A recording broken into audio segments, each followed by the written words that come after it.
All right. Here we are. And so the fun part about this side of the how do I say this?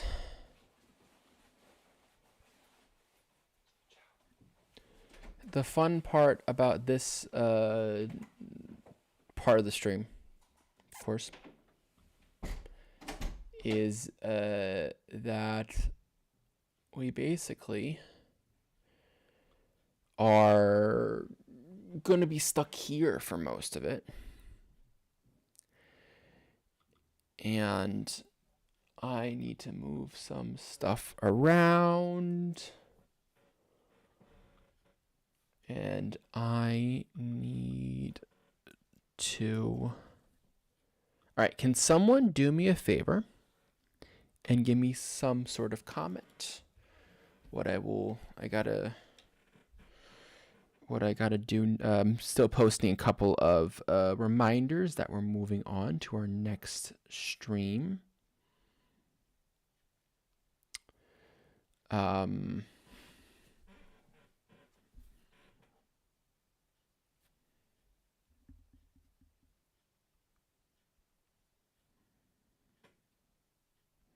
And we are, I believe, still waiting on some of our other friends. I thought...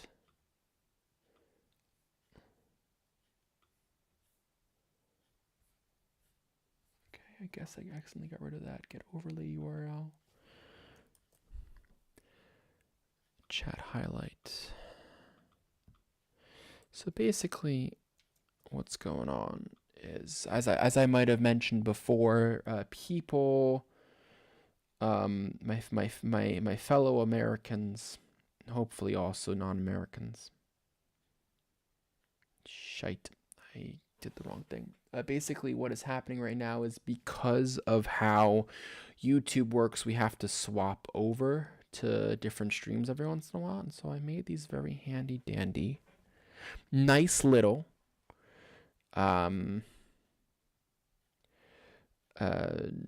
good points. Please follow me over to stream 2.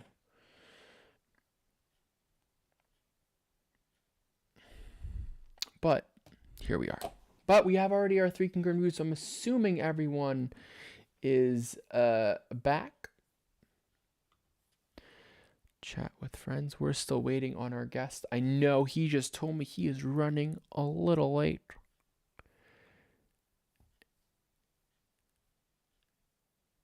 I see. So if I click on... Nope. That's not what I want to do. Cool. Okay.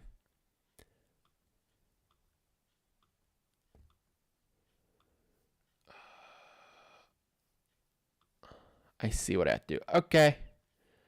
So basically, pin message. Now it's pinned. The Seed and Spark link is pinned. And it's the second part of our live stream, baby.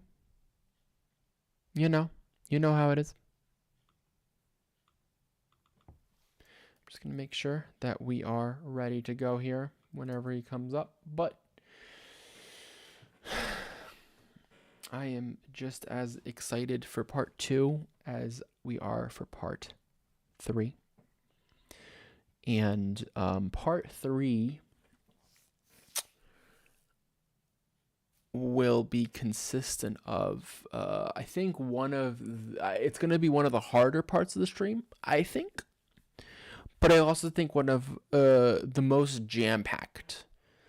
We got Logan Riley Bruner coming in. We got Satomi Hoffman coming in. We have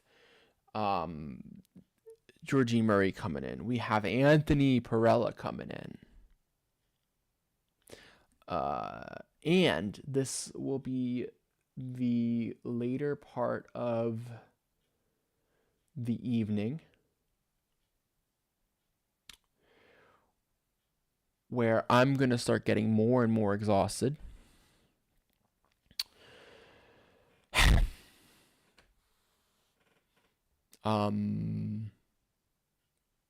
It's going to be insane. It's going to be an insane time.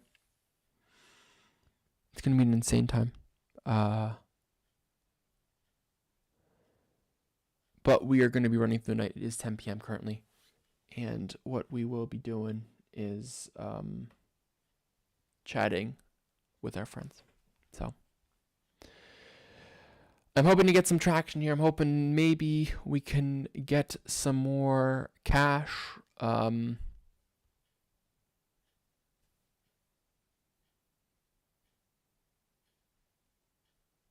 confused. Oh, I believe this is wrong. I was like, why is the scene sparkling? Why is it saying that I have 21 hours left of this campaign? I know I don't. Yeah. So, I mean, yeah. So, yeah, we're about 6 minutes ahead of what this says. It's fine. I don't care. It's okay. We all know it ends at 10:01 a.m. Eastern, 4:01 p.m. German time. I have my German American pin here, right here on my chest. And so, actually what I'm going to start to do is do some light dimming for our friends, our neighbors.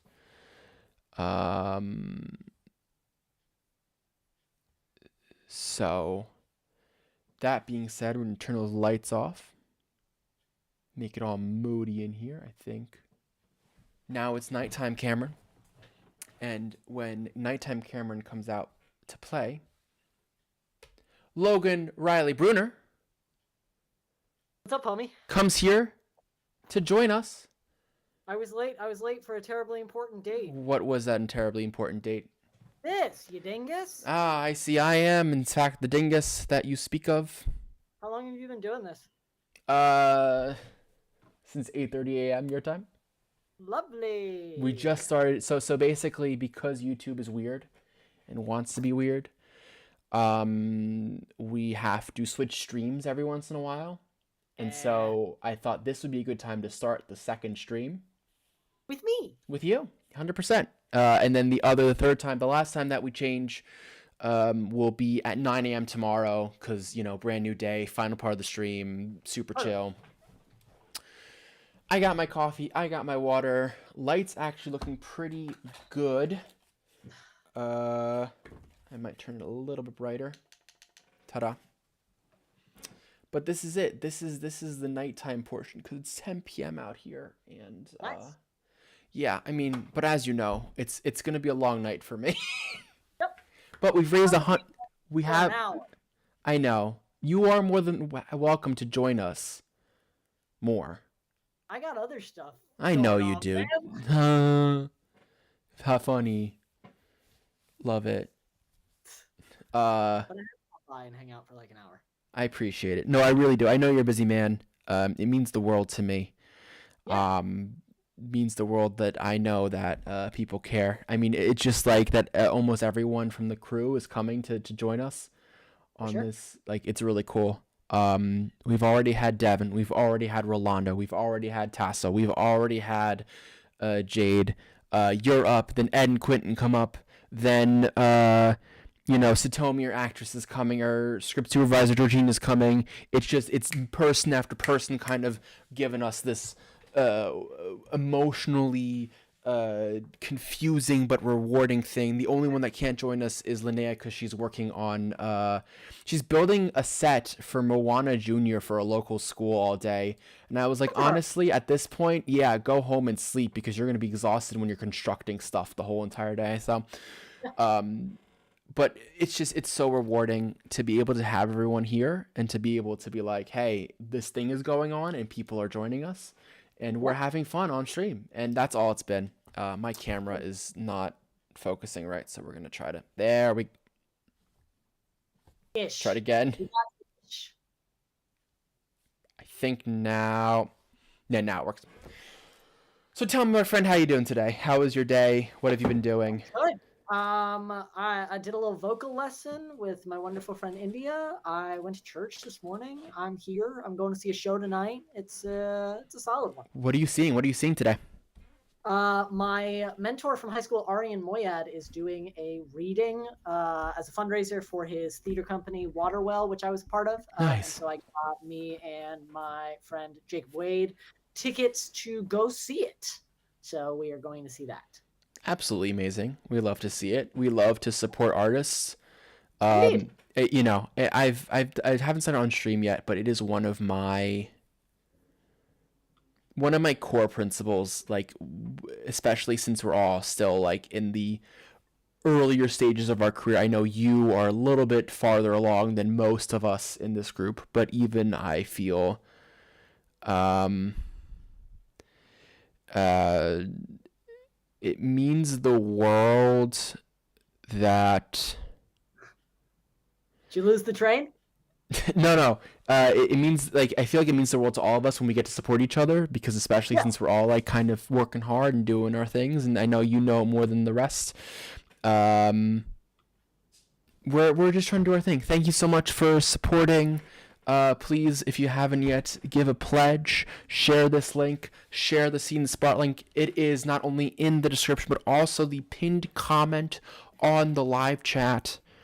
Um, yeah, I don't know what else to say. I'm trying to conserve energy here, but also not get too tired. I don't know if that makes sense to you. Okay, then let me do the big intro. Yeah, why don't you introduce yourself? Because Take a break. you know, introduce yourself. What's up, everybody? Welcome to the bitchin' final live stream for the Split by Pond crowdfunding campaign. My name is Logan Riley Bruner. I'm joined by Cameron J. Spector. And we are raising money for the short film that Cameron wrote, Split by Pond. Cameron, you want to give a quick elevator pitch for Split by Pond?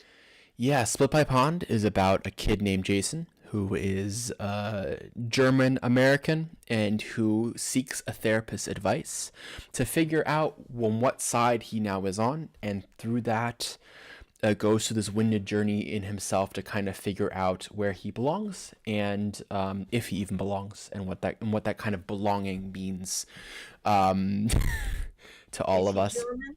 Is he American? Is he man? Is he Muppet? Only the movie will tell you. I love it. I love it. Muppet of a man. Have been running this crowdfunding campaign Cameron's been running this crowdfunding campaign for quite some time. I contributed a little bit when Cameron annoyed me to send him the stuff that I promised that I'd send him. So the campaign's been going on for a while. We hit our goal like 2 weeks in, which was incredible. And then we made a bunch of stretch goals because you can make a movie for $2,500, but you can make a great movie for $6,000. So we have a bunch of stretch goals, which are really great. This live stream is going to end when the campaign ends. So if you're watching this and it's live, you can still donate to the campaign. You can give anything from like $5. You can give $20 and get a nice little image of you created. You could give $500 and be amazing. We actually have somebody who has pledged to give $500 if we hit 4,500 from everybody else. So we are about 1,200 short of that. We have 18 hours. 1,200 is not a ton of money. So if you give like $5, if you give $10, if you send a link to your friends, if you send a link to your wealthy relatives who work on Wall Street, and you tell them, hey, this is awesome and you should support it, that would mean the world. For the next hour, for the next 45 minutes, because I'm not here for an hour, I'm here for the next 45 minutes. If you donate to the campaign, I will get up in my bedroom, I'll give you a little dance, and I'll say thank you personally. So if that's like a motivator for you, if you like want to see me dance, it's not good. I promise. It's bad. The dancing will be bad. But you will get a personalized thank you from me if you donate in the next 45 minutes. So do that. If we get to $4,000 by the time I leave, I'm going to like freak the fuck out. So if you want to see me freak the fuck out, in addition to the dancing and the thanking and the high energy stuff, donate to the campaign, share it with your friends, tell people that this is a great movie and that they should be a part of it. I wanted to be a part of it. That's why I'm doing it. It's not like Cameron's throwing a bunch of money at me and saying, hey, you should do this project. He's not. I promise. I'm working for free, and I would like to be able to pay actors to do this movie. And the more money that we get, the more I can pay actors. And I believe in paying actors. So help me pay actors. Help me support artists. Who did we turn to during the pandemic? Artists. Who should you support right now? Artists. It's great. That's my intro. Welcome to Livestream. I mean, I think the only time you ever got any compensation was for this movie right here, and you got 2 day rates worth of monies. And that was the first project that we did together, and I didn't do it for free because we weren't friends. It was like we had just met, a producer introduced the two of us to each other, and I was like, this is a cool movie. I'll take you back. I'll give the flashback. Me and Cameron met at the premiere of a different movie where a producer that the two of us knew, who actually neither of us talk to anymore, told me and I had to meet this guy. And I was like, cool, I'll meet this guy. And he introduced me to Cameron, and Cameron told me the idea of this movie, House Sitters, which was the first project that we worked on together, which was two guys doing a house party and they discover a dead body. I then, at a bar at 10:30 at night with Aaron Dalla Villa, who was the other actor in that project, literally just did a scene from the movie, like fully improv for Cameron. Yeah, no, you So- didn't do a scene, you just improv'd. Yeah, and it was funny because I'm funny, and Cameron was immediately like, I think you're really right for this. And I was like, I would love to work with you on this. And you know that it was good, and I wasn't just like drunk because I was 18, I believe, at the time, and I wasn't able to drink yet. Yeah, in the States. So Cameron was stone cold sober. I think I was drunk. That checks out, yes. Yeah, me and Aaron, I think. No, Aaron wasn't. Aaron, I don't think I don't think so. I don't think he drinks. he still does. But I was definitely drunk. And because I was at a movie premiere, of course I was drunk. And then we partnered on the movie. I really fell in love with the concept, and so I actually asked Cameron if I could take it and write a full feature out of it. And we have been workshopping that. But then in the meantime, while we've been waiting to make that movie, we made Knocking on Doors, which was that short that Cameron's pointing at right now, which I also casted for him. It was the first time that I was a casting director on one of Cameron's projects. Then we did Moving On, which he originally asked me to act in, but I felt like I could better cast together than I would be as a part of the cast. And so I reached out to a bunch of my colleagues, Soren Alf Correa, who I went to college with, Javon Donaldson, who I had done a series with just out of college, I believe. No, just out of the pandemic. Talon McKee, who I was working with at the time, and Prentice Miles, who I was also working with at the time. And the four of them became this little group. We also had Marcus Troy, who did Knocking on Doors, not House Sitters. He did Knocking on Doors with us. And then we did that movie. And then Cameron reached out to me for Split by Pond. He was like, how would you feel about maybe playing Jason? And I was like, well, I don't speak German, so I don't know if I can do that. I'm a good actor, but I can't learn a whole language. But let me cast it for you, and I'll also be a part of the production team. And that is how we got to where we are today. We've also created a tradition as friends where we see unexpected. I used to call it weird things. It's not become as weird anymore. It's more just unexpected, or for like the unexpected. We saw Peter Pan Goes Wrong. Yep. We saw Batsu, which is a live Japanese game show. It's basically it's a Japanese game show meets improv comedy, I think is what they say. Then we saw Spamalot. Correct. Then we saw 20-Sided Tavern. Correct. There's one missing in there, I think. We did something else together that I think we... Pan Goes Live, Spamalot, Batsu. We saw Batsu twice. We saw Batsu more than twice. We saw it 3 times. 3 times, yes. Because I did it twice for a birthday party. We were supposed to go see Gatsby, but And then you got... Correct. That's right. That might be the one that you're thinking of. That most likely... I don't know what I'm thinking of. I just am like, we've done more things together. We've seen stuff. We've done things. Yeah. Yeah. That's me and Cameron. That's how we connect and are as people. Yeah. We went to a museum together. That's the other thing we did. True, we did Photographiska New York, which is now closed. Honestly, it sounded like you were saying photo fucker, and I was like, that's not what that was called. Nope. That is sad that it's closed, though. That was a beautiful museum. Here's the thing, Logan. You know there are other Photographiskas in the world. If you're going to tell me there's one in Germany... Including Photographiska Berlin, which is a beautiful museum on 5 floors in the middle of this amazing city, which I now have a producer who lives in Frankfurt who now wants you to come visit. So now you kind of have to. Yeah, I'm getting more and more reasons to go to Germany.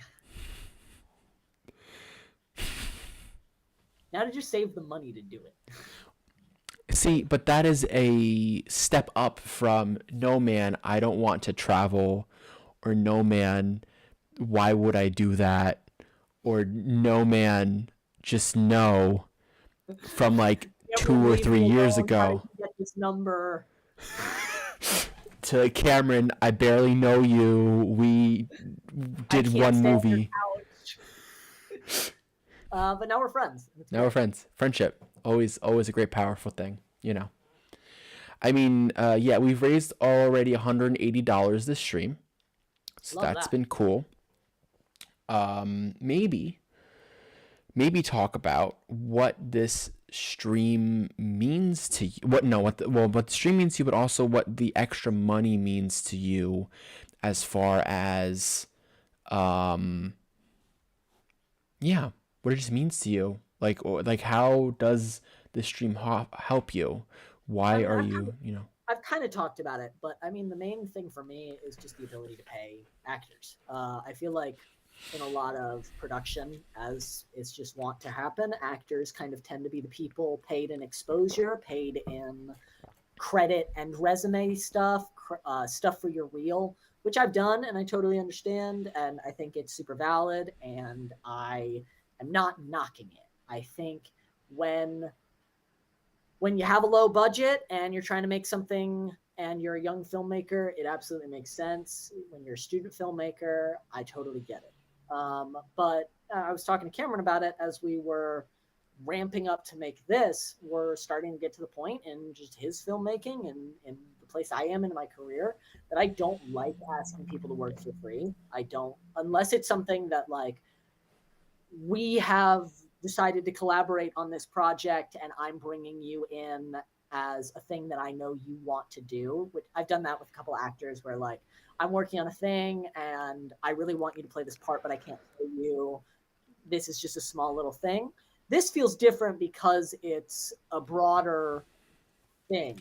Like in May, I have to start doing like full open auditions for our lead, Jason, because he speaks German and English, and I don't know many people who speak German and English.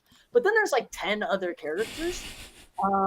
It's the first time Cameron's written a script that has this many characters, and I love it because I love being able to give the people that I know, people that I don't know, opportunities. It's a chance for me to use Actors Access and Breakdown Express, which is where I'm going to be casting. If you're an actor, keep an eye out because that is where I will be posting this when it is up. But I want the ability to pay people. I want the ability to tell actors that their work is worth a paycheck. And with the extra funds that we've already gotten, and with the extra funds that we're going to continue to get through the end of this live stream, with the 500 that's promised if we hit 4,500, that gives us the ability to do that. It gives us the ability to not only pay for people's travel, not only give people stuff that's real, but actually pay them for the work that they're doing. And that's really important to me. And so if you donate, you're helping me pay actors for doing acting. Like I said before, we turn to artists when things are bad. And then when things get better, we tend to cut the arts as like the first thing that we stop giving money to. And that's crazy. So yeah, it would mean a lot to me. It'd mean a lot to the whole team if you donate, if you help us out, if you give some money to the campaign. I am trusting that Cameron has an eye on the Split by Pond crowdfunding campaign. Of course, yep. So if donations come in, like I said, I'm going to be doing a little dance and thanking people. So if you want a Logan dance, donate to the campaign. It's It's not that complicated. it's not just me. Our EP, I'm sorry, Tasso is also keeping an eye on it just in case. He's the one that told me about the second donation, the second pledge that we did today. Um, you know, he's just been doing his thing as well and been crushing it. I mean, everyone here has been crushing it today, to be honest. Like, I've been so thankful for every single person that's been open and ready to join. We've played some Mario Kart. We've played some Fall Guys. We've been chatting. We've been talking about movies. You missed the whole like long conversation Seb and I had about what it means to be binational, what it means to like in the context like watching Minari, for example, right? And so like I am super excited to have you on. You're a close friend of mine, and you're one of the people that I've worked with now the longest on this crew, Yep. and it just and but the other thing that I had mentioned before was it just speaks to the longevity of this project of working together, right? Like it's been the fourth film. We've known each other now for what must be 6 years, 7 years, 5 or 6, yeah. right? Like 2019 we shot House Sitters, right? So that was 6 years. It's gonna be about 5.5 years ago now. Um, I mean, it just speaks to how like we love all working together with each other. And I know you've worked with the rest of the team, and you love the rest of the team. Like they're super cool, super committed. And it's going to be super cool to kind of bring everyone back together again after such it feels like every 2 years we come back and do some more stuff. Um, I'd love your thoughts on like what drew you to this project specifically, because I know you don't have all the time in the world. I know that, right? Like you're a busy man. You're doing the whole Stranger Things, and then you're doing the whole All you need is all you need bloods is and blood. Like you're just also busy with auditions and giving classes and crushing it just in the actor world and doing amazing acting. So like why work on this project again? What was the reasoning behind doing that? the honest truth is you asked me. I mean, I am not a split person. Other than, I mean, I talked about it in like my interview. My kind of split is like work life, social life, is like feeling like I'm very ahead career wise and very behind socially. I was raised an actor, or not raised. I started acting professionally when I was like 12 or 13.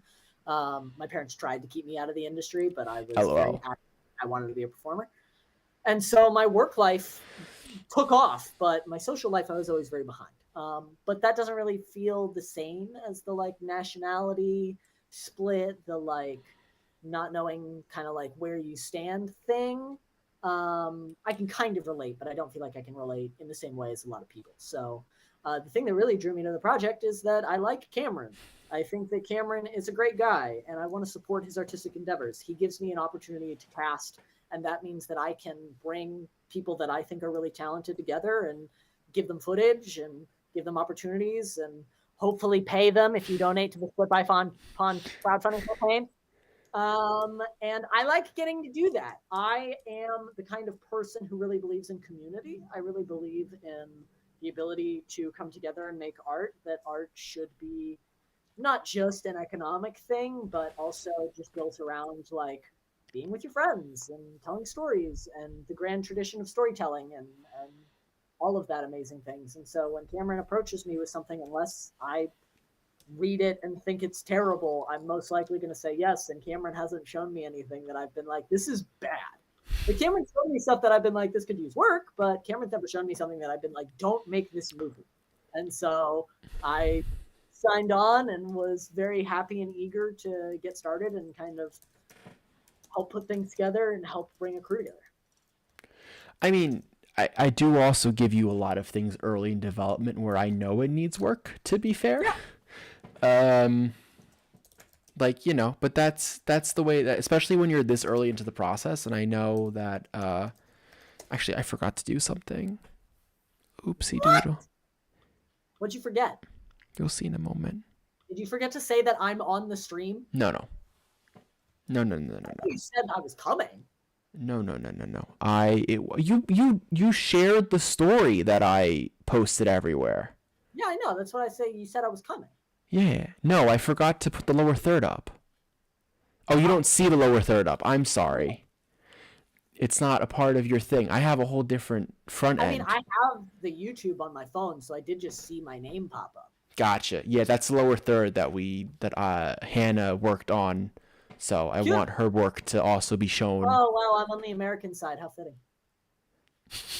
That is purely just Where a you end mix up. where the stream just ends up where That's we just place funny. things. I gotta be honest, we did all the placement before the background video was done. I got the background video last night from Anthony, and so like we just like made the setup for that. And so yeah. I'm tired. You wouldn't know anything about that. Not yet. I haven't gotten tired yet, to be fair.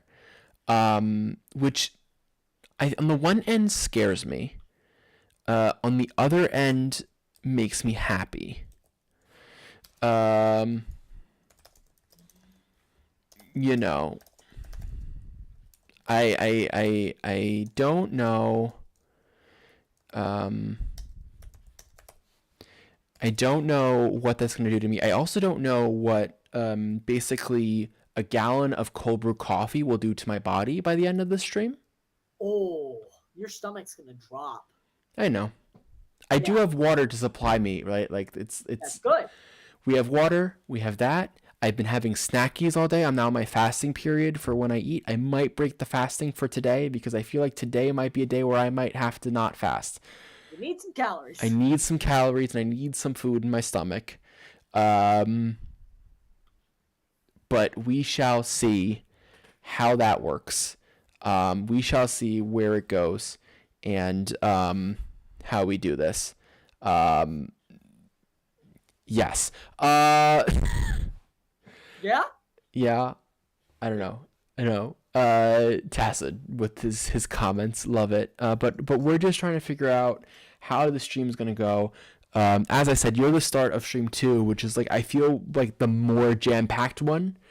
Like the one tomorrow is gonna be like the more empty one.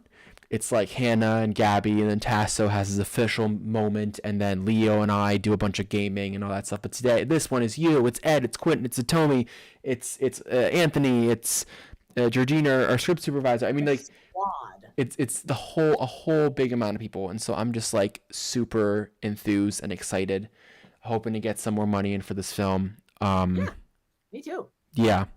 You got another 25 minutes to see me dance. I don't know if you want that, but hey, if you're watching the live stream, I posted this on Instagram and TikTok.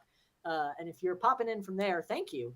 If you have like questions for either of us, yeah, please. Even if it's not about this movie, like if you have stuff that you want to ask us about House Sitters, you stuff you want to ask about Stranger Things, you stuff you want to ask about Knocking on Doors or Moving On or literally anything. Like if you want to ask what it's like living in Germany, Cameron knows. He's there. Ask his question. I do have a question for you, Logan. Fire away. Because, and it has to do with Stranger Things, only because you literally have me captive and are allowed to ask me whatever you want, and that's why you've picked now to ask me this question. 100%. No, it's not. How bad did you feel when you couldn't tell me why you were in Atlanta calling me because I was the only one that was up that early in the morning because you were in the US and I was here, and so I spoke to you almost what felt like every day because you needed a friend, and you didn't tell me what you were doing. How did you feel? Did you not feel guilty? No. I of course was sad that I could not tell you that I was doing a show because it was very exciting for me and I wanted to tell everybody. But yeah, it was really nice to be able to have somebody to chat with when it was like 9 o'clock at night and I was filming and you were awake because it was like 8 o'clock in the morning. Or whenever it was. I don't know the time difference. I knew you were going to correct me. I knew you were going to be like, well, if it's 9 o'clock there, it was actually, and I wasn't going to have it. I don't care what time it was. You were awake. Tasso asks, what is your dream end game? Dream end game?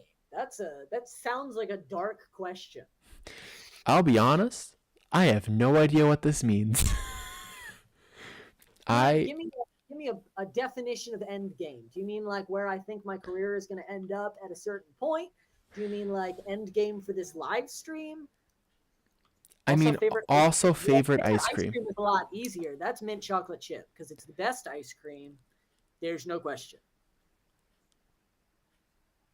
You can fight me if you want. You'll lose. Mint chocolate chip is the best ice cream. If you get me mint chocolate chip, it's the best. I mean, I'm a chocolate peanut butter kind of guy. That's fine. But why mint chocolate chip? No, wait. What does this mean? Like, why? What? It's been my favorite ice cream since I was really young. I really like mint. Chocolate chip is the best. Put the two together, cover it in some fudge, cover it in some chocolate sauce. You're living. Yeah, but see, then it's not mint chocolate chip ice cream. Then it's mint chocolate chip ice cream with fudge. Then it's Well, not any pure ice ice cream. cream is I can better with eat fudge. I can eat chocolate ice cream. So I can eat chocolate peanut butter ice cream just by itself and be the I happiest man in the yeah, world. I can eat mint chocolate chip just as the ice cream by itself. But why would I want to stifle myself from the experience of having chocolate syrup on top? That's like saying I could eat a sundae without M&Ms, or I could put M&Ms on them. Put M&Ms on them. It's a better M&M's on a experience. Sunday. Interesting. I'm not against it. I'm not against it. Yes. Have you ever been to Cold Stone Creamery? Yes, I have. Logan, I did live in the U.S. the first 19 years, for the first 20 years of my life. Fun fact. So you understand. Ice cream with more stuff is better. I don't. Where's the confusion, Cameron? You seem puzzled. It's just, I feel that a topping on ice cream should be more eatable. And I feel like the M&M is just too hard, especially when you're with cold ice cream. Disagree, my friend. Like, I do sometimes have the M&Ms on the ice cream, especially on a Sunday. But like, why not do like brownie or cookie dough or like, that kind of stuff? Because it's like, Both are also good. I think it just depends on the mood. I love that. That's a valid question. That's a valid answer. I love that. Thank you. But Endgame, what is your purpose? Why do you do what you do? We're keeping things super chill and light for these questions. Of course, ice Endgame, cream, how do I do what I do? purpose in What is life. I think my purpose in life is storytelling. I've felt this way for a very long time, that I was put on this earth to tell stories. And so I'm going to try and do that the best that I can, whether that's acting, whether that's writing, whether that's directing. I like being a storyteller. I think storytelling is one of the most powerful things we have. I think you can change people's minds with storytelling much easier than you can change their minds with facts. I think that if you present people with an argument, people can get guarded and can tend to very quickly become argumentative. But if you present something through the lens of empathy, it's much easier to connect to. And so I feel as though part of my job as a human is to change the world by telling stories. And whether that's small, basic stories, whether it's really complicated, really like deep philosophical stories, I like being a part of the grand tradition of storytelling. It feels important. It makes me feel like I'm a part of something. And so yeah, that's my end game, is just to have the ability to tell stories as a human, as a living, as a thing that I get to do.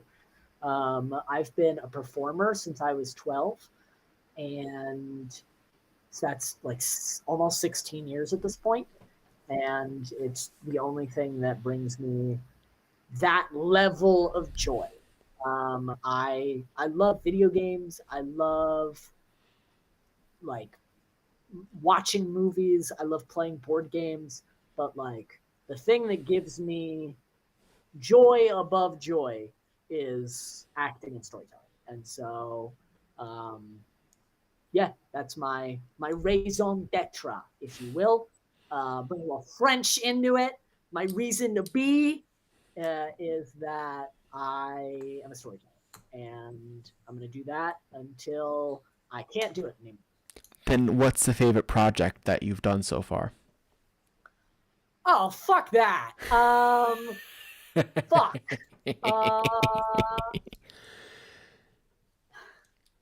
I'm just going to go with the first one that I came up with.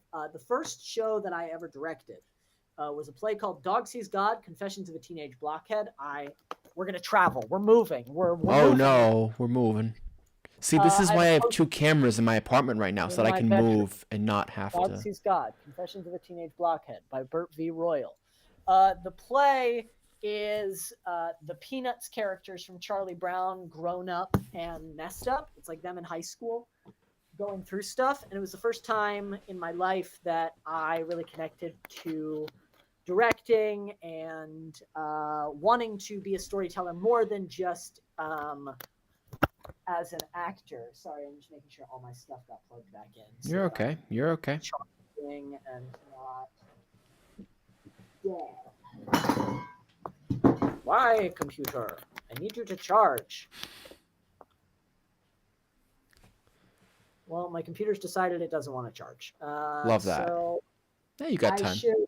Yeah, I'll be fine. That's weird. Computers are weird sometimes. I've noticed that today. Dog Sees God. It was the first project that I really wanted to direct. I fell in love with the script. I fell in love with the story. And it felt really important to me. It was about how we grow. It's about how we project onto other people. It's about love and relationships and how complicated that can be.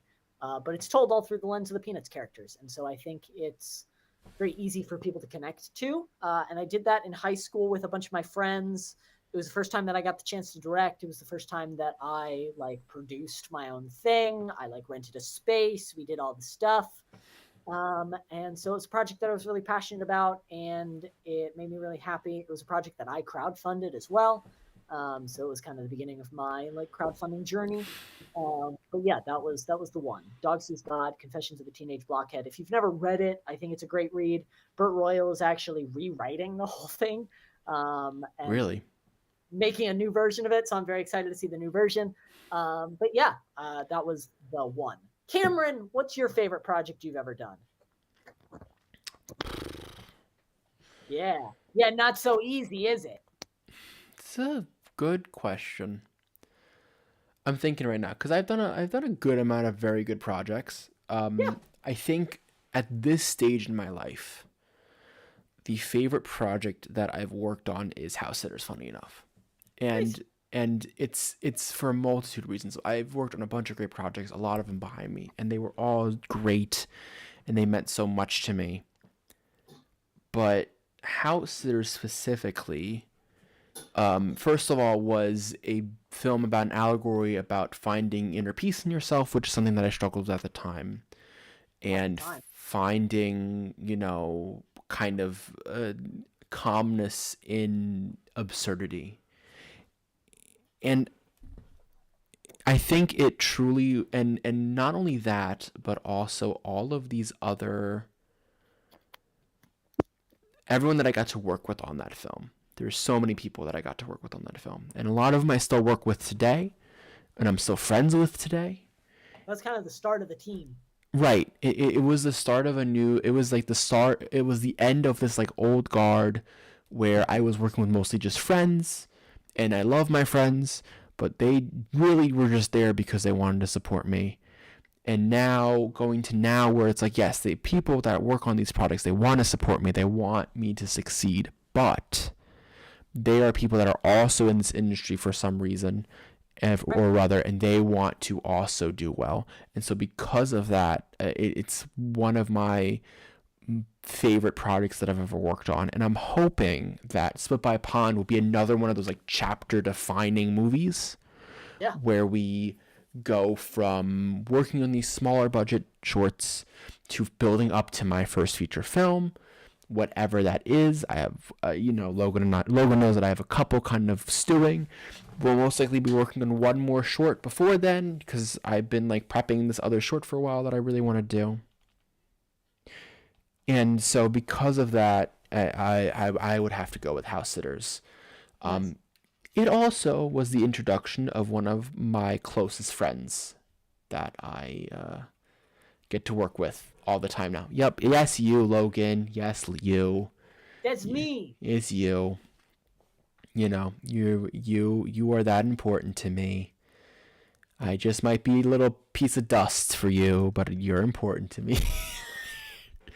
I like to egg him because it's Yeah, you fun. ain't half bad. I like to egg him because it's fun for me. Yeah, you do, don't you? Yeah, and then he threatens to beat me up, but he knows that he can't beat me up. No, I'm not commenting on that one. You keep saying you're going to, and then you just don't. Well, why would I actually beat you up, Cameron? I don't know. You keep telling me you will, so. Yeah, because I then run up to you and I fake punch you over and over again. That's me beating you up. If I actually wanted to beat you up, it would be a different energy. LOL. Love it. I mean, I love what else are you currently doing that's like building up your time? I've started writing shorts again to get back to just like my enjoyment of writing. I had gotten to a place where writing was a job. It was like, okay, if I'm going to work on this, it's because I want to sell it. Right. Means I'm going to be working on the screenplay for 5 to 10 years, and do I want to work on this thing for 5 to 10 years? And so that's crippling. That's it makes it impossible to actually do the thing. And so I decided to just pick like projects that in my head felt like a scene or like 2 scenes or 3 scenes and do those and just put them down. And so I've been just kind of kicking a bunch of shorts around, just not even necessarily because I want to film them, but because I just wanted to write them. Sure. And then other than that, I'm auditioning and hoping to be able to be an actor again soon. I think that's the biggest difficulty about the industry as an industry is that actually like maneuvering through it and like getting work is so much harder than it seems. There is this like thing of like, oh, you did a show and then you're going to be successful. And it's like I've gotten to work on some really incredible things, but there's also a lot of other actors who've worked on really incredible things, and some of those actors have worked on bigger things than me, and some of those actors went to schools with people who are doing other things now. And so I think the industry is just incredibly complicated, and I'm hoping that I'll be able to get back into it soon. You got this. If anyone, then it's you. I mean, you have such a great body of work.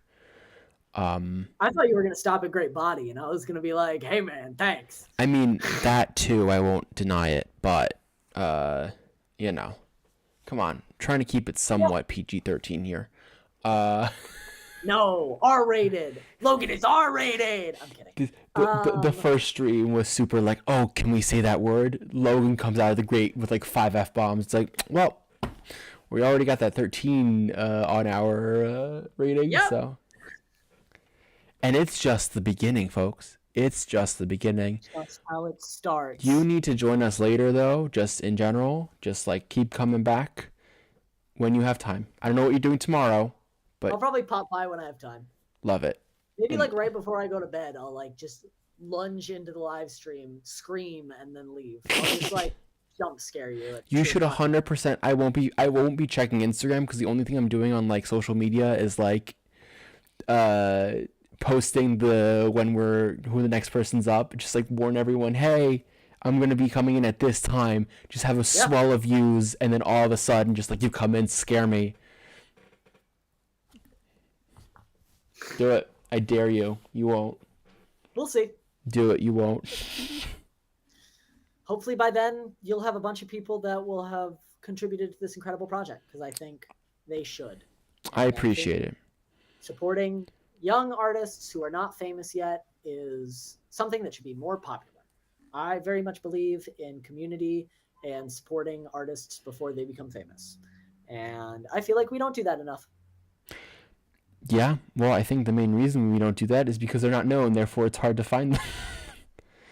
I also just think that it's easier for a lot of people to buy Rihanna's product than it is to buy their friends. I think it's easier for people to say like, I like this celebrity, so I'll support their thing, versus like, my friend is making a movie. I think there's just a disconnect when people think about it. And I think the more that we can just as a society create a culture around supporting young artists as they're coming up, the more interesting art that we're going to see. There's been a conversation, I think, a lot recently about how art has gotten kind of stale, that it's become just like IP grabby and like, oh, we're just doing it because we know it's going to make money. You don't want to see stuff that is just being done in order to make money, then support things that are not being done just to make money. Yeah. That's my opinion on that. We do have 85 people that have contributed to this campaign so far, and we do need to say that that's like a good amount of That's people. awesome. Like, think of, 85 people is incredible. yeah, that's a super great number. But Tasso has a question about Vox Lux, which we were Yes. talking about, not with, I forget who I was talking to this about. We were talking about like the one movie that like forced me to like change my view about films over the past couple years. You know, Devin, he was like, "What's the one movie that hasn't gotten out of your head?" And I brought up the Brutalist. So fittingly, we Yeah. now are going to be talking about Vox Lux, which is, you know, has such a great story for you at least. For those that don't know, the director of The Brutalist, Brady Corbet, he directed me, and I don't remember how to pronounce his last name. Brady uh, wrote and directed Vox Lux as well, which I got to be a part of back in, I filmed it in 2018. If you don't recognize me and you saw that movie, it's because I had a shaved head. Um, I'm at the very beginning of the movie. It's very dark. So if you are like a young person, because I know a lot of my audience tends to be young people, maybe wait a little bit to watch it. It's kind of scary. What's the question about Vox Lux? He's like, "What was your experience of Vox Lux like on both a technical and a creative sense?" I think my experience was really great. It's a complicated one, right? Because in Vox Lux, I play a school shooter, which is a tough pill to swallow. Um, I think it's hard to. There's a lot of people that tend to knock actors who are like, I had such a hard time playing this character, and it was really hard to leave them behind. And they're like, well, just don't method act. It's like there's a difference between method acting and like living in a character and being a part of a project that demands your energy in that way. And if you're going to play dark characters like that properly, you have to like give yourself over to it. It was difficult as a human to play a character like that and to live in the space of that kind of hatred and rage. Technically, it was a very clean, pretty easy process. I mean, Brady's an incredible director who really knows what he's doing. He gave me a lot of freedom. He gave me a lot of like trust in doing what I thought the character needed. And so technically it was a really easy process. I just think emotionally to have to be in a place where like you're kind of full of all of those feelings and you're not really able to talk to the other actors because you have to be kind of disconnected from them, I think is just a tough thing. And the thing I recommend to all actors as they come into the industry is like, if you know you're going to be playing a part like that, if you're playing a part where you have to kind of emotionally give yourself over, creating rituals around saying goodbye and like letting that person go, I think is very important. Just finding a way to honor the thing that you just did while also not letting it come home with you and be like attached to you, right? Like finding a way to kind of say goodbye. What did you do then for Vox Lux? What was your kind of? Rockets, I didn't. That was the problem. I was like driving home immediately after, like depressed and angry and like really in my head. I started doing the rituals when I did Curious Incident of the Dog in the Nighttime with the Colorado Springs Fine Arts Center. My director, Scott Levy, recognized that I was just having a really hard time. And sorry, I got distracted by the chat. You're good. He You're saw I good. was having a hard time, and he told me that I should come up with just a ritual to say goodbye to this character. And so I was playing a Brit in that show, and so I would do one of my speeches, which was all the prime numbers from 1 to I think it was 97. Going from accent to my voice, and then I would just touch the stage one last time and say goodnight, Christopher, and I'd go home. But that was my little like ritual to say goodbye to that character. That's so cool. Yeah. That's super cool. I love that. Thank you. You know how it is. We have 3 minutes left. Do you have any questions that are on the edge of your tongue? Anything that you must know? Here's the thing. I've known you for so long. I feel like I know you pretty well. That's true. I've met your mother, who is an amazing Yep. human being, lovely human being. I know She's you awesome. know your wonderful roommates who are super cool, and I've met so many of your connections who have now also become my friends in the process. And Yep. I don't know if I'm being asked if you I think that's crochet. I don't crochet. I'm not a crocheter, sadly. My on-set activities include writing and talking to other human beings, because I used to be the kind of person who would just kind of be on my phone a lot and be disconnected. But then the pandemic happened, and I swore to myself that when I was on set, I would be very active and very like in what was happening. And so, yeah, I've taken pride in that. I don't really have a lot of kill time activities other than doom scrolling on my phone, and I'm trying to not do that. I feel like Tasso is now just randomly sending rapid fire questions to you just because you now said ask anything, and so now he quite literally is asking anything. Thoughts about suntan lotion? I don't use suntan lotion. I use sunscreen because I am whiter than Cameron is. And if I don't, I burn very easily. I'm not that white. You're white. When I went to Mexico when I was a freshman in college, I got burned so badly that I still have scars on both my shoulders from it. And I cried because the pain was so bad that I couldn't breathe. Wait, what? Yeah. Yeah, it was awful. Do you like Scrabble? Do I like Scrabble? No, because I'm terrible at spelling. What is a role that you would like to play in the future? Harry Osborn. Okay, nice. I love Spider-Man. I've loved Spider-Man since I was a kid. I have always pictured myself as the best friend. So Harry Osborn is like that guy for me. I also like a story about a good guy turning bad, turning good. And so like the idea of being able to play a character who starts out as like an ally and then becomes an enemy and then becomes an ally again, I think is really cool. Other than that, I'm obsessed with Shakespeare. And so any opportunity to do Shakespeare again would be just a dream. And I love the playwrights Rajiv Joseph and Neil LaBute. So any opportunity to do their plays, I dive at. Man, you just in it. 5 o'clock. It is 5 o'clock. No one got me to dance. What the heck, guys? I know. It's okay. People are going to donate in droves after I'm gone, and then I'm going to have to come back and dance at 2 o'clock in the morning. I mean, I wouldn't be against it. I think right now, because I did something wrong. I've done it again. I'm smart.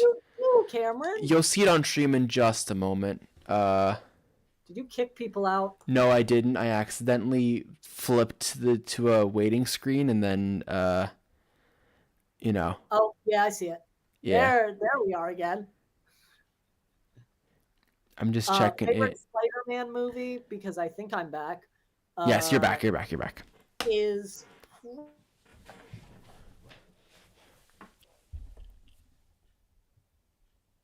Oh. And now we lost him.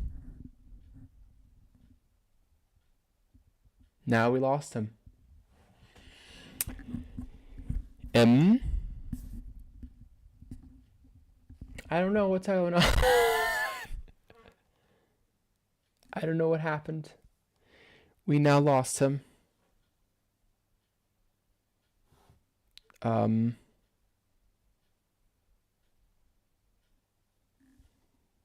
He's gone. I don't know if he did that on purpose.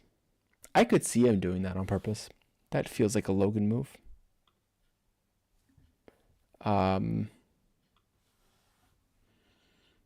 But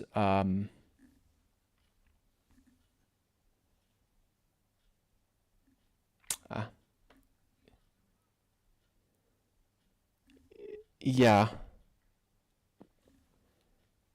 It's dead now. But I want to answer that question. My favorite Spider-Man movie is probably either Spider-Man Far From Home or Amazing Spider-Man 1. Lovely. Yeah, because I think Andrew Garfield is a brilliant Spider-Man and he didn't get enough credit. And I think Jake Gyllenhaal is really incredible in Far From Home. Perfect. Love it. Am I good? Did I do it? You did great. Thank you so much, my friend. As I told you in the email, pop in any time. You'll see me in the waiting room if I decide to come by. Lovely. Yeah, otherwise just let me know. And please contribute. And if we contribute between now and you being back at some point, I will make sure to let you know, and then you will do a modified version of the dance as a... Yes. I'll do like a group dance. Perfect. This hour was like individual dances, but now if you donate between now and the time I get back, I'll do like a large interpretive dance where I thank everyone. Perfect. Yeah. That sounds like a plan. All right, you guys. We will be right back after... I was about to say these messages, but we'll just be right back in a moment. Thank you, Logan. Thank you so much. And bye. I accidentally pressed the button too soon. Bye.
Okie dokie. I don't know what's going on. Our next guests are currently not here yet, so this is what we're gonna do.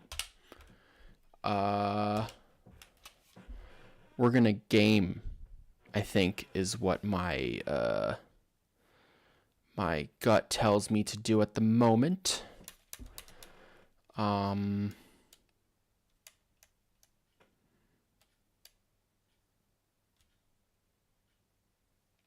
I don't know. I don't know. Anyway, I'm trying to figure out a game to play. I might just play something.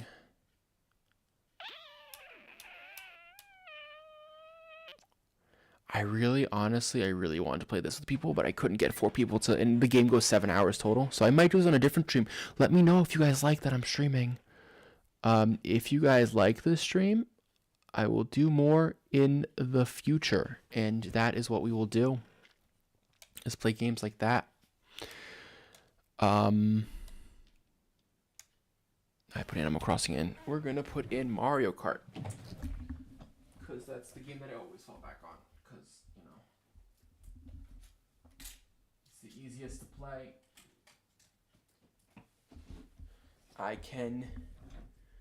I know it well enough that you guys can join me on this fun adventure. I appreciate every single one of you for joining. I really do. It's super cool to have you guys here. And yeah, I'm just super excited. We're gonna play some Mario Kart right now. Oh, I forgot to change 8. Just to kind of pass the time until my guests come in, I will put... I'm sorry, I pressed the wrong button. I was trying to press that just so that I can see when the chat with friends comes up. I have this cool little Logitech MX like switchboard, so it has some hotkeys on it, and so I set it up so that the hotkeys are here for me. And so as a result, I'm doing some cool things. That's all. It's cool. Cool things time. I just love it all. I'm excited. I mean, look, like, we're trying to raise some more money here, because every single person on this team is just, like, super excited about this project. And I get it, right? Like, look, we're in a weird sitch. We're, like, in the world with money and all that stuff, and money can always be tight. But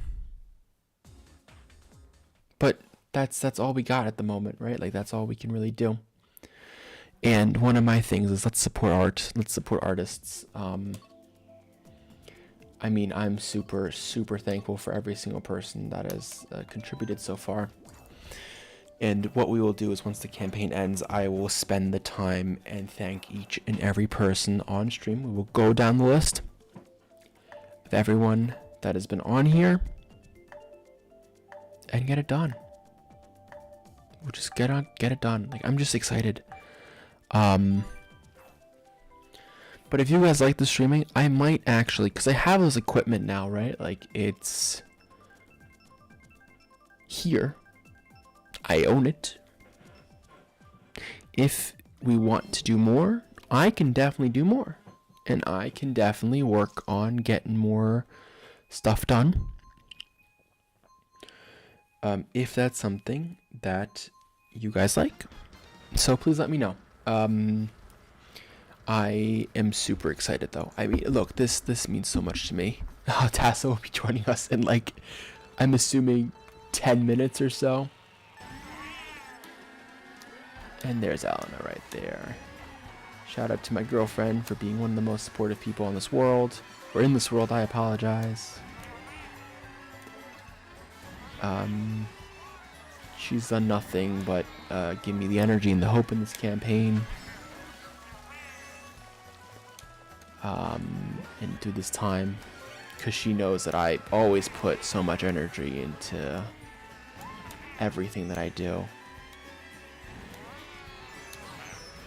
And so as a result, it's just like super meaningful to have her in. So, like, whatever I can do to make this, you know, work. Whatever I can do to make this film work is whatever I'll do to kind of go through it, because it really doesn't matter. For me at least. Because it is just such an important film to me. It is my personal story. It is something that I have been wrestling with for a while. And as a result, it's just like, hey guys, look, I really want this story to be made.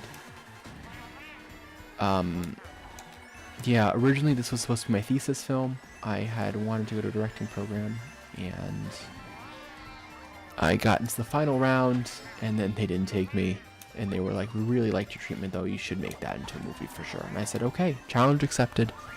The next day, I called 2 people. One of them, I called 3 people, I'm sorry. I called Logan. I called Anthony.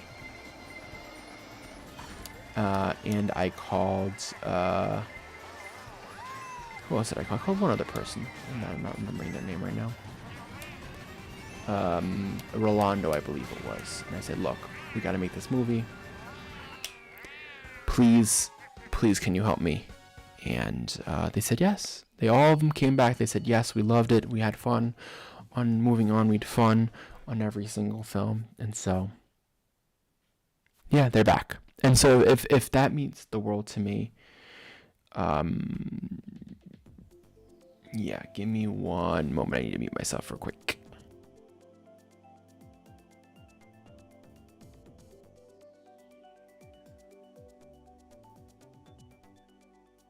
Log in right through your email.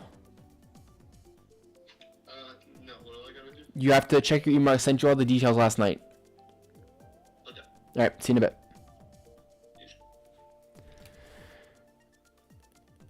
Oh, well, I forgot to mute myself. That was fun. Anyway, Ed is on his way in. We'll play one more round of Mario Kart, and then we will jump on to talking with Ed and with Quentin. For sure. And then Tasso, I promise you we will be playing Mario Kart at some point tonight. At some point, I promise you that. It's a long stream. We have 15.5 hours left. It's insane. The stream is insane. And so, yeah. We're doing things. We're moving. We're shaking. And we're just getting things started. So, I'm excited. You're excited, I think.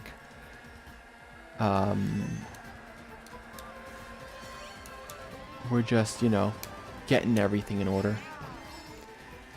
Look, we're just trying to make a movie here. So whatever that means. That's all that matters. So the excitement that we all feel about coming on and everyone entertaining an hour, if not for 2, just comes from the fact that we just want to make this movie and want to get made and just want to be as effective as we can be.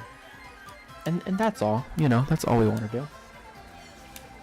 We just want to make something cool, and whatever that means. That's all we can really do as a collective, as a group of people trying to make this film. And so, as a result, what else can we do besides just try, But what else can we truly do? What else is there really that we could do? What else is there really that we can fight for? What else is possible.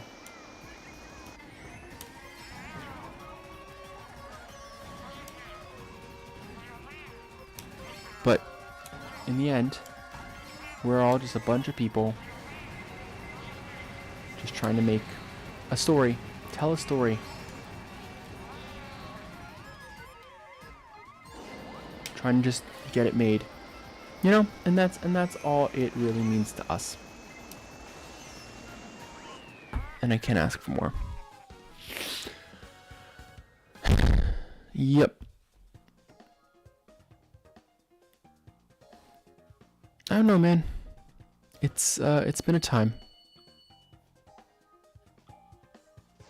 Hands up. Indeed, Tasso. Hands up indeed.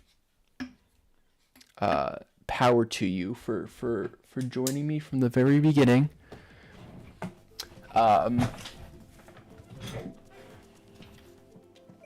Especially because it's all because of you. You thought it was today, not tomorrow, and you were actually doing the end, and not the beginning. But here you are.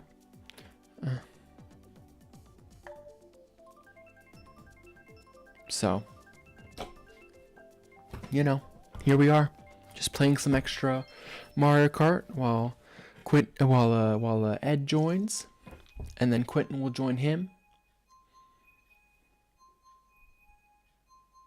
And that's what will happen. This is all that we do. This is the midnight part of the stream where I can't talk too loud because of noise complaint stuff. And I don't think actually anyone would complain, but I want to be respectful to everyone that lives here. So, you know.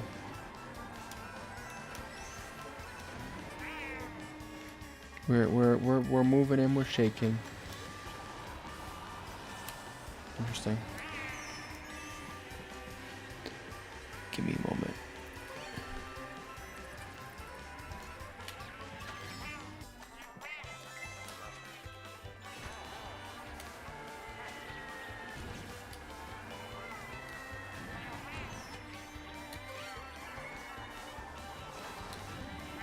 Okay.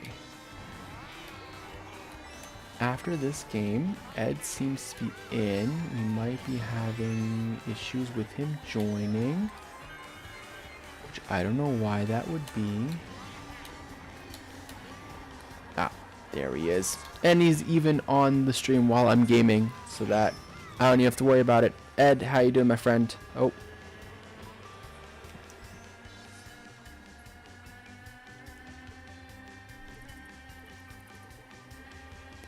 I see.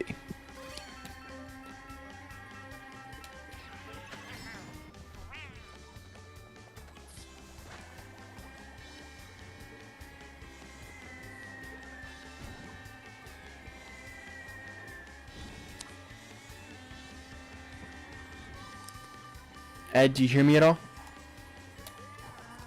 I don't think he hears me. Okay.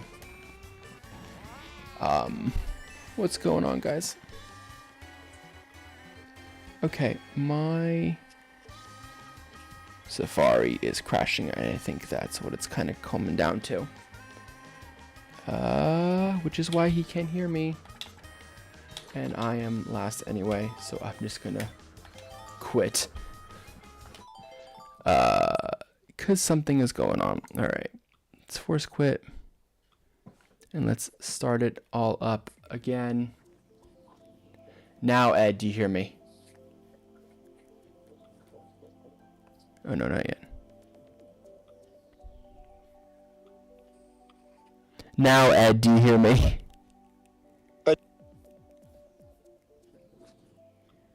How you hello? Can you hear me? I hear you. How you doing, my friend? What's up? What's up? I'm doing pretty well today. Yourself? How's the stream been going? Tiring, if that makes sense. I can imagine. How many hours? How many it's hours? Been are an you exhausting time, for sure. Oh, you just turned black How for long me. have you been? Oh, All right, there, you're back. Sorry. Yeah, I mean, you know, we're tired. We are on stream number 2. going into what I can only describe as the exhausting part of this thing, because we're hitting the middle of it now, and it's about to get exhausting. So especially because it's 11 o'clock at night here, I'm about to go through the night. So, you know. How about you, my friend? What? Yeah. So you're getting to the point where you just gotta keep trucking. Yep, you know. But I got my coffee. I got my water. Oh yeah, we love that. I got my water right next to me too. Perfect. And Quentin should also be joining us in the next like 20 to 30 minutes, hopefully. He Got had it. to run out for something. All good. All good. But yeah. What have you been up to? What's I've been editing photos today. I did a photo shoot yesterday. Yeah, something called Stars of Tomorrow. It was like a singing competition for high schoolers. And I did the photo shoot for it. Nice. And yeah. It's pretty much yeah, my day's been pretty basic.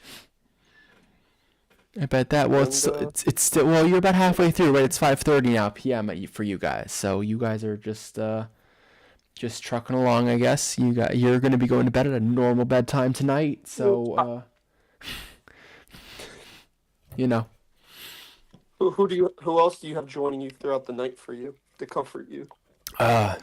So up next. So after you guys, Satomi will be joining at 7 p.m. Then our script supervisor, Georgine Murray. And then to take the graveyard shift from midnight to 3 a.m. is Anthony.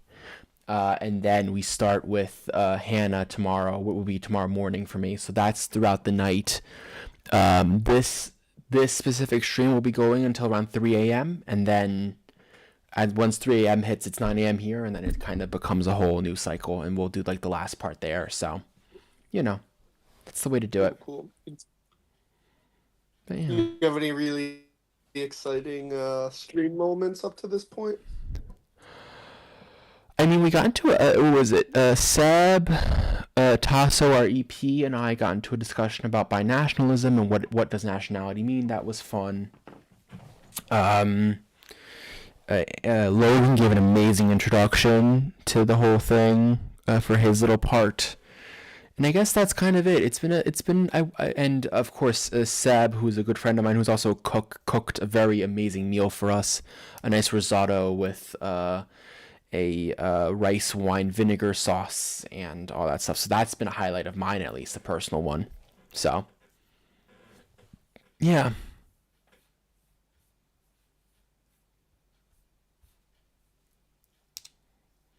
Yeah.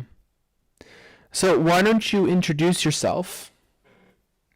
You are a little bit choppy. You're actually having a pretty good stream, all things considered. Oh yeah, no, I'm not worried. We're having a fun time. It's awesome. We're having a fun time.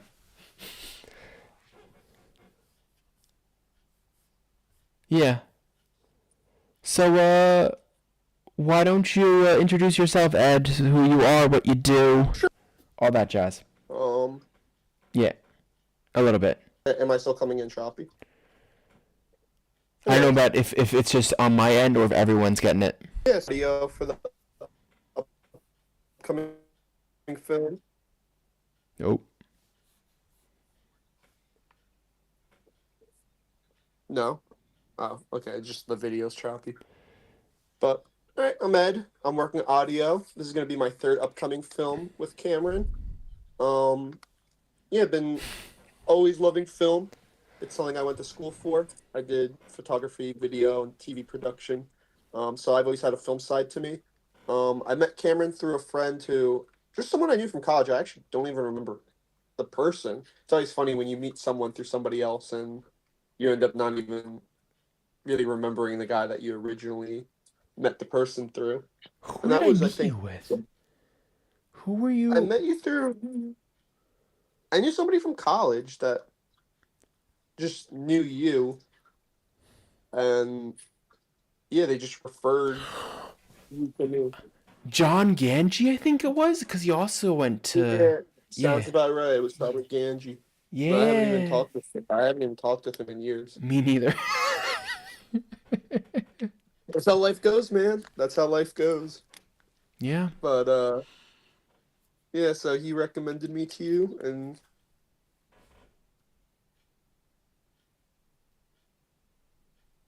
Oh. a good recommendation since Yeah. we still talk with each other to this day, work together on films.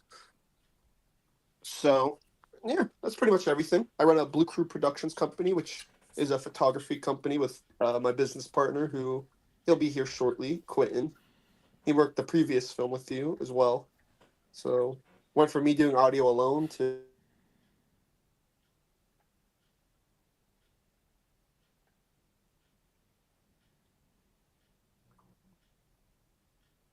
Oh. Ed? Ed totally got kicked out of stream. That was fun. Yeah, you were totally gone. I don't even think you're on stream at the moment.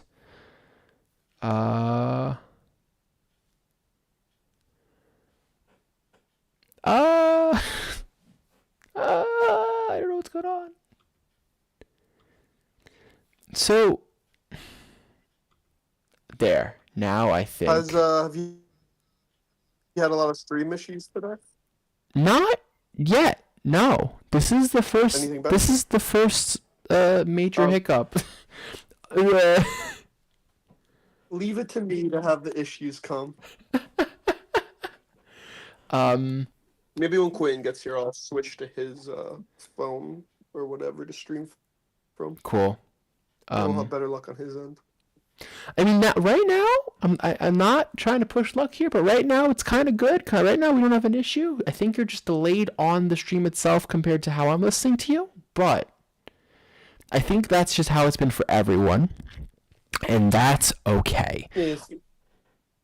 So, but yeah, everything seems to be going good, going well so far now. I don't think did you want to show me your laptop? Or your monitor on your feet? I don't know if that's what he wanted to do. I did not trying to switch it back. It's super zoomed in. Are we better? Are we back? I accidentally hit the flip around, and then I kept hitting it back, and it just wasn't flipping around. That was chaos. Love it. Love it. I mean, Video Ninja is not my friend right now. Currently, it doesn't seem to be. But I just like, so we've done 3 films now together. We did Knocking on Doors, we did Moving On, and now we're doing Split by a Pond. I mean, a big theme of tonight has been just reoccurring figures in these projects, right? I mean, Rolando, it's his 2nd film, Devin his 3rd, Logan his 4th. You know, everyone's kind of worked with we kind of work as a family and as a team, so we always come together. I wanted to know what that means to you as someone that works in audio, like how, because I feel like audio as a framework, like as a department, always looks more on the outside looking in. Like I feel like we give a lot of love to camera, we give a lot of love to costumes and production design, but audio just kind of does its own thing and kind of gets the job done. What does it mean for you to be able to work with the same team over and over again?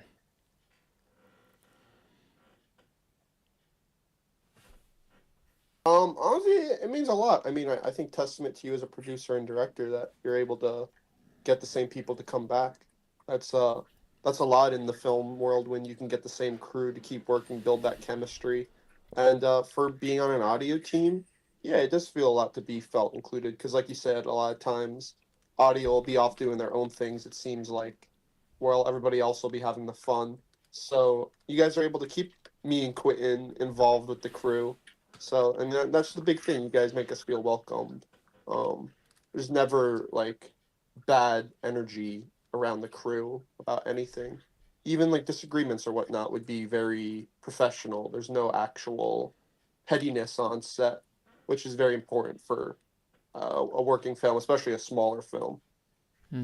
Yeah, I mean, a part of it, for me at least also, is just we need to make sure as a team that everything just works, right? Like everything just needs to work, everything just needs to go, and it's up to us to be able to just like keep chugging along at this thing that we do.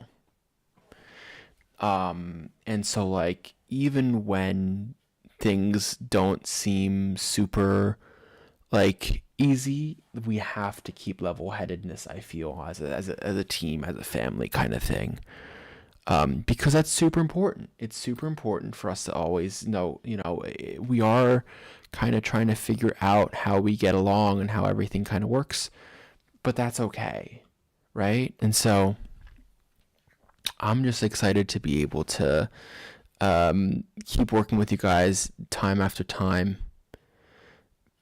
because it just means so much to me, yeah, I don't know. I just like, I love working with you, Ed. It's always a pleasure having chats with you. Always a pleasure kind of having that conversation with you. And we lost him again. Yep, we lost him again. So, this is fun. This has been a little bit of a chaotic stream, I would say, to say the least. This part has. I don't know who's watching. We are down to one concurrent viewer at the moment. Oh no, we have it says we have 5 concurrent. I don't know what's going on here, to be honest. I'm getting the same website is giving me 2 different numbers, and I love when that happens.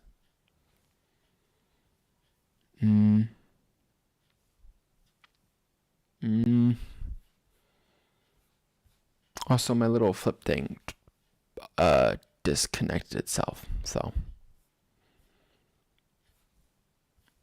I don't know what to do.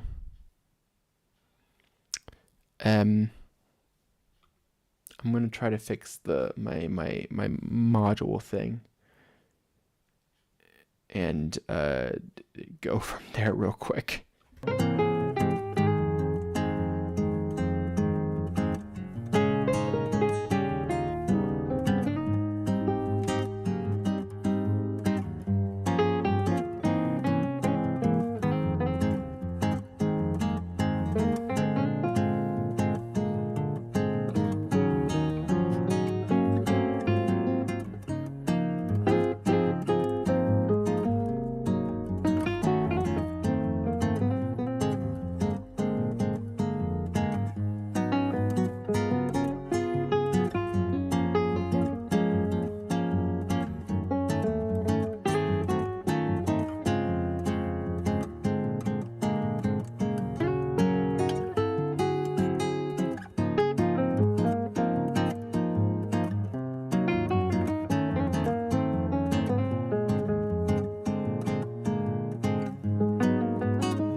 And we are back.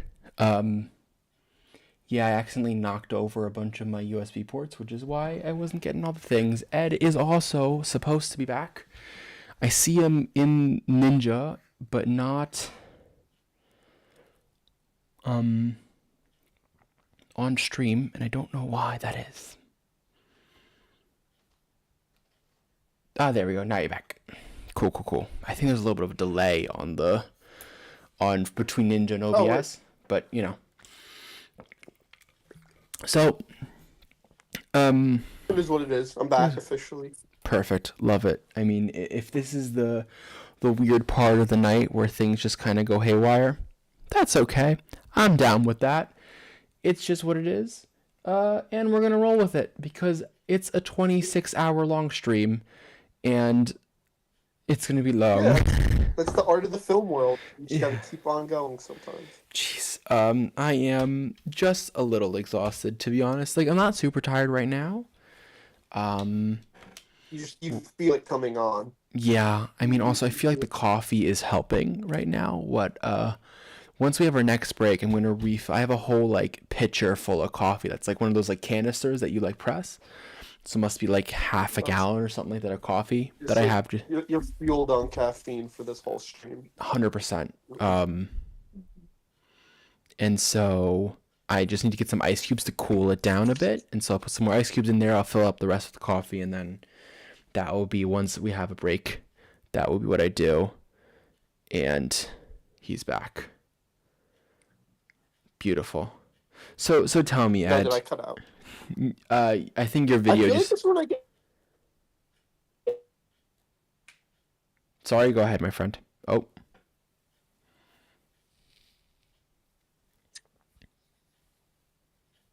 Oh, and he's fully out.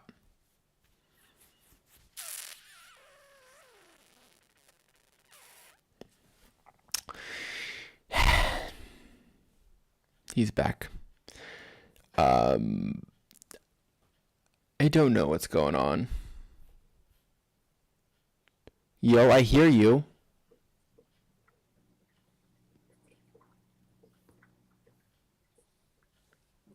Do you hear me?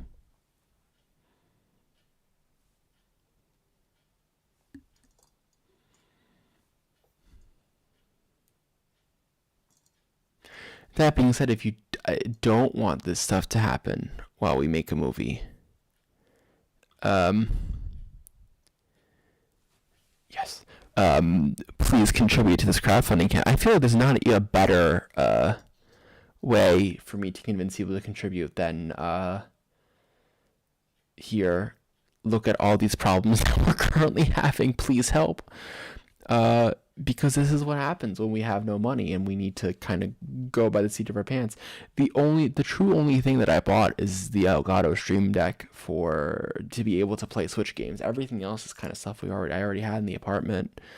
I bought like a couple wires, I think, but that was kind of it. Even the microphone arm that we have for the second mic, I actually brought with me from the US. So,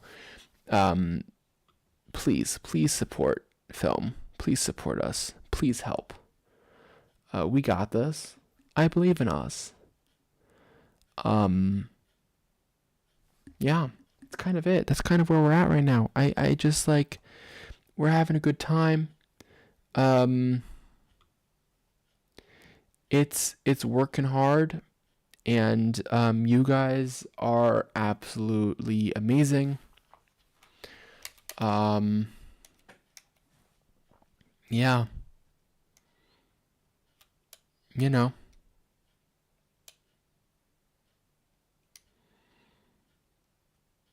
I don't know.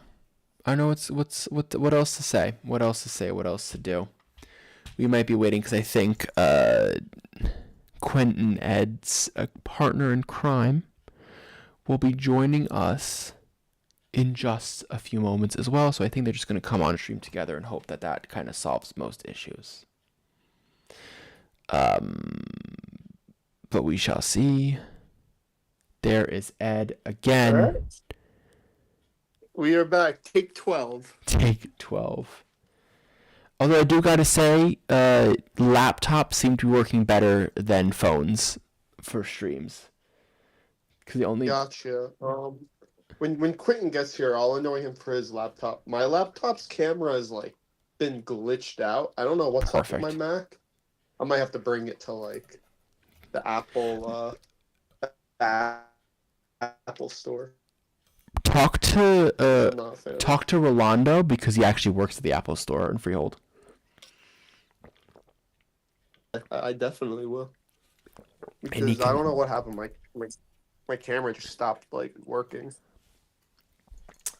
He's also good with he helped me get a new iPad, the new iPad that I'll be using for set.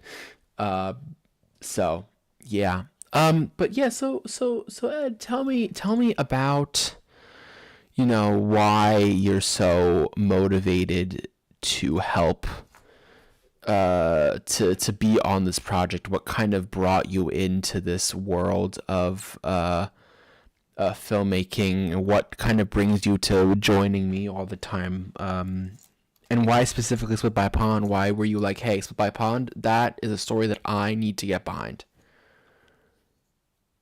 Because you got behind it, and I'm always down to get behind whenever you're behind. But no. I've always loved film and filmmaking. I mean, it's something I went to school for. So naturally, I was going to go work on some films, and Right. running into you. Oh, Nope. Well, he is did gone I again. cut out? Yo. Or never mind, he's back.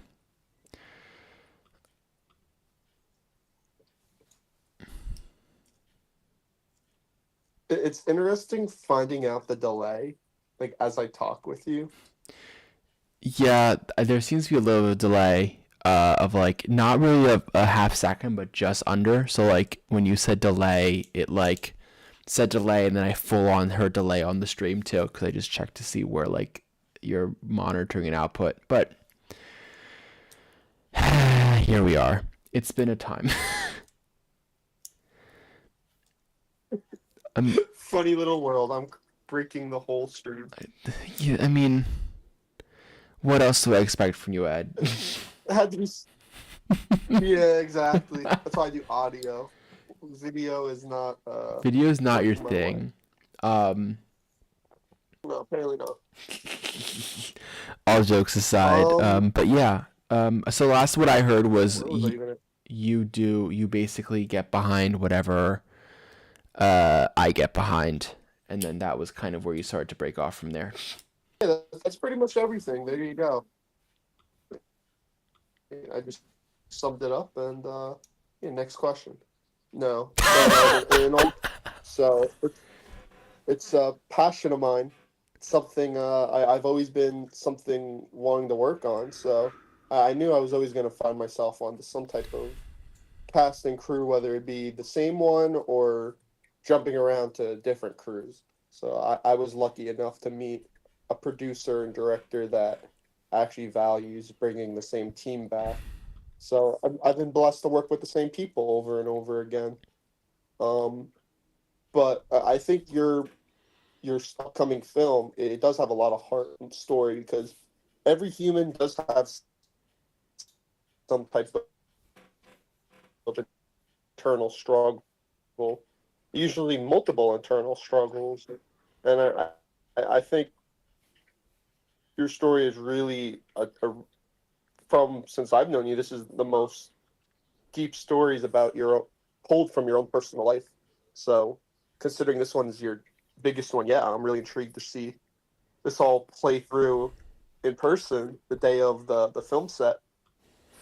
But yeah, man, I mean, my personal split by the pond was that and I'm still battling this, is splitting work and family and managing your time, and I'm always struggling there with that type of stuff. So it's definitely a relatable film. I mean, and that's part of one of the things that I learned so much about in this, while like not even while writing this, but while like talking to each and every one of you about like bringing everyone on. It was 100% about just like the idea that everyone has their own kind of split. Everyone has their own kind of like reason why they feel this film like kind of embodies them, and kind of they feel connected to it. And that's always super cool to see, you know, because like it always means a lot to know that we are here to tell stories. And I think especially a story like this that's super personal to me, and that's super like connected to me, the fact that like the whole crew has like some sort of connection to this like underlying thought makes it feel so much more universal than I ever thought it was going to be. And yeah, I'm just like that's what really gets me every single time. That's what really warms my heart every single time we talk about it. Because it just means so much. It just means so much that I'm able to say, hey, look at this. We're doing some really cool stuff, and we have some really cool people involved. And every single person looks at this script and goes, you know what? I feel empathy with it. I feel the story. And that just means the world to me personally. And I'm just super excited to be able to share that with everyone, and be able to share it past this group of filmmakers that also kind of understand what we're all doing together, basically. So, yeah. Well, yeah, I bet. The piece about you saying how it's universal, you definitely had to learn a lot about the whole different crew, a lot of their different splits. Probably got to get some information about everybody that you didn't know. That makes this even more personal too, For sure. knowing that everybody does have something that they're relating to this film, their own splits. Yeah, I mean, and what really is so cool about this, at least for me personally, is that I know I asked everyone to kind of bring in their split, and like record it, and it's wild to be able to see what everyone kind of comes up with, and that everyone kind of has something, and that everyone is so committed to this, right? Like, I've asked a lot more of all of you than I've asked of any prior project, specifically because of the crowdfunding. Like, the crowdfunding is like a super big part of why it's become so deep and why it's become so important. But everyone rose up to the challenge. Like, every single person said, hey, I will be a part of this. I will make sure that we help raise a little bit of money. I will reach out to my friends and family. I will reach into my network. And it doesn't matter, right? If you got 20 people or you got nobody, everyone put in the work to get people on board. Because everyone believes in the story so much, and everyone believes in the team so much, and everyone, and I feel so honored because everyone feels connected to me so much that they say, hey, we will help you, Cameron. We will support you so that we can also support this project that we're all a part of. And that's all I ever, that it just means the world to me, basically. So, yeah. I know I've learned over these past couple hours to talk a lot to fill Yeah, time. man. I mean, I said So it I go on before, little tangents. but I mean, it really Um, is true. Like, it really is. but yeah. People are hyping. Yeah, you're rambling, man. You're rambling. Yeah, man. I mean, you can care about you as more than just a producer and director, but as a friend trying to make it big in this world. Ultimately, it's just fun being able to work on these stories, and the And fact here's that the your thing, right? stories Like, we actually are. have meaning really help, because there's a lot of film directors that just they write stuff, they write stuff.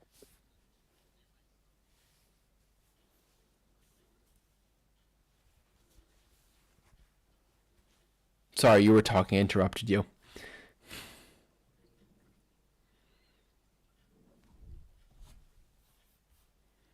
Oh no, I'm pretty much. You say whatever you need to say. I feel so honored for you to say that you feel and you see the message in every single film, right? Like, because that's, I mean, every director is different. Everyone tells a different kind of story, but the stories that I love to tell, and it's every single one of these, right? Like, there's always a human message in it. It's always about humans and how we interact as people. Like, no matter what film I'm working on, and you know me, Ed, I'm always working on like 5 different things at once. Like, I was talking about this before. I have the book that I'm working on. Like, I'm working on another movie. My next short, the book is already like bought, and I will be reading it tomorrow after the stream. I will take my eyes off of a screen for the first time in 26 hours, because even when I'm in the bathroom, I'm prepping things. Uh, like, it's insanity. So yeah, I mean, even when I want to make films that matter, and that give people a reason. I think part of it's escapism, but also part of it is just like letting us look in the mirror and let us like kind of look at ourselves and go, hey, this is who we are, this is what we do, and it's okay that we do that. And yeah, I don't know. I'm glad that every It's what is creating it? art, and Yeah. I was just saying, I mean, we're creating art, and art is very reflective of who you are. And yeah, when you're able to create art that actually really has meaning feels good. Put at that out least for there me, for at a least for moment. me, at least for me. Oh, Um, that's not fun. but Well, yeah, Quentin got back, so hopefully he'll change or whatever, and we can jump on his phone. you guys live together, right? We do live together, yeah. Yeah. You guys with other roommates, or just the two of you in an apartment together? One other roommate, a friend from high school of mine. Nice. It's kind of funny because I originally moved into my place with two friends from high school after college. Then one of those guys moved out, and like one of my other friends from high school moved right in. The timing couldn't have been better. And then that same roommate ended up moving out himself. And once again, the timing couldn't have been better because Quentin needed a place to live. So he just moved right in. And it, So, and the best part about stuff like that is, right, because Anthony and I do a lot of work together, and he's also a big part of Capcom Productions, and especially like this is one of the reasons why I keep trying to pressure him to move out here. It's like when you work with together with someone, and when you guys are kind of a team, it's so important to be in close proximity because you really get to like be able to be talking all the time, and let you kind of be able to do stuff very quickly. And yeah, and you guys, and it just, but it also shows that you guys are a team that like gets each other, and that's always super cool to see that you guys are just like clicking on all cylinders too. Like even when you're on set, it's like, hey, you know what, we got this, and then it really hits every single time. So you guys have like, you guys should get some high praises for the work that you do in the end.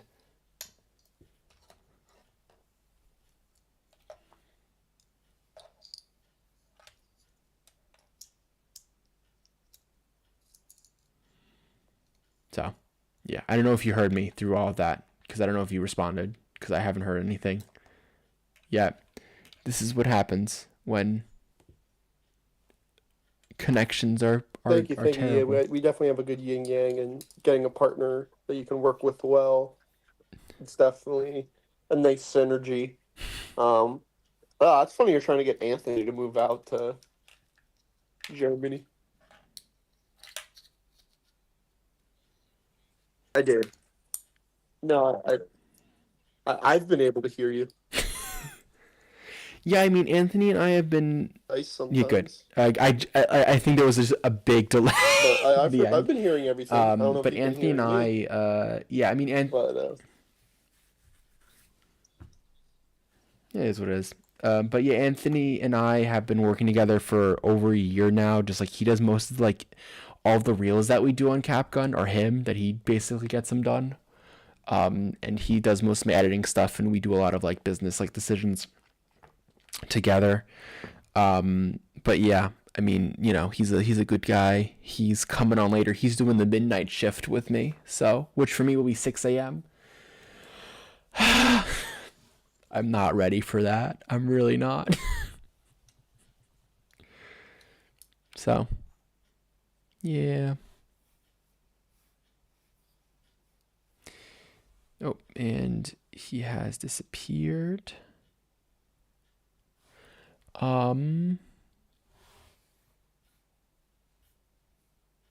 Hey, you guys have any questions? Scribbles, I am not gonna. I'm thankful, but I understand if you're super broke. I understand if the cash is tight. That's one of the things that I've been trying to say this whole time. If money's super tight, then like it's all good. Any amount is super cool. Because the other thing that I want to try to do tonight is just get like 15 more people, and then we have 100 people that have given contribution, have 100 pledges to this campaign, and that also is just like a number, right? Like just imagine saying like 100 people supported me on all types of levels, right? Everywhere from, we've had people give 10, and we have had people give 200, and there's a whole spectrum there of money that you kind of get to give. But Scribble's the fact, like you're always here, right? It's like you're here from like the moment we start to the moment we end. You're here on most podcasts, like, and it's super cool that you're here. Super thankful that you're here, and you're just killing it. So, You're doing an amazing job. I'm not worried. And it's all about whatever you can give, if you can give. But the other part of it's also, it's not just about money, right? If you can share it to people, and if you know people that I was just talking about this earlier, or not earlier, but I was talking about this recently. We have, how do I say this? I reached out to over 130 people on that last weekend, to get people to contribute, because that's part of this. It's just the knowing, it's the getting people to know, right? And maybe you can only give $10, but if you have a friend that gives $10, and another friend that gives $10, and another friend that gives $10, like, that piles up. And this is how movements start. This is how movements get done. And this is just how this works, right? We are having a great time here. And I know my voice is now starting to get quiet a bit. I hope that my volume's coming in clear. I turned up my volume a bit so that I can speak a little quieter.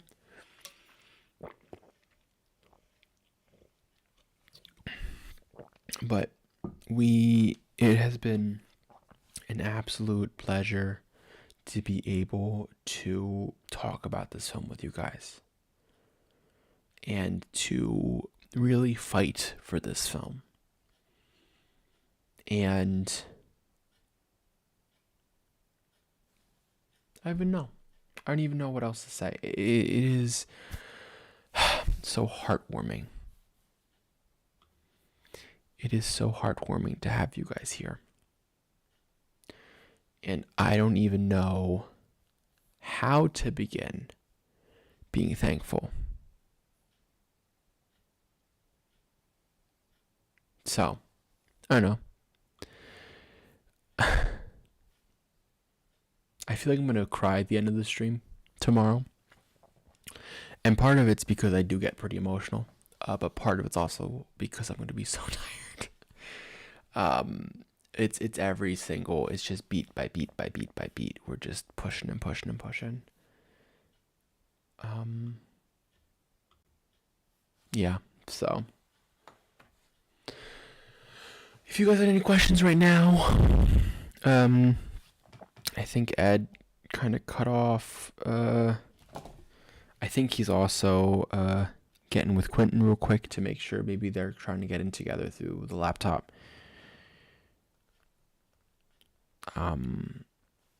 But we're just working. We're just doing our thing. So appreciate you. Because here's the thing. It's not just, it's every single, it's the follow, it's the likes, it's the everything. So we're just, appreciate you every single day. That being said, they were just here. They're coming back in a moment. I can still hear them. Hello, my friends. How are you doing today? This looks a lot clearer than it did 2 minutes ago, so I'm really hopeful. There we go. I think we'll be okay. All I needed was Quentin. All you need is, it takes two to tango, and it takes two to have Blue Crew Productions here. That being said, Quentin, how you doing, my friend? Busy as always, doing gigs in New York City, but happy to be here, and I'm excited to talk about everything from the film to just life. I don't know. Let's get into it. Yeah, I mean, we got another hour until Satomi comes on. You guys I've officially crossed over into Monday, so it is now midnight here. It's 12:04. So we are starting the what I believe will be the hardest part of the stream for me, because it's me alone behind a desk. But we're gonna get it. We're gonna get through it, and with my friends here in hand, I'm just super excited to be able to talk and just chill, play some games, and just figure out kind of where we go from here. But Quentin, Ed introduced himself. Quentin, I think it's only fair for you to say hi and introduce yourself. Sure. My name is Quentin Tran. I am the co-founder of Blue Crew Productions, a multimedia production company. And on this film specifically for Capgun Productions, we'll be doing the audio mixing and engineering and all the fun stuff that's to do with audio for the film. I went to Seton Hall University, met this guy there. We both graduated from the television and video production program, and as soon as we got out of college, we just started up the business, and that's kind of the story of Blue Crew Productions. I mean, perfect. Lovely. I couldn't, you guys know what you're doing. I mean, here's the thing, right? Like, and I was talking about this with Ed. You guys have this synergy that I don't see in a ton of people, right? Like being partners in a company requires some sort of synergy, and you guys got that, right? And so, I mean, what made you guys decide to work together in the end? Like, what was the kind of catalyst for it? Good question. Let me think about that for a second. So we kind of met through a few of our classes. I believe it was Rodnella's class, right? It was TV production. Yeah, TV production 1 or 2. Either one of those. It was just like we have to submit scripts and create projects as groups. And one day I was partnered up with this guy and a few other people from our class, and the rest was history. Kind of felt, as you said, that synergy, like immediately. Like I kind of bring the tech side of things to it. I'm just always have what would you say? Like I always know what's going on with the tech, and he's a really great talker. But like together we like kind of meld and we make this like unstoppable machine of just making things happen. I don't know. It's been great so far. We really haven't had any issues whatsoever that I can think of. It's always been smooth sailing with both of us.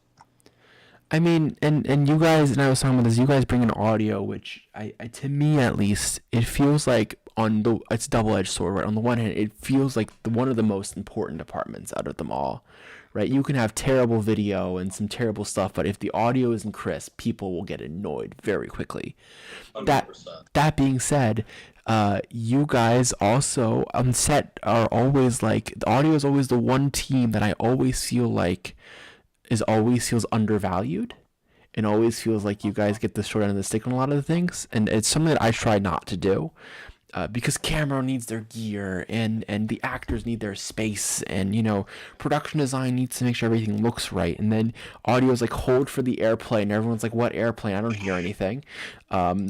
So you guys sometimes I feel get the hardest part of the bargain. So like, I mean, first of all, I think it's a two-part question for me at least. What keeps you guys going through that? And do you feel like that on my sets? Do you feel like that? Did you guys feel like that on Moving On? And why, if not, what was the recipe / why come back for the next project? Why come on a Split by a Pond? It's a great question. For the first time I worked, because I know Eddie worked on one before me, but the one that we were both working on together, so let's start with that one. I could just really feel the passion. I come from an arts family, and to explain a little bit more, my dad's a musical conductor, not of trains, but of music. Orchestras, choirs, operas, that type of stuff. And I've been like around like passionate people my entire life through the arts, I guess you can say. And I love working on projects where the passion is there, the team all wants to be there and make things happen, whether it be the camera or the audio or the actors. I mean, just pick any part of the equation. But when it all comes together and everyone wants to be there and make magic happen, let's just say, it's exhilarating for me personally. I'm sure it's the same for Eddie because we both love doing it, but maybe he can explain himself. But for me at least, it's just the energy and the passion that everyone on that team brings. And I've loved it ever since. I worked on the first one. I'm so freaking happy to be on it again and like make more magic happen, as it were. Yeah, I mean, I know Quentin. We just worked on a project again together. The two, Right. the 37-hour film challenge. It was kind of insane. It was very insane. I don't know if I told you we got finalists in that too. Oh, Yeah, you mentioned that. That's, first of all, So congratulations. super cool. All you, brother. Like, of course, we're all a team, but like you brought everyone together, so I'm very proud. It was, I mean, here's my thing. I will try to come back next year to do it because it was so much fun. And it was insane to make a movie in just a day and a half. Like, yeah, it really is. like- Like that was definitely an experience for me. Like, Ed, I forget. I know we had asked you to come. You were busy that day. I feel like you were on a project, or no, you had family. I think we were over at family or something like I that. mixed up my dates and I had a day with family. But I think Quentin told you how he got stuck in train hell. You should tell the story. I was stuck kind of with Quentin. Yeah, it was like He was leaving for you. I was leaving for family in Staten Island, so we both had to go through Sea Caucus. Except we went like separate directions. I was going to the New York line. He was going south. We were like, I see you. Then like I see that I have a delay, and I'm like, this blows.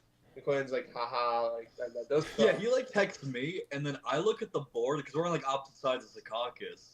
It's like, yo, that sucks. I look up and it says cancel for you. I'm like, shit. What the heck? Like, what am I gonna do? Like, I immediately called you, of course, and then the rest is history, as it were.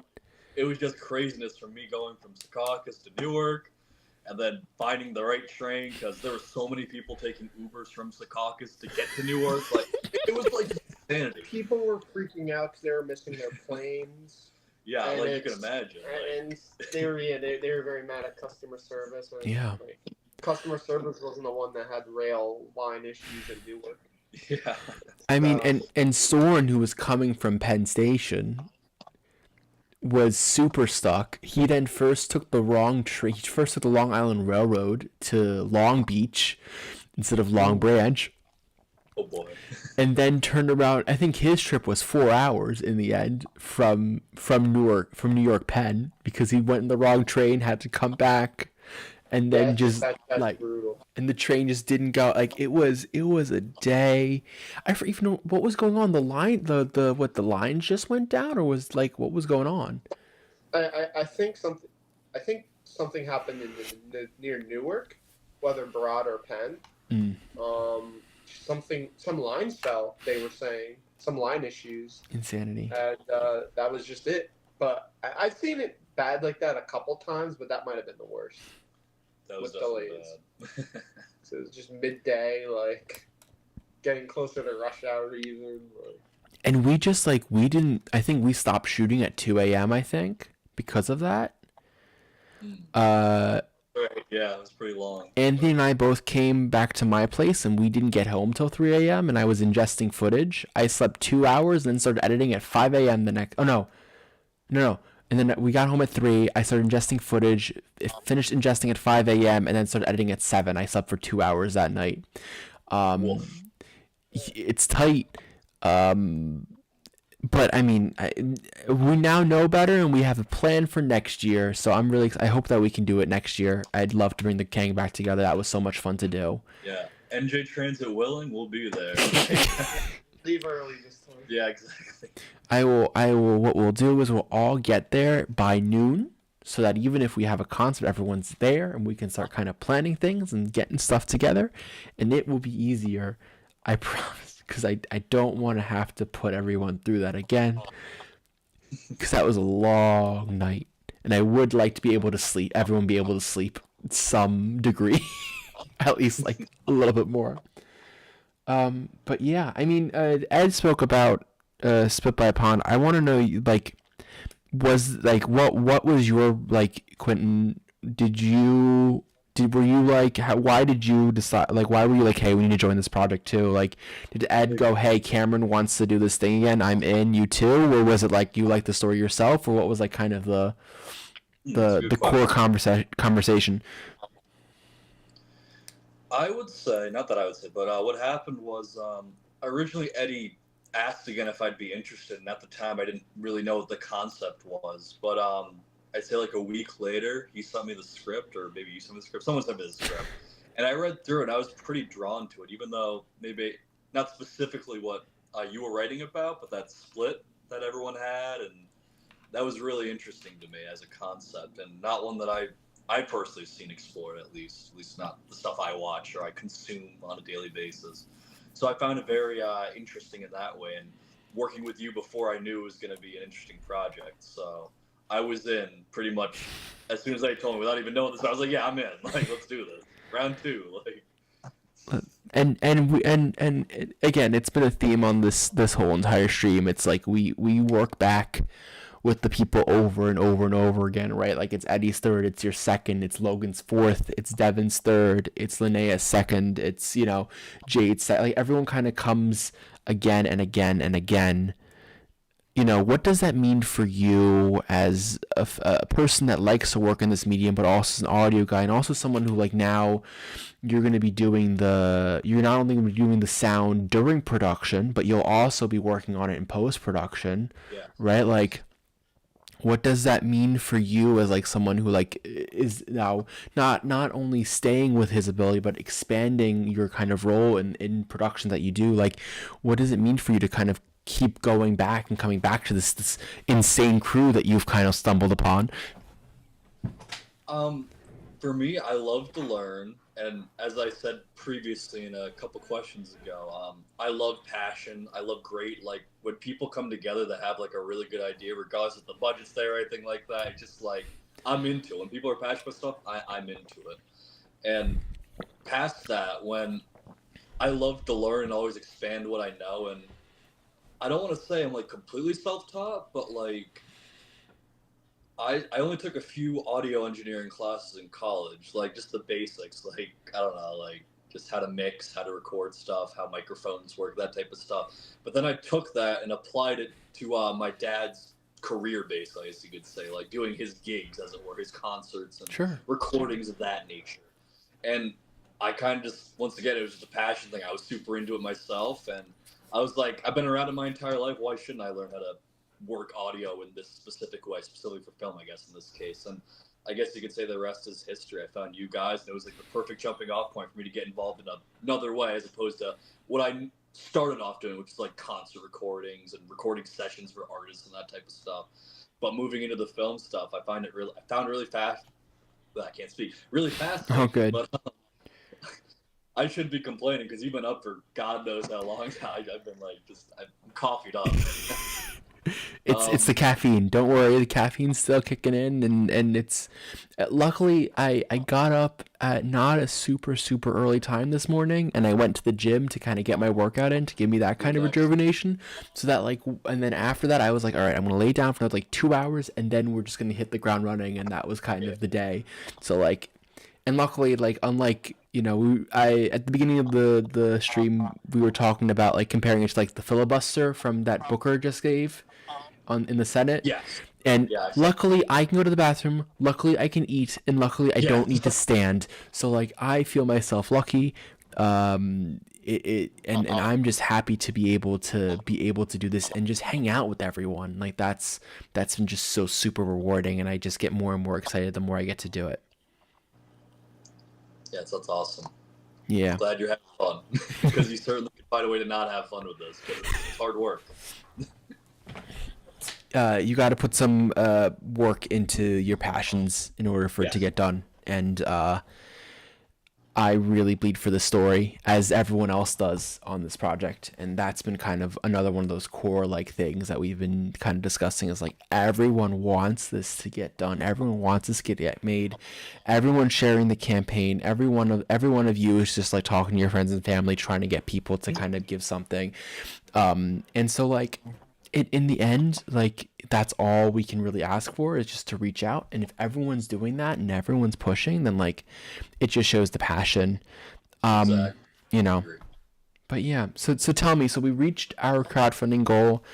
Part of this stream has been to kind of a celebration of that, but part of it is try to look beyond and try to look, like, kind of trying to see how far we can push it. And so I want to ask you, like, what does this mean to you? What does going for a stretch goal, kind of pushing the limit for how much we can raise, kind of mean to you as an audio person?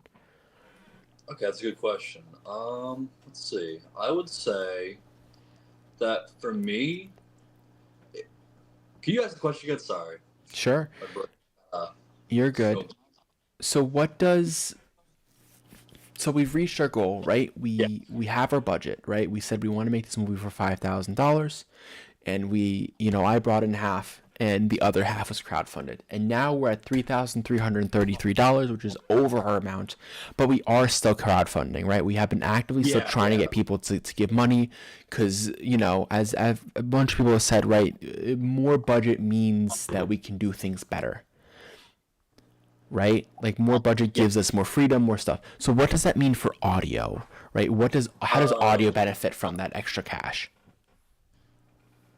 I would say that it allows us to get, possibly, because you have to reach those stretch goals, but possibly invest in some better miking equipment, better cabling, and I think it's the main thing, because I feel pretty confident, even if we didn't reach those goals, that it's still going to sound amazing on our end because we have good equipment and we're well versed in it now. But having the option to also include even more stuff that like allows you to make more creative decisions, such as Sure. like maybe we can place a mic here, maybe we can do something. We could do like, I don't know, Foley effects. I don't know, like all sorts of crazy stuff. But I just think it allows you to be more experimental and see your vision even more put through the audio landscape, let's just say. 100%. And I think especially this film needs a lot of like Foley and like those like small effects kind of things, right? Because it's so important how we kind of see like this world, especially some of those like the therapist scenes that are super quiet and don't have a lot of soundscape, right? Like Yeah. it's really about like how can we add specific noises in there? How can we add specific stuff in there to really drive points home, right? How can we do that? And so like and so it would be very fun to see how you bring it both in the recording and how you what kind of stuff you record, but also I know like we will mostly get some more audio stuff, but I know we also have a pretty good Foley library, right, internally, that I'm excited for you to kind of work with, for you to kind of bring some of that together to kind of say, hey, look, these footsteps, we need to make sure that these footsteps are heard. We need to make sure someone sitting is heard, right? Maybe we'll have to record some stuff ourselves, like that kind of stuff. Like it's just so interesting how we can build a world through sound, right? Yes. And yeah, What I really like, because once again, coming from a music background, it's all about telling the stories of the music, and I see it as no different in film. Like, yeah, it might not be like notes and tones and pitches and all these other fun musical terms, but it's telling the story very subtly, like in the background. But like, if it's not there, as you said, bad audio or just not well used audio, it makes all the difference. Like, for sure. Yeah. I mean, and this is something that I always say because I know Germany's a very big dubbing country. Like we do a lot of dubbing, which I'm not a big dubbing person. I hate it. And I know there's an art form to it, but one of the things that I say is dialogue is like a song to me. There's a rhythm, there's a cadence to how an actor says it. They use a certain tonality, they use a certain, voice for a reason. And so when you dub, you take a lot of that up. And so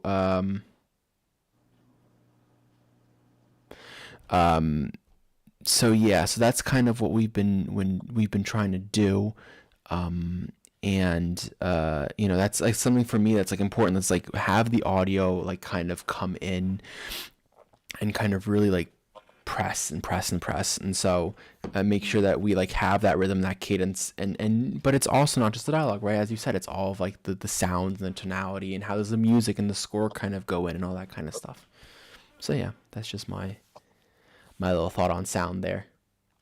Oh, I wanted to ask you, is there going to be music in this film at all? Yes, we will be having a score.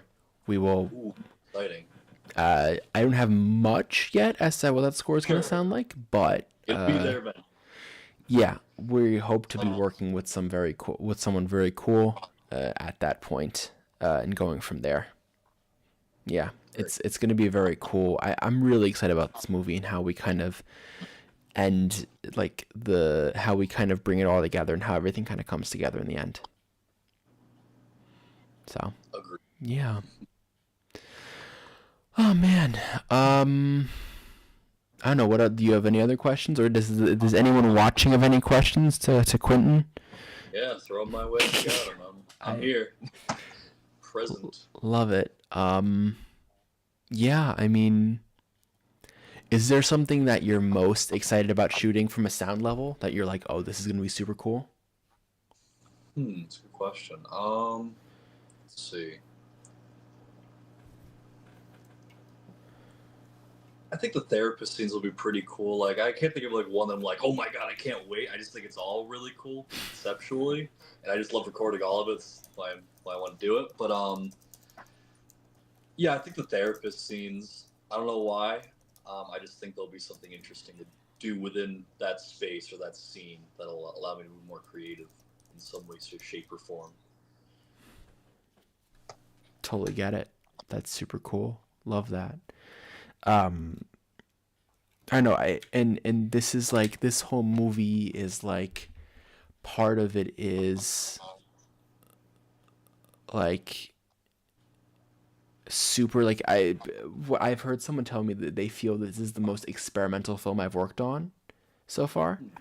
And so part of that is just like some of these like scenes of like just more artistically and more like art housey, and just like being able to kind of meld things together and how people see it. It's like, it's just super exciting how we're going to be able to kind of like bring stuff together that I don't think people are expecting, on a film level, and kind of see that this is how the whole process of filmmaking works, and how we can use it for something very special and very interesting. Tasso asks, what is the favorite sound that you've captured for audio? A favorite sound, just in general? I mean, if you have a few, just list them up. So I work with a lot of famous singers, mostly from the classical / operatic world. I can't think of any names. I suck with names. But over the years, I've just worked with so many cool artists that have allowed me to record them singing and or playing their instrument. Let's see what else. I think that's pretty cool. I've always enjoyed doing them, and I love like part of that process. Listen to it like hundreds of times when you're in the editing phase, and just like picking it apart note by note, like having the score in front of you, and I really enjoy that process. It's crazy. Like I worked on this one recording project with my dad. It was for a family foundation, the Gerber family, which is Gerber baby food. They're like this last name Gerber. But one of the people in that family was, I wouldn't say a well-known composer. He was very experimental. He did atonal music, which, to put it very simply, just means doesn't sound very appealing to the ear. It's very dissonant and weird and all over the place. But like, if you're like a music nerd like me, who knows a little bit of theory and kind of how it comes together, you're like, this is pretty cool stuff. And we did this. All the recording in one day in a church in New York City. And what was crazy about it was right across from us was Columbia University. And this is kind of right after the October 7th attacks. I'm not trying to get politically here. It just happened to be that day. Sure. But they were protesting. And I had to work on the fly to adjust mic placement and like all these different factors. Because we were literally hearing like protesting on the cans. Like, and it was like really crazy and like I don't know, like it was just a crazy project. And I was the only one working. It was just me doing recording and listening back to takes and going through the score with the some of the artists that were there. And it was just a crazy day. And I thought that a few of the takes would have been ruined by this, but the theme of this music is atonal poetry. It's like anti-war atonal poetry music. Like really weird stuff. Interesting. Yeah, very weird timing. It happened to work out that like we kind of used the protesting in the background at the end of songs to kind of just make it work. It was really fascinating. I just had to kind of figure it out. I was like, oh, this actually kind of works because it's anti-war, people are protesting, and it was just a really fascinating project. And I was like improvising like for half because of the protesting going on and just figuring out live sound, and it was a whole thing. But that was very exciting. And yeah, after like at the time, like when it was happening, it was very stressful. But afterwards, releasing it and the people that hired us were very happy. It was very cool, and I'm glad I worked on it. And like listening to that music, like your ears literally get tired. Like everything starts to kind of sound samey, I guess you could say. If you ever listen to audio for more than 4 hours, this guy right here does that a lot, even just for fun, listening to music. Like your ears literally just get tired, and you can't really distinguish between certain things. You have to take breaks. But it was a really cool project. Probably the coolest one I've worked on. I wish I could play it, but like once it was not released, but given to the foundation, they haven't done anything with it. So I could talk about it. It's like I'm under NDA, but I don't know if that'll ever see the light of day, which is kind of sad. I think it's pretty cool stuff. But what are you gonna do? They paid me, and they're happy with the work, so that's all I can do. Right. I mean, totally get that.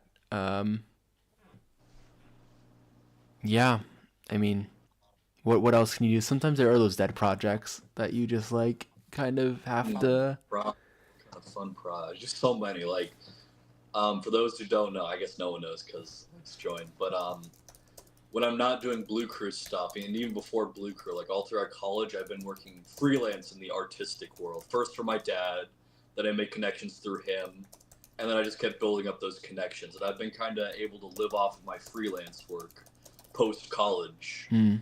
just doing gigs here and there in the city, in Florida, all across the East Coast. Basically, it could be anything from video stuff to audio stuff and all sorts of crazy stuff. I once did a project for the Bad Boys of Opera. So this is a guy Okay. named Michael Fennelly. He's a really cool producer. He's also a very talented pianist. But he has a lot of money to play with, and he always likes to put together these passion projects where he'll like take a bunch of singers on tour across the country sometimes. But for this, the one I was hired on was in Florida specifically, and it was me doing video and audio recording at venues, and four crazy singers, actually six. I went twice, but yeah, six for the crazier one that I did. But excuse me. It was a fantastic time. Singers are like the most fun people to hang out with and make stuff happen with.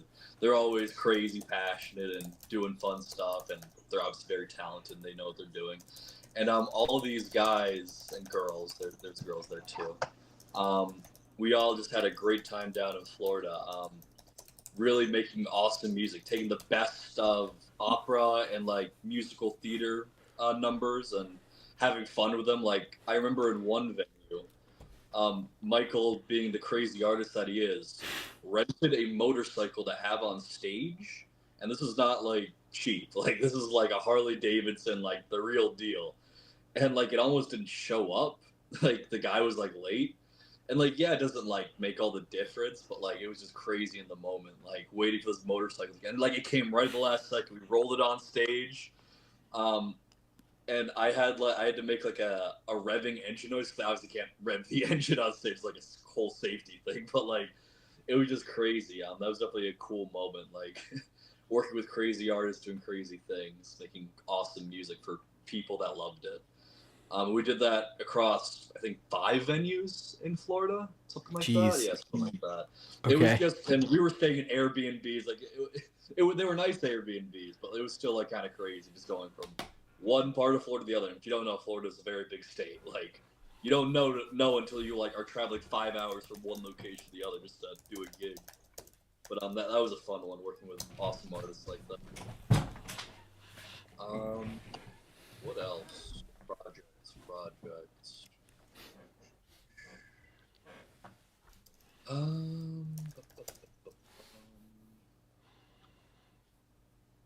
Blanking right now, but like once again, like it's all kind of a blur. Like a week afterwards, I'm like, what did I do like last week? What crazy project was it? Like, What was this about? What did we do? yeah, like once I submit it, it's like it just goes out the other end. Like on to the next, because there's always something else coming down the pipeline type of thing. What else? I worked for the Phoenicia Opera Festival, which is an outdoor opera festival that takes place in Phoenicia, New York, which is right near Woodstock, which, you know, 1969, Woodstock, that whole thing, all the crazy music scene stuff that was happening. But like a town over, there's a town called Phoenicia, and it's like in the middle of nowhere. There's no cell reception, like in the entire town. Okay. And I got hired one year just to do archival recordings, but then the second year, I got hired to do how would you describe this? It was so basically opera music in the movies, and it was my job to collect the footage and sync it to the music, play it at the right time, while there was a live orchestra and singers playing alongside. There's like 2 jumbotrons, like projector things on the sides of the stage, like playing the movie music, like kind of in sync, like 100% Sure. like close enough to like, oh yeah, I remember that when that music came on in that scene type of thing. Right. And Right. I I was working, and it wasn't like I had these pieces in advance. Like I got there 2 days before the festival. I was given the music, and I like didn't leave the room I was given for like 2 days. Basically, it was crazy. I was just editing movies and collecting media, and I was doing other things for the festival as well. It's not as interesting as that, but yeah, as I said, middle of nowhere, outdoors, which is kind of interesting because most of these things happen indoors, classical concerts and opera and all this stuff. But there was like a huge field where they had like a whole team come in and build a stage like a day or two before, um, build projectors up, build seating, and all this crazy stuff. And the night of the show, for the movie pops, not movie pops, sorry, movie opera thing, um, it might have rained. And the thing about this festival, there's no rain date. If it rains, it's over. You're like screwed. To be 100% like honest, like Jeez. it can't happen. There's like wires everywhere and all this crazy stuff going, lighting and all this crazy stuff. And it was the craziest thing. So during the show, like I was waiting for it to start, like the rain to come in. If you were looking at the Doppler radar, we had Wi-Fi at the specific venue, outdoor venue. They like brought Wi-Fi, and that's the only reason I was able to see it. You could see like the clouds going everywhere, like in a circle around, but not like there. We saw lightning on either Oh, side, jeez. but it never rained. Like it was one of the craziest things that's ever happened to me. Like that, like lightning all around, thunder. Like everyone thinks, like, yeah, we're about to pack up and go home, but never happened. Like, That's so cool. insane. Like such a crazy experience, and it was great working with all the people over there. The founder of it has unfortunately stopped doing it, but she got promoted, and now she's the head of Florida Grand Opera, which is basically the Metropolitan Opera in Florida, and she's a great Nice. person. Maria Todaro, very good director, and I would consider her a friend. We work together a lot on these festivals, and she's a cool lady. Yes, that was another crazy gig, just one of many. I don't know. I just do like all sorts of musical stuff though. Just go into the city recording things for artists. Yeah, it's kind of like my thing. It's like my niche, I guess you could say. Just working alongside a lot of musicians. But you love it. Like we can tell that you love it and that you're passionate about it, right? 100%. Like as I said, I mean, since I can remember, I've been going to my dad's concerts, and just to remind everyone, he was a conductor of music, not of trains. And yeah, I like saying that. Because I've had like people say, like, when I say my dad's a conductor, they literally think he's like, oh, like on NJ trains. Like, no, not on NJ trains. It's silly. But like they get it real time and silly. But I always say that it's just kind of a funny joke. But what's it called? And there's different styles of conducting. Like conducting for an opera is very different than for a chorus or for an orchestra. It's like different style, I guess you could say. It's like going from jazz to like rock. You know, they're different things. Like yeah, it's like the same gestures, I guess you could say, but the way you portray them and give them to the people you're giving cues to, it's different. So I've been going to my dad's concert since I can remember, like age 4 type of thing, and I might have not appreciated it at the time, but I was always happy to be there. Like, you know, you're just like a kid, like falling asleep, and it's like, what is this? But like, I'm so glad I was brought to all those things. They really like developed my passion for the arts in all respects, not just music, of course, but like also film. And I don't know, pick a medium. I'm probably gonna love it. Like, I just love art in general, I guess you could say. And I've been around it my entire life, working with crazy artists and crazy talented people, and I love it. I just love the spontaneity of it, I guess you could say. Just it's when it's done live, it's never the same thing twice, and I love working in that. I guess you could say that area where like you got to figure it out on the fly and come up with solutions and be the guy who's like, this is what's gonna happen. We gotta make it work. Like we're doing it live, like that type of thing. And I like thrive on that kind of improv stuff, like just figuring it out. Like yeah, I have the knowledge that I'm not dumb, but like I do a lot better when it's just being thrown at me. And I'm very calm and collected, I guess you could say, because I just been surrounded by crazy people who want a million things done my entire life, and I just had to kind of make it work. So here we are.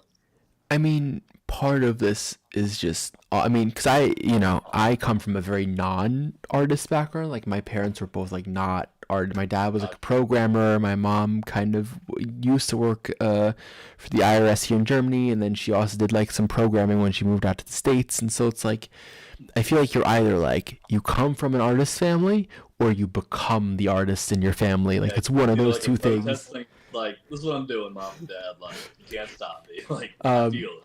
Yeah, but it was so, yeah, I mean, it's so fascinating just hear the love that you have for the art, and for like bringing everything together, and because this isn't an easy uh thing to do, right? Not Doing, not at all. But as I said, I thrive in the chaos of it all, I guess you could say. And I love to be right in the middle of it. I wouldn't want to be any place else. 'Cause if I'm not like there, I'm just like, I don't know, bored. I'm just like, whatever. Like, I need to be in the moment, just doing stuff, just making it happen. That's where I'm Yeah. happy. But I mean, but you nail it, right? You absolutely nail it. Sure. I'd like to say I do. Yeah. And you're doing your thing, and you just know what you need to do, and that's all that kind of happens, right? Like, if that's what needs to be done, that's what needs to be done, and you don't shy away from it. And I know that, knowing you now, like, for so long, it's like, yeah, no, you'll make sure that it gets done, and that it gets done right. Yeah, it might take me a day or two to get back to text, but I would say, yeah, it gets done. Like, I really try to make my clients happy, or anyone I work for, honestly, because I'm passionate about it. I love doing it, and as I said, I wouldn't want to be doing anything else. I love being in the chaos. And Sure, like, yeah. But and you know, so it's super fun to see like people who love and are passionate about their kind of art and their kind of department, when they kind of do as a super interesting, like, be able to talk about it, because everyone just kind of loves what they do.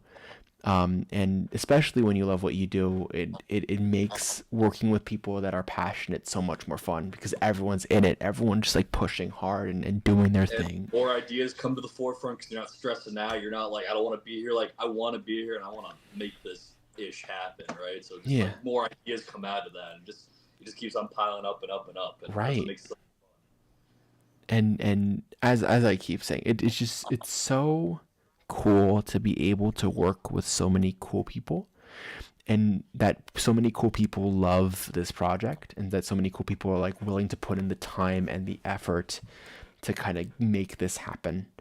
And you know, that's all you can really ask for in the end, right? That's all you can really ask for. And I'm just super thankful for the fact that we're able to do something amazing and kind of work together on this, and have that kind of push together.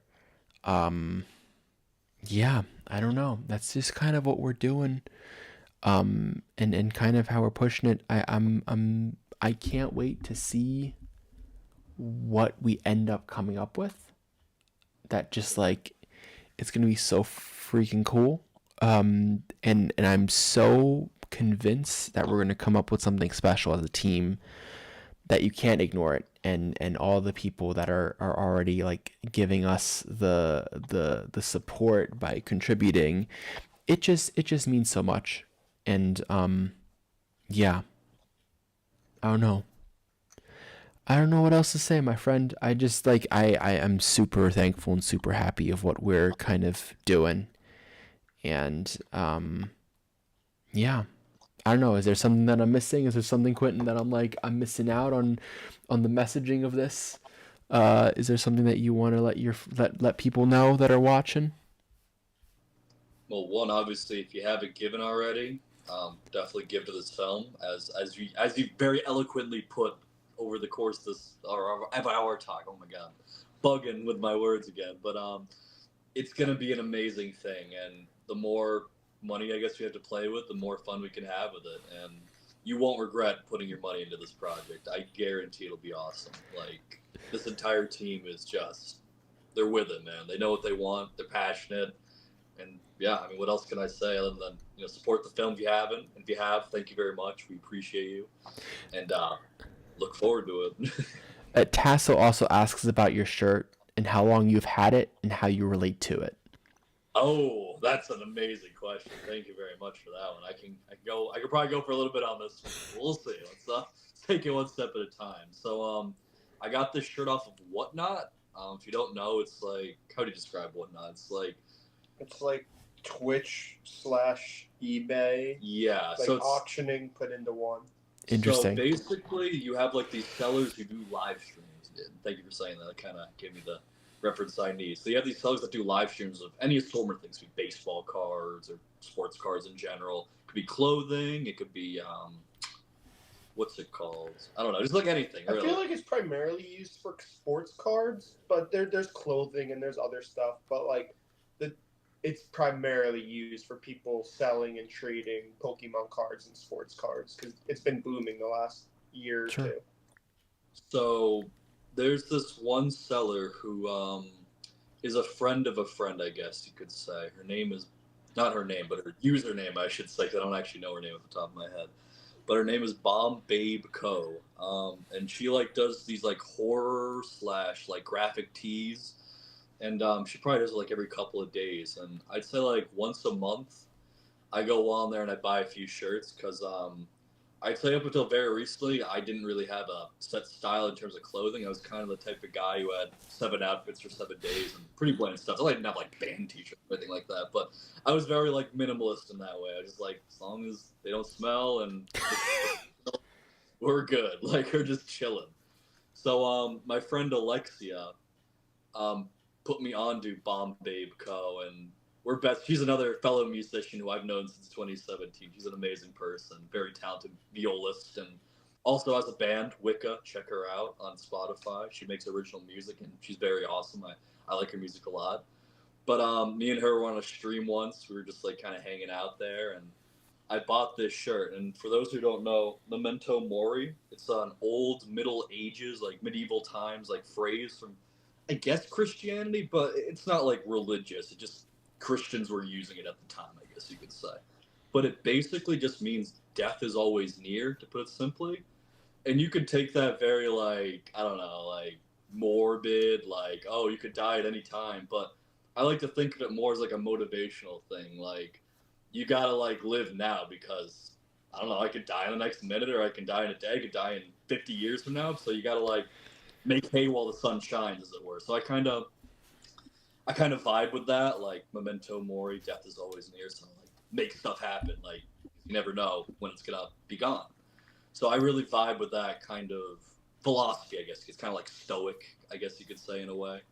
I read philosophy books every now and then just for funsies. That's just my weird ass. But I don't know. But I really vibe with the shirt. As you can see, it's a skull with like flowers in it and that type of thing. And I wear this shirt a lot. I like it a lot. And that's why I like it. It's a cool message, and I always like to tell people about it. So, very good question. I like that one. That was good. Man, we just talking about all sorts of stuff today. Everything from involving protests in music to T-shirts to everything. It's just what a fun time.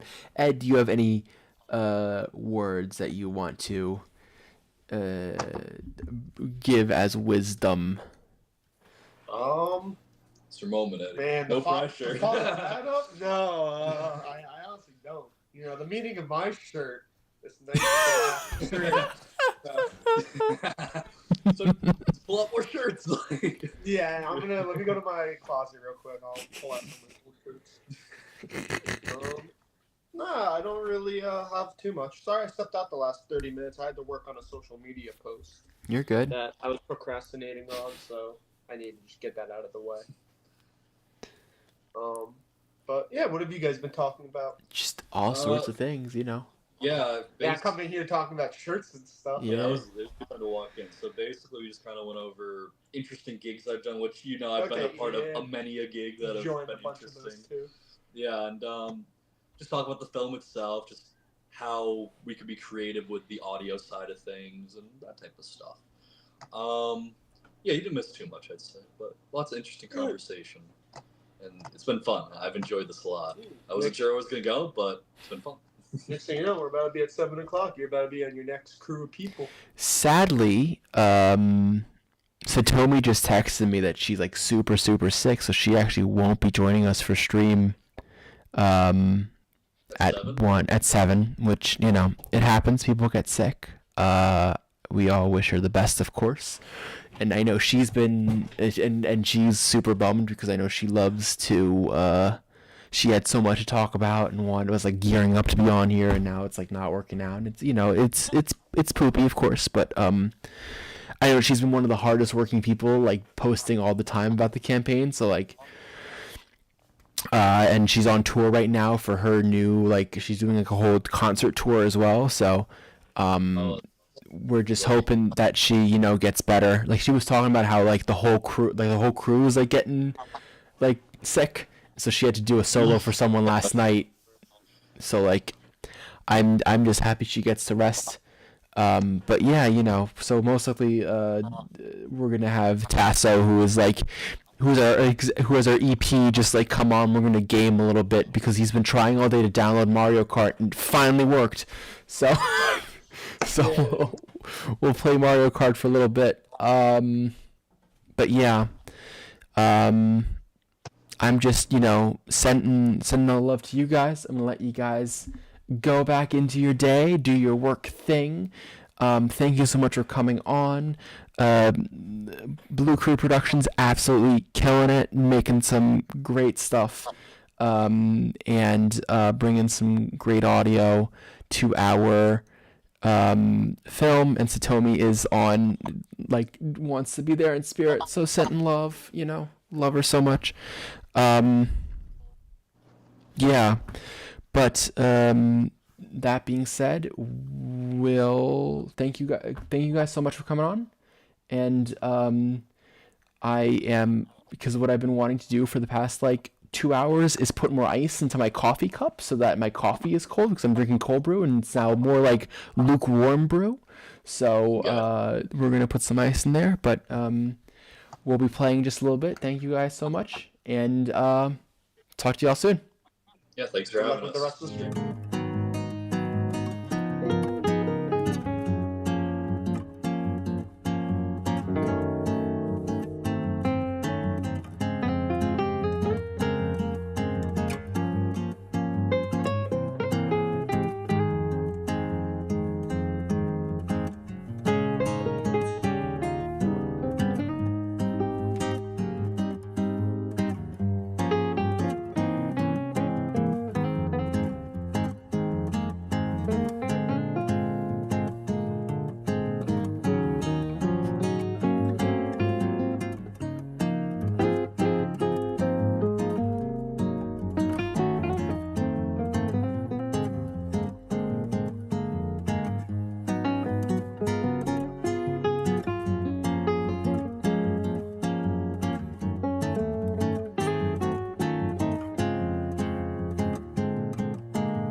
Actually, I'm gonna pull up the Switch volume a bit.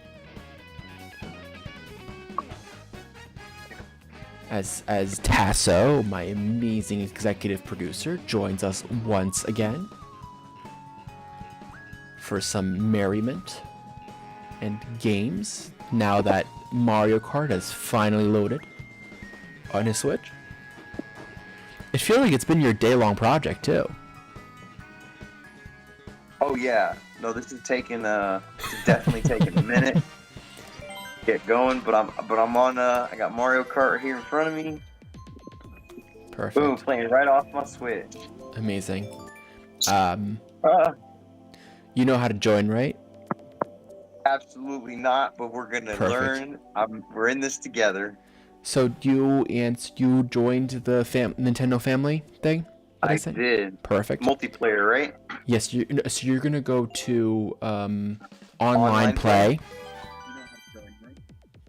I hear the Okay. stream in the background, by the way, a little bit, the audio, just so you know. Oh, let me kill that.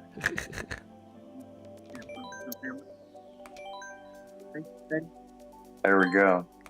Cool. All right. And then what you're going to do is go to friends and rivals. Friends and rivals? Yep. Wait a minute. It says online services are available with the Nintendo Switch Online membership.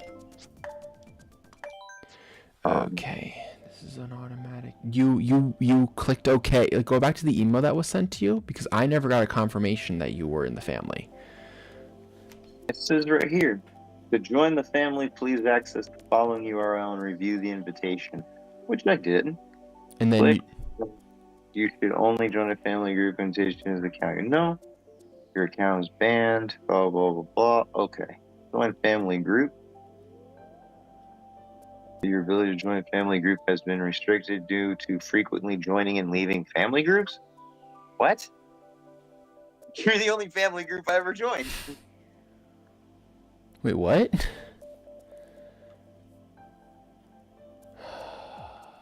Wow.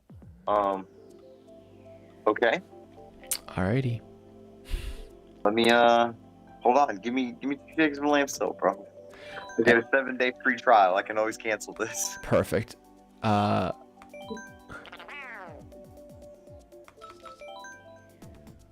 right.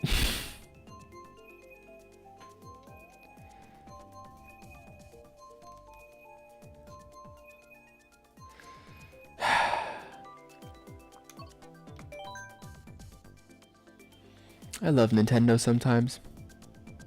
Hey man, it's all good. They do what they do. This is true. They do what they do.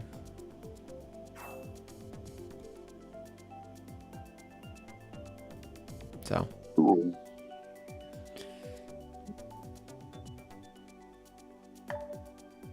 Alright. There goes that. That being said, it is now almost 1 a.m. out here, which means it is now 1 a.m., which means we've been streaming for what is it? 10 and a half hours ish? No. Yeah, something like that. Something like that. So Alright, so I am connected, going into friends. Oh, there you are. and then you just Boom. click that, and then you're gonna have to wait for a moment because I'm Boom. in the middle of a round. Yeah, no, you do you, bro. I'm And ready. then once that round ends, you will right in there. You will just pop right in there. Pause. No doubt. So, yep, that's how this works. How have you been enjoying meeting our crew more intimately? Listen, man, each and every one of these people that you've had on have been amazing energies. They've been really cool. You can see that each and every one of them is very, very passionate in the choice of the, I guess, department of their choosing. And it's really cool. It's really cool to see people so passionate about so many different areas of a production set and as a company in a whole. Because, you know, I'm usually used to everybody wants to be a director. Everybody's the director. And so majority of the projects that I have seen in my past is like, you got 17 directors on set. No one knows what's going on. No one knows what shot they're on, but they know how it has to be done. So it's been cool just listening to the people that you've brought on, the different crew members, and it's just like they really are passionate. They really love what they're doing, and that's cool. That's super cool in my book, man. I love it. I mean, you know, and a lot of this is like trial and error stuff. And as we were talking about before, right, with Logan, it's just like, especially with House Sitters, we moved from a approach, or not really approach is the wrong word, but like, it was a lot of just like, hey, we're a bunch of friends. I'm in high school. Everyone's just kind of like chilling out, and I want to make movies, so everyone just helped me make a movie. To now, it's just like, hey, everyone's got their role. Everyone loves their role. And no one feels less than because of it. It's, you know, we're all cogs in this machine in a good way, right? Because a lot of the times that gets used in negative context and for good reason, but we're all these cogs in this machine kind of making sure that everything runs smoothly because we love what we do. And so it's super exciting to see that, hey, we get to, as a group, kind of come together and make a film that just works. That we all can kind of come in at the end of the day and go, yeah, you know what? Super, super, super cool. And that's, you know, that's what makes this film, makes it, at least for me, so special. And that's why I love this team so much that we've kind of brought together over the years. So, yeah. No doubt. Yeah, everybody seems to have really resonated with your story. It's a good one. So, and it's a very interesting topic. But it seems like the universe has brought everybody who can relate to it into one amazing melting pot. It's cool, man. It's so cool, but also for me, it's just like, it just shows me how universal the story is, because all kinds of walks of life are coming together to tell this story. It's not just one person, or it's not just like, hey, only two people understand. It's like everyone gets it. Everyone gets this kind of idea of like, hey, everyone's like stuck between these two worlds. And we don't, you know, and you know, it can be for different things, but like everyone has that kind of feeling and knows what they're kind of up to. And so because of that, it's just like, hey, we're here and we're happy. And, I mean, even that's why one of the reasons why I'm so sad for Satomi not joining us is like, and I'm going to sing her praises to the cows come home, because she's one of the most talented people I've ever met. She's, American born to a Japanese mother, German father, you know, grew up in this crazy world, and has always had this feeling of where to belong, and this has like been her core, and that's why she resonated with the story so well. It's like, she's like, yeah, this is me, this is what I was doing. Actually, funny enough, when I first came to her about this project, she was working on a cabaret called Sushi Schnitzel, which was just a cabaret of songs from all of the whole life that she's basically had, right?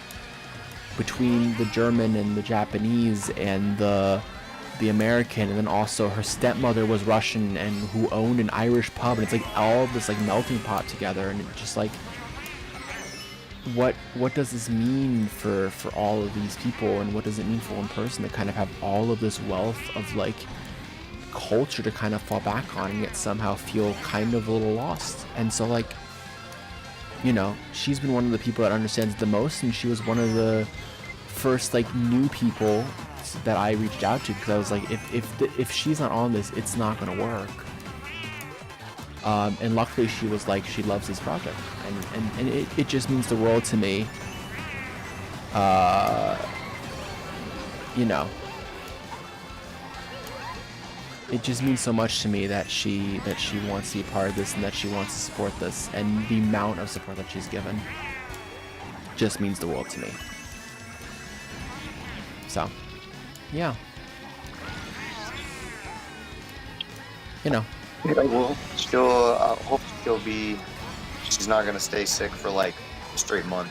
No, it sounds like it's, you know, because they're on tour right now, so, I mean, this will be the giving Satomi her praises because she's sick at part of the stream, I guess, from my end. She is currently doing her, or currently on tour with some other amazing artists. The show is called No More Talk of Darkness. If I don't know, Tasso, are you into like Broadway theater and stuff like that? I don't know a lot of it, but I'm always willing to learn. And I'm in 10th place. That's BS. I haven't played this game forever. And So what's up? School me. Teach me something new. So, as you might know, one of the longest running musicals of all time on Broadway was Phantom of the Opera, Andrew Lloyd Webber musical, classic. And Satomi was the last Carlotta on Broadway before it closed back in 2021. I think it's 2021. I don't know that fact, but I know, oh yeah, 2020, because Eleanor came with me. And funny enough, what I didn't know at the time was that I saw her on stage live because I went to go see it with Eleanor, but before it closed. And so she's now doing doing a tour with her friends, with some friends that she met. I believe at least one of them was also in Phantom, doing Broadway songs all across the country. Last time I spoke to her, she was in, I believe it was in Iowa, or they were on their way to Iowa. I know they're going to Bucks County Playhouse, middle of this month, in I believe 2 weeks. So that's what she's kind of doing right now. And you know how tour life is, or set life is like very similar in that regard. It's like once someone gets sick, everyone gets sick, and it kind of like travels around. And so that's what's happening right now. And I mean, I see what she's like posting about it, and I mean her voice is amazing as it should be, of course. But they're just like fighting all the time out there, just like getting it done. Making sure that people can hear the music, and it's just so cool to see her doing it and kind of fighting it and really pushing herself every single day.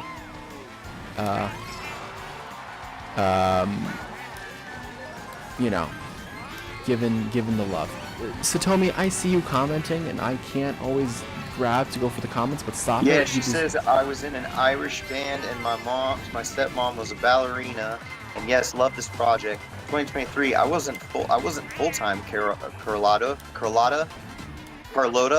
take that credit. But still, she did and it. Jeremy Stoll.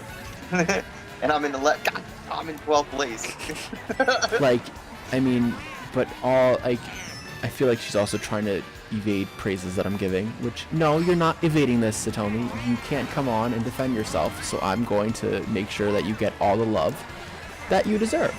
I just stalled out. Anyway,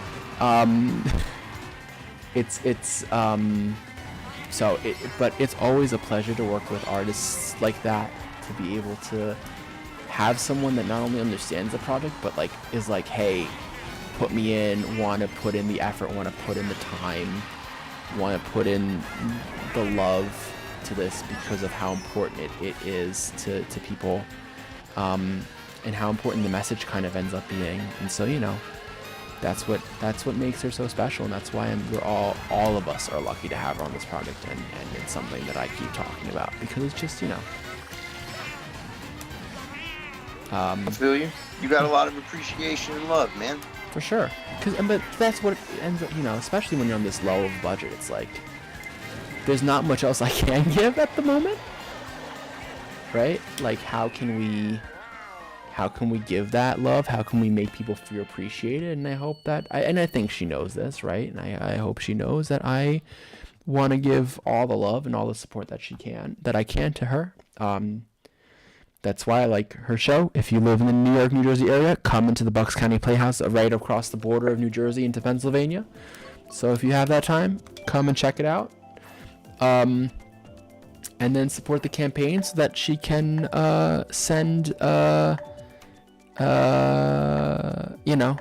so that she can be an amazing therapist, and that she gets the love too, and that she can really embody it as much as she can.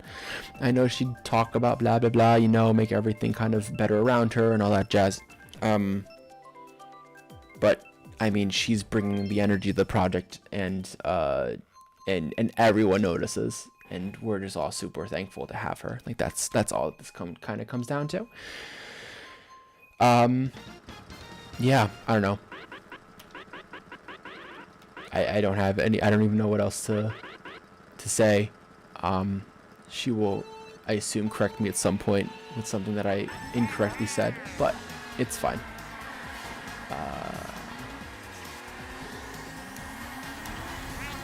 So, I don't know. I've always seen filmmaking as a team sport, and you need the right team around you. And I think Tasso, you understand that for sure. And I think for me, at least, I found it very hard to find that team. And that's one of the reasons why, right? Like, if I find someone, I want to bring them on as often as I can, because I see, hey, this person kind of has what it takes, and I don't need to worry then about that person, you know? But that can be very hard to find. Yeah. It's an ongoing journey, bro. You're trying to find your tribe. Yeah. And slowly but surely, if you just keep doing what you love, and dude, the others they're gonna smell the energy and they're gonna come calling. That's it. That's how it really works. If life is all energy, then it's slowly coming together, and I feel it. Because I'm involved with you in this project, and this is fantastic. I got even more than what I had expected out of all of this. Appreciate it, man. And the fact that you're like taking time out of your day and you're basically giving up your Sunday to kind of, you know, like just hang out and be on stream and ask questions and just be there as a human being, like that's super valuable too. You know, like you know, you put in the work and you put the effort and you put in the love, and people sometimes are, you know, not understanding how to do that, how to do this kind of stuff. And what we're doing here is we're fighting.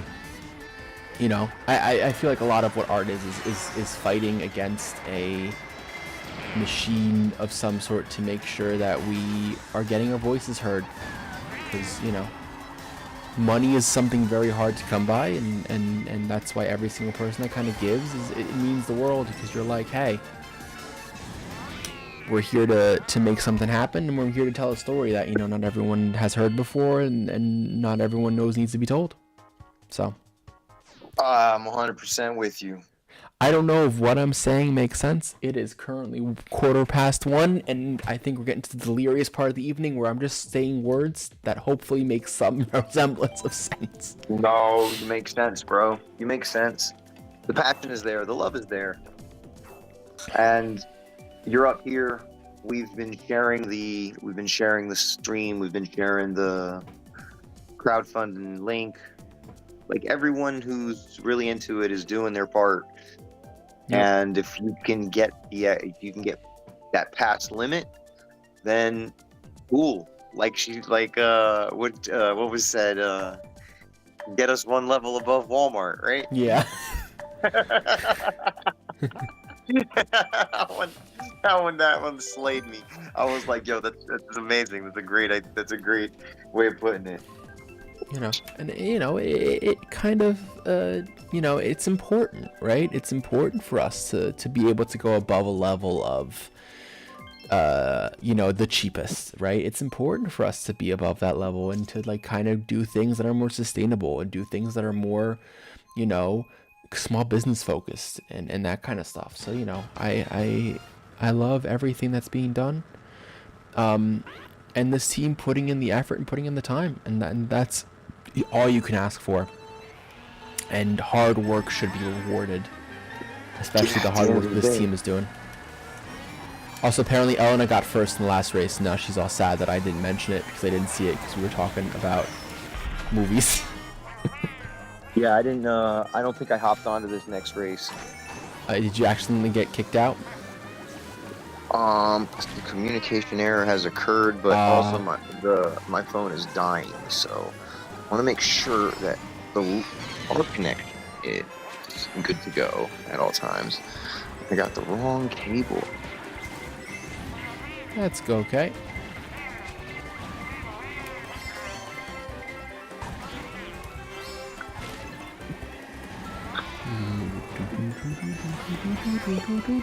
You also missed a nice track too. I love this track.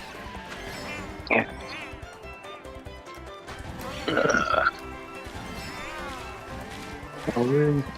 My hair.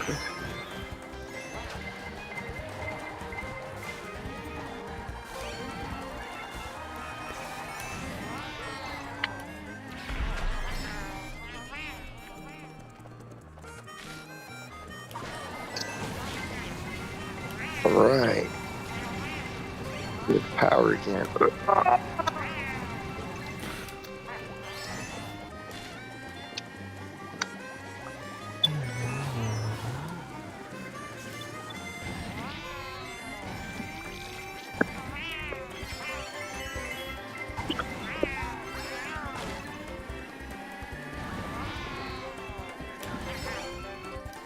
Here's the thing, I don't even know what place I'm in because I am covering my place marker with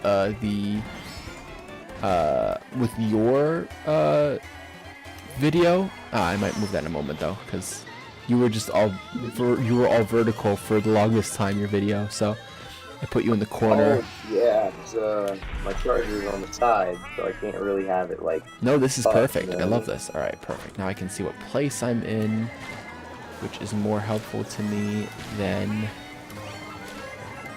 what, you know, what round it is, which I can't read anyway, so.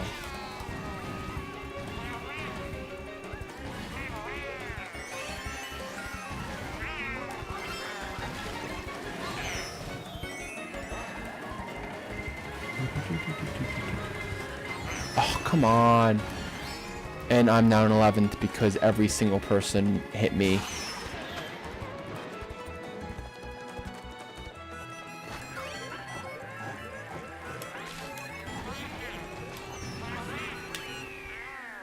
Ninth, not great. But...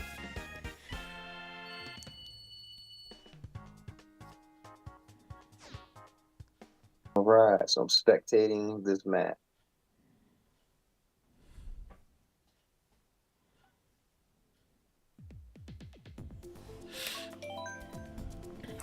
Oh. Are you back in? And I just got back to the stadium after getting some popcorn and the race is already over. LOL. But yes, sending out all the love to Satomi. Hope she can pass out and get better soon. And I know all of us in the team are wishing that right now, so yeah. Otherwise, we're just gonna chill for the next couple hours. I know the next guest is coming at 9 p.m. Eastern Standard Time.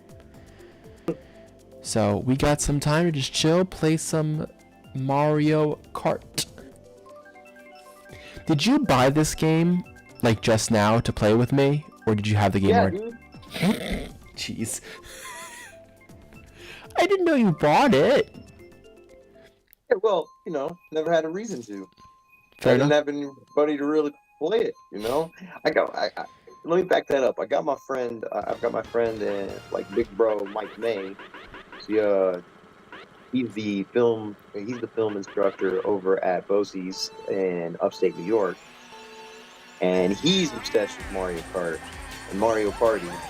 And I've played Mario Party with him, which is why I have that one. But Mario Kart, no. Like I said, the last time I played Mario Kart was Nintendo 64 when it first came out. It was kind of like the obsession, and then I don't know. I just went into RPGs. I was big into RPGs. Those are the type of games that I really like. What kind of I got RPGs? into VR. first off, all the Final Fantasies. I'm obsessed with Final Fantasy. I've had all of them since Nintendo. Like, that was always something that caught my attention. And not all RPGs are cool. I don't know, I've just been always attracted to the Final Fantasies. Favorite one being 7, and then 9. But yeah, like 2-player games, like I played 2-player games with my sister growing up, but she didn't really play video games either, but Nintendo stuff she did. But then I got into VR. It was like I was playing all kinds of stuff. What did you get? Ink? Oh my god, I thought my screen was broken for a second. Nope, that's a mechanic in the game, don't you worry. Yeah, the squid, I realized that at the end, this little squid in the corner, I was just like, oh, you sneaky little phone. But yeah, as I digress, I was really big into the RPGs. Action, platformers, like I really like the Mega Man series, played all the Sonic the Hedgehogs, stuff like that. That was what really had caught my attention. Super Mario RPG was one of the best RPGs ever made, I think. So up there by Final Fantasy VII. You do know that Super Mario RPG has a re-release on the Switch, right? I do. I've seen it.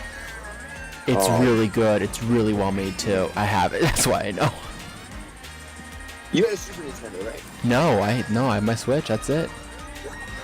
All right. So in the Super Nintendo, I don't know if they have it in the Super Nintendo channel. Oh my God! Somebody just electrocuted me. But I am in 11th place, so I'm doing better than I was because I was normally the 12th person. So it shows that I'm really awesome at this game. And no, what I really want is to see a remake of Secret of Evermore. That was a game that was released on Super Nintendo. It didn't really do that great. People loved the game, but they were very disappointed with the ending. So I would love to see them take the exact same game and give it a really good update.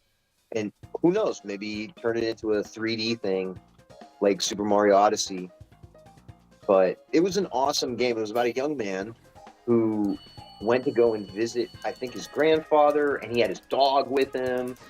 And that was when I first named, because you get to name the dog, and mine was Beast. So now my dog's name is Beast the Cleves because he's Greek.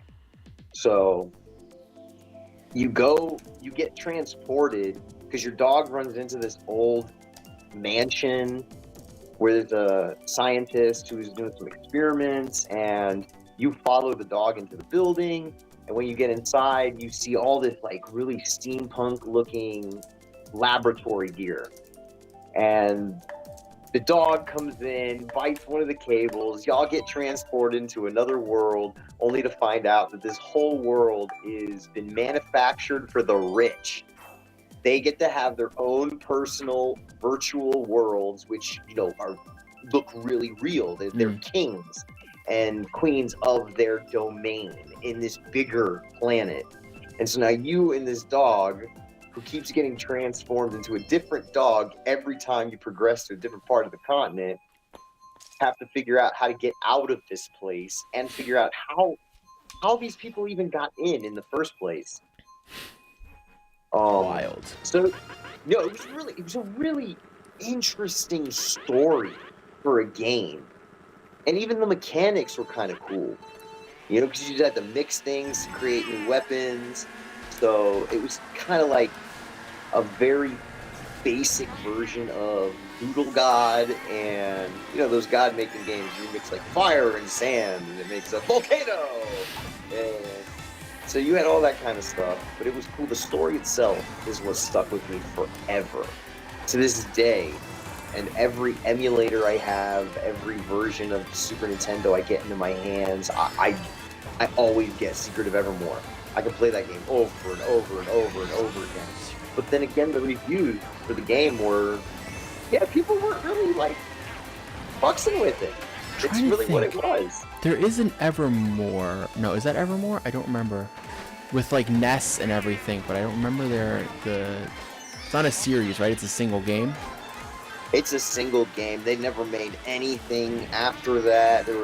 They had Secret of Evermore, and then they came out with Secret of Mana, which was the same mechanics as Secret of Evermore, but a completely different story altogether. And then they took it that route. It was like this was just like one of those Big Trouble in Little Chinas. It just comes out. It's so epic. It's remembered for eons after, but nothing really is done afterwards. You know, it's just a standalone story. And yeah, but the biggest complaint was with the ending of the game. It was like highly disappointing to people because it just wasn't as fulfilling as the story was. Right. Which is cool. I get it. This was like, what is it, early 90s when this game came out? So it was like people were really pushing, you know, video game narratives. You know, that things were changing from Nintendo. Nintendo changed the game. And then when Super Nintendo came out, you got then Sega Genesis, who was just like, we got our own style of games too. Sega! You know? Right. So again, I wasn't like a journalist at that time. I just lived the era. And now here we are in 2025 playing Mario Kart. That's right, Mario Kart. What is this, 8? This is 8, yes. Oh, I collected 30 coins. Yeah, I'm not good at keeping up. I keep jumping in. I do like Lemmy, though, with his multicolored mohawk.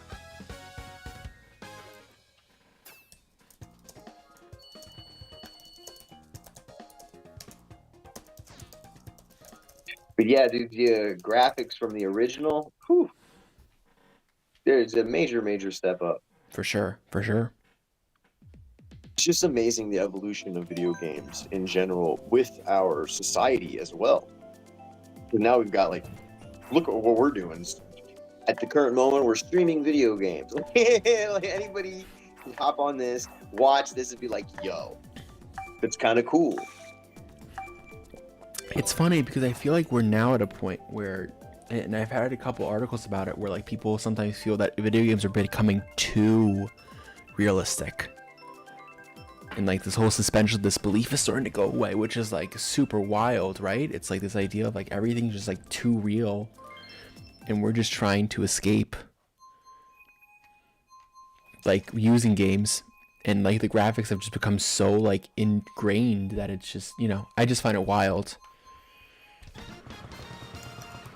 I would have to agree in the more hyper-realistic the game, the less interested I am in it.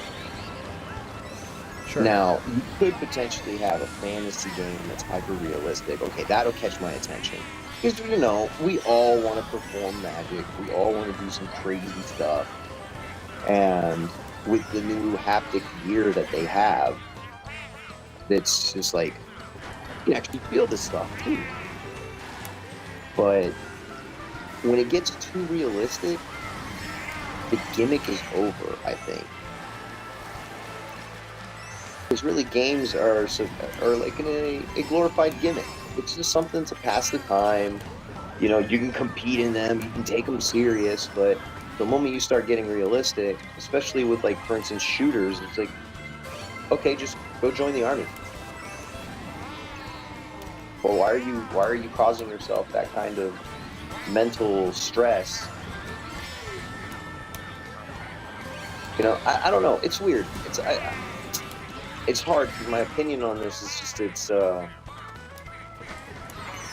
I'm torn between the desire of being the video game character and the psychological side effects that kind of stuff has. Sure. I think, you know, I don't know if we'll ever truly know any of these answers, if that makes sense. Like, I feel like we can speculate a lot, but about what is happening but I kind of agree. I feel like, especially for me, right? I want to play a video game to kind of not have to deal with the world. I don't want to have to be like super being like, oh man, this looks so real. And I know people that like it, but I don't know. It just feels like to me, I want to play a game to have fun, right? Yeah. And not Yeah, like. no, I'm with you 100%. Again, it's the idea of like suspension of disbelief. In that way, we're trying to make things more or less. We're trying to make things, like, I don't know. I feel like I'm playing a game trying to pull myself out. If I really want to go into something, then I'll go watch a movie, for example, right? Like, I feel like films or something where like I'm really trying to believe everything that's happening. In a game, I don't know.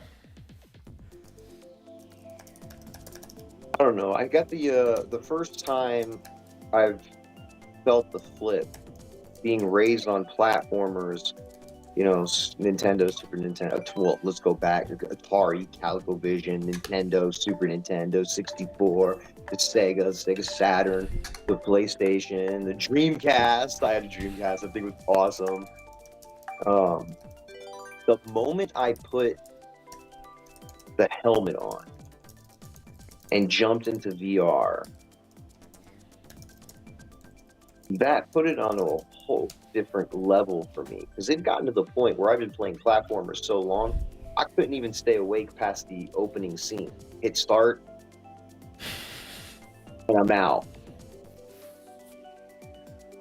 And then with VR, it was like, I forgot what time it was. And I didn't really, the concept of, if we're in a reality, if this is the Matrix and we're running around with these avatars that we call, what is going on? Why am I communication error? Again? Yeah, it keeps saying communication error and button me out. Let me see if I can jump back in. Anyways, unable to connect to the internet. What is wrong with this thing? You're getting the least luck today, honestly, with your Switch. Yeah, like I said, I just don't play. My Switch has been sitting on the shelf over there connected to the projector, and it hasn't been turned on in, I think 4 months? I've been playing Zelda. Yeah. Sky Island? No, Tears of an Island. Tears of the Kingdom? Tears of the Kingdom? Yeah. So I've been playing that one, and I've been obsessing over like side quests and stuff like that, so I haven't never finished the main. I still need to. I have both games. I have both games, and Elena's been playing them on my Switch, but I haven't played them yet. I still need to. I've kind of been getting all caught up with the movie that I actually have been playing my Switch. Like, this is the most I've played my Switch in 3 months, 4 months. I just get so caught up in like working on the film that I'm just like, hey, I use my Switch for exercise every morning, and that's about it. And then I don't turn it on until the next morning when I exercise again. So like, it's just all about the time or the lack of it. And even though I really want to play again, it's just like super cool to be able to play this much with friends too, and like be able to chill with people and have a good time. I really appreciate it. Yeah, no, I completely agree with you. This is a different sensation playing platformer games with people than it is playing VR. Since the inception of the Oculus Rift, I have been kind of like locked into the VR thing. So I haven't really played platformers with anyone. And when I'm in VR, I'm usually playing one of two games. I play Population 1 because it's kind of like Fortnite in VR. It's basically the same thing, but you are the character. Right. And Blast On. Resolution Games came out with this game called Blast On, and it's free to play, but holy snap, you want to really exercise, you want to really get your blood pumping, Blast On is the game in VR. It's you against another person, either a person or a bot. It depends on who's online, but you are both in a 6-foot diameter circle, probably from visually it looks like 8 feet away from each other. And then after the countdown, you get a loadout of 5 different pistols or a shotgun or whatever, different weapons, all firearms. But the thing about these firearms is each firearm shoots at a different velocity. So you've got one that that you shoot it and it takes a good like 7 seconds to even get across the battlefield. So, and that for that particular gun, the bullet is very large. So, you know, you can use those as in like a three things. You can create like a shield, a barrier or something, or some kind of interference. So there's a lot of strategy in the game. Whereas, you know, you have the hand pistol, you get 3 shots, but those are quick. So you point, shoot, and if the person doesn't dodge within like a quick reflex, you're shot. Right. Once you clear out the opponent's HP, calls you the winner. Best 2 out of 3. That's how it runs, and that is very. It's a very like, it gets your adrenaline going. Love Final Fantasy. Yeah, Satomi loves Final Fantasy, and then she was talking about Evermore. If you get a chance, Satomi, try Secret of Evermore. And what was your guys' first video game? Yeah. So mine was Mario Kart Wii. My Wii was the first console that I had. Yeah? Yep. Mine was Pong on Atari with my dad. My dad brought an Atari home when I was a kid, and he hooked it up. And I remember all the wires, and yeah, that was the first game, it was Pong. And then he got me Brick Breaker, and then after that, it was just like immediate ColecoVision, and I got my hands on a Nintendo, a used one. Sucked, but I got it working. I opened that bad boy up, and I did some tech support on it.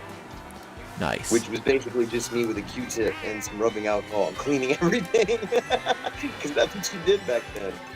I believe Satomi also played Pong. I mean, she was like, Pong, yes!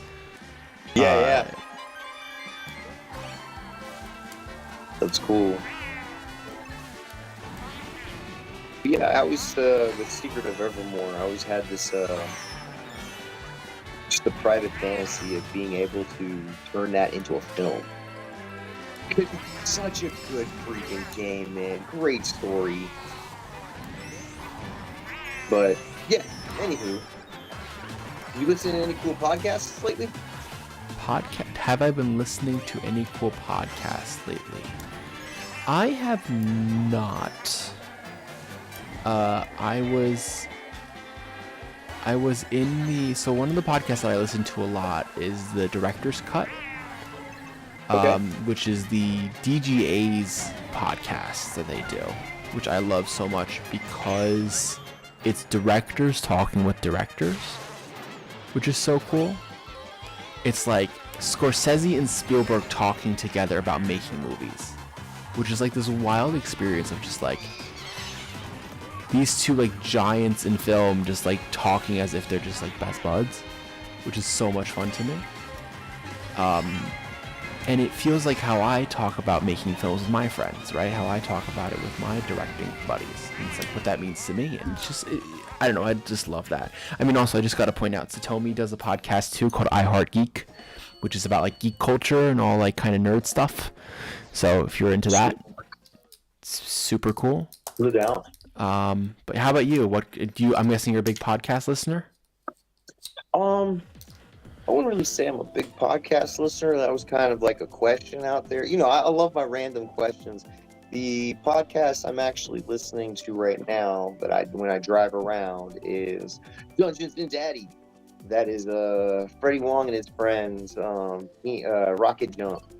They Video Game High School, if you're familiar with that. These guys, it was like the first wave of like the most talented of the YouTube personalities, and they ended up playing Dungeons and Dragons. So they created this podcast called Dungeons and Daddies, and I was put onto it by my friend, one of my best friends, Tony Chong, who's also a stage combat guy, and a professional Muay Thai instructor. And so he was like, "Yo, you remember Freddie Wong?" I was like, "Yep, of course." You know, we watched all his videos. Giant guns, giant swords, is all this stuff, all of them. It's there. Let's go. And he goes, they've got their own podcast called Dungeons and Daddies. Now, mind you, they have a cult following right now. People are they tour, they do episodes in front of like huge auditoriums, but really enjoy their stories because they're actual filmmakers, voice actors, performing a Dungeons and Dragons game in a podcast. And you got a bunch of them out there, but I personally like Dungeons and Daddies. They're funny. Beth May, she's hilarious. It is, dude, that's what I do when I drive. I listen to them. But their season 1 is about 4 dads who get trapped in the Forgotten Realms. They have to save their kids. And I, just got into season 2. Why? Because I'm not going to sit here and freak out about the next release. Oh, no. They're going to keep going. And I take my time with it. Every time I drive somewhere distance, oh, yeah, Dungeons and Daddies fills the airwaves. I don't sit there and just like obsessively listen to it because I want to thoroughly enjoy it when I'm listening to them. And when I drive, it's autopilot mode. But yeah, that's one that I really, really listen to. Any other podcasts? It's usually whatever Denise has on for me. She wants me to listen to, and I'm like, oh, okay, cool. I'll listen to this, or whatever Google recommends to me in the morning. I usually am listening to just some music myself.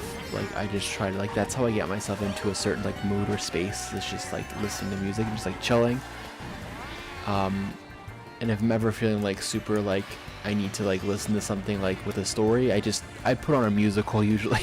To be honest, it's just something that I know from when I was growing up, what I used to do all the time, and yeah. But I am just and which is funny you talked about Dungeons and Daddies because D&D is something I've been trying to get into more and more now over the past couple of months, and something that I've been actively working on finding a group to play D&D with because I've always just wanted to play it, and I've never actually played D&D. I've never had a friend group that played D&D, and so that's been a group that I've been looking for now over the past couple months. So I got you. Yeah, finding a group for D&D finding your group really changes everything. For not having played it, crap, you're missing out. You're telling me this as if I don't know. If you're saying this to me as if I'm here willingly, I don't want to do it, but so Leo, who was with me most of the part of the day and will be back later, he's a big D&D guy. He's gonna do a one shot with. He's gonna DM a one shot at some point. Oh, those are fun. So Satomi also getting on that gang, and then Soren, who was part of my last movie, him and I are working on doing a a show, an actual show, TV show kind of thing, similar to how D20 does it with their episodic. So he's focusing more on the D&D aspect, and I'm focusing more on the production aspect of how to kind of shoot it in a space and create that table and create animatics and figurines and all that kind of stuff and all the production elements of it. So we're figuring that out for maybe shooting that at some point next year. In Germany? No, most likely in the US. Then I'm in. I assumed. You don't even have to convince me or ask me. I'm just gonna volunteer before you even if you didn't want me around. No, you cannot get rid of me now if that's what you're doing. Because I play D&D. I got all the books, all the rule books in digital format. So 3.5. I have D&D 3.5. Which one is 5e? Which one you got? This is 5e. Cool, 5th edition. No doubt. Yeah, I stopped getting the rule books at 3.5. I spent so much money on these rule books, physical books. Sure. I had the stack of books I had. If you laid them on top of each other, came up to here to me. Just a straight drop of books. Jeez. Oh yeah, no, it was crazy. And then trying to move them when I moved, just like I had to leave them in my mom's garage. And then I remember going back for them. I brought them up to Jersey when we were at Woodland Park. That's when I had said to go studio the 15,000 square foot version. And we got hit by the flood. Ida had decimated the studio's first floor. And where were all my books? In the prop room. Oof, that sucks. So a lot of my books got destroyed. I even had a signed copy of Lloyd Kaufman's book, Make Your Own Damn Movie. I received that at 21 at Sundance. Lost a lot of stuff. In that flood, but it's all right. You know, I learned a lot about myself. I grew as a person. Luckily, the water wasn't contaminated, and I grew an extra head. So, you know, we're still rocking with just 2, so we got it. Still rocking with just 2.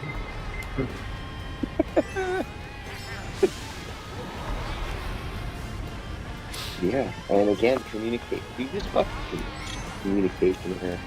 See, this is why I hardwired my Switch back in like a couple months ago. It's now connected to the It's now connected via Ethernet, so I get like not as many communication issues as I used to. I got you. You know, I'm doing my thing. I know you are. You're doing great. I'm But- trying, man. You're doing great. I believe in you.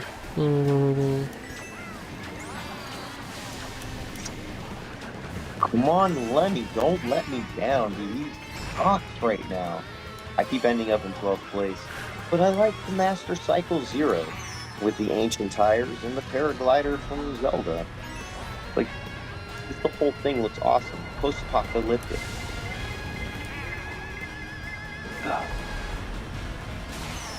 Like, who are you right now?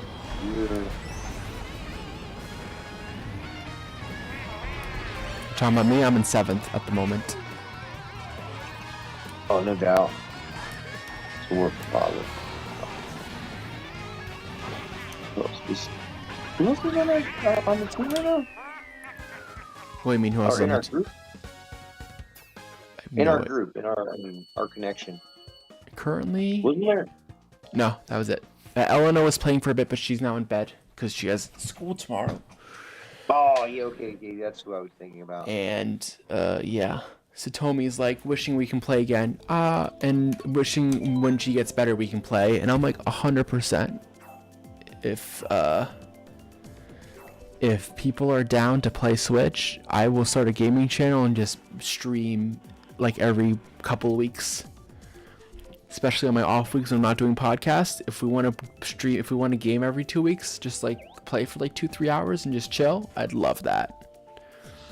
It sounds cool. I'm down for something like that. Hopefully you don't get as many communication issues. Oh, yeah, no. Well, wait, were we playing on the Switch? We got D&D on Switch? What is No. I mean game on the Switch. But like, if we're like down to play like virtually on D&D, because I know some people that have been having this game where they play over Zoom like every week. Yeah, that's a great way of being able to. So it also helps too because everybody doesn't have to travel to one area. Might be the way to go. I mean, let's have that discussion. Let's have some fun over the next couple months. I'd love to play. I'd love to hang. And you know, I mean, that's part of one of my biggest things is just like I feel so far away from everyone and it makes me sad sometimes. But I'm like, I'm so torn because it's like I'm so happy out here and yet like not all my friends, that's a lie. I have so many friends back stateside that I just like don't get to hang out with as much because they're thousands of miles away. You know? I can definitely understand that. It's this weird feeling. But That's the cool thing about communicate. We have telecommunicators now, bro. We're in the future. In the future. So it doesn't, honestly, it doesn't even really matter where you are on the planet. As long as you got a signal, which kind of sucks because you're tied to the system. you're always in connection with people. I know it's not the same, because you're not there physically, but, if you could think about it, don't we all end up annoying each other at some point? That kind of like protects everybody. Do we? I What don't about know. that one friend? I mean, I was just saying, what about that one friend that's just super gassy? You love hanging out with them, but they're just gassy people. You get to still hang out with them without the downfalls. You see, there's pros in everything. 100%. But there's nothing like I truly feel that I still do love hanging out with people in person. Like there's something special about that and having that, being able to have that connection. Yeah, no, I can't disagree with that. And like I know I'm being 100%, funny. I don't mind. I love being online. I love hanging out with people online, and it gives me the opportunity to do cool things and all that kind of stuff. But I also do have to say that it's what happened there. Especially when I get to hang out with people in person, like that meetup that we did with the department heads, like that was so cool. Like Yeah, that was pretty cool. That having you guys all warmed, here doing that. that warmed my heart so much because I got to truly just like hang out with people that I haven't like been in person with, like in such a long time. Because like most of what I do is just online. It's just it's crappy sometimes. It's crummy sometimes, but it's not like I'm like complaining too much because again, I do this to myself too. Listen, man, you are going through a process right now of creativity, self-discovery, experiencing things that you will not be able to experience on this side of the pond. You, sir, are split by a pond. Like, what do you want me to say? It's all of this is happening because it's supposed to happen. The only thing you can do is embrace the chaos and build order out of it. 100%. 100%. I'm lucky to have been born in a time where I could connect with Did you everyone. just jump out? I didn't know. Oh, okay. It asked me if I wanted to leave the group. That's what it's been doing. It's been kicking me out. It just doesn't like me, dude. It was like, you don't love us enough. You need to leave. I've been Go ahead. I've been lucky enough to be able to hang out with be able to be in a world where I get to do this kind of stuff and I get to do it easily and not with a lot of barrier, and that makes me very lucky because I know a lot of these things even 20 years ago would have been impossible to do or very hard to do. Like even making movies 20 years ago would have been a lot harder to do. Like imagine me having to shoot everything on film. Have to somehow find a 16 or an 8mm camera, then pay for rolls and rolls of film or reels of film, right? Yeah, that's the only thing I'm thinking about. Like, expensive. Like it's expensive and hard, and like now I can just pick up a camera and shoot. Yeah. No, listen, man, we're in a new era right now. We are in a new era. We are at the precipice of the change. Like, we're just on our surfboards, waiting for that one wave. And we're practicing on the little ones. We're getting it. But the big one's coming. I know it's coming. And we've finally been working so long at what we love. It's all coming to a point. I've been doing this since I was, 19 years old? Bro, I'm 41 now. Like, I started off, and let me tell you, there were over 300 names in my contact, in my phone, at that time, when I was here in New York, 19, doing the whole indie film game. Like, over 300 contacts. Easy. It was like first 2 years. How many people, let me tell you, how many people are actually actively doing it? Bro, 3. Out of my whole contact list from that time, only 3 people are actively doing it. Bro, production isn't easy. We have chosen a path where we are replicating, emulating, and mimicking life in both a fictional and non-fictional sense. It's not an easy game. We are judged by many. We are laughed at by the rest. And we have a very small group of people that actually believe in us. But at the end of the day, it's, do you believe in yourself? Is this your purpose? If this is your purpose, then the universe will make it happen. The manifestation will happen. The work isn't easy. But then again, like I said, out of 300 people, only 3 people are doing it. Like, officially, straight up doing it. And so, I don't know. In the words of Cecil B. Demented, if you're not willing to die for your film, why are you doing it? Well, only the ones willing to die for their film will make their mark. Let's just get that right. I And I can't think I agree more. botched up that quote either. I can't agree You can't more. what? I can't agree more. I said. Like Oh, that's. yeah. Do you hear me okay? Do I have to speak in a lower voice since it's like late in the morning? You're in my you have ear. Headphones on. Okay, cool. That makes me feel a heck of a lot more comfortable. You're in my ear. That's why but I'm speaking a little quieter, just because. I mean, not that these walls are super thin, but I don't want to get a complaint. Although I've done worse at later times and haven't gotten a complaint, so I should be fine. But I like my neighbors, so I don't want to annoy them too much. You know. Well, I do have to say that I am loving the fact that I have been coming in 12th every time. I got 11th once. So that means I was in double first place once. Hey, you know what? Or you got first and second. Yeah, you're right. That's a good way of looking at it. God, man, I impressed myself in these games. Oh, man. I stalled out 3 times. Let's go.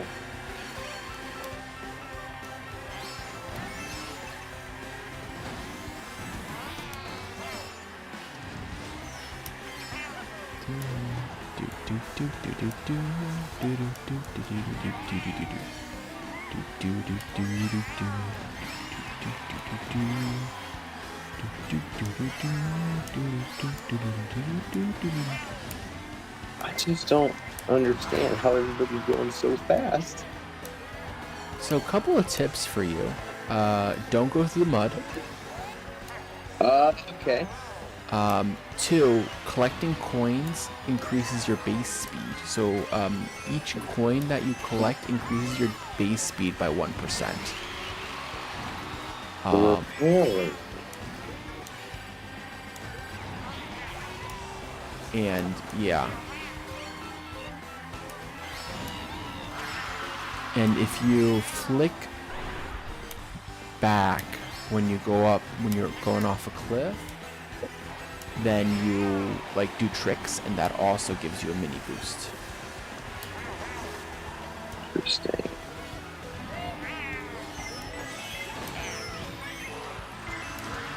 And don't be like me and get hit by 3 red shells in like quick succession, so you go from being 3rd to being 11th.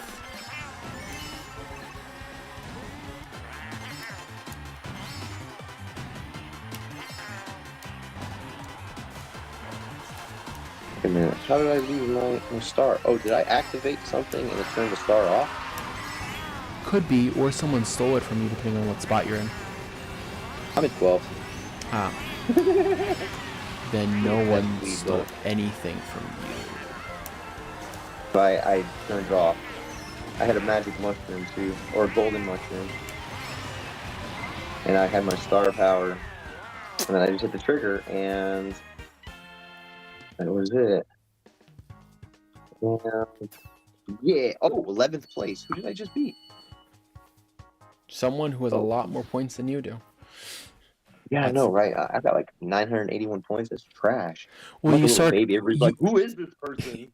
It means that you just start out because you start out with 1,000 points. Okay. Oh, so because every time I get 12, then I go down? Correct. You lose points based on your position or gain them. No doubt. Yep. Critical Role. I'm new too. Building my character. Yes. Gaining dreams. Scribble's hitting up with the yes. Game and streams. I think Scribbles wants me to game more, so I might do that on days off. Especially because the podcast that we do is every 2 weeks, not every week. So that means that I have 2 weeks of the month, 2 Sundays of the month where I'm just free. Although I do have to say now, especially the past like couple months where we've been doing basically podcasts and then releasing a short and then doing a talk back afterwards, and then we've been doing that for like 6-7 weeks. And I've had no Sundays off. I need a couple of days this week. Like once we end the stream, once the campaign is over, I need to just take some time and just rest and rejuvenate and recharge, because that's so important, man. Like, and it's all right, cool. You know, I'll hit you up 8 hours after this stream is over. I think that'll be enough, right? Yeah, that'll be fine. That'll be cool. We're good. No, I understand. No, you've been awake. I've been awake since 7 a.m. and I've been watching you. So, and I can see. And you were probably getting prepared too before you even got on. Well, so I got up at 9:30 this morning, which would be 3:30 a.m. your time. I went to the gym, did some exercise, and then started prepping at 7 a.m. your time. So when you woke up is when I started doing prep, like final prep, like making sure that like we're all good to go and that everything's set and all that jazz. So yeah, that's what that's been my day. But I've been like exhausted since like a week and a half ago, to be honest. Like it's been like, just because it's been a constant every like day posting, and like every like week like having this meeting or that meeting, and like posting and coming up with concepts for what to write to people and who to write and how to get people to contribute and all that stuff. Like this is like a long process that takes a lot of work, and you know that, right? Like this whole crowdfunding stuff is like not easy. It's not simple. It's not easy. So, which is super cool, because I spoke with my alma mater for my master's program, and I was like, hey, if you ever need to speak about crowdfunding, let me know. So I might be getting money at some point to teach how to crowdfund, which would be super cool. Whatever opportunities I can take to kind of pass on knowledge and make a small living off of that, like that's always super cool. And I mean, we'll see. We'll see what life brings me. That will be tomorrow's problem, though. Next part of life, but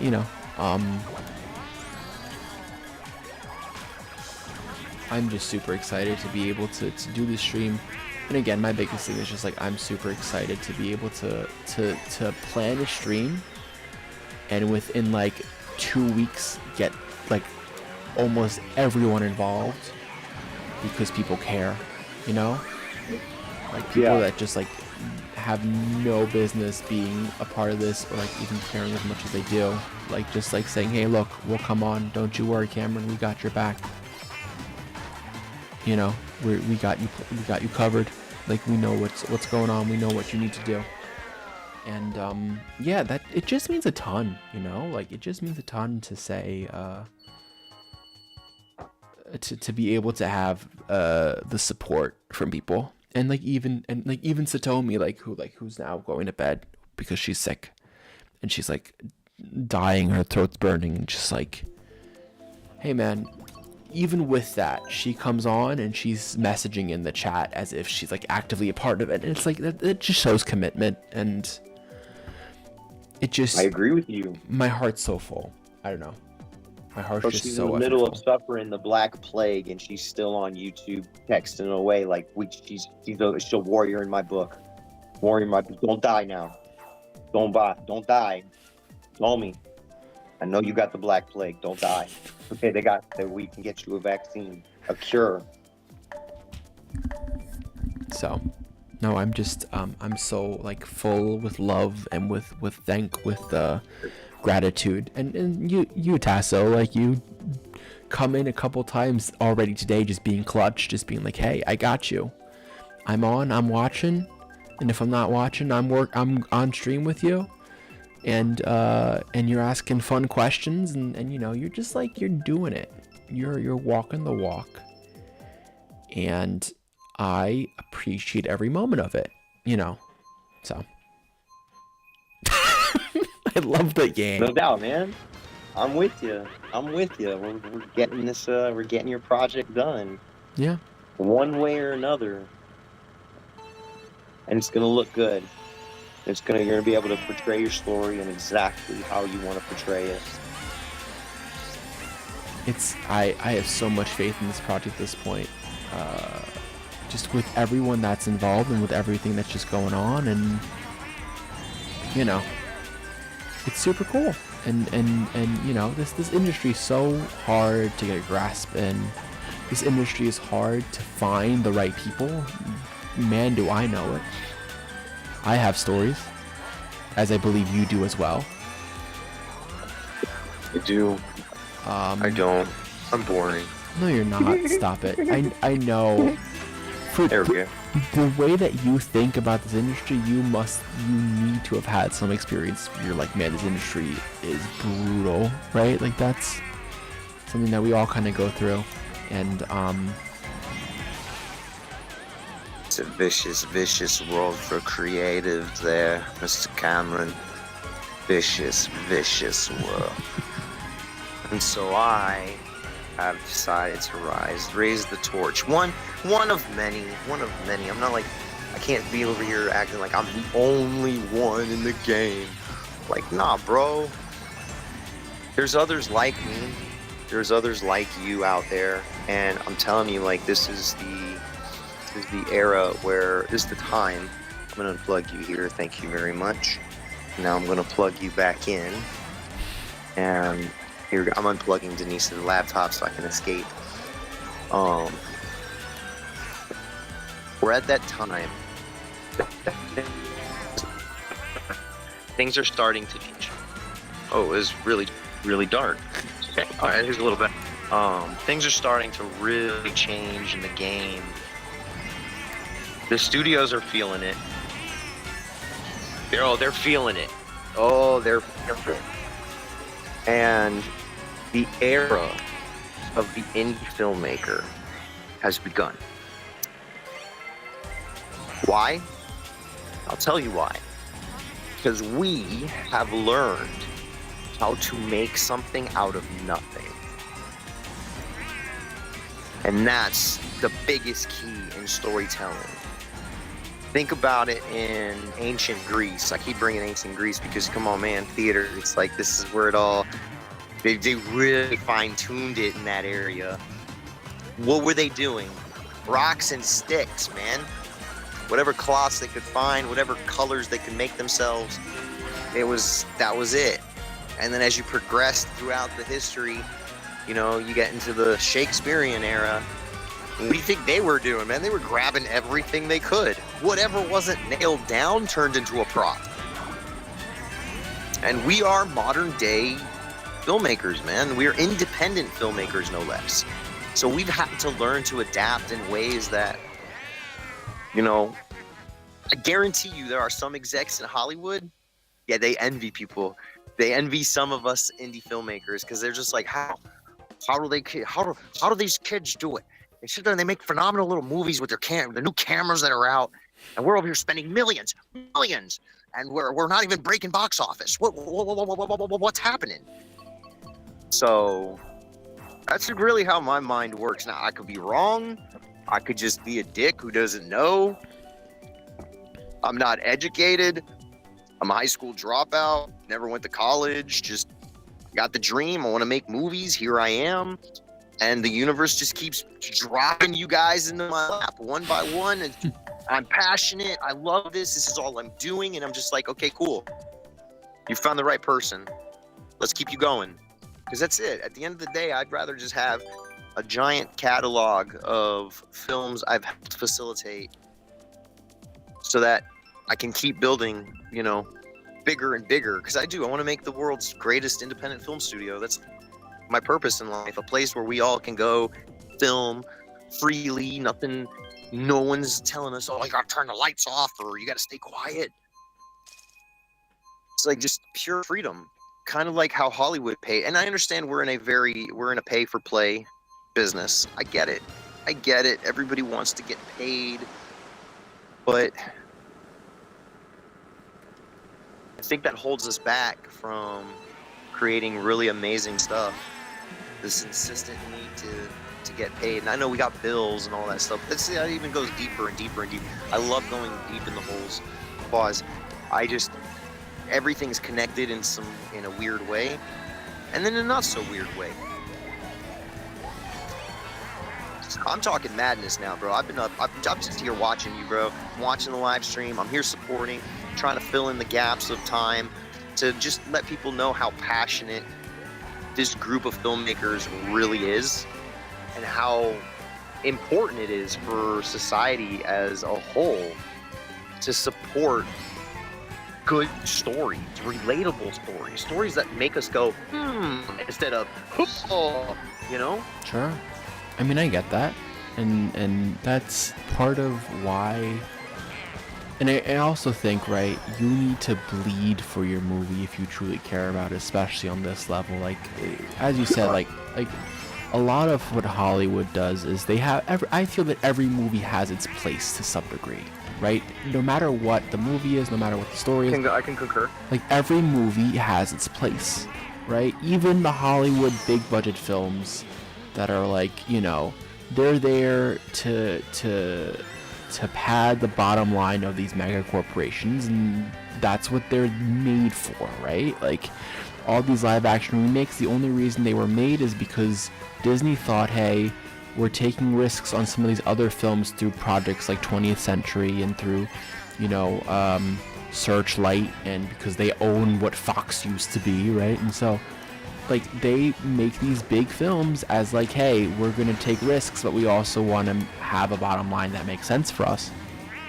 And so they instead make those films, and that's why we were talking about today. Scribbles brought it up before. It's like, hey, part of what's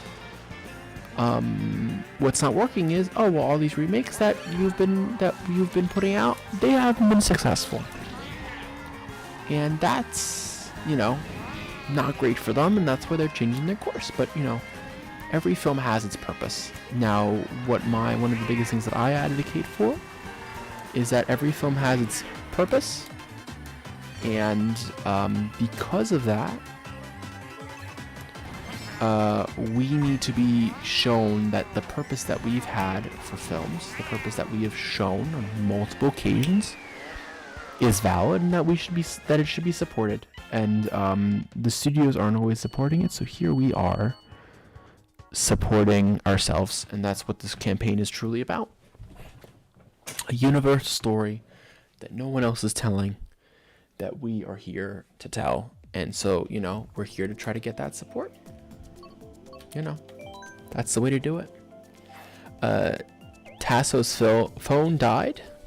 I will put up the phone died message until his phone is back to life and he has some life in it again.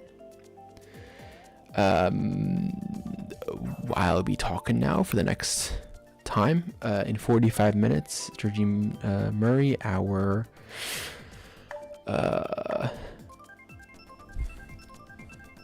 sorry, I should have written this down. Our script supervisor will be joining us, bringing in her amazing tidbits. But it's been nonstop, you guys. We have been here nonstop. We have not raised a super amount of money, but that's okay. We have reached our goal, and we have surpassed it, and we're currently at $3,333 raised. And of course, I want more. Of course, I want to be able to tell my department heads, hey, look at all this money that we have. Because I love these guys and I want them to succeed. And as much as we're talking about how constraints, we don't want to have to, make money and all that stuff, like, money is a part of the system that we need to kind of support ourselves with. Not only of us supporting, but also just like things cost money, and we want to make stuff that's just good. And that's just great. And that's impactful. And money is still a part of that, even if it only is a small amount.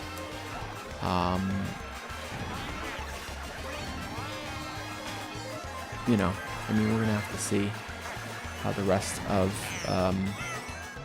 this night comes together.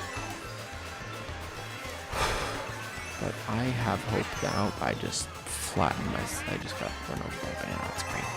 I'm 11th.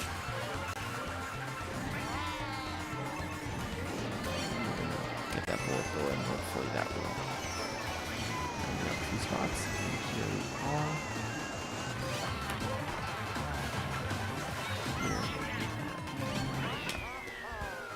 I mean, part of what this whole thing is about is making the best film possible, making it the easiest way possible, making it the cheapest way possible. But if we have that money, if we have those resources, then what we can really do is start being better and still being more powerful and still having more power.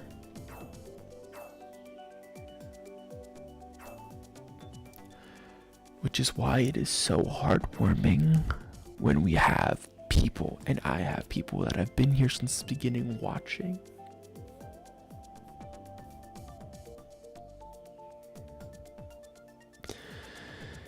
And it just means the world to me. It really does. You know, we're at 2 viewers right now, and that's okay. Because it is getting late, people are grabbing their dinners, people are checking off, you know, it's been a long time. We'll get another bump in people when your gene comes in. But this whole time means the world to me. And so even if it's just $10, right? Even if it's just $10. It's not just about the amount of money that we make, and that is an important part of it, but to me, it's about the amount of people that are behind us.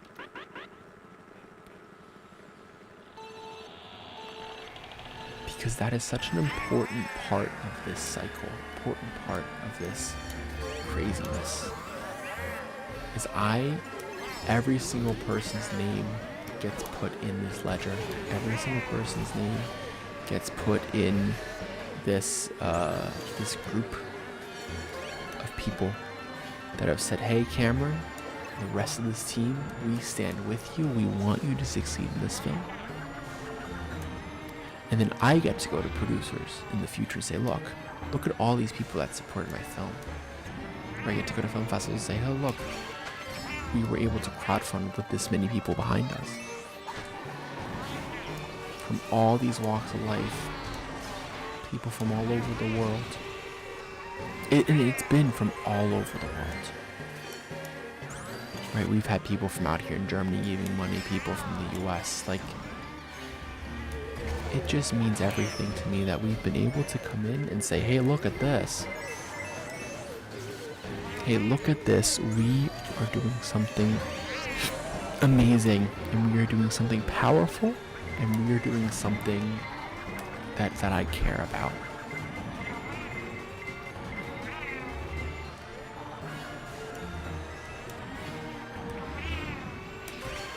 So, you know,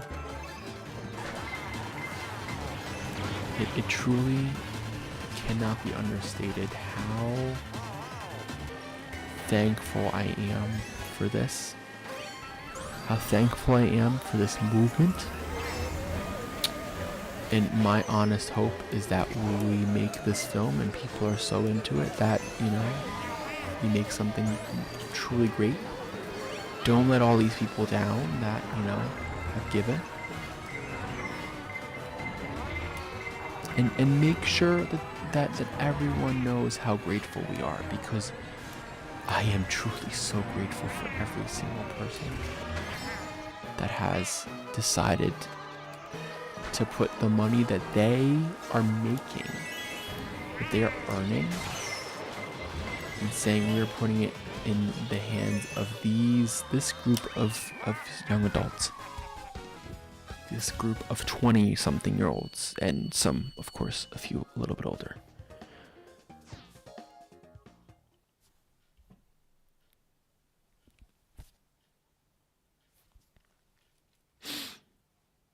I'm just so grateful for that.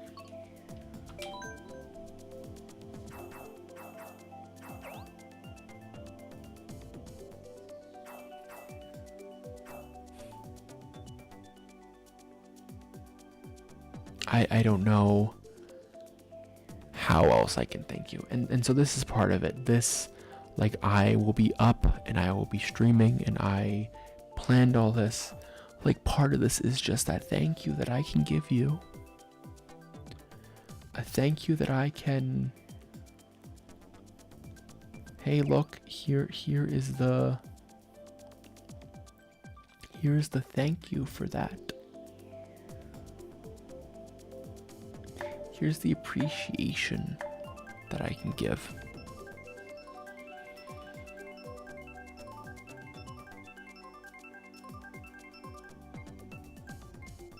Because of everything that means to me and everything that means to the world around us.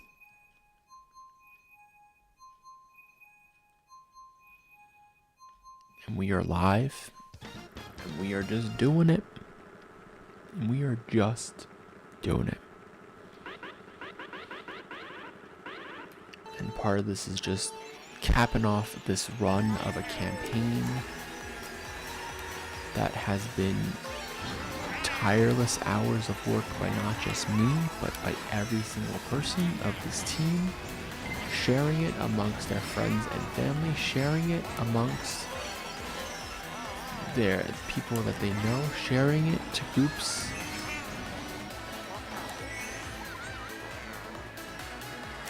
And making sure that we all know, everyone knows that we are doing something that we care about.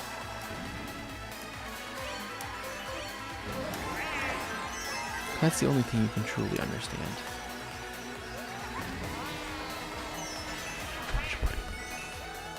What do you mean by a poopy sandwich?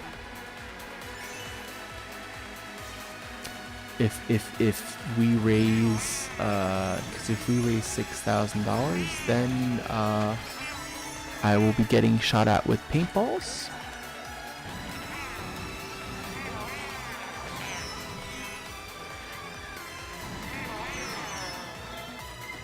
So, yep.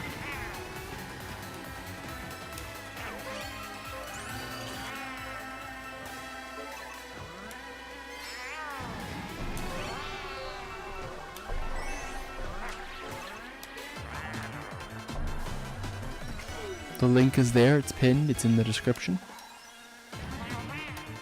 Please consider giving me a contribution, pledge. There we go. We've gotten to the I'm emotional part of the evening, as I've almost cried a couple times now. It's fine.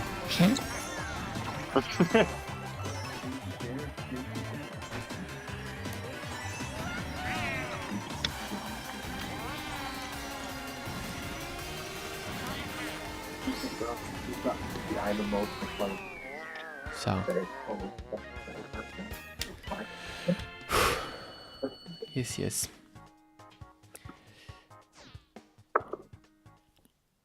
I don't know, I think we've gotten someone who's been a little bit of a jokester commenting at the moment. 'Cause I have no idea what this is. Yeah, you know, these people they're gonna pop in. Yeah. They'll pop in. They're gonna say what they gotta say. Nothing left for them to do for the evening, but jump onto the live stream and throw some nice humor here and there. It's okay. Everyone's welcome. Yeah. Big Bean Burrito Jr. It's a great name. I do gotta say, I love props to the name. The name, absolutely iconic. So, Well, let's see if there's a night group that can come through.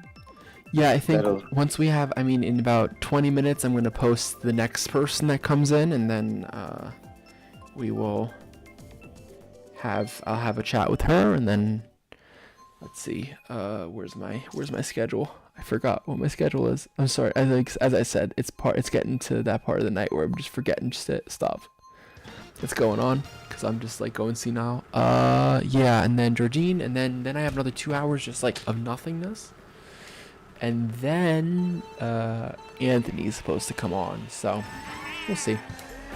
So there'll be a lot of gaming for the next couple hours until the morning hits, because we're hitting a little of a lull.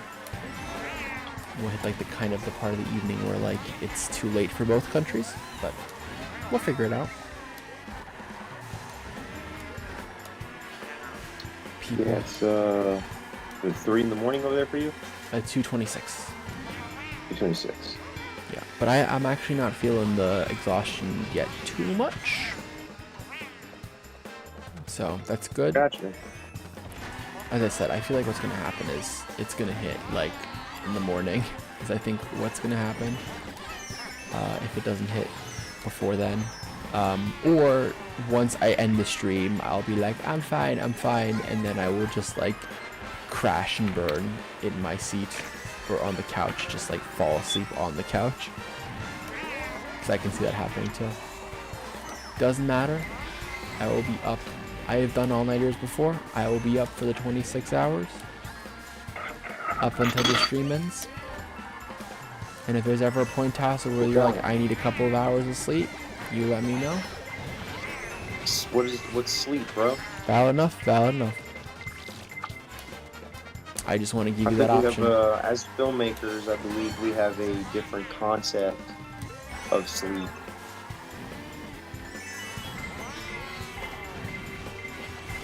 Again, my biased feeling on it. Fair enough.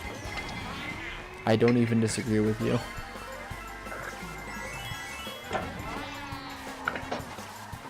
I just feel like whenever the creativity flows is when it flows, and then, you know,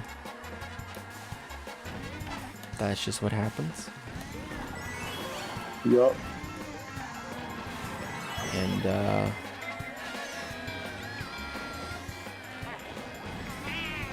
I'm just excited to see what happens. Oh, we'll see.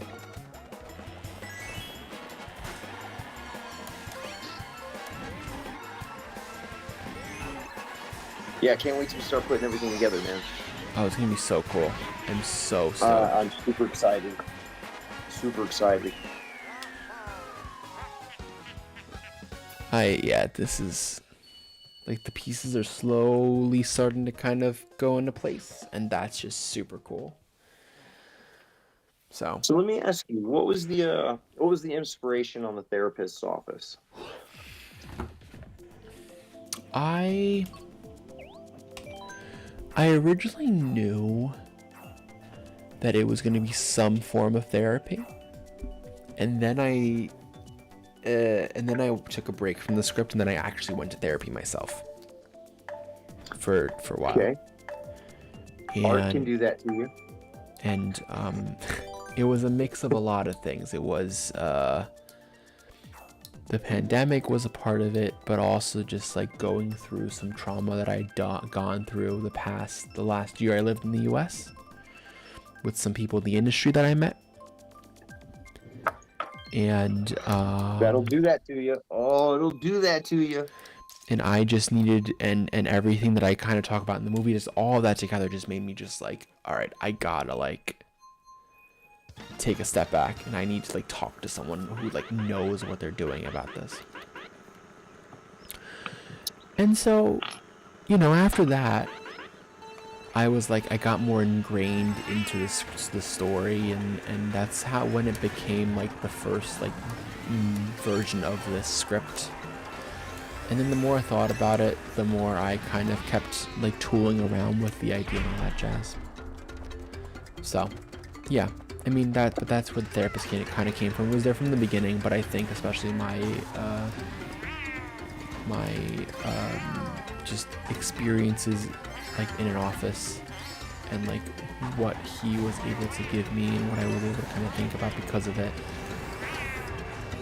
Now, of course, the therapist as a character in this movie, I wouldn't call them a true therapist, because at many times she's a lot more confrontational than a regular therapist would be, right?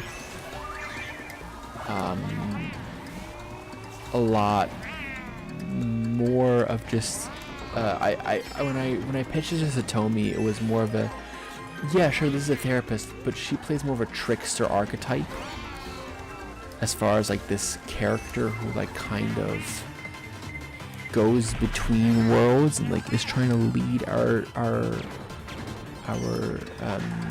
protagonists, but also trying to like kind of get them to mix up a bit too, because it is because it's a lot less of like a true to life, like a therapist would 100% act like this kind of thing, like, you know. So but that was important for the story because I didn't want it to just be, oh well, here's a therapist kind of doing therapist things, because I feel like just a pure therapist would be a little boring. So, you know, that was my thought process behind it.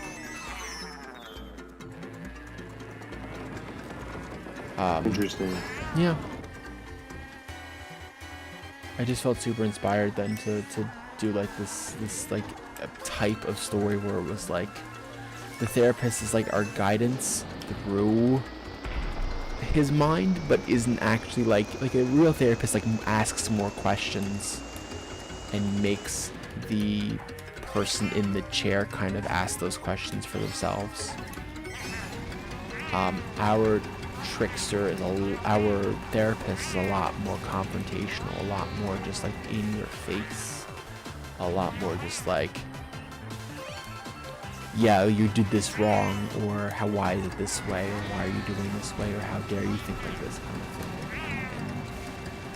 And truly being a lot more, I don't want to say two-dimensional, even though I feel like that's what it feels like to me. It's just like a lot more of this two-dimensionalness that a normal therapist would be like, hey, I'm here just to make you think about, or at least the experience that I had is, I'm here to make you think about everything, not to give you any true answers. That's how my therapist acted with me. It was more just like asking questions and questioning everything that I was saying and why I was saying it and why I thought the way I did, to kind of give me a new way of thinking, instead of like telling me how to think.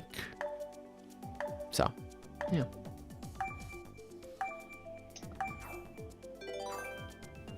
I'm spectating again.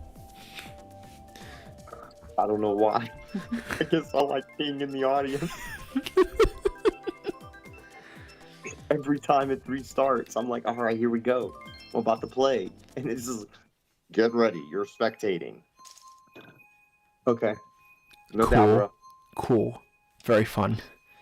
Very mindful. Very, very demure.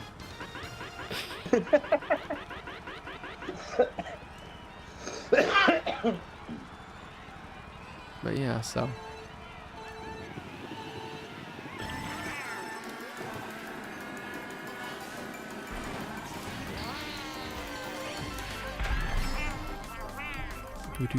What in tarnation? How are you even going that high, bro? What do you mean?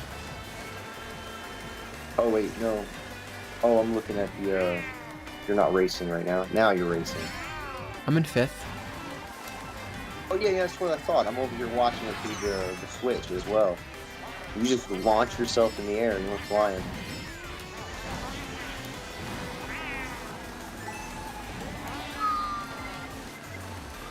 I'm noticing though that because I'm so exhausted, my technique is starting to falter.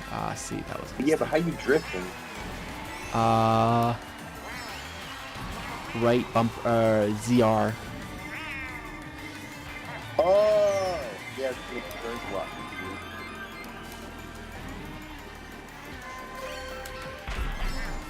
Because I just hold right and left. Also, ZR and then flick back will give you a boost when jumping like that. That will give you that trick. Okay.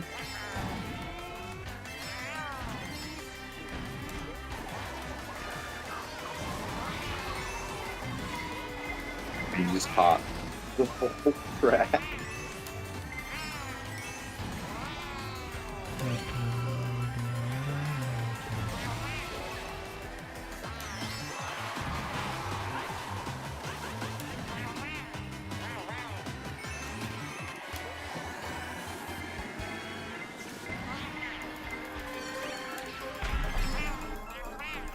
See, you're up in the air now.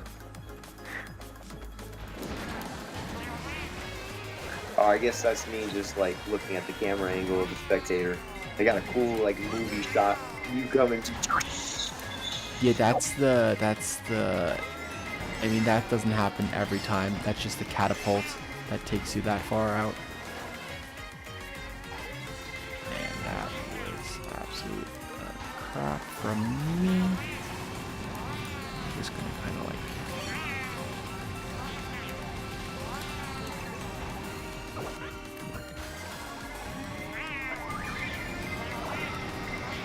Nah, I'd screw that ending up. Yeah, there was a couple times where I messed up my positioning. I'm just like, I just notice my cognitive ability declining slowly as time is starting to tick farther and farther in. Hey, I think I'm part of the next race. Yay.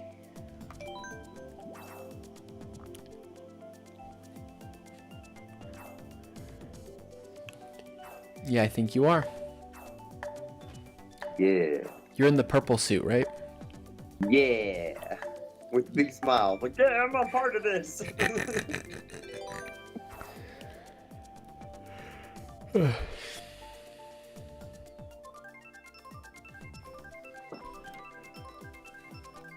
Oh, man. What's her... Alright, we try some of these little tricks.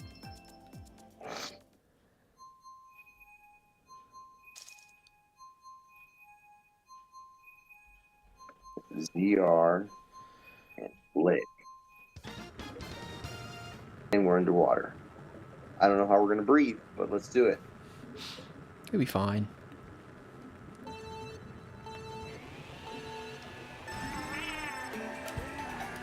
Oh, we got little propellers on our bikes too. Yep.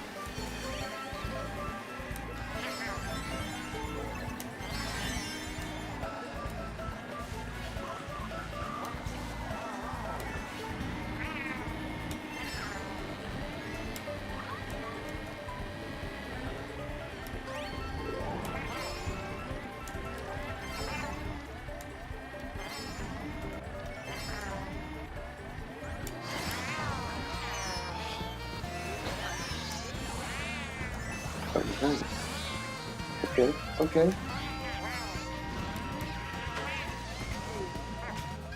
What?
Oh, come on. Fuck these freaking pipes.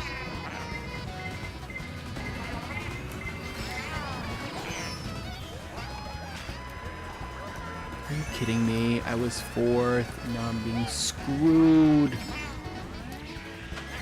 I went from 4th to 11th within like 5 seconds. Because I had 2 bullet bills and 2 people in stars hurt me.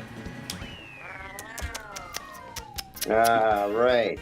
I'm in 12th. I did it. I can call my mom and say I succeeded. LOL. Just be like, Mom, I did it. Yeah.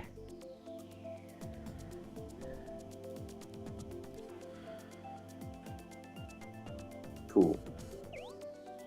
Just gonna do that.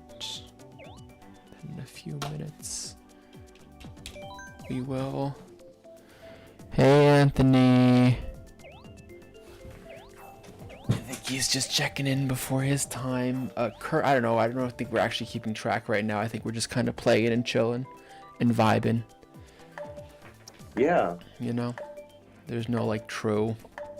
Anthony, Ayo, Ohio. Who's winning? Totally Cameron. But I'm in 12th place, so I can call my mom and tell her I'm awesome.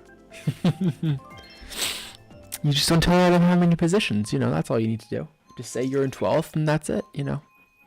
Yo, but I've been learning these little trick shots too. I'm getting it now. On the back of that eel, bro, I did 3 tricks in a row. Yep. Just shoot, shoot, shoot. I see the speed happening. Yep. Thank you. Of course.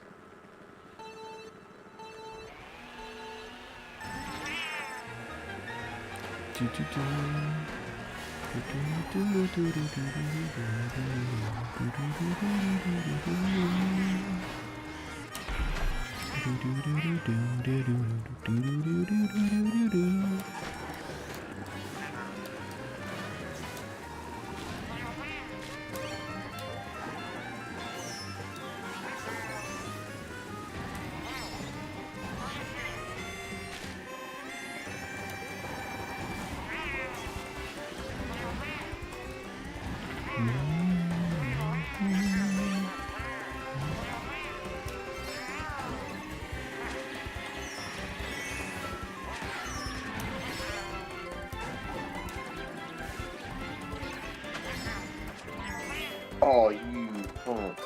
What? Somebody hit me with a green shell. Oof. I was doing pretty good too.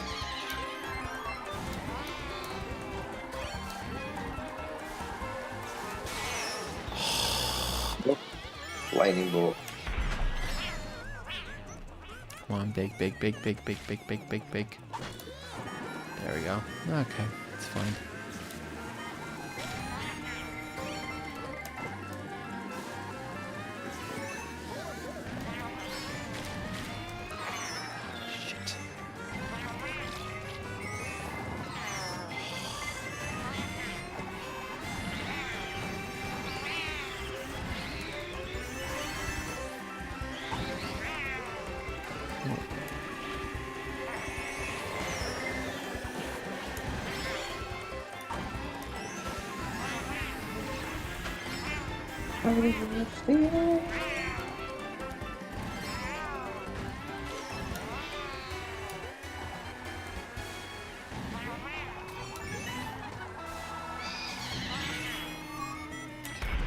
Shit. Third. Staying strong, baby. I got my 12th place locked down. No one's taking this from me. No, don't put that. Thank you.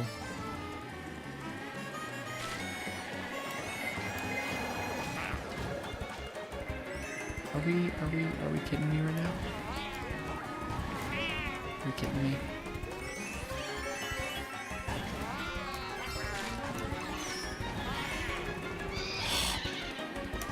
Stop it, Boo. You know I hate it when you steal my stuff.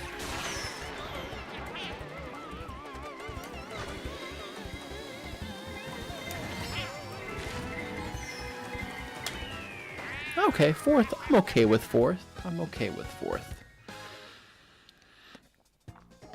You know, 11. All right. We're living.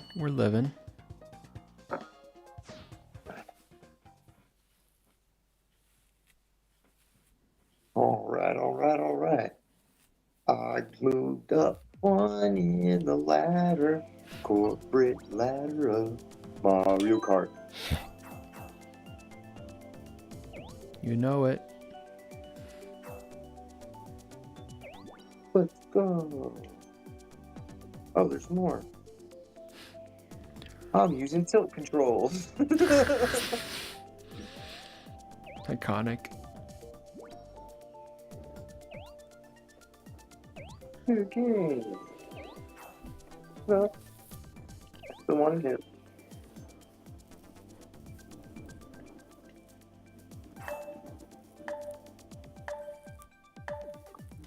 was I talking to?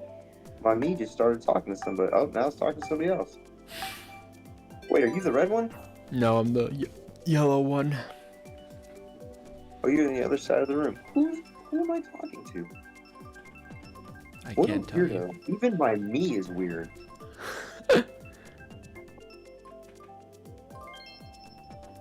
That's how it works.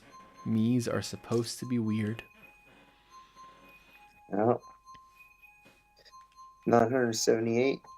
I'm rocking with game. Yeah, let's go. You said we're supposed to have 1,000, right? That's what you start out with. No doubt. You're also This in a game is very like- you're also in a room that's ranked super high. Oh, no doubt. Like Also, you're, is normal you're, me. you're in a room that's ranked between 7,000 and 8,000 points. Okay. If you Oh yeah, no, those people have been playing for a minute. if and that's because you joined my room. If I were to join your room, like Oh, you would destroy everybody. right, it would just be a lot chiller for you. Cause like it'd be a lot more people like more on like your level. But You're because my level, man. I'm maybe 12, but I've been knocking some people down. for sure, I'm right behind Jacob right now. but more people that are Bam. like newer to the game at least, or don't have that high of a point total. Cause I think you're more in like the like I don't know 2 to 3, maybe 4,000. Come on, guys, let's not hit me with 500 red shells at once. And that bomb, of course. And yeah.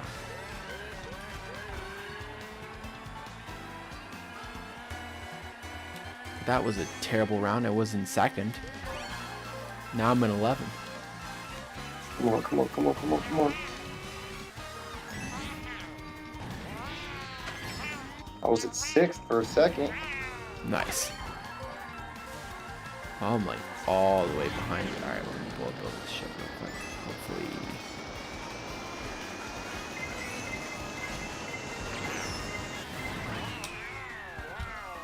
Damn, 11th. All right, no doubt. Watch, I'll catch up. Just randomly in one game, just randomly, I'm just gonna win. And be like, what? This guy was 12th and 11th. But you got the potential. Let me get my bearings. Because remember, I am a gamer. So just let me get my bearings, and we're good. You'll start seeing it. I got myself up to 6th this time. Hey, it's about holding it, which is hard. Maintaining is a different story. These guys are tricky. Yep. But no, it's cool. This is fun. This is a fun game. I love this game so much. I don't play it enough anymore, as I said. You know. Oh, man. But yeah, we have our next guest coming on in just about 10 minutes. So, Cool. So we'll do like 1 or 2 more rounds, and then I'm gonna. I think we'll have enough time for one more, and then you should hit a break. Yep. Get yourself some water.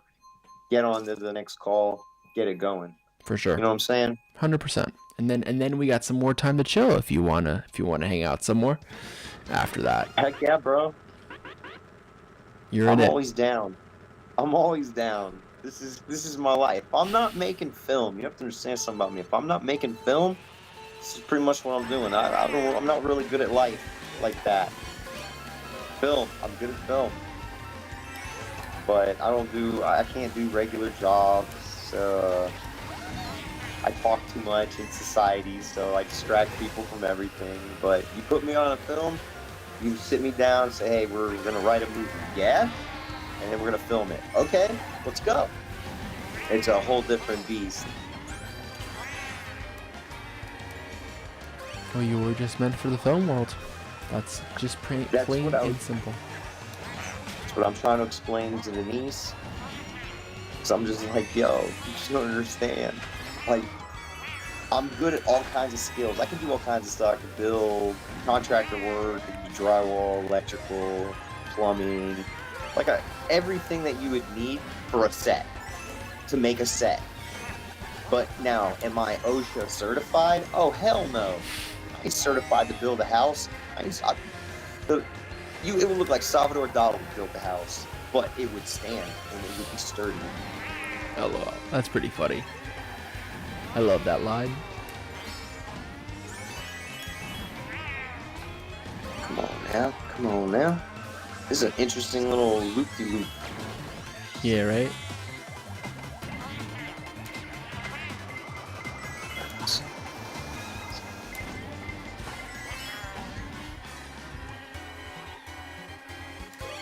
I'll be honest, I'm not super happy with my performance on this track so far, but Oh, you don't have to hit forward, do you?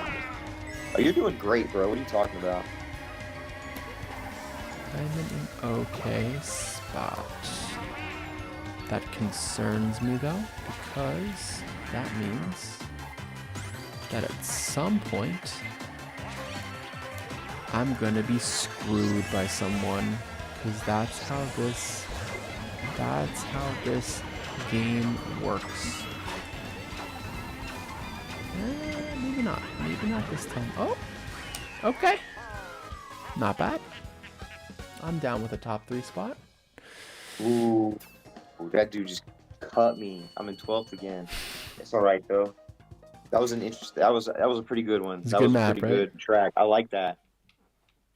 Cool. It was hard. There were too many. There weren't many places to do tricks on, but you could finesse the edges when it like went above itself. Yeah. You know, the one track went above the other.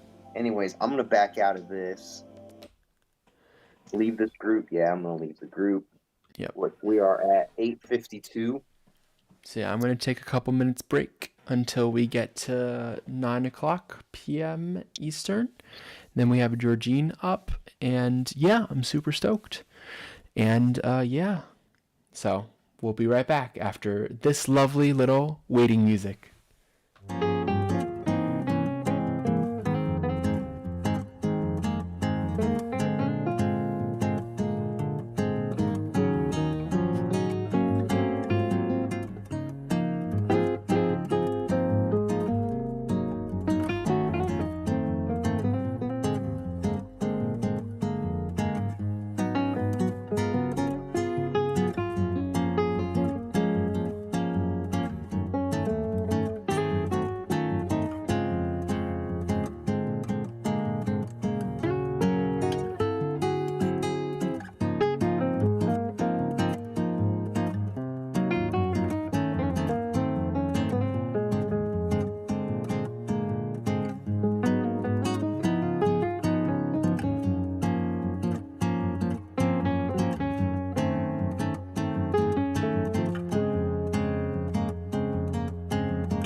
I'm back. It is always. Oh, I'm feeling the exhaustion. I'll be honest with you. I didn't know when I was gonna hit, and here it is at 3 a.m. It's finally hitting, but that's okay. I can have amazing guests with me that are gonna join me over the next hour. Why don't you guys introduce yourselves? Hi, I'm Georgine Murray, and I will be the script supervisor. Hi, I'm Robert Ruvalo, and I will also be helping with the script supervisor and whatever else you need help with. Yeah, we're going to wear a bunch of different hats. Whatever Cameron needs, we'll do. Yeah, we're here for you, buddy. I appreciate it. I mean, it's just been so cool to see this kind of little film family grow every step of the way and get more and more people involved as time has gone on, even while we've been crowdfunding. It's been super cool. I mean, Georgine, you've kind of come on during this time. Tasso, who was our EP, who has been like with the stream since the beginning and has come on a couple of times, is also just like come in kind of towards the middle of this. So it's just been cool to have everyone kind of come in and show the love, and yeah, I'm just super excited for you guys to be on and be able to talk a little bit about movies and just kind of what you guys have been up to and Absolutely. where we're kind of going from here. I mean, I'd love to know. I mean, Georgine, we've known each other for a good amount of time now. Really? It's I mean, it's insane. But why have you let me shoot at your house so many times? Because it's at least in 2 movies, if I think about it. It's at least in 2. So why did you? Why? Because my son convinced me that it was a good idea. That's your first mistake, trusting anyone that's making a movie that it will be fine.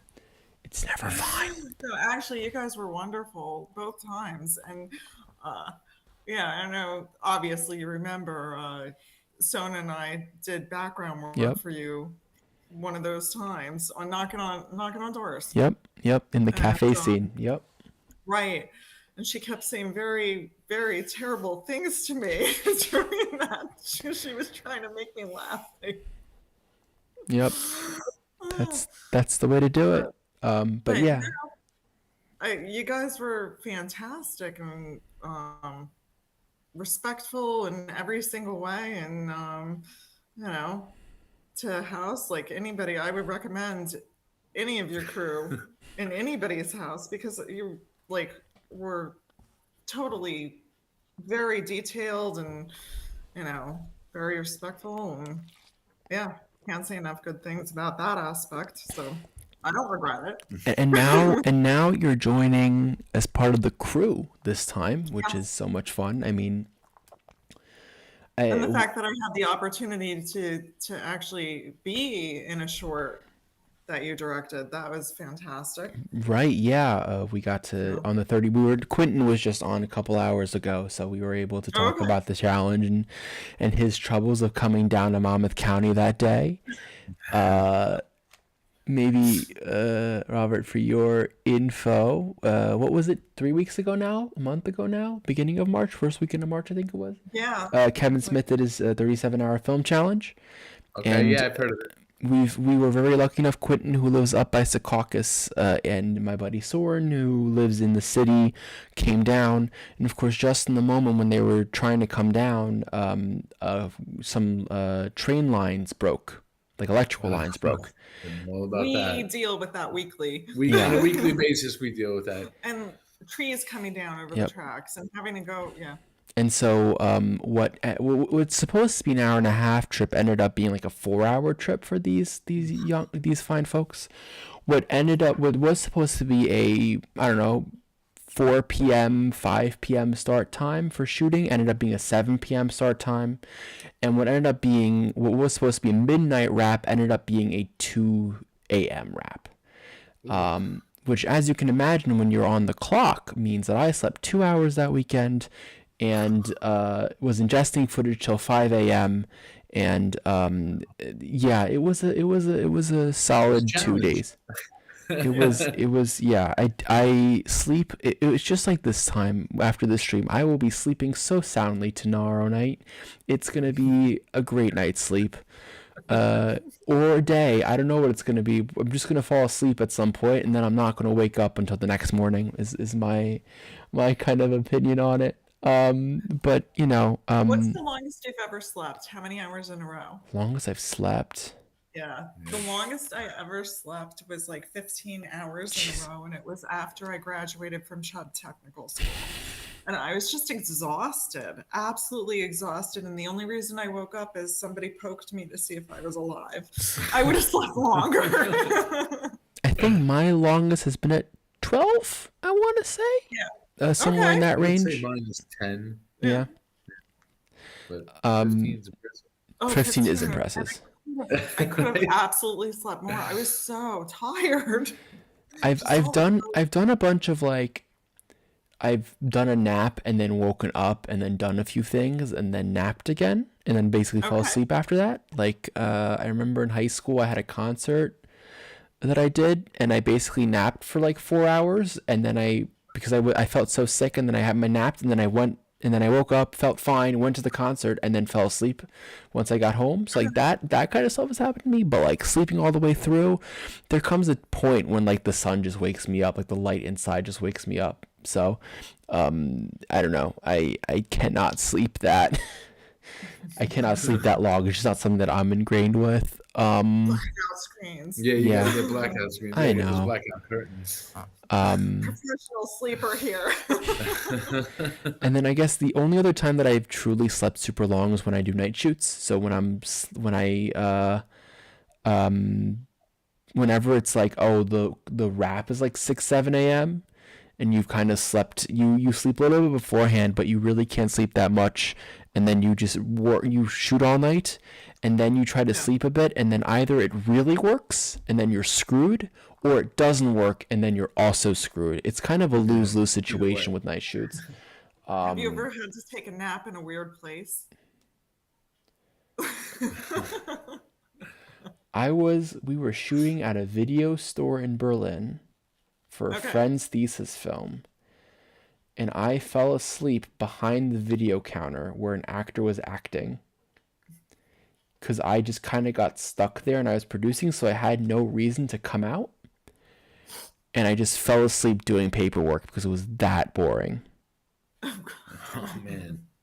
So yeah, I just fell asleep, and then like an hour later, one of the first AD, who was a good friend of mine, woke me up. I was like, Cameron, you literally fell asleep, and I was like, I'm too exhausted for this shit. I'm gonna be honest.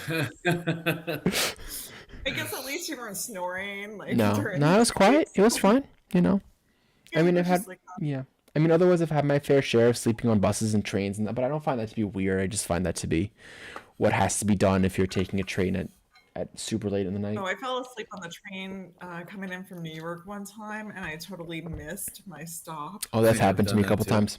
Yep. Oh, I was like, oh man. So instead of Red Bank, I went to Little Silver. It wasn't that bad, but still, I got off. I'm like, now I have to walk. Like, I have to, like, because it was way back before, cell phones. Let me date myself. But yeah. Luckily, I just like my dad would be like, "Where are you?" I'm like, "Oh, I just woke up. I'm gonna be getting off at Little Silver," and he goes, "Okay." And it's like 2:30 in the morning because it's the last train out. It's always last train out. So I'm like, well, here we are. Well, okay. So, but yeah. I'm all about that. So we take classes together. Yes. And Yes. I will tell you something. I'm gonna like. God, you can tell Okay. him. You can tell him. He has to lie to his dog. Like literally, he has to lie to his dog. Okay. Woof woof. Yeah. When we go out the door, I'm like woofing. I'm like- So anytime he sees, like, I have my bag that I take. Yeah. And anytime he sees me, he sleeps with me in the bed at night. Anytime he sees me take my bag gets with me, depressed. he gets depressed and he is like a lunatic all day until I get home. And whenever we get done with class, and he's literally at the door waiting for me. Oh. Yeah, he's the cutest thing in the world. But if he tells him he's going to the store, well, he kind of like he's like, all right, I buy that because he believes me, but I totally lie to him, and he calls me a motherfucker, and that's just it. His dog really has like potty mouth. No. But he's a good boy. He just misses me. That's, but that's the best boys, though. They care. You're right. But there's a difference between when he just leaves or when he tells him he's going to the store. The dog literally responds differently. I've seen it. I witnessed it. I can tell you that. It's the most bizarre thing. So It is a little crazy. yeah, but we're going to Matt Newton right now, and he's challenging us. Right. It's a really amazing class. Oh my He's gosh. really putting us through the ringer, and we told him like, do what you got to do, and he's doing it. Yeah. So it's really awesome. That's I mean, we were talking about this at Sub Coach. The acting coaches, the ones that are really the ones that are pushing you, are the best ones for you, right? Like it's all about, kind of pushing you to the limit and kind of figuring out where you're at and what your limits are, and as an actor, just trying to push that limit because Logan was talking about it before about how when he did Vox Lux, he played a school shooter, and how he needed to learn how to like kind of push himself, but then also just like be able to shut it off like when at the end of the day, because like that's super important, because he would be driving home like angry and depressed because like he was just so in his method of acting, Right. that he just kind of was like trying to he was pushing himself too hard. So but knowing that you are in a safe space and able to kind of push yourself that way is always a super great way of doing it. Tasso asks what kind of dog you have. I have a pit. He's a pit bull. He's kind of a mix. I think has a little lab in him. The guy who my little brother got him from told him he was a full breed, like a pure breed, but I don't buy it. He's a little lavish. So, but he's a good boy. He's all like a chocolate brown. He has a white patch on his chest. He's a happy dog. He is. He's a happy dog. He's like a mushad. He's a mush. I mean, so you guys are going to acting class together. Have you guys been going together for a while? Have you guys been doing this for a while, or? Yeah, we were taking classes with James Ciccone in September, and it's a full-on class with a lot of people, so there's not a lot of one-on-one. He's really good. We had a blast, but wanted something with laser focus, and we're getting that right now. Yeah, it was time to move on from him. Yeah. Sure. Yeah. So I mean, it's just a different kind of vibe. I wouldn't say move on necessarily, just do something different. Yeah. Because we'll definitely be back with him at, different junctures I think the great thing is you get to perform in front of people, and that's also a different level. But Matt's like, he's so, stretching us in every way, like I said, and bringing things out that I never thought were possible. And, I don't know. How would you describe it? Yeah, no, it's actually really cool. I mean, as an actor, you always try to bring getting us out of our comfort zone. Yeah, he's figuring us out. He's really like giving us like some of the scenes we've been doing have been amazing. I have a question. Actually, you have a question first. Why don't you? It was about that. Split by a Pond. How long did it take you to write this? Split by a Pond. I don't know if I can truly answer it, because it's scripts are always in a state of being, and that's a really terrible answer to give, but it's so true. I'll be like, I was when I was at the Berlin Film Festival in February, I was literally in a seat about to watch a movie, and I was like, I have this idea, and I started rewriting the script like in the movie theater, like waiting for this movie to start, like 10 minutes left, and I started rewriting the whole like first like couple pages. So I always feel it's like this idea of like the script is never truly done, but I started coming up with the first concepts must be during 2020, 2021. Right, like a year into me living here, and then I kind of but it was like this is one of those projects that like I went to it and then I like worked on something else, right? I worked on this script and then I worked on knocking on doors, right like during that time, and then I would come back to the story and kind of do a couple of edits, and then I worked on moving on, and then I basically scratched the whole thing, wrote a treatment, got positive feedback from that treatment, and then kind of started writing again. I've been in full-on development just on this project as of, I would say, about December of 2023. I wrote the first version of this draft in May over the course of 4 days. I was at a writer's retreat and I finished the day after the writer's retreat. And yeah, and then that's kind of how we've been moving. I guess we're the basis of the true story, the way that like it has now basically been set up and the outline has been set, I want to say since like September, October-ish. But I mean, things are always changing. Dialogue is always changing. Things are being cut. Things are being added. That's just like kind of part of the game of just like trying to figure out what's working, what's not, and working with, Satomi, who's going to be playing the therapist, and her like how she like feels and like how she's like going through the character and what her like kind of idea is and all that kind of stuff. And then working with producers and seeing, hey, where are we kind of fitting this in, and working with, costumes and our PD, like kind of melding everything together. It's always a process. But yeah, I would say those are kind of like my dates. I guess we've had a solid like set script as far as like this is the way that the script is going to go since I would say about October-ish, maybe November. Okay. Did you have like any kind of a script read, like a reading, just to hear it? Not yet. It's been something that I've been wanting to do. I just need very specific actors for it, just because of how we switch, and Right. the rhythm of how it switches is super important to the story. It's something that I'm also going to do once we're done with the campaign and we've had some more time to stew in it. I was thinking about doing it in May out here, especially the therapist and Jason scenes, only because I feel that those are the most complicated ones out of the bunch. I think the way that the movement also works, but part of it has just been like when changes are happening so like frequently, it's hard to really sit down and go, hey, this is the read of the script, this is how it sounds, because like things are just changing, right? Like I know there are people, I mean, at this point I haven't touched in a couple weeks, which is by design. I want to work on it again at the end. Like I'm going back to another writer's retreat at the end of the month, and so part of that's going to be doing another full on, I don't know if full on rewrite's the wrong word, but like doing full on like deeper edits into the script again. I got a good friend of mine who gave me some really good notes, and then after that, kind of sitting down with some people going, hey, can we like kind of work on this together, and can you like help me kind of give me some notes and some pointers. But yeah, so where do you go for your writer's retreat? What's that about? Oh, I just have a couple other friends that are filmmakers out here that are also German Americans that are just like, oh, we're just gonna hang out in a cabin in the middle of nowhere for like a weekend and then just write. Like that's what it is. Oh, I love that. It's super cool. Yeah, we each like put some money in the pot for an Airbnb.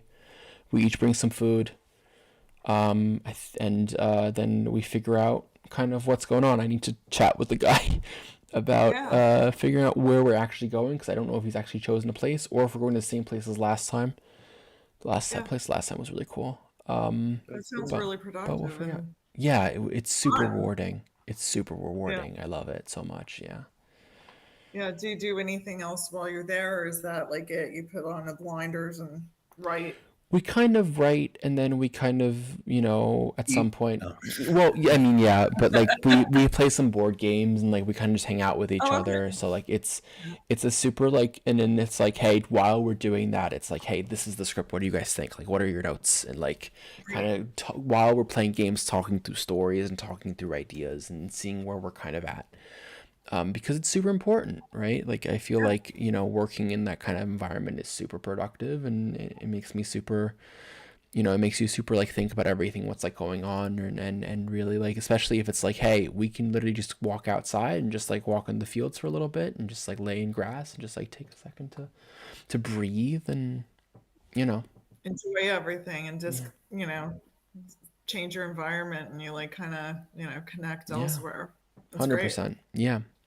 That's awesome. So, I mean, you guys are actors. Why do this? Why are you like, hey, you know what? We're gonna do some script supervising, some note taking for this 25-year-old director about a movie that he kind of relates to the most because it's been his life. Like, why this project? Why this role? Like, what's the interest? I just like super interested in that. I think number one, because it's you, Cameron. Keep getting that answer a lot this stream, and it's because it's you, it's her, and because it's her, and she says it's you, so here I am. And the other, well, to get into that would be, I think you learn from every little thing you do, whether it's especially behind the scenes. You know, there's so much to filmmaking that if you embrace different opportunities like this, you just get stronger as an actor, and that's my goal. And it's really just a matter of being positive and trying to create with other people and get their best vision of their dream out. And I want that to happen for you, and in the process I get to learn and have fun. Absolutely. So I you know, it really is a simple answer, I guess. And I'm excited just to do some behind the scenes work, and script supervising I've seen done before in other projects that I was on as an actor, and you pick up things from here and there, and you're like, okay. So I'm excited to tackle that task, and it'll be cool, and just watch you work. I haven't really seen your work yet, so I'm excited to see you in action, my man. Love it. I absolutely love it. I did see the short. Angels Yes. and Demons. I saw the 37-hour project. Yeah. Very love good. It. Thank you. Thank you. I mean, that was impressive for the amount of time that you had to film that in. So kudos to you. I told you my son thought it was really funny. Marcel liked it a lot. I appreciate it. I mean, I got to give props to Justin. He's an amazing writer. I love what he does, and I love working with him. Anthony did some great camera work, and then Anthony and I edited together. And while we were streaming the Oscars, we were editing this movie on the side because I decided to make everything a lot more stressful than it needs to be. But here we are. Why not, right? Why not? Yeah, you put yourself under the gun. Why not?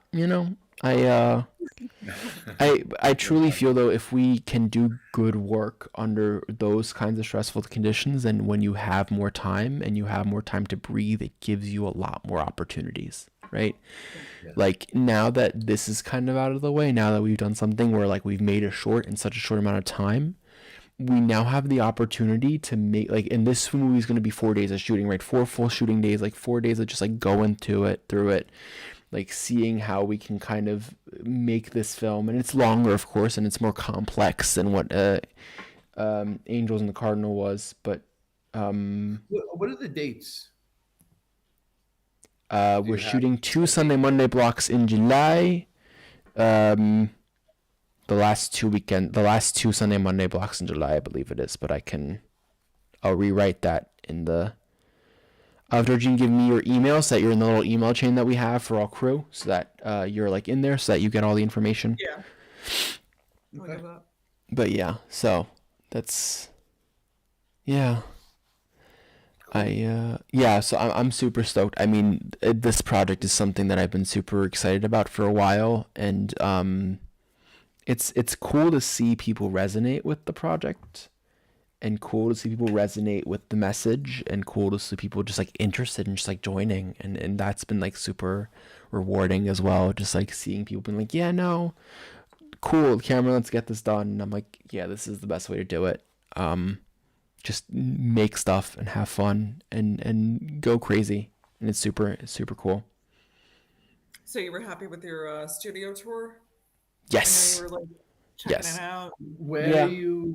What's the studio you're gonna film in? So the place we're shooting some stuff up in North Jersey with Tasso, who is our EP, at his place. We are still trying to figure out the therapist's office because pricing has been a little bit of an issue because of our budget. I know Rolando has a space that he really likes and is within budget. I just haven't had the time to sit down with him and talk about what it looks like because I've been dealing with planning this. Because this has been kind of my focus for the past like week plus a few other minor things that I've been doing on the side because I can't just do one thing at a time. Anyway, that neither here nor there. So that's I know that's he's been Rolando, one of our producers, has been working on that. Tasso, one of the other producers, has been kind of working with the other film side of things and making sure all the other locations are on lock and with funding and stuff like that, hoping to kind of bring up a little bit more cash for us.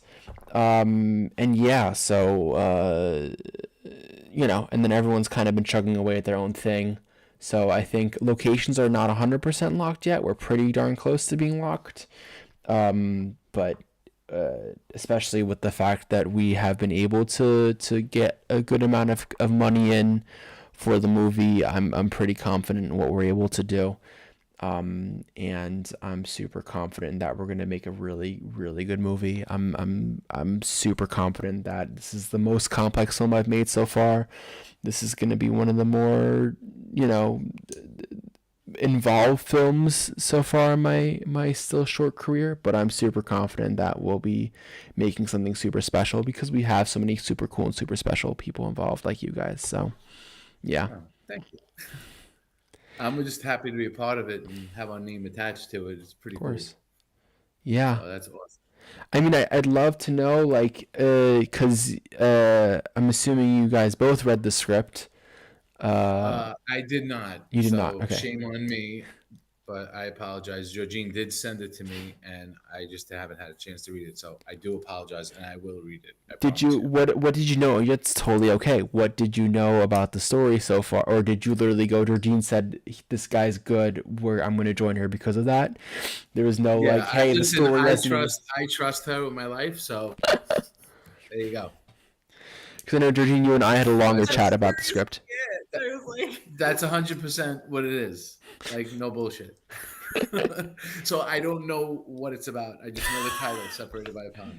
Yes, and I'm all full on board. Let's do this shit. I'm ready to go. Well, he knows part of it's in German and part of it's in English. Well, yes. So he does know that. I do. That's the only thing I know.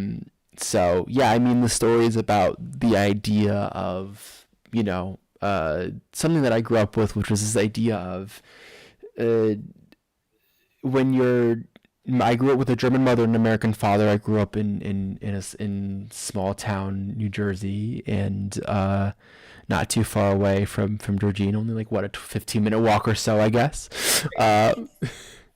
So I live in Middletown, so I know. Gotcha. Yeah. I live on the border of Red Bank and Fairhaven, so right on the Fairhaven side. So. Gotcha. And so growing up, there was always this question of, am I German? Am I American? My mom tried to bring the German culture with me and try to teach it to me and taught me German and brought me to German class and all that stuff. And so the question always was, am I German? Am I American? Somehow in the U.S., I always felt a little bit like an outsider because I was too European for some people. When I was in Germany, I was the American to everyone. And so that's what the story kind of bases itself off of. It's this idea of Jason goes to a therapist to seek to figure out which side of it he is on, if he's German or American. And through that, he goes through this inner journey of just going through memories of what it means to be each of those nationalities. And as a result, kind of, needs to determine for himself where he lies on that spectrum. And now, that is all I will say at the moment, because you will read the rest and you'll figure out what he decides in the end. Yes, I'm very excited to read it. And I mean, I've lived here now for 5 years, after living the first 20 years of my life in the U.S. And it's a weird conversation to hold, especially when I talk to other friends who were also in similar situation that I was. Or even we had this conversation earlier today. My friend Seb, who is half British, half German, who was born and raised here in Berlin, and just talking about what it means to kind of figure out where you kind of belong on that line, and where somehow you're always a little bit out of place because you never really know what tribe you belong to. And and of course it's not only just something that's nationalistic, even though in this case it takes that tone, right? the one that I love to take is Jade, our costume designer, grew up with with two mixed race parents and was always kind of like never really sure where she belonged in that spectrum, right? She loved, you know, she was too white for the black kids, too black for the white kids kind of thing. Like it's just like, how do you kind of fit in a world that tries to put us into boxes and tries to put us into like nice little cubbies? Because it's usually impossible, right? It's usually not really possible to do something like that, even if you try. And so, you know, here we are trying to figure out who we are in this world, and all that people are trying to do is trying to just make it easier for us to identify ourselves, when in the end it only makes things more complicated. And that's kind of the basis of this film. I think a lot of people will be able to relate to that as well. 100%. That's really cool. Which is why, like, throughout this whole campaign, our biggest thing has been like, everyone is split by some sort of pond. Everyone has that like universal feeling, and that's why a lot of what we've done over this campaign has been like talking with every single department head, and almost every single department head uploaded a video talking about what their split is and how they feel about this project. And because it does affect everyone, right? There's not just like, it's this universality is super relatable and super big. And so that's why it's been super important for me to kind of make that very clear. Like, this is a universal story, and we're taking it through this one lens because it's the lens that I can relate to the most. But that definitely doesn't mean that it's something that's the only lens that you can take it through. So yeah, it's been super exciting to see how many people have supported this project, how many people have been like kind of on, you know, been able to really relate to it, and how many people have been like, hey, we really want to do this, and we really want to make sure that you succeed on either the monetary level or on the hands-on level that you guys have been doing. And I've been, you know, super grateful to be able to have that, and it means the world to me. So, you know, we're both good cooks, so we'll be bringing food. Yeah, we'll definitely be bringing some kind of food. Love that, because food is important. Crew, yes, it really is. It nourishes a crew, and 100%. And giving like that good meal every day makes or breaks set. Like, making sure that like the lunch is there is like super important. It's like, it's a part of the, like, that's why it's such an important part of the budget. Like, making sure that like there's food that's actually edible, and making sure that everyone can eat it, and like making sure that it's healthy, right? Like, and you know, it's all those things, right? Because especially like I remember, you know, actors have a different dietary need than like camera people, and you know, making sure that you're making food that's like, we try to always make food that's more modular, right? Something that's like everyone can kind of have that same base. If it's just like a chili where like you can then add some meat to it, or that kind of stuff, right? And like making sure that everyone can kind of eat, because if you have that nice warm meal, you'll be more motivated, you know, after, you know, working for that long, right? And especially, I don't know what time we're going to start yet. We haven't talked about start times, but like if a call time is 7 a.m. and everyone's dead inside, because none of us are morning people, it seems, you know, like then the question remains, like, food is super important, right? And so how do we kind of, yeah, and coffee, 100%. So how do we keep people nourished? And I mean, listen, that's, if you don't have coffee, I like tequila too. But that's another whole that's another whole thing. That'll be for the wrap party. Yeah, I was about to say that's usually the end, not the beginning drink. And like, while I understand the sentiment, You're like, Georgine, can we talk on the side, please? No tequila talk. I'm getting a text from Cameron. Wild. I am a gin drinker myself, and I'll most likely have some gin at the end of the wrap party. Like, that's my thing. And then what at the last wrap party, I had a shot of Feigling with my acting with my lead actors. It's a plum. What's it called? Like a plum liquor, basically. So it's like distilled plums. Like a Bakarovka? I do not know. Like a plum brandy? No, it's literally liqueur. It's plum liqueur. Oh, okay. Liqueur. Wow. It's one of my dad's favorite like drinks from Germany, so that's why we had some at home, and everyone's like, "Oh, we're gonna drink some, cool." And then we all were like, "Well, it's sweet and has alcohol, perfect. I can't drive. Who's bringing them to the train station?" Because they all came from New York, so. It was a little insane. Oh. That's great. So I have. Oh, go Oh, ahead. go No, ahead. Mine is No, just a random. We were talking about coffee really quick. Here's a New York story for you. This is a good one. Oh actually. my gosh. You know exactly where I'm going with this. Okay, Yeah, so we go to Starbucks every week, right before class, you know. So we We've even named the guys there. Sure. Yeah, we gave them names. Yeah. But our first day there, before we named anybody, this manager dude came out, looked at us, said, "You guys look trustworthy," and we're like, looking at each other like, okay, we're going over our lines for class with each other. We're sitting on the windowsill because they don't have any actual seats in this one particular Starbucks. And people just go in, go out. And he said, okay, I'm going to be back, but I'm going to lock you guys in here. I mean, we got locked into Starbucks for a half hour. Yeah, we're just like, are we going to make it to class? What's going on? Is it coming back? What's happening? This is so random. Why are we getting locked in Starbucks? And we're looking at each other and like, is this normal? Because I don't think this is normal at all. Right. Like, who locks you in Midtown Starbucks and leaves? Like, and I'm like, I didn't realize Starbucks even closes during the day. Is somebody going to be knocking on it to come in? Like, what's happening? It was so random. It was so bizarre. We were just like, totally. It's wild. Yeah. But ever since then, we had to keep going back to that Starbucks because we're like, what else is going to happen? Like, it's just become this thing. So we named these guys. So it's funny. So my drink, I like nitro cold brew. Of course, so it's a great drink. Yes. So they have obviously a tank.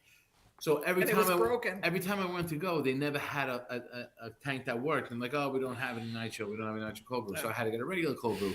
So the one kid that we would always see, I just total stoner. He'd be total like, hey. Stoner, yeah, like eyes bloodshot red. And I'm like, so I walk into Starbucks the next week because this happened 2 weeks in a row. So the third week I walk in, I'm like, yo, nitro, we have any nitro? And he's like, oh shit, sorry man, we don't have it. I'm like, all right. And so ever since then, I'm like, yo, your name is Nitro. So I call him Nitro. So his name is just Nitro every time I see him. So he would always laugh.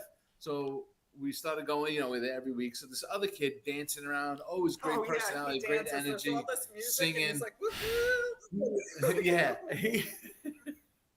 He was like legit upset that we didn't give him a name. We can tell. I'm like, he's jealous. Yeah, he wants a name too. So I'm like, I knew him. So we waited a couple weeks. So we were leaving like 2 weeks ago. So I'm like, yo, cold brew, I'm out. I'll see you later. He's like, yeah, see you later. Like he got so excited that I told him cold brew. So now, but it's become a trend. So now there's this other kid. We're trying to think of a name for him. We're trying to think of this other kid. He's like, yo, I'll see you guys later. Like you can tell, like he wants a name. He wants a name so bad, but he's like new to the crew because we haven't seen Nitro for a while. We're not sure if he got fired. Yeah, we think he got fired. Yeah, because there's an excuse every week. He's like, oh, he's sick. I was working later. We're really having to find this out. So I'm gonna put the kid on blast this week. Yeah, like, was he? Did you fire him? It's a mystery. Like, we have a Starbucks mystery going on. We need to know. I know. Yeah. So. I just got my dad commented looking forward to a good evening from Fairhaven, New Jersey. So I think he's excited for whatever the rat party brings drinks wise. Okay. Yes, absolutely. Definitely. How did you get into gin? Yeah, gin is rough, man. Wow. How? I don't know. I love I guess people could say the same thing about how'd you get into tequila? Tequila is the one that I can't drink. I had a couple of bad experiences with tequila when I started college, and at that moment that was it. That was no more tequila for me. I can't smell it. Just like no. That's what happened to me with gin. So yeah. That's funny. Gin. I've been pretty good with. I have a good amount of like kinds of gins here too. So one of my favorite ones is from up North Germany by Lübeck, where they make all the marzipan. They have a marzipan infused gin that they make, and it's so good. That's interesting. So yeah, it's so I got another total random question for you. Sure.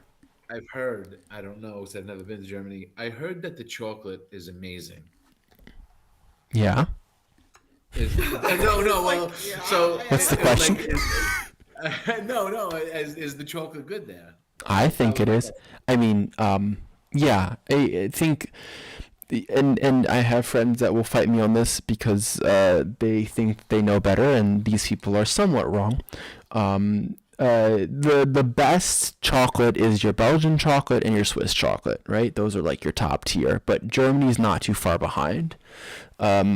coming up with some really good chocolates, and especially like if you like Rittersport comes from out here, and then especially if you're up north and you have it with some marzipan and all that stuff, that's always great. But no, it's you have purity laws here as far as like food, especially with beer. There's a very big like purity culture with beer. Like even if you like mix certain things into it, you can't call it beer anymore because then it's not pure enough to be called beer.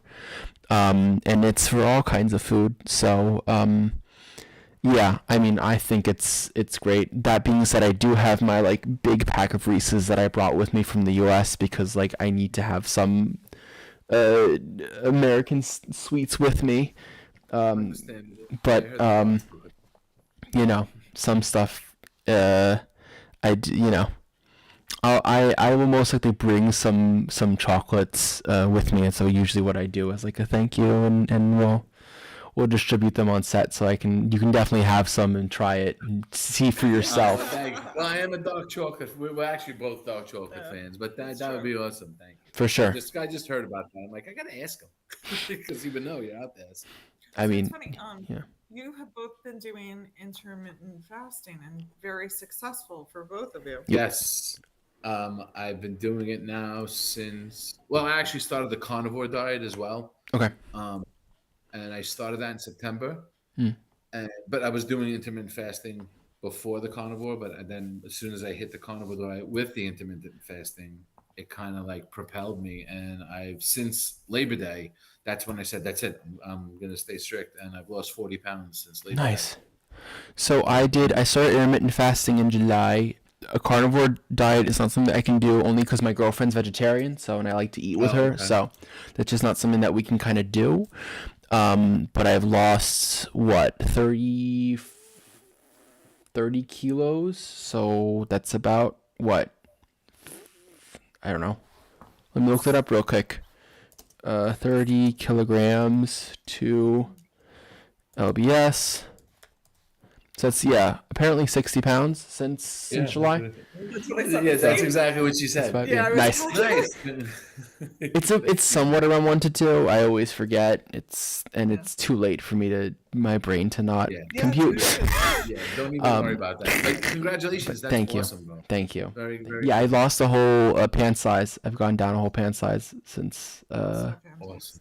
Which is super cool. And we're now slowing down the weight loss in favor of more muscle gain. That's what my doctor said to me. We're gonna kind of do a little bit more, but he wants me to kind of slow that down and focus more on doing some weight training, and we'll go from there. Healthy lifestyle.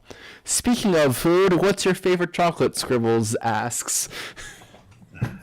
My favorite chocolate? I mean, like I said, well, it's tough because, I mean, I'm a dark chocolate guy. I mean, Don't get me wrong, Reese's is right up there. But I've been, because of the diet I've been on and because of the carnivore, I haven't really been eating chocolate as much. But when I do, I go for a Godiva dark chocolate. A piece of Godiva dark chocolate usually satisfies me. And not like a whole chocolate bar, but just something, a shot of espresso, a piece of dark chocolate, I'm golden. And I go right to sleep. I could drink a double espresso, triple, doesn't matter, quadruple, and I'll be asleep in like 20 minutes. No problem.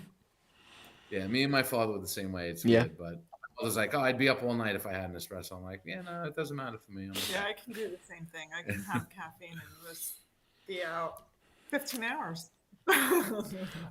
My cold brew is the only reason why I'm awake.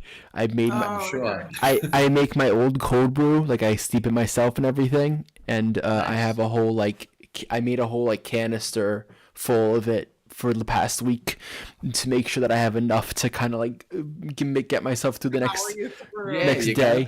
So it's been a whole sport of just getting some more coffee in me, and then being awake, and then when it dips you just put it in the caffeine at just the right time, and that's how this works. See, I would be really bad. I'd be eating licorice the whole time.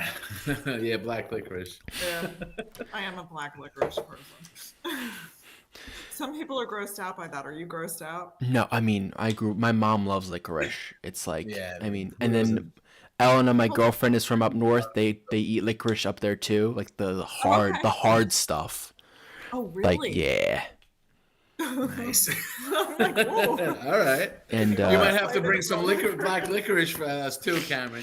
all right, I can. And what? One moment. The other thing that I have is What's going on? I love But this. wait, there's more. Right. are these. These are from the Netherlands, I believe, Okay. and they're chocolate covered licorice. So No. Oh, wait a minute.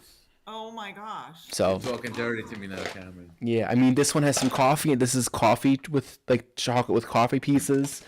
We got Oh my God! All What right, is Cameron, going you on? can bring that for us. Like that's everything. That's everything. Coffee, chocolate, licorice. All I in mean, one? and we have all kind. I mean, I have a whole set of them here. Like one of them is it's with white chocolate and then passion fruit as well in there. Like there's a whole like list, like a whole type. They have a whole like assortment of different kinds of chocolate licorice that they kind of put together, and it's like handcrafted and all that stuff, and it's super nice.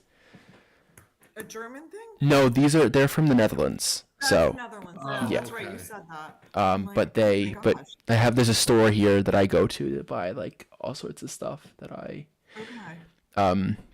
no, because most of the licorice that's here was up north, but in like Hamburg, and that they like all the like people that were in ports, so they used it to like stay awake. It wasn't as much of a like, Okay. you know, oh, we're here to have like enjoy licorice. It's more like, oh no, we're here to stay awake, kind of thing. And like we It need is it. a thing to stay Yeah, awake. 100%. It really Oh is. yeah, 100%. Without a doubt. There is also, I have it here somewhere. There, the same company that does these does licorice liqueur, Ooh. and it tastes like a. Looks like a Sam. Everything we're like, Well, ooh. I'm big fans of Sambuca, both of us. So And- it's almost like But weirdly enough, it has this like Kahlua kind of taste to it. really. So yeah, and That's so, very interesting, yeah. Cameron. so I forget what we made with it. I want to say we made like an espresso martini, but instead of Kahlua, we put that in there, and it's really good. So Sounds really interesting, good, right? right? Yeah. We're both like, that being said, come to Germany, come visit. It's fun out here, you know. I have a good time. It's great. But yeah, you know, but that's to answer. This is currently my favorite chocolate. Is this stuff? All the assortments. Because we have a couple of them. it's There's just got everything. yeah, I mean, I've like- the one of them I didn't pick that one, but one of them is like literally just chocolate with like cocoa dusting and like chocolate nips like in the chocolate surrounding the Oh, wow. licorice. Like so, it's just that's my stuff. You know, I don't know, Georgine, what's your favorite chocolate? You haven't answered yet. Definitely like either. Well, it's just I can't even pick one. I don't Yeah. know. There's so 'Cause many of them. That's, yeah, I love going to Whole Foods and like picking out dark chocolates, but I haven't been totally eating. I'm like on a licorice kick right now. Sure, very fair. That's my thing. But he brings over dark chocolates, and little Marcel attacked those. Yeah. Oh my gosh. I think. What they- were those? I think they were from. Were they from Belgium? Yeah. I think they were What- from They were. Belgium. What percentage dark chocolate are we talking about, right? Though. Was it 70 or 80%? 75%? 80%? Okay. In that Okay. range? Right. But I mean, I can do something higher. I've done Yeah, like at Whole I've done Foods, like the 85. ones. Yeah. 90. Because my girlfriend's mother, she eats like 95% like dark chocolate. Oh, wow. It's like Yeah, it's good. It's really good stuff, but like you have to. They told me at the time you have to build up to it. Like you can't just like go straight in like as if like Yeah. everything's 'Cause normal. it's chocolate. And she worked, or at least I don't know anymore. I don't know at the moment, but she worked for Mondelez. So like they like had all the like with they were a part of Kraft Foods for a while, but now Okay. they're not. They're a mega corporate, owns like a lot of like the Milka chocolates and all that jazz. So they have a lot of chocolates and stuff like that. under their kind of umbrella. But also like coffee and you know, kind of you know, as big corporations do, enjoy the ownership of a lot of different companies.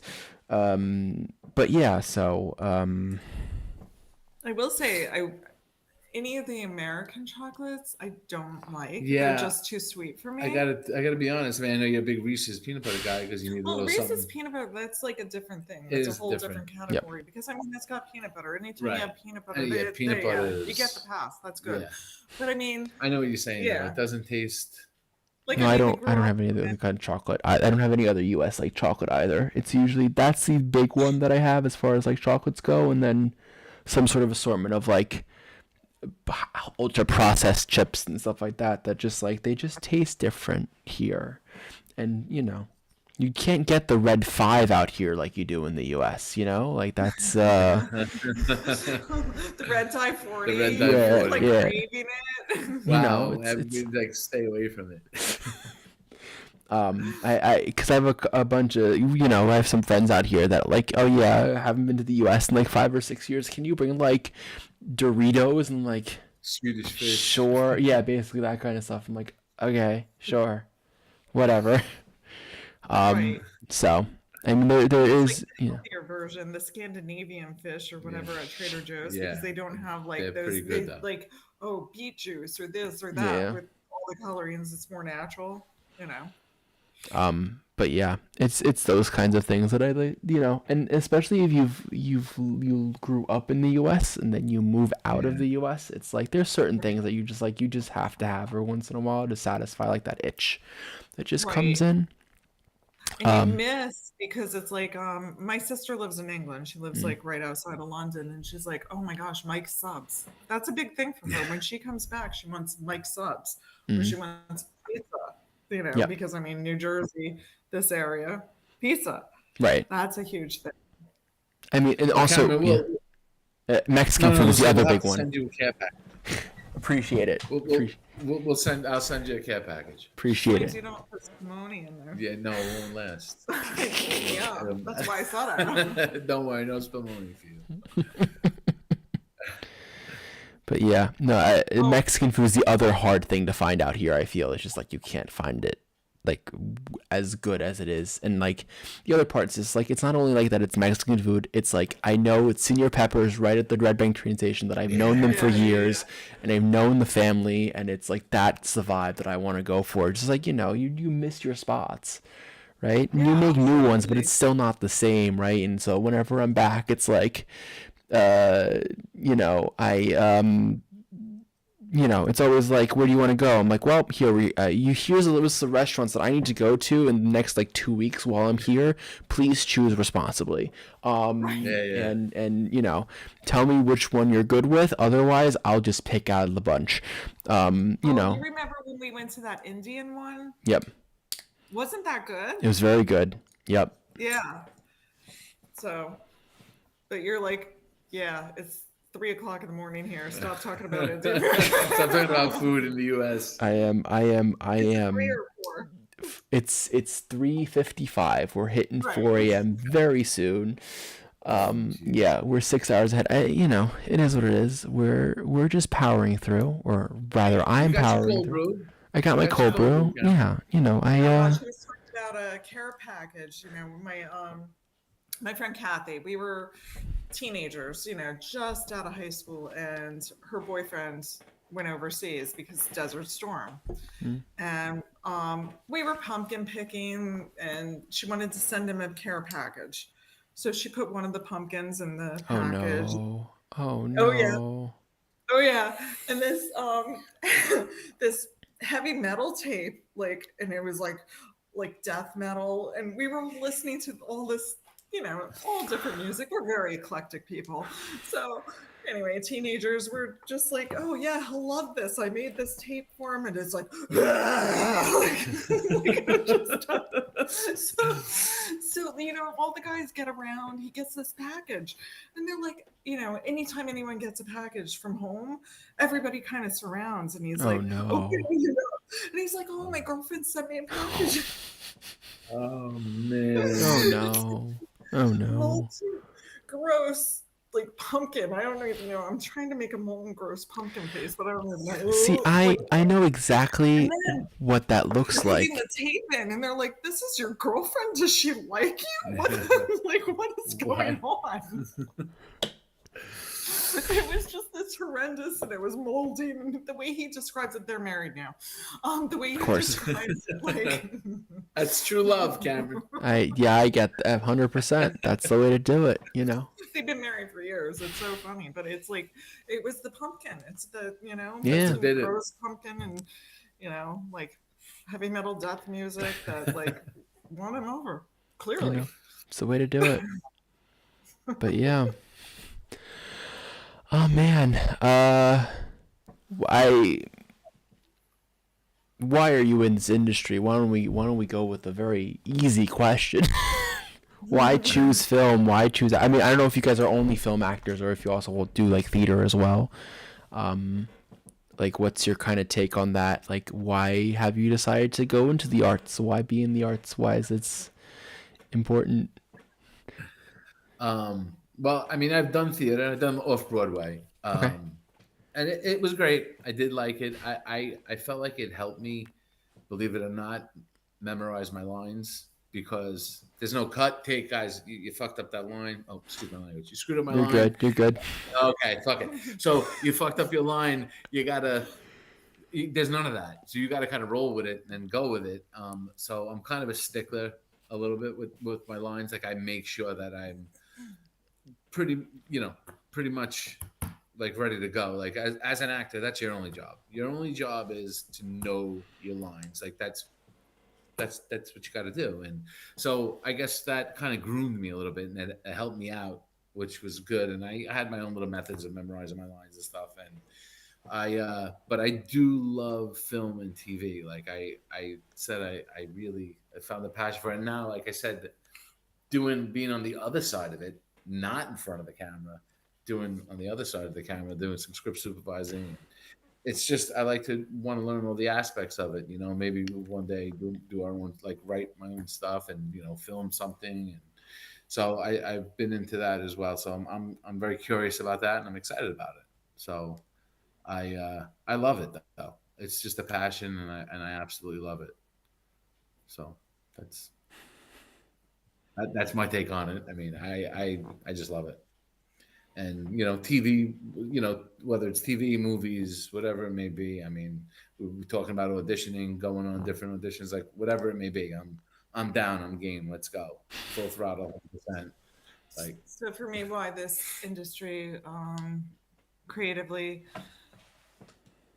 my answer is a little bit different. It just helps me connect to myself better. And I really am fascinated with the journey of people and who they are and what they're made of and why they make the choices they do and what happens to them in their lives. And it just, it's always fascinated me.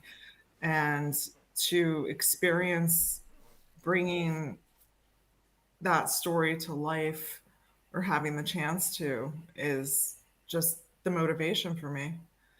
And it makes me feel most alive doing those things. I can't explain it. It's just that's what makes my heart race. It makes me happy. Love that. That's so beautiful. it is a pretty cool thing bringing somebody's vision to life, for sure. I think that one of the main reason why I started doing this is I remember doing film, like doing like short projects in like middle school, and knowing how people were like not in a good mental spot, and seeing people like laugh for like just a second or just for a few minutes. That's the thing for me. It's just that idea of like the escapism of it all, right? It's the like, I can take you to a place where you're not remembering what your issues are, or I can help you process those issues like you didn't think you could. That's And beautiful. and that kind of effect it makes me it gives me a lot of fulfillment too, because look, we're just artists, we're just playing pretend all the time, and we have so much fun doing it. But in the end, everyone has their role to play, and everyone's here for the betterment of society, and we're all here to help make society a little bit better in their own ways, right? Like from doctors to police officers to everyone does their own thing, and we as artists, we do that as well. And the two main ways of doing, or I guess three, is either through escapism, making someone kind of be able to not have to think about their problems, through the processing of it, and being able to like help them, guide them through the process of going through their problems, or by the critical aspect of it, right? Being able to critically look at something and have a film kind of shed light out of a topic that you might not have been able or not wanted to look at, but the film is forcing you to look at, right? A lot of more documentaries do this, of course, but not that fiction doesn't do that. And so those three ways of how art kind of makes you think and how art kind of can help you are so vital that it just, I don't know, it's just my way of trying to do good for the world, I guess. And my way of just like trying to help tell stories, because for me, it's not only about telling my own stories, but it's also helping others tell theirs. And that's something that I've always been passionate about. It's I write today is about my film. Today is about the film that I've been working on. But there are so many projects that I love to work on that are just not only my stories, but are stories of others that like it's their story to tell. It's their film, but I get to be a little part in helping them make sure that that story is also being told, because we only win in this industry if as many stories are being told as possible, to kind of help lift up voices and to kind of help lift up the ways that we can affect people to help us kind of be a better society. And so, yeah, that's I guess that's my reason for being in this stressful and terrifying and grueling industry that I somehow still can't get away from, even though it is all those things combined. Yeah. And the fact that you were able to articulate that at like 4:00 in the morning is pretty damn amazing. I'm Good gonna job, Cameron. I'm gonna thank my media training that I've done through the years of politics that I've been in, and the amount of coffee that I've had since I started this journey, that I can have clear thoughts at any point in the day and not be absolutely dead. So It's funny what you said about what like in making people laugh.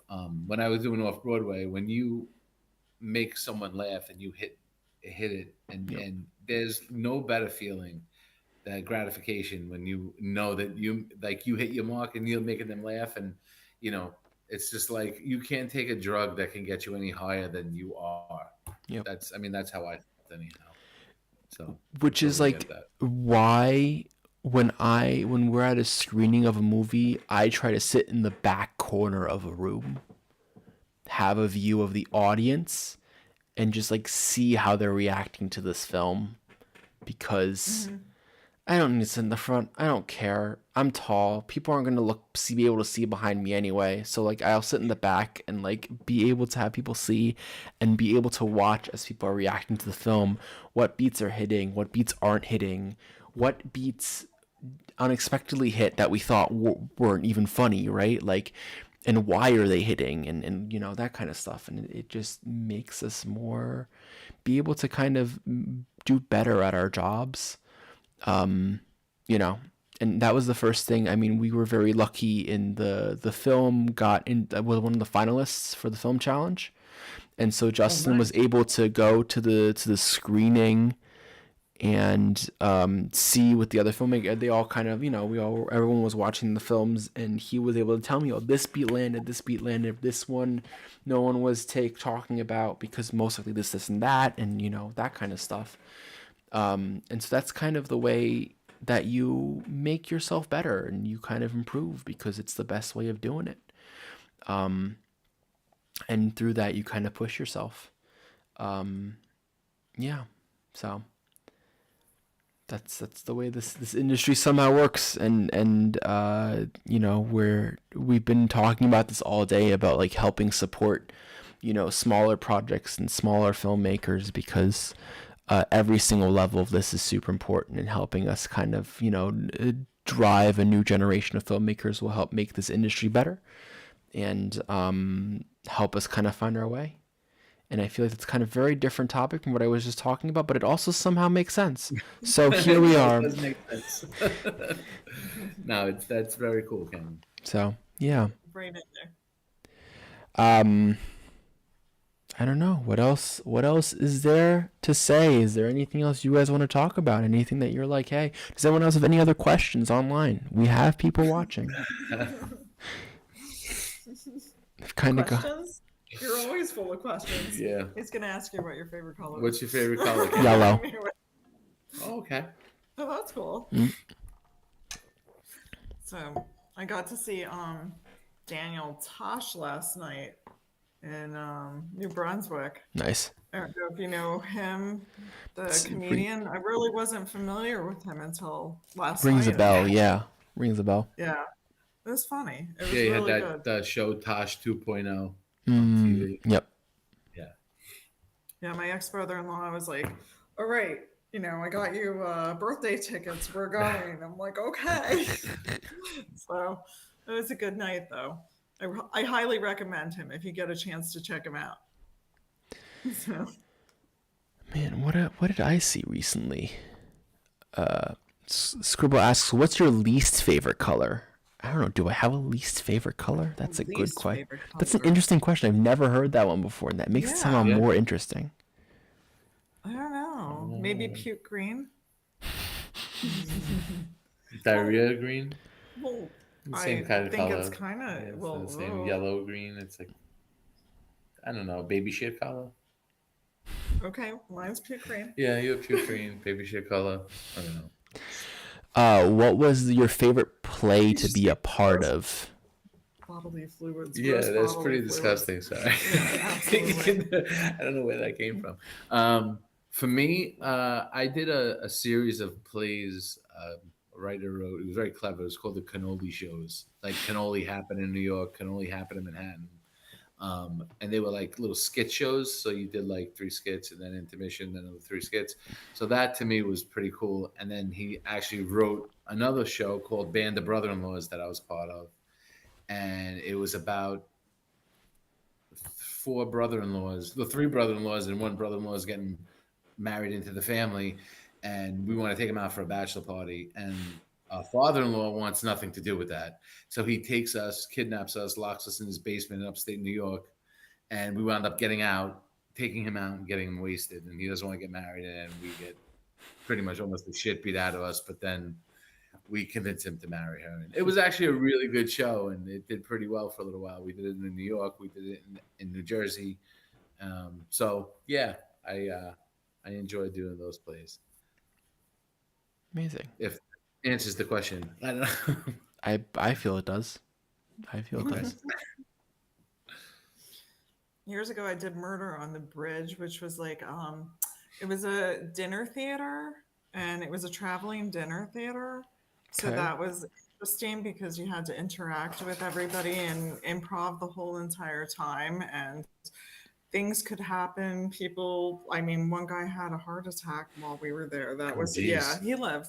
But I mean, that was, you know, everything happens. Like you're just, yeah, that was in Ocean Grove. That was Oh, wow. really freaky.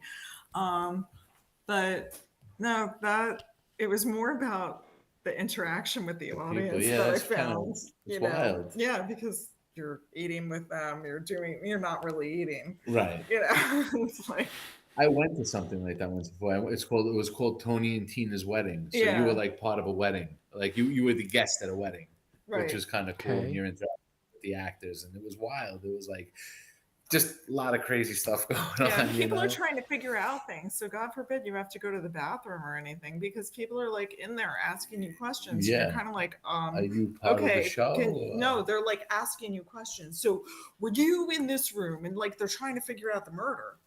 So I was like, for the murder. like, Oh, just I got please you. go to the bathroom. Yeah. Like, I'm like, oh. I'm surprised you guys didn't have your own bathrooms as part of the. Yeah, no, because I mean, it's a restaurant, so it's Mm. not. Yeah, it would have been great, but yeah, they didn't set it up that way. Trials and tribulations of like Murder on the Bridge, traveling around. But I Yeah. did Black Box Theater when Cookman Avenue was coming up, and everything Asbury. before it like really blew up Asbury Park and Yeah. everything.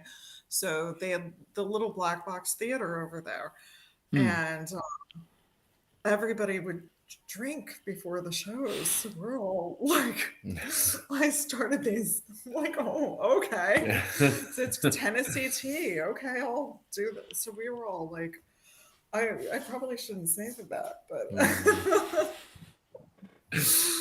it was for a different reason. I'm like, oh my gosh, is this even going to be good? Like, we're all Yeah, like right. every single night. This is crazy. Now I can really envision the ghost. Yeah, that's totally. Woo! I mean, and there was this bread I was supposed to like be like crumbling on the floor because I'm like so distracted that I'm like, this ghost is around and I'm talking to her and I'm like, you know, half the time I'm like, oh, maybe I'll just eat some. It'll soak up some of the alcohol. Oh, jeez. Yeah, right. Oh, jeez. Oh, it works. It's great, you know. And I'm like, okay. Just getting into character. It's the way to do it. It's the way to do it. Yeah, I did a movie once where I played a stoner, and I basically got into character the whole movie, which was kind of crazy. Like, how the hell do you remember your lines? I'm like, well, when you do it so many times repetitively, you just remember it. But I was so high the whole time doing this movie. I don't even know how I got through it, but I did. It was just crazy. From what I've heard, it can be a hard experience to do that high. Yes. Speaking of knocking on doors, funny enough, Georgine, you were there when we shot the scene in the cafe. And the whole scene revolves around the first time that this kid is meeting with this older gentleman, and the older gentleman is trying to convince him to join into politics. And Dean, we decided on the day that he's a stoner. And we were at Waterwitch, and they had these pods, these vape pods that were with THC in them, which I didn't know at the time. And so Logan's doing take after take after take after take, doing a whiff every single time because he needs to blow it into the guy's face. And I'm like, at the end, like towards like while we're shooting it, I look at Logan. I'm like, during between takes, and he's like just like trying to concentrate. I'm like, hey Logan, you okay? And my DP Miguel starts cackling because at that moment it's clear to everyone that I didn't understand what was going on. And in fact, I was the only one who didn't understand what was going on. And everyone saw that he was high as a kite. And I did not realize it because I had not thought about that at all. I was just like in 20 different places. Yeah, he likes to make fun of me for not realizing to this day. That I just like was so oblivious to what was going on. Yeah, that's That's funny. Well, I guess he really got into character. oh yeah, I mean, he knows his stuff. That's funny. He knows his stuff. I can relate.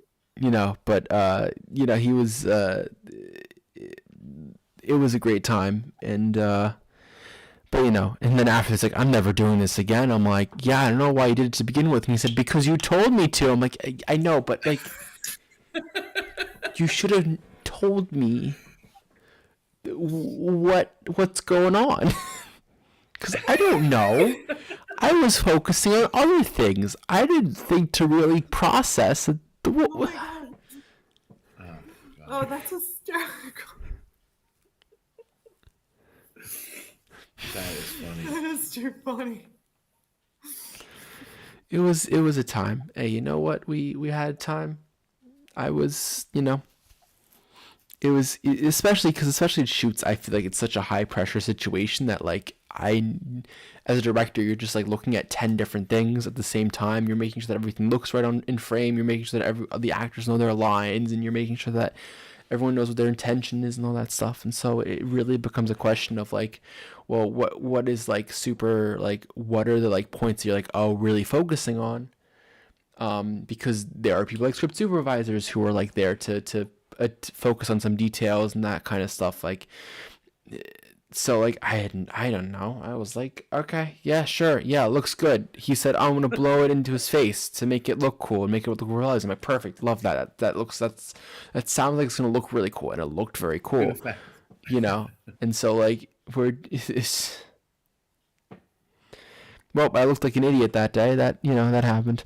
But we everyone had a good laugh. We all finished up shooting, and then he was able to kind of come down from the high that I had inadvertently put him on, because he would do it on both takes, so he did on both sides of it. So he must have taken like half of that pod and just like smoked it within like, I don't know if it was that much, but it was like a lot. We did like, I don't know, like 5-6 takes per side. So like he would inhale every single. Yeah, he was high. He was gone. He was He was high until the next day. Yeah, probably. He probably slept like a baby. I bet. I think so. Yeah. Well, here we are. Oh man, but yeah, that being said, don't do drugs. Thumbs up. Yay. That's the message that we need to our viewers. Drink tequila. Drink tequila, 100%.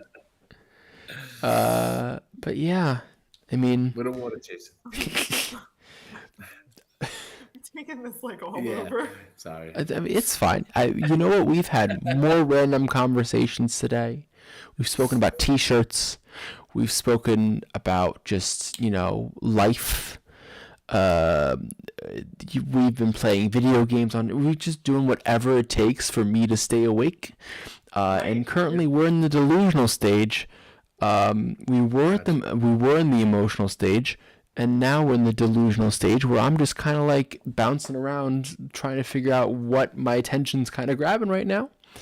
Yeah. And trying to stay focused, because I'm waiting for the sun to come out. Has anybody talked about had you talk about your movie posters behind you? I mean, we've referenced them Okay. because like, especially with like people that like Logan, who was on Right. is in 2 of them there. Right. And he was a part of Moving On and like that kind of stuff. Yeah. I mean, these are all movies that I've made in the past. It's my beautiful little movie wall. Nice. Yeah, it's super cool. Really growing. Sorry? It is.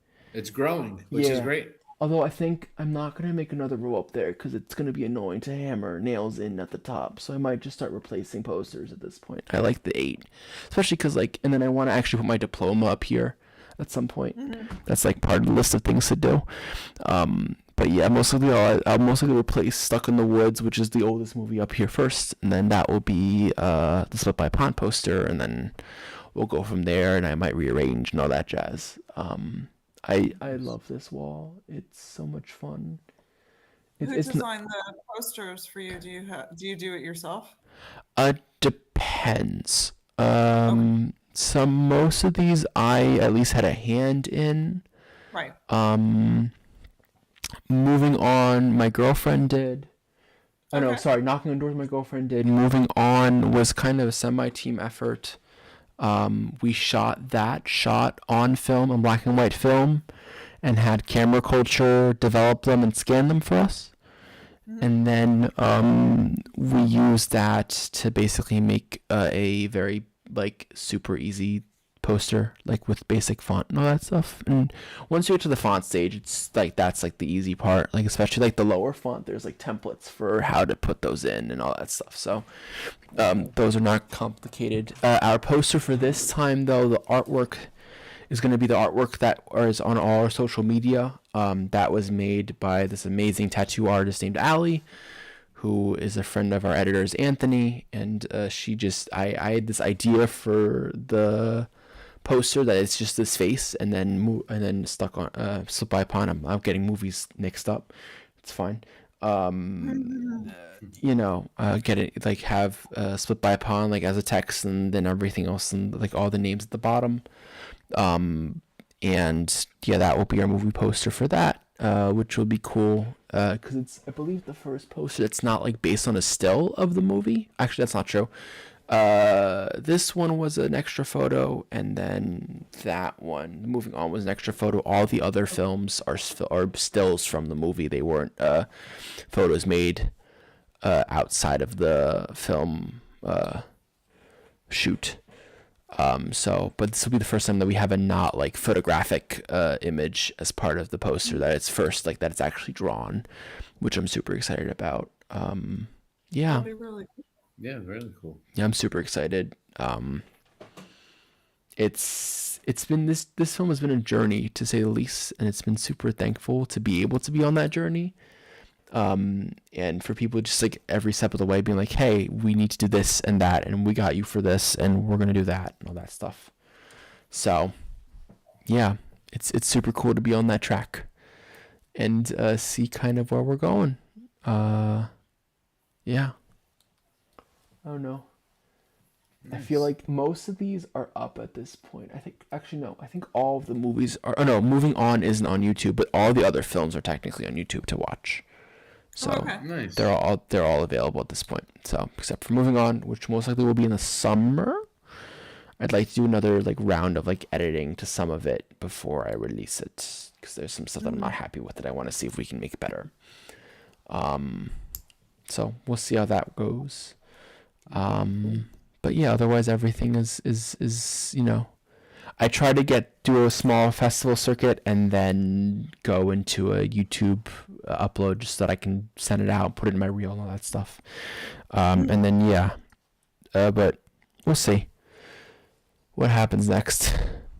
Yeah, I mean, where can people find you guys on your social medias and all that jazz, or what kind of products are you guys currently? New products you guys currently have that you want to promote? Right now, I'm just training. Yeah, it's all about the training right now. Yeah. Yeah, I mean, we're just trying to perfect our craft. He's shaking his head a little bit. Did you see that? Did you see Cameron shake his head? So I saw a little shimmy, Cameron. What was that? I mean, practice makes perfect, sure, but there's nothing like on-set experience. Right. And just like go out and make something. Like that's always my thing. It's just like go and do it, right? I showed you the film we made, right? Yes. And it's Did you going see through. the short? Yeah. It's, we got our last music cue very recently, actually, because we redid the last music cue of the ending, so it's going into its final edit. And, nice. We're gonna try to get that. I'll show it to you once it's done. Yeah, once it's complete, we'll definitely show it to you. We want to get it into some short film festivals. We're gonna look at some and figure out which ones we want to put it into. It's the way to do it. We're really excited about it too. For the first time out of the gate, something that she wanted. Georgine's like, hey, you want to do a movie? And I'm like, you know what? Yeah, let's do it. And next thing you know, she put it together and we bounced a couple ideas, but most of it was her. And I was like, wow, this is great. I'm like, let's do it. And basically, like, let's kill my kids and serve them to people. Why not? Make soup out of them. Hey, but it was really cool to do, and in the time frame we did it. I mean, it was challenging but gratifying at the same time. So I get that. Like a 10-day. Yeah. Like, or was it a little less? No, it was like 8 days. Yeah. It's not bad. So, and getting the music and getting everything together, well, you know. Yeah, I mean, we sent in a product, and then we were like, all right, well, we want to change, as you said, finally, you still want to make some edits, and I'm like, well, before we enter into any kind of festivals, let's get it perfect the way at least we think is perfect, and and Yeah, then go and it from was there. for a Hollywood Winter Circle. The Halloween challenge. Yeah, challenge. Nice. Yeah, It's the way to do it. Just keep making stuff. I mean, that's my thing. It's just like, even when I'm not working, like this is like considered one of my like bigger projects, but like most of these up here, like I did last year, I did 5 shorts last year that I shot. We just like went like, was it last year or the year before? No, it was the year before. Between July of 23, when I did De Perfecto Moment, and what was the last one of these? I think Countdown was the last one we shot. No, Hello Mama, which isn't on here. I shot that in February of 24. I worked on a bunch, like just like basically churned one out after the other for like some application stuff, and it was just like movie after movie after movie, to like, and it's great practice to just like keep just like making stuff, and it's not even for like, hey, I'm gonna put this in the festivals, or hey, I'm gonna like use this for something specific.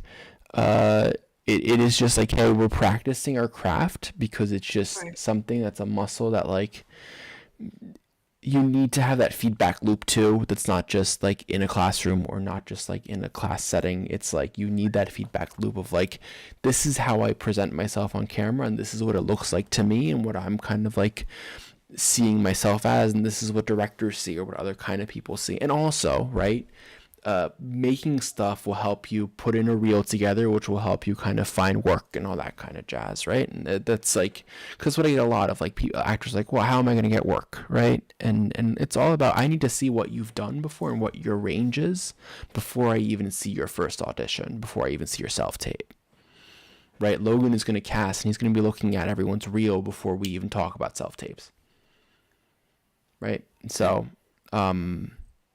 getting your like kind of work in there, and like getting stuff in there that's like, hey, this is cool that I've been able to do all these shorts, and it really doesn't matter how like successful they are or not, because then you have footage which will help you in the long run. If like the industry is like, if you're like, hey, let's break into this industry and let's like make something bigger, it's like, that's how you're gonna do it, is like make sure that you have the footage, because there are services that are specifically for, right, like getting you footage for your reel. And it is so easy, like, I know it's not easy to do it on your own, but like it is so possible to do it on your own. Like just go out and show who you are, especially if you want to write, like just write stuff and then just shoot it and then edit it, and then make it small, make it 2 pages, make it 3 pages, and just like go out, shoot it over 2 days or a day, and then edit it. And it's, as I said, it's for me personally, it's one of the most gratifying things to be in such short turnaround times, and then be able to say, hey, this movie is just done, right? Yeah. We've made something so quick, and now there's already reactions to it, and there's already like, I can sit down and go, all right, this is the movie, what went right, what went wrong, where did that wrong happen, where did the right happen, why did things happen?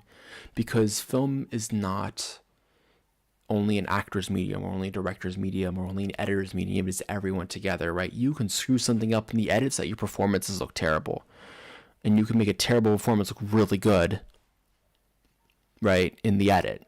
So if you're a good editor, 100%, yeah. But that whole range of things that can happen, I felt I only was able to do that, only to learn that through working on films and like seeing what films are like kind of doing. Yeah. So. Weren't you working on a series at one point, or am I making that up? Was I working on this? I mean, I have, I'm working on a pilot for a show. Yeah. That I haven't touched in a solid year and a half. I was working on the script, and then I finished working on the script, and then I want to try to get some funding. Yeah, I thought it was in German. So it was in English, and we're part of what we're going to want to do for the film funding is translate it into German, because I think it's going to sell better in German, but because it takes place in Berlin. I was remembering something you were working on, and it was in German. I'm totally tripping, maybe. I've worked on at least one of the films here was in German. Okay. And I have 2 other projects online that are in German. Like I've done German films before. Okay. Yeah. Cool. No, I mean, you did a GoFundMe, and I had donated to it. I don't know if that'll jog your memory. It's like a Oh couple yeah, years I mean, so Guardians of Berlin, that's originally in English. This was Okay. years ago, Okay. and that we are part of what we're thinking about doing there is turning it into a German show, like making it in German Okay. language. Because the underlying issue is that I thought it would fit best under a streaming model. Seeing that streaming is kind of saving money instead of giving money at the moment, most likely we're going to try to see how much public funding I can get out here. But in order for that to be the case, it makes more sense for it to be in German.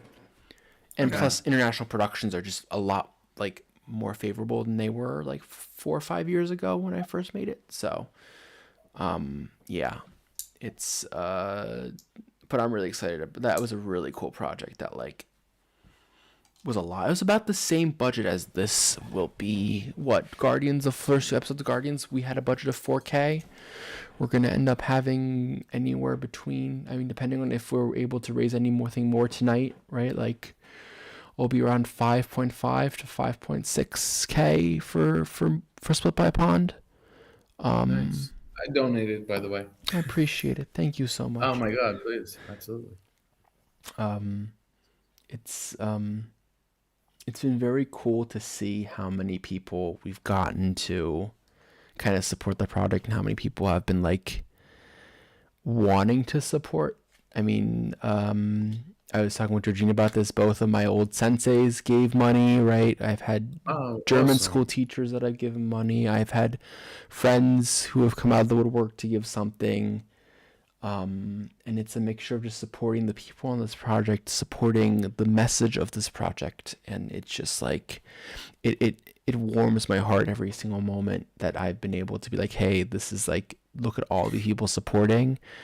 We're just like starting something very important here, talking about something very important. And I think this is a film that could, I think, help us as a group kind of be put into a little more prominence as far as like the movies that we can make together, and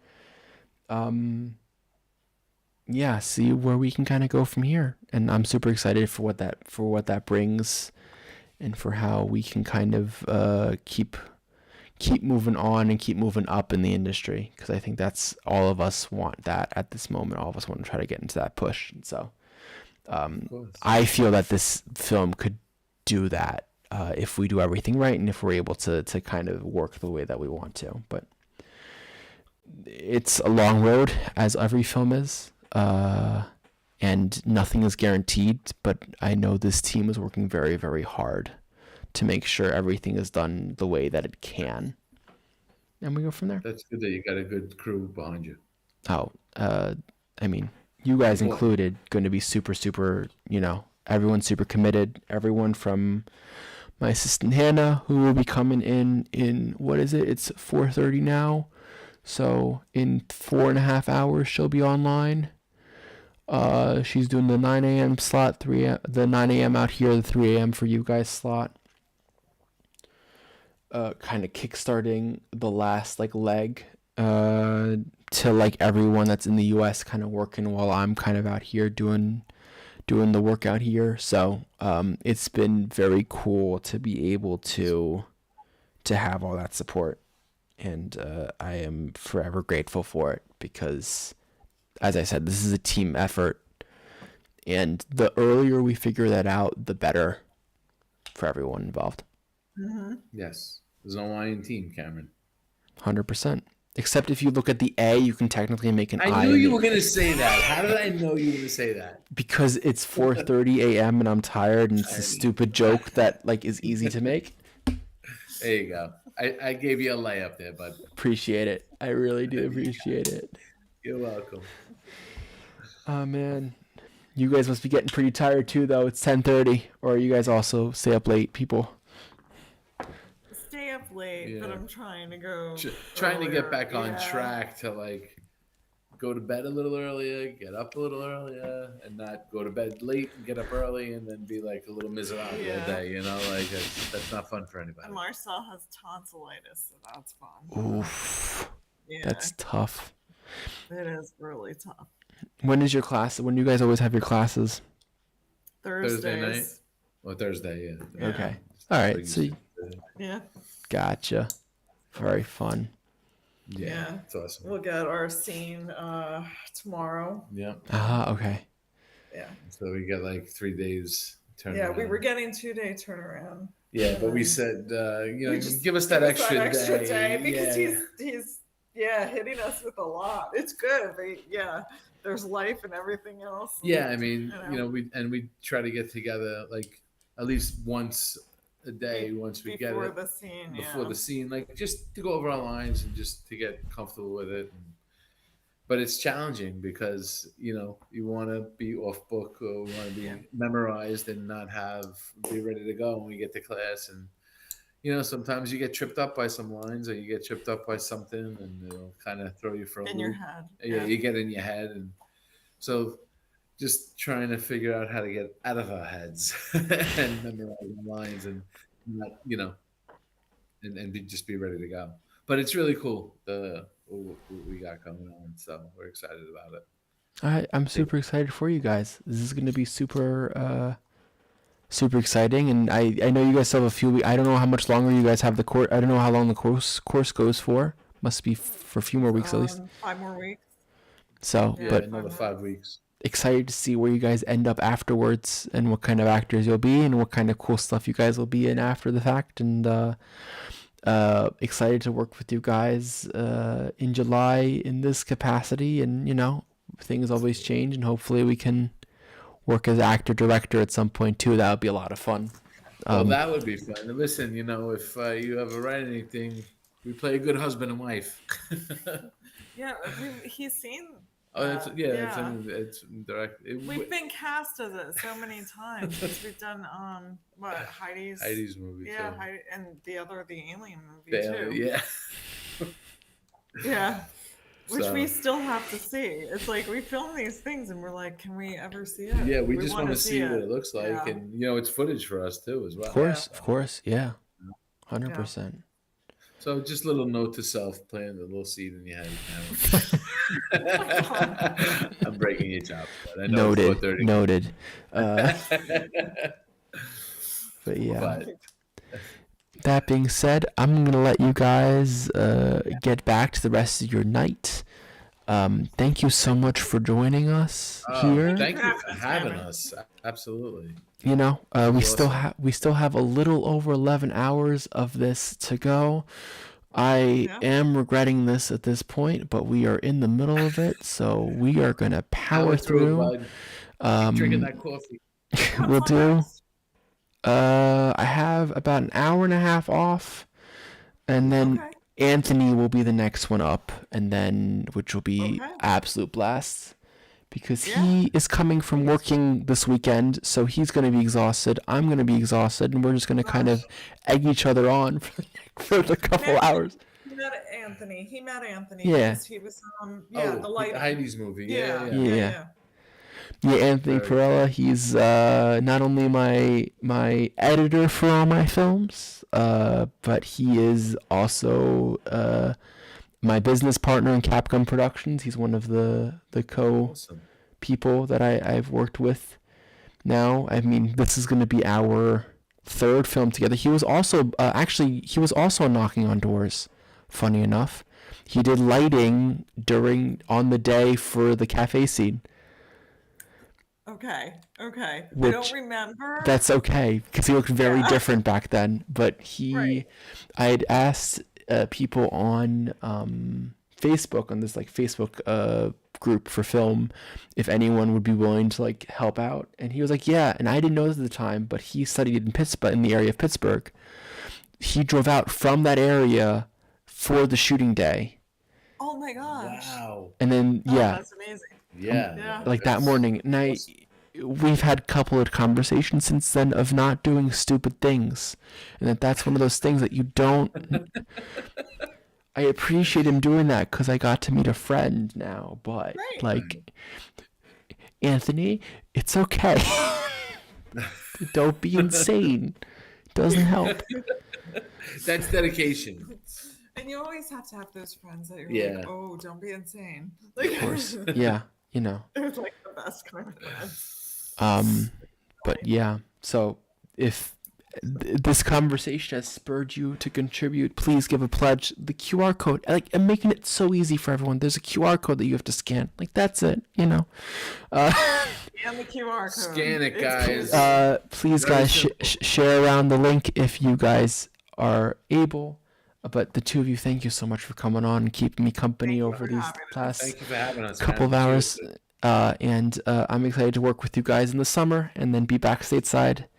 And yeah, we will. With that, I'm going to take a short break and grab some water because my water ran out. And so we will be right back.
right, you guys.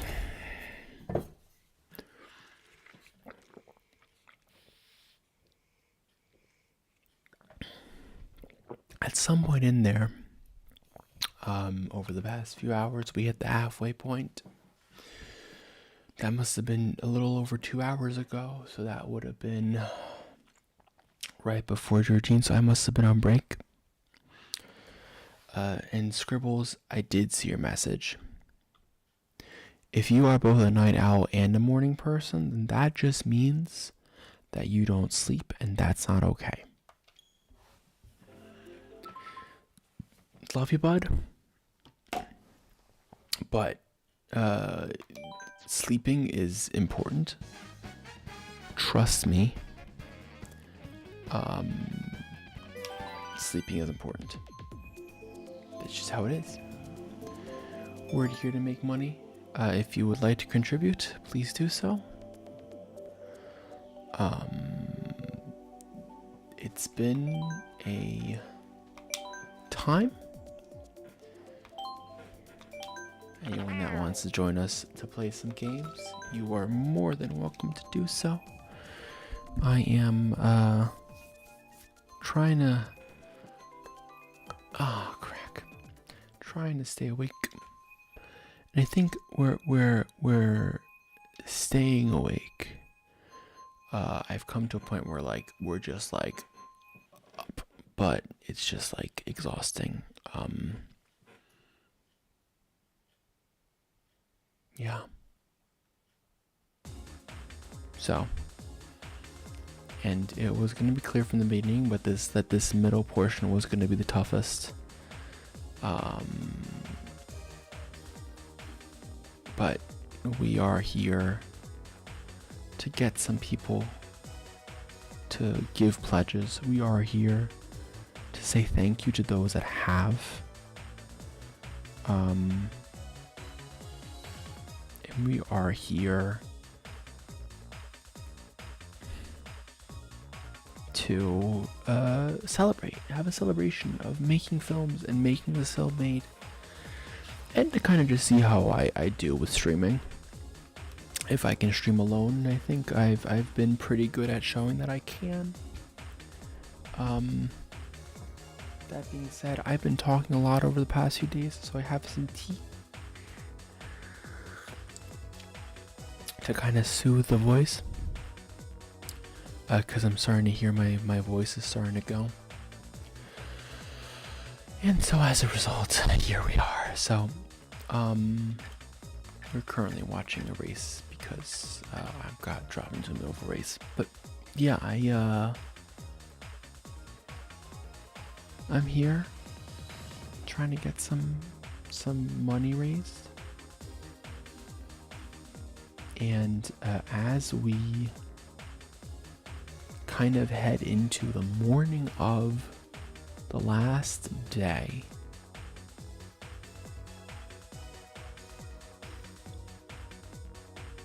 it is been an absolute pleasure to be able to raise some cash for this film, and it means so much to these department heads who are working hard, who are going to get their job done, who also fell in love with this project just like you guys did, all you guys that contributed or that supported in a different way. So what we are doing is giving some love and some thanks to that, and I am super excited. It is almost 5 a.m. I believe in about 4 hours we will be starting our next stream. I might do it a little earlier than that though.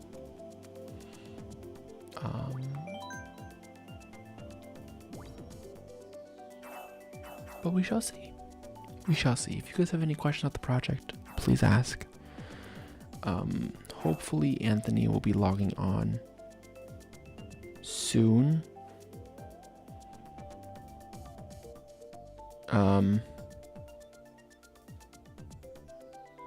Maybe he comes in a little earlier, and then I'm not solo.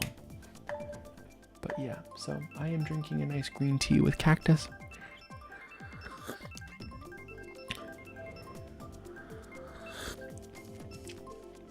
And I will be resting my voice tomorrow after the stream.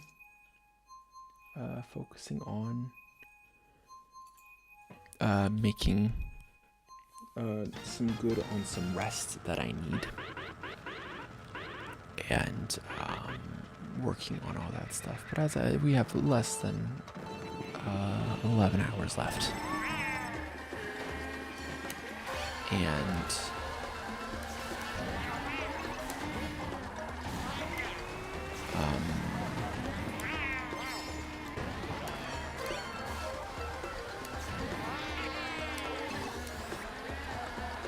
yeah, I'm just super excited. Am I so of course now that I'm writing, I'm playing, I'm being asked, Scribbles is asking if I'm more of a tea or a coffee person, and the truth is it truly depends in my opinion, right? Like, I am more of it depends on the situation person, because see, right now I'm super happy with tea, but my morning coffee cannot be taken away from me, especially since I make my morning coffee, like I make my cold brew like not months and like not days in advance, but I make it in batches because that's just how cold brew works. But I do drink more tea at night usually, especially because I have melatonin tea that I drink to help me fall asleep. And it's not every night that I drink it, but like it's a good amount of nights. So part of it's just like, yeah, I do both. Part of it is trying to figure out like what is better for my body at that moment. I think the other side of it is also right. If you're drinking tea that's better for the body in that moment, especially if you're trying to save your voice like I am, right? I know a lot of actors drink more tea, but I'm kind of a both person. I don't think I have a preference. But right now, tea is what I need, for a couple reasons, right? Like, one, sorry, I had to hook something into my Haunted Mansion cup, which I am drinking out of specifically also because Satomi, who is also sick, has one of these because I bought her one as like a samesies kind of thing. And I don't think she's gonna watch the 5 a.m. stream, especially since she's already asleep. But for her, because she's so cool, I want to like have her, I don't know, remembering is the wrong word, but just have that in our thoughts, you know, as her show No More Talk of Darkness is coming to Bucks County Playhouse in just 2 weeks or 3 weeks, I guess. But yeah, so I need to heal my voice once the stream is over, and we only have around 11 hours left to stream, so I am not super concerned. But I am also going to kind of keep my voice like this, if that's okay, as long as you guys can hear me a-okay, and I am audible. That's all that matters. Is there a certain way I make my tea? I don't know. I mean, so I have a water cooker here at home, and then it just depends. I mean, sometimes put honey in. I didn't put any honey in right now.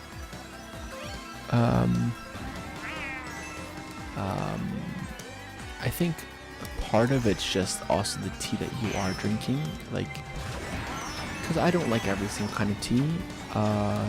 You gotta taste, you gotta try different kinds of tea, right? You gotta know, are you a black tea drinker? Are you a green tea drinker? Are you a fruit tea drinker? Like, everyone kind of does their own thing. That's okay. you need to figure out what kind of tea you are into so that you can fully assess how much you love tea. And that's okay, right? Not everyone is a tea person. There's a nice clutch save right there.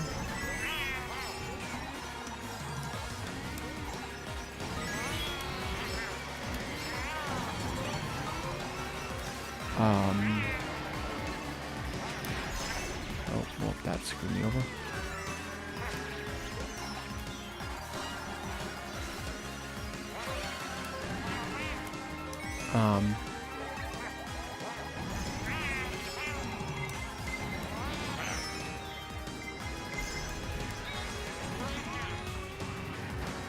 You know, how are we, you know, I think drinking tea is something that not everyone kind of likes. I mean, I'm drinking a specific tea, and also it's steeping times are the other like big thing, right? Like, make sure that you're steeping it correctly. You're not steeping it either too quickly or too long, because then either just becomes watery or it becomes bitter.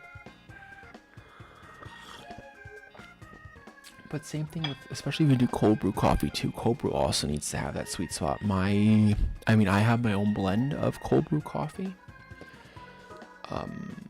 that I mix to give me both a more like fruity taste, but also the sweetness, but also the boldness.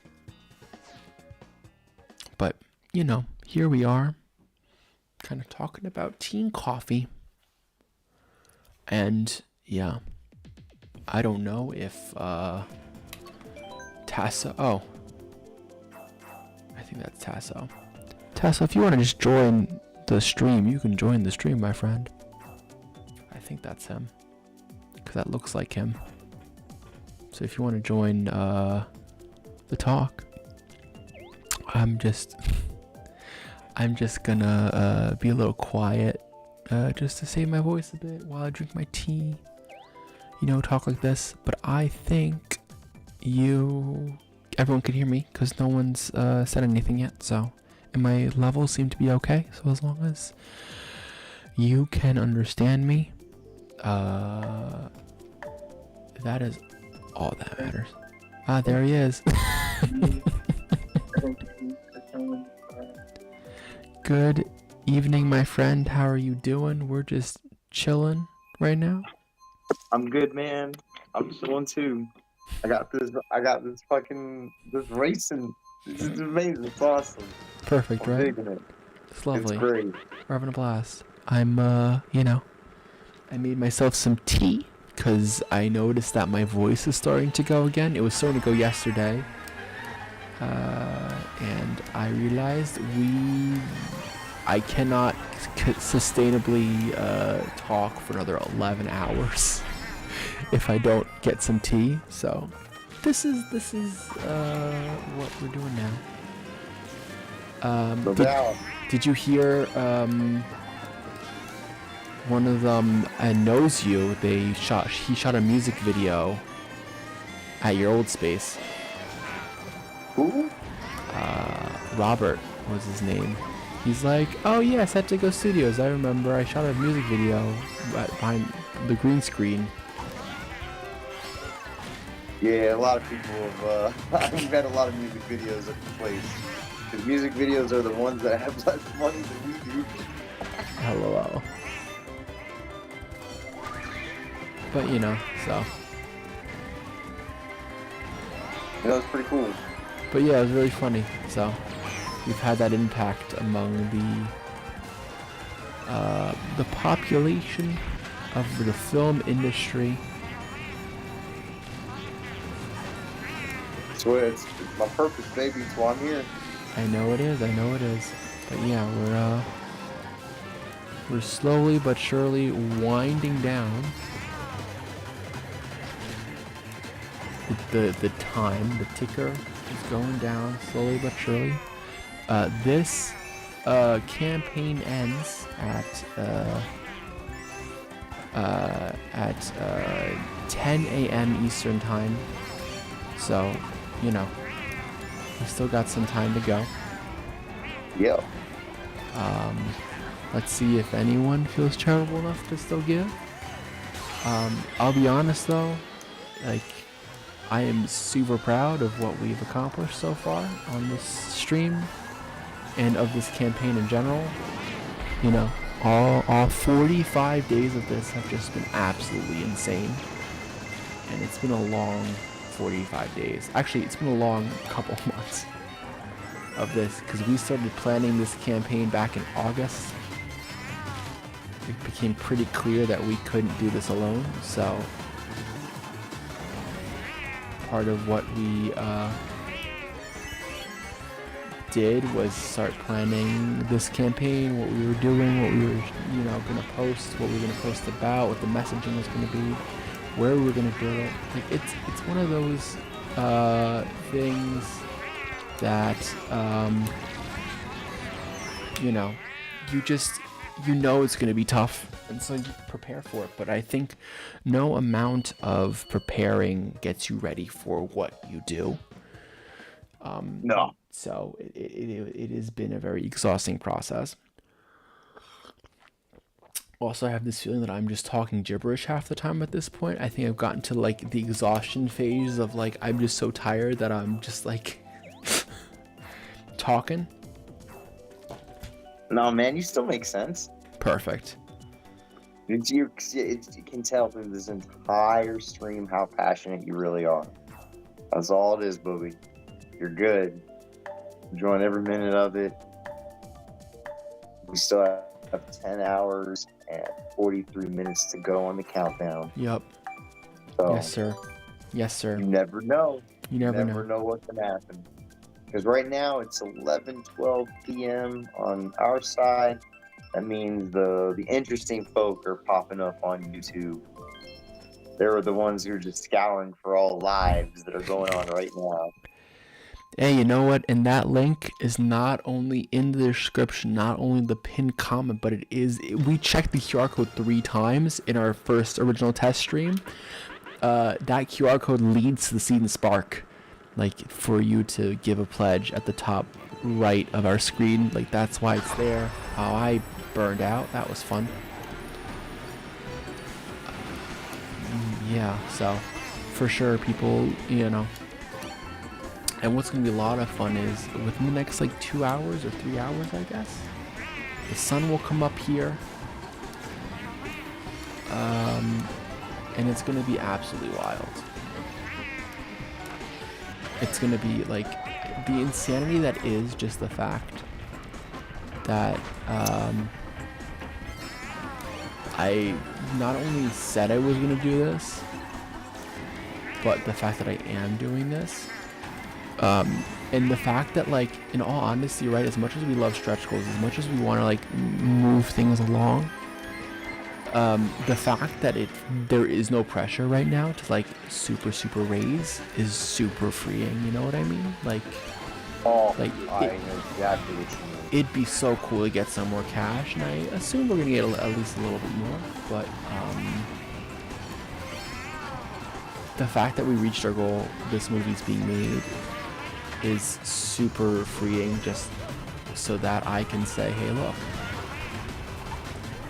this campaign is true. Today is truly about having fun with friends. It's truly about making sure that everyone knows what's going on. It's truly about just, you know, Mario Kart, 100%. Mario Kart and Fall Guys. That's what this video has been about. And talking with people and having fun, kind of doing their thing. And as you've seen, Tasso, you've been here since the beginning. You've been watching on both the front lines and the sidelines. You've seen every single person in this crew that's passionate about this project. And it you know, I feel like I'm repeating myself, but it's only because it just means so much to me.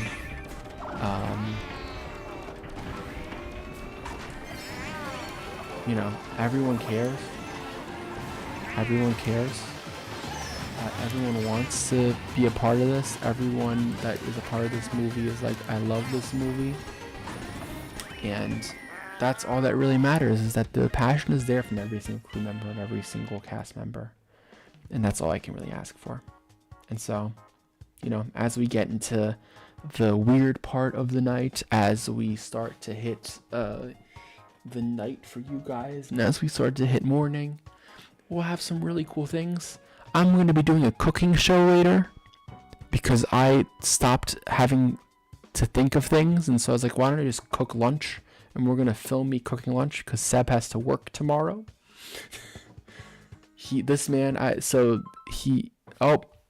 I got my communication error. I finally got one today. No doubt. So I'll link back up with you. But yeah, you know, so fun fact, Seb, who cooked the risotto earlier, he is a chef and works at the Hilton in Berlin as part of their cooking team. Pretty cool. Did you leave the room? I did. I'm jumping back in with you real quick. Oh, I was about to join you. That's why I was just gonna. Oh.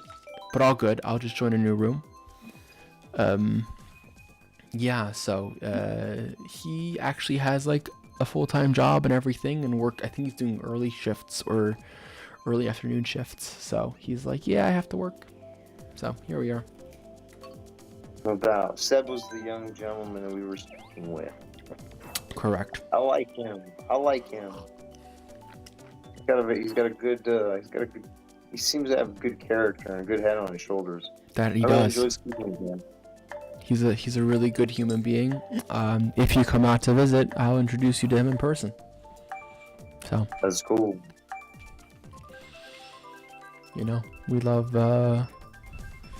Yes, Scribbles. We will be cooking with Cameron. I have a dish that I've been making for, you know, nothing fancy. I'm not the fancy cooking type. I'm not a Seb. I'm not gonna make a risotto with shiitake mushrooms. But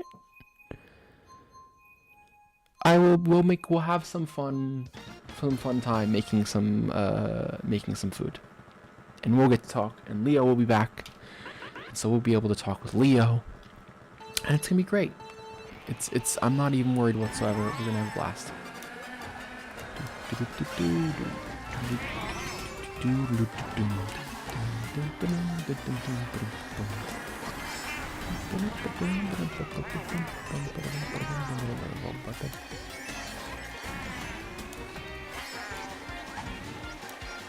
You said if you joined up on one of my rooms, that would be people of a lower rank, right?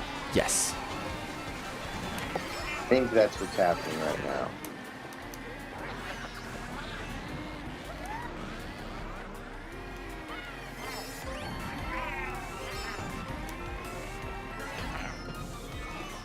I know I'm in 12th place, but I keep seeing people. I'm really close to everybody. Or you're just getting better at this game. Well, the last game we played, I was in 4th place for a second, but out of nowhere, it just like freaking passed me. I was like, oh wow, I'm doing pretty good. But no, I'm starting to get the hang of this game. There's still moments where, you know, I go into the grass,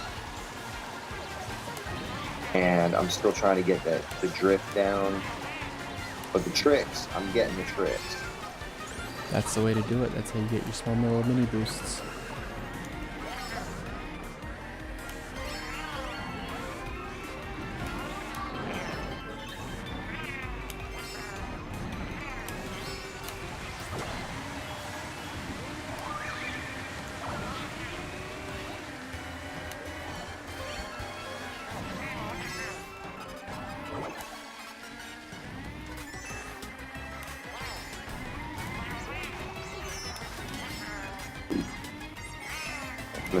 In this one, I'm doing poorly.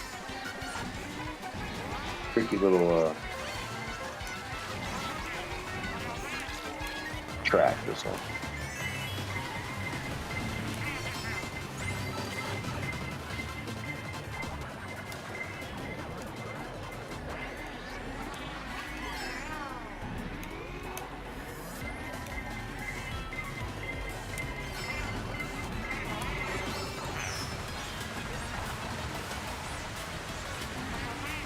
That's not my bad. best raise. So I did end up at 7. That's nice. Are you a coffee or tea drinker? Me? Yeah. Oh, coffee all the way. I'm a coffee addict. You don't drink any tea whatsoever? No, not really. Unless Denise tells me, she's like, you should drink this tea. And I'm like, okay. Fair enough. That's really as far as it goes. I don't actively go out looking for tea. But coffee? Oh, man. I'm an addict. I do love a good coffee. Although I drink coffee all day, bro. I always got my coffee mug right next to me. And right now, there's a couple of sips in there still. And then I'm going to head and make another one. That's all I do is drink coffee all day. It's horrible. That's fair. I mean, I do gotta say I have been getting into matcha lattes more recently. I don't know why. It's just been something that I've also been drinking, especially if I don't want to, because I can get very hardwired through coffee. So if especially more in the afternoon, a matcha latte might just be the thing that helps me more. But I've had so much coffee already today. And my voice was like, we require a tea, we require some hot beverage. So I made myself some tea, I feel like I'm the drink gremlin right now with my three drinks at my side.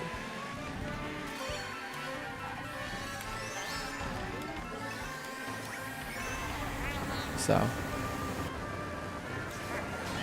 yo, I'm at 990. I'm almost back to 1,000. Nice. Things have been getting better.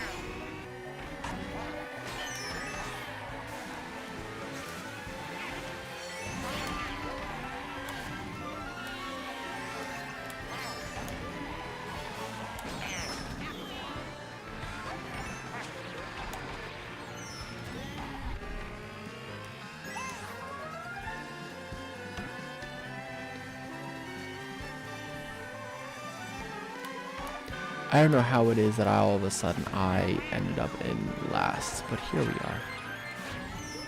That's all good, bro. You're in the delusional state, remember? This is very true. Here is my star.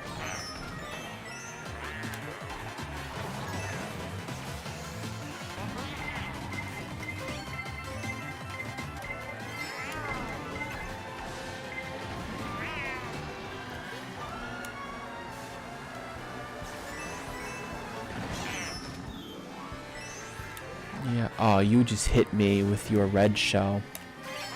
Oh, I did? Yes, you did. That was you. Oh, my bad, bro. You're good. Ooh, I just got hit by a fireball.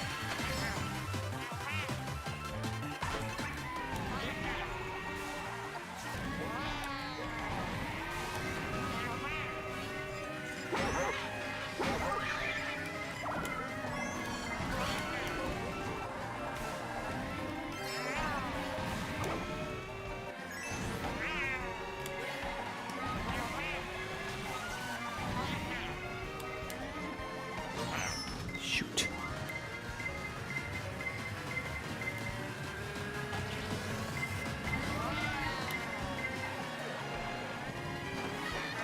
Yeah, I screwed this one up. I've been in last.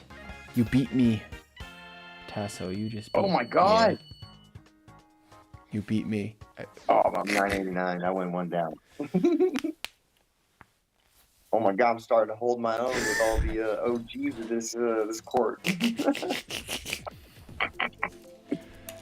Let's do Athens Dash. But yeah.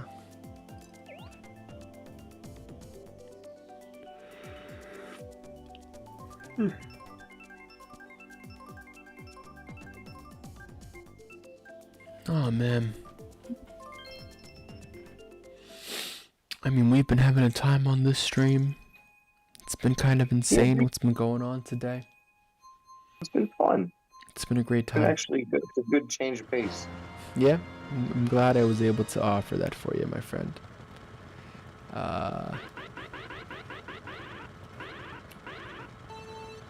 Listen, bro, I'm here just to keep you company.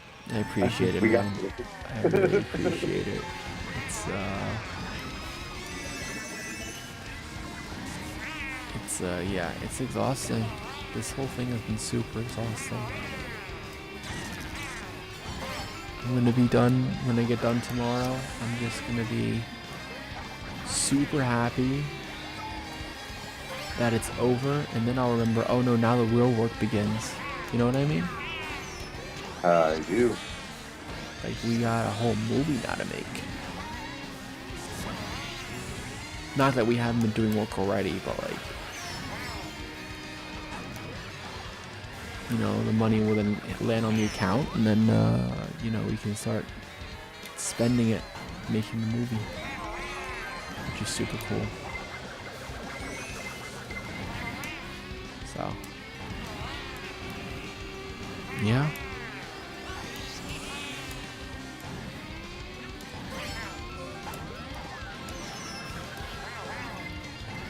But it's been super cool to see people that, have come to support us over the last few days. I mean, you know, what this week, once we have the final numbers, it'll be interesting to see how much money we raised over each week. But I know it's been a good amount this week. We've kind of gone up a couple $100 compared to the lull that we were in weeks like 4 and 5. Like, they were literally like, there was a week where we raised, I think, like $20. And this week was a couple hundred again. So, you know, we've been, it's been super cool to see that support. And just in general, man, like, the first like week of this was kind of insane. Like, getting all the support, reaching out to everyone, being like, hey, this is the kind of movie that we want to make, and that people were just like, yeah, I got you. Here's $20, here's $40. You know.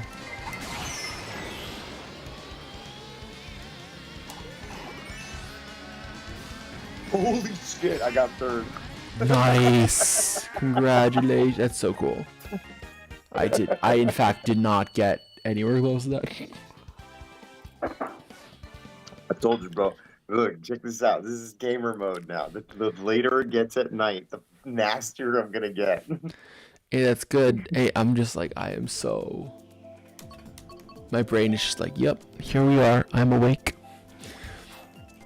I think my brain is just trying to figure out how to go to sleep, and I'm telling it to not. So here we are, just like fighting my own head. Like, no, we are not, in fact, going to sleep. We are, in fact, staying awake. So,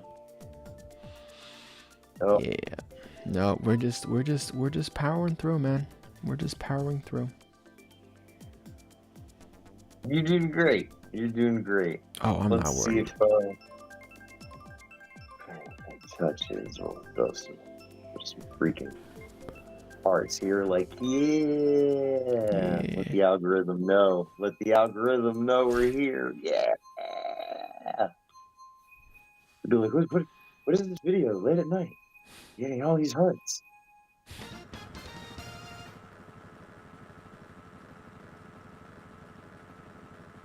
All right, let's see if I can do this again.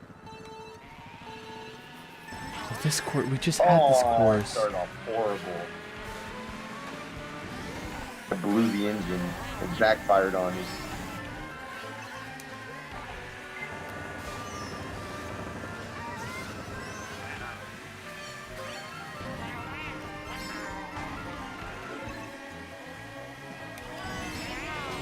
What?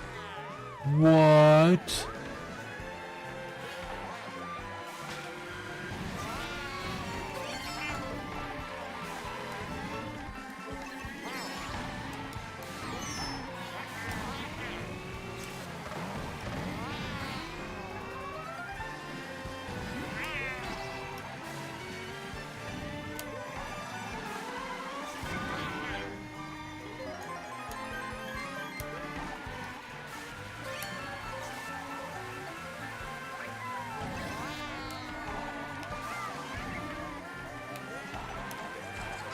Come on, buddy.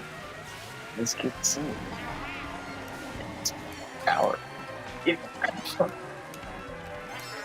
Oh, get up.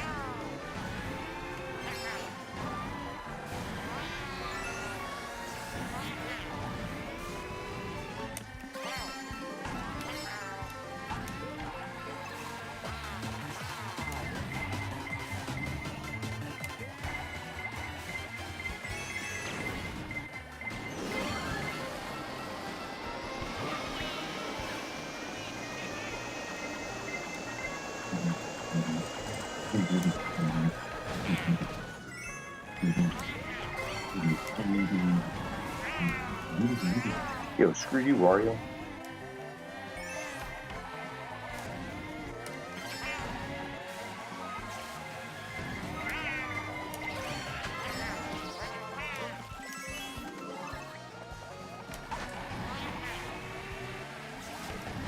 Right on your tail. I'm happy with fifth. I'm happy with fifth. And I'm right behind you on 6th. Nice. I had a little bit more of clarity this time around. No doubt. No, this is cool. I'm starting to get the hang of this again. Amazing. I'll be snowman. That's my vote.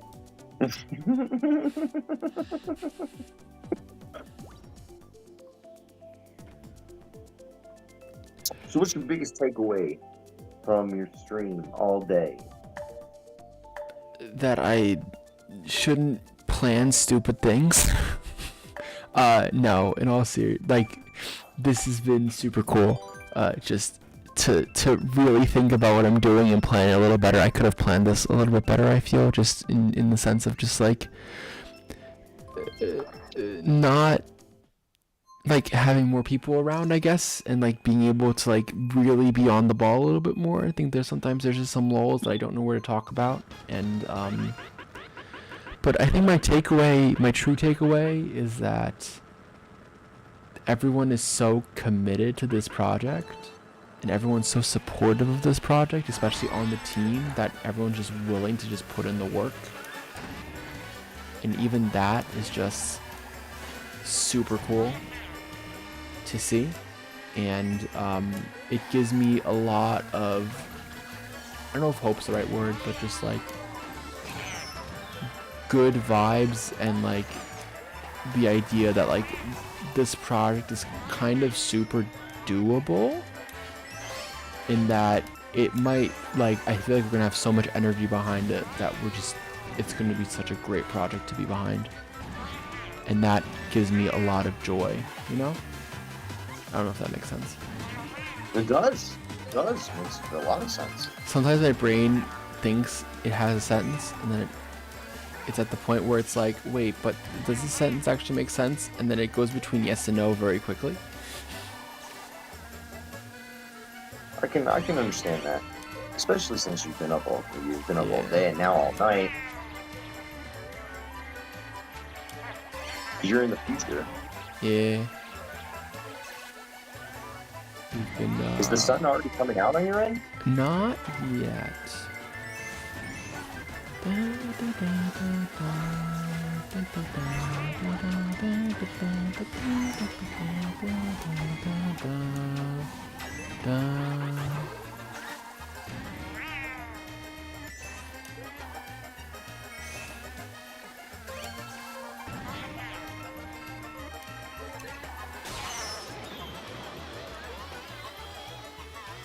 Oh, my console battery is low.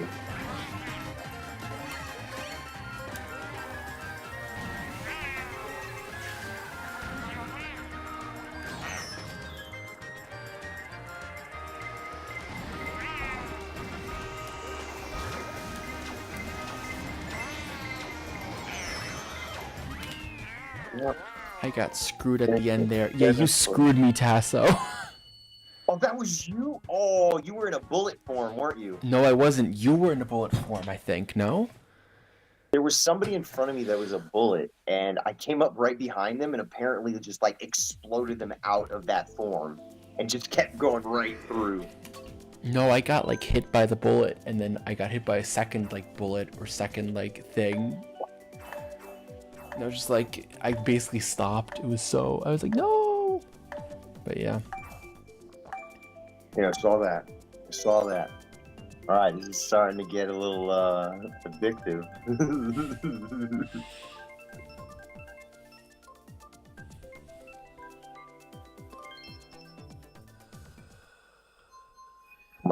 I got that warning on mine that says console battery low.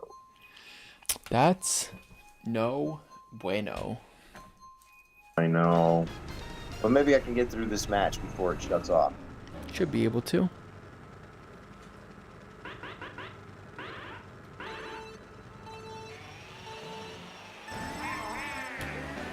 There we go. Dun. I love this map too. Dun, dun, dun, dun, dun, dun, dun,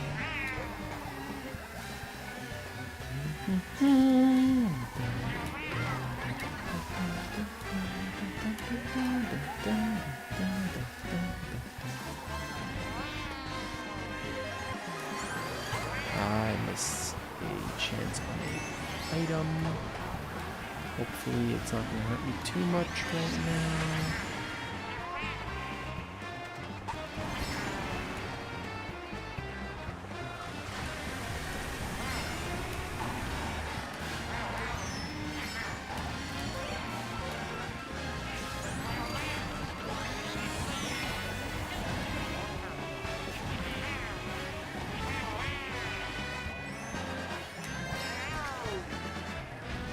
I just have to update our values in a moment.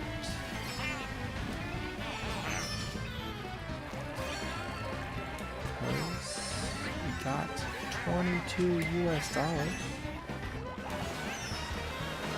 So a little bit more cash in there.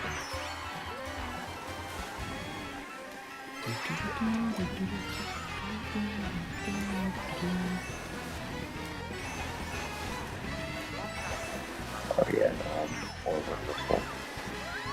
12. I'm in real 12.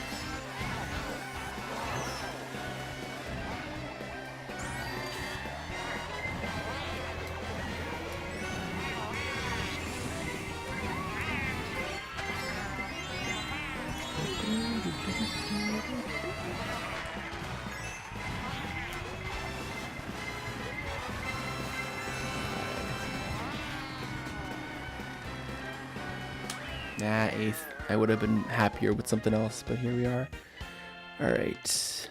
3, 3, 5, 5. Hey, not last though. That's Not good. last. And I'm already, I'm at 1,038. So I'm Amazing. definitely climbing.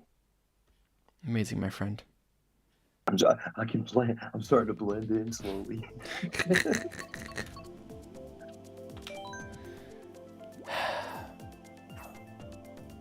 Oh wow! Everybody wanted Peach Gardens. It's a good map. It's a really good map. It's one of the those maps where you're just like,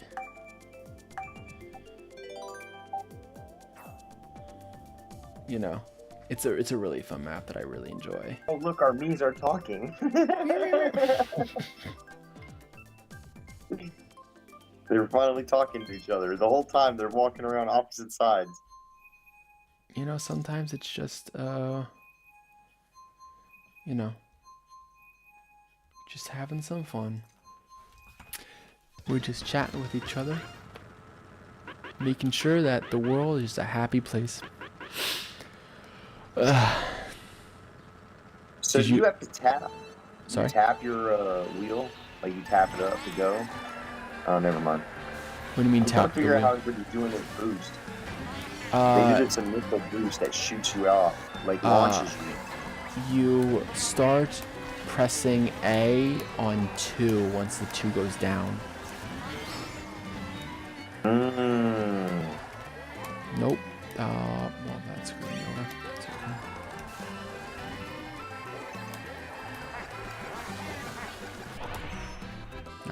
That was fair. Oh, that was not as fair.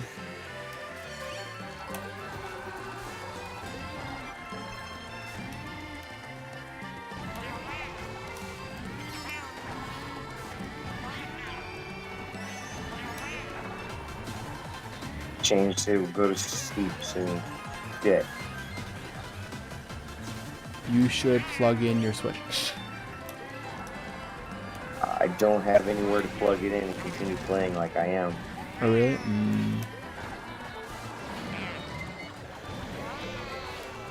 Let me just see if I can get through this. Baby, catch up with everybody, because I'm in 12. Well, Oh. I'm in I 11. just saw people.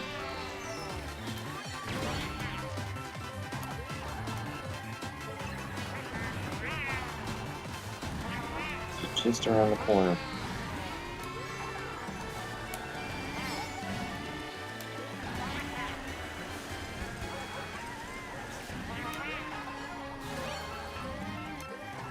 Ooh. Screwed that one up.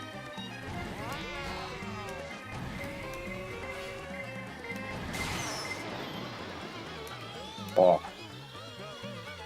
Just shot me with lightning. I'm already at the end. What's wrong with people? When they hit the lightning, does everybody get hit with lightning? Everyone gets hit with lightning, yeah. Oh, and that's the way the cookie crumbles. Did you just turn off your Switch? Yep. I just fell off.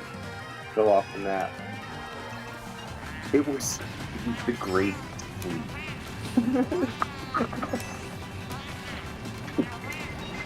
I'm gonna go plug this back in. You got it.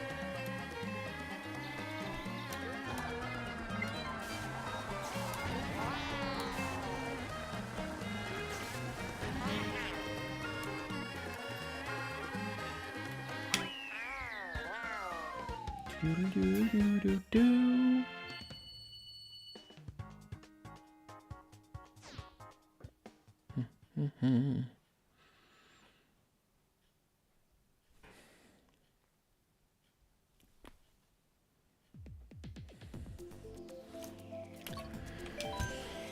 Oh.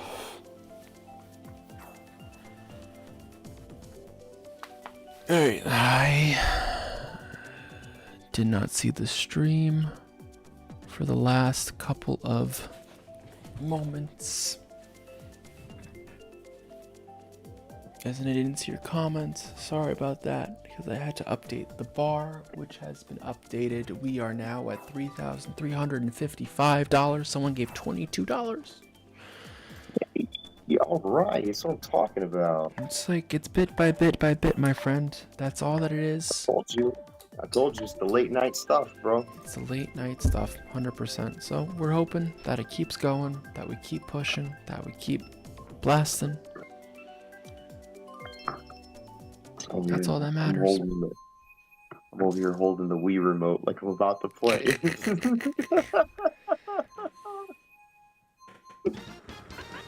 Alright, well, let's see what my games online are doing. What do you mean your games online? So I play these two games from Inno Games, the company Inno Games. One is Forge with Empires. I have been playing this game for 6.5 years now. It is one of those, it's like a farming game. It kills time and stuff. But this one in particular, I like the art of the buildings because they go very historical with it. And they redraw some of the most famous buildings. So what it is you're going through the ages. You start in the Iron Age, and then you can get up to, I can tell you where they're at. Going through the thing. The unknown. So you can get up to the unknown, which highlights a big question mark because nobody knows what's in the unknown. But I still have to go through virtual future, space age Mars, space age asteroid belt, space age Venus, space age Jupiter moon, space age Titan, space age space hub, and then the unknown. Right now I'm in oceanic future. Wait, so you've been playing this game for 6 years, and you're still Yeah. huge. This must be a massive game. It is a very massive game, but it's also one of those games where you don't really do much but collect resources. You can reconfigure your town. You can actually talk to people. I'm in a guild, and I've been in the same guild for so long. I am now at the #1 slot. Nice. Nice. Our guild is called Always Helpful. And if I'm not mistaken, what is our sigil? Come on, open up your guild.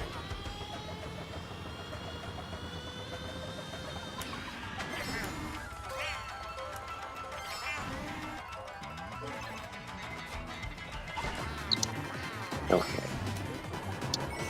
We have a key. That's our emblem here. So I'm sitting at the top of this guild. There's 22 members. And I have 10,646,085 points.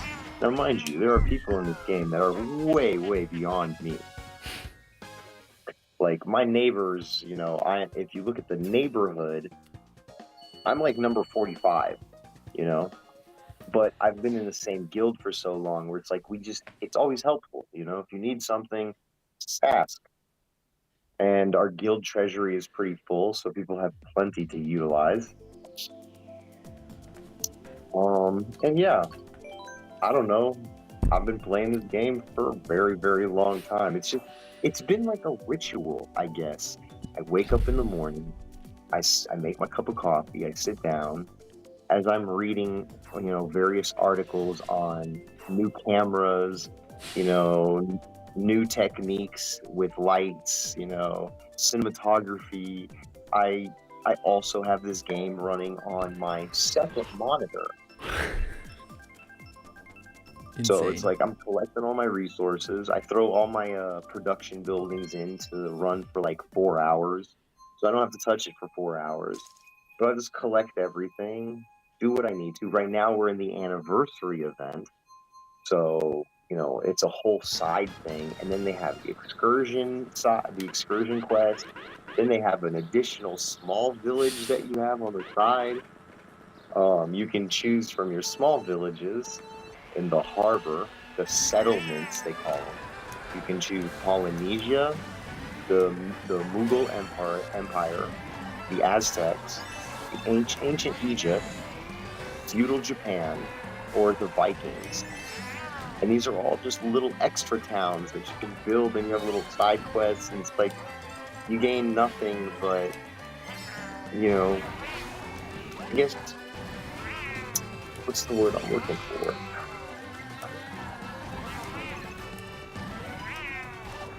It's not dopamine, it's not appreciation. It's like you get satisfaction. There you go. You just get a simple satisfaction of completing these tasks because they have these like, congratulations, you know. It's great little spurts of dopamine that only take roughly 10 minutes of my time in 3-4 times a day. But InnoGames just came out with a new game, and it is called Heroes of History. Now, I like it because it's a lot more action-paced, and there's battles. You can upgrade all your characters from history, and then you throw them in a battle with each other. So you've got, like, Pythagoras in your group, and he's throwing a triangle ruler at people. The only problem I have with that game, it's a great concept. It's a great game, great, you know, time killer, as they say. They've made Nikola Tesla the enemy. He's the bad guy in this. And that's just the most disheartening thing I've ever experienced in a video game. Which is why is Einstein and Edison, you know, Einstein I get, but Edison, you know, why is Edison not one of the bad guys? You know? Yeah, I know what you mean. With all the history that's been going down, all this stuff. Like, listen, I got no beef with the man. The Black Mariah, I love it. First film studio ever. Like, the kids love it. But, you know, there's been beef back in the days. And he's just, like, not looking too good of a guy. But then again, I don't know. I wasn't there. And I didn't go to school, so I didn't hear the stories. But I heard the stories when on was the Black grapevine. Mariah? Do you know when the Black Mariah was made? I don't think it was the first film studio. Let me see.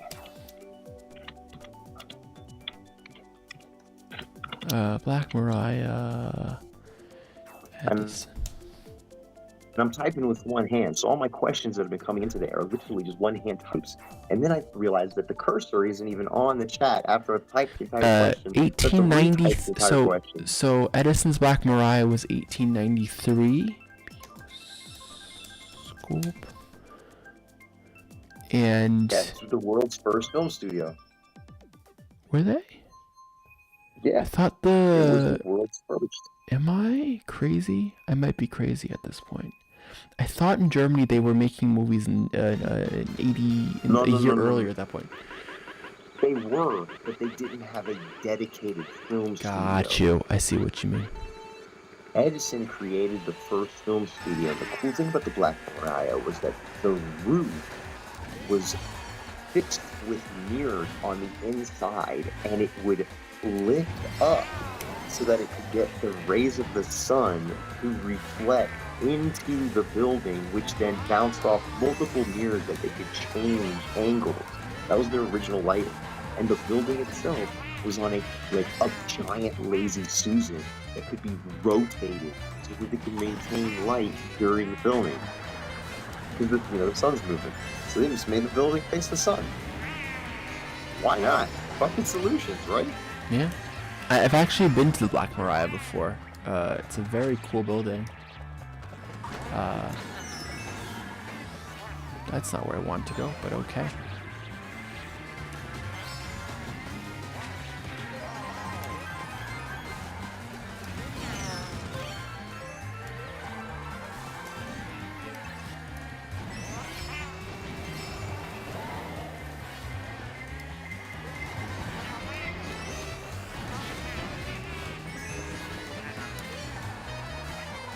Yeah, I've not gone and seen the Black Mariah. I know all about it, but I've never gone. And the thing is, you don't live that far away from it. You know, that's what I found out. I've been so busy building the studio that I'm just, I don't even have time to go and see the original studio. I'm just like, let's do it. What are we waiting for?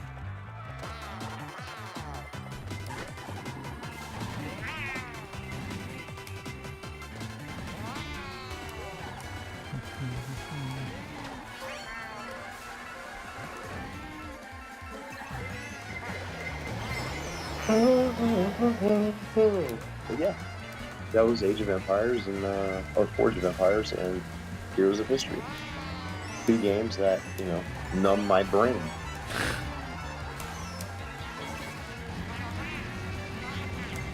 You gotta take the edge off somehow, so, That is true.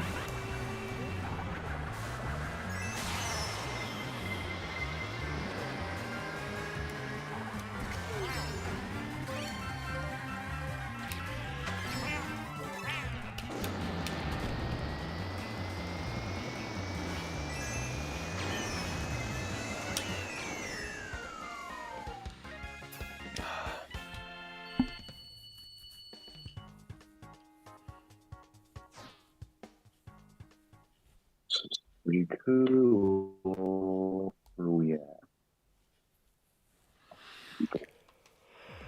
9th place.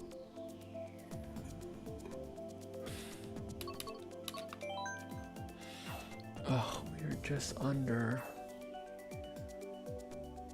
Oh, the timer's like 6 minutes off or something like that. I realized, which is okay. Over here, it's 10 minutes. No, or 10 hours, 10 minutes. Yeah, that's what I'm saying. It should be like I think it's 6 minutes slow or fast or something like that. I don't know when I screwed that up, but I somehow did. at the beginning that the timer was 6 minutes faster than it ends 6 minutes earlier than it should, which is fine. I think people know what's going on. I might update it at some point, but not right now. Wow. Wow. Yeah. Started streaming 7 hours ago.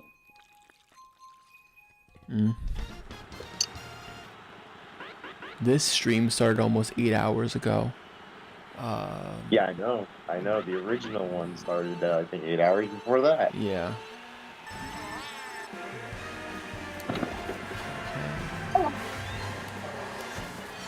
I just hit my knee on my desk. Oof. Joe, this whole pain thing is driving me insane, bro. Like I'm hurting myself left and right. That's not good. Gosh, it's hilarious. I need a healthy Tasso though. That's I'm good, baby. You got this. No, we're gonna do this. We're gonna knock this one out of the park. We're gonna be like, what's going on here? It's gonna be awesome. I've had a lot of fun. I've had a lot of luck recently with the people that I've been working with. Everyone, which has all led to this project in particular as well. It's just like, it's the time. It's the time. Yep. I can feel it. The majority of us are sick and tired of talking, discussing. Time to do. Shooby-dooby-doo. Well, I think it's everyone that's been talking has I don't know. They've been either they're sick and tired of it or they've just stopped talking. You know what I mean? Yeah. Because there's so many people that I know that are yeah, I want to make a movie. I'm all right, let's make a movie. And then it's oh, but this is so much more work than I thought. And I'm what? Then either let's get to work or get out of the way because I'm going to do work. And I want to get this done, right? And I don't mind helping, right? I don't mind being of assistance and giving knowledge and giving whatever I can, but I'm not going to spoon feed it to you, for lack of a better word, you know?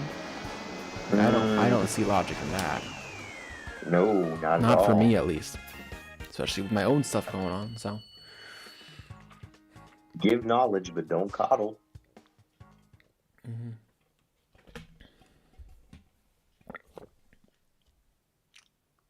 You're gonna see. This is the type of business, though. You gotta want it.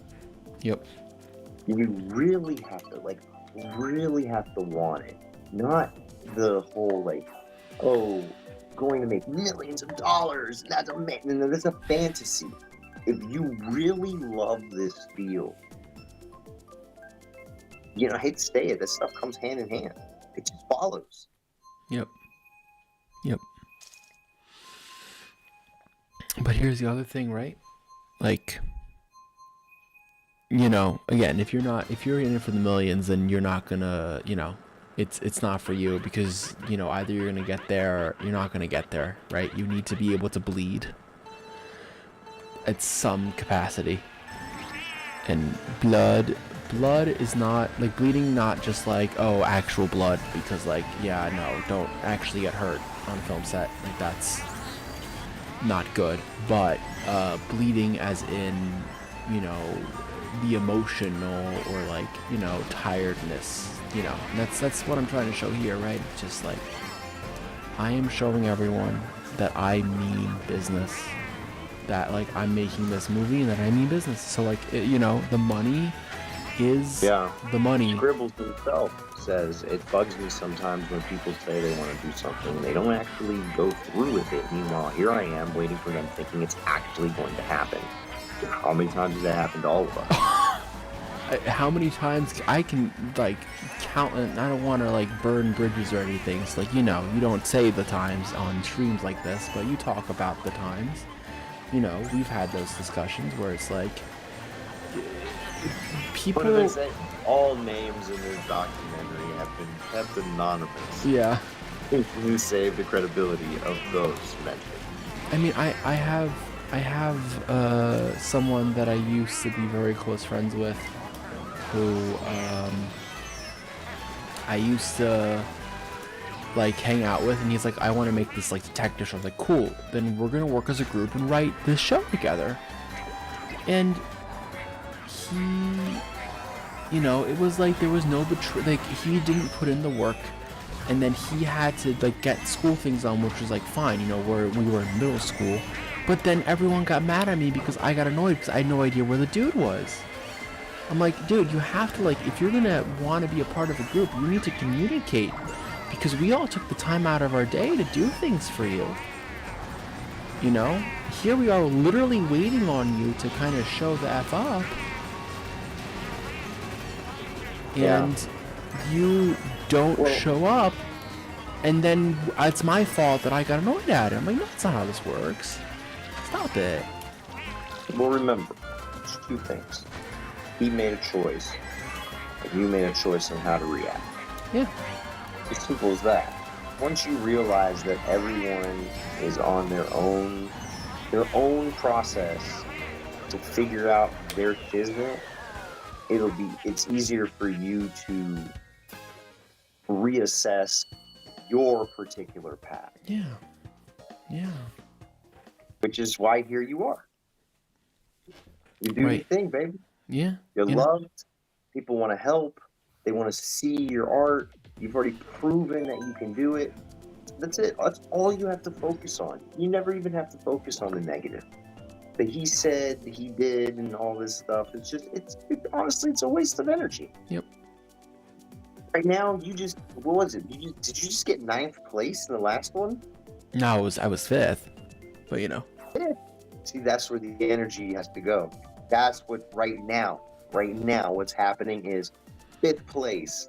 Like, yo, we got to get you back to 1st. But you feel me, right? You understand what I'm saying? I It's get not you, like 100%. down or anything. Oh no, there is no. It is. The getting the 1st will be very tough right now in this moment, because my energy is starting to deplete. But here we are. We're getting to that part of the night where the energy is gonna die. So, by the way, sun comes up here at 6:28. So we have another like 30 minutes until the sun starts to truly come up.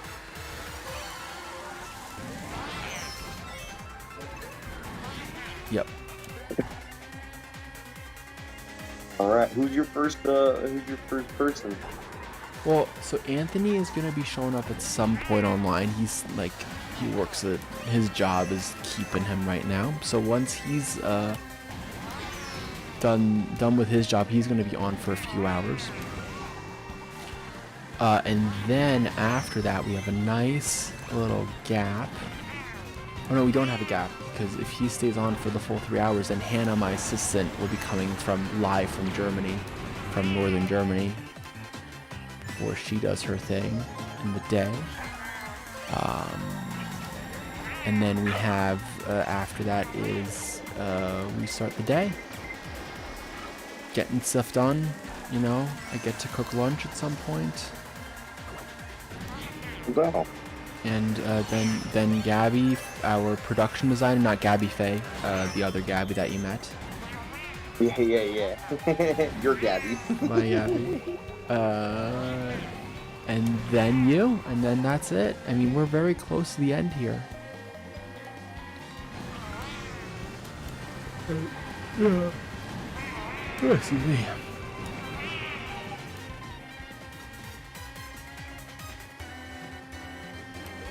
I am feeling, though, the amount of caffeine that is in my stomach is not happy with me at the moment. So. I can imagine. You drink coffee like that? I mean, I drink coffee, but just not this much. Like, I've had a large amount, I've had a lot of coffee over a short period, like not super short, but like short enough where it's like not normal. I got you. Especially especially while not having any other food because it was an semi-empty stomach. So, at this point, I got an idea. Stand by.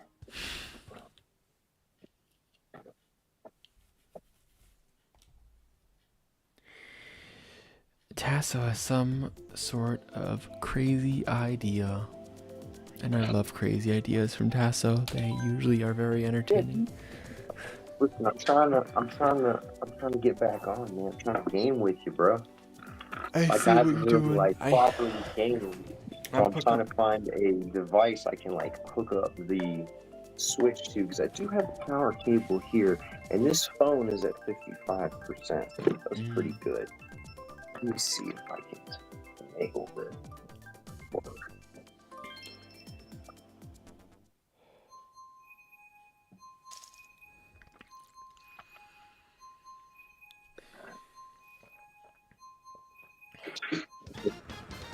So I'm at 20%.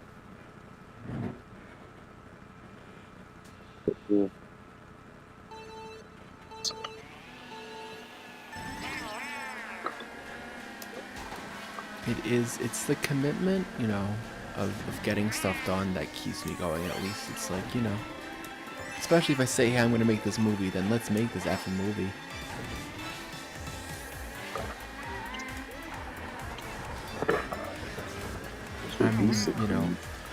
I'm super excited to be able to like make this now. Like it's like ever since like it's been like, hey, this is gonna be a reality for sure. It's been super exciting to be like, oh, we're charging head first into this thing.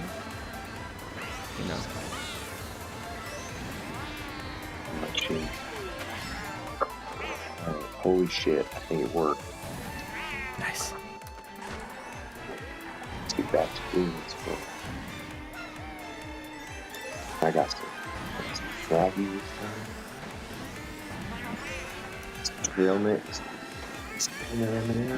Nice.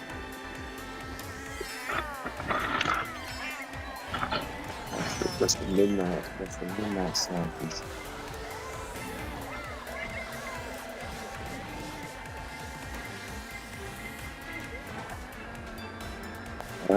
All right, back in business.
Oh man.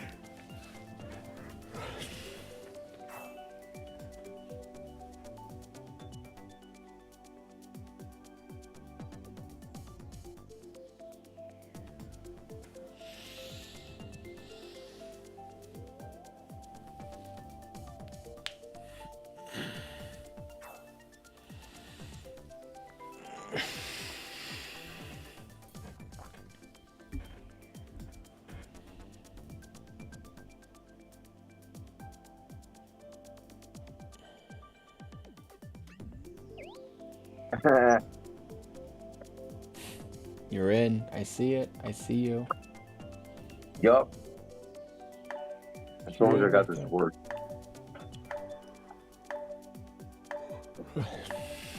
Oh man.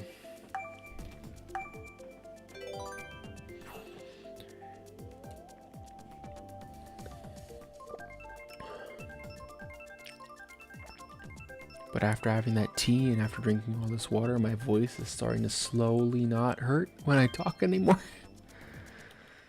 That's good. You know. I feel you. Ice outpost.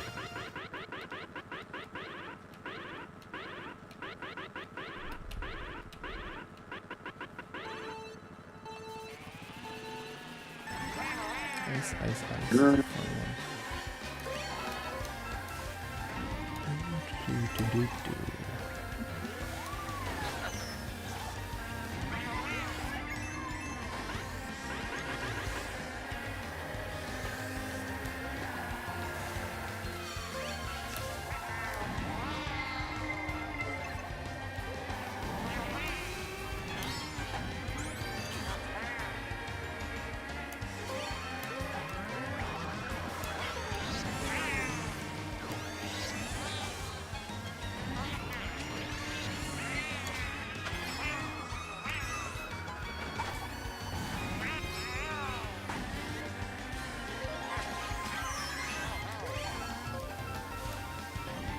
Oh, food.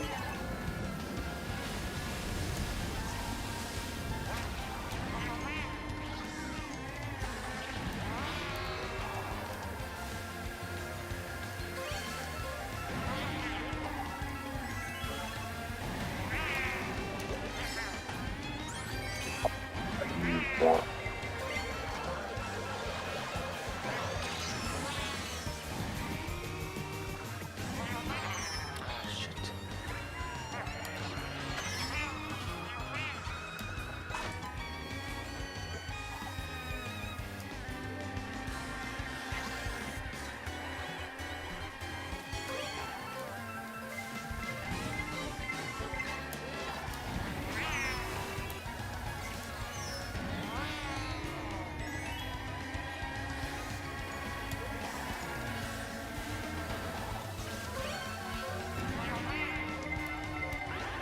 Oh, what the heck? I hit myself with a green turtle shell that I threw.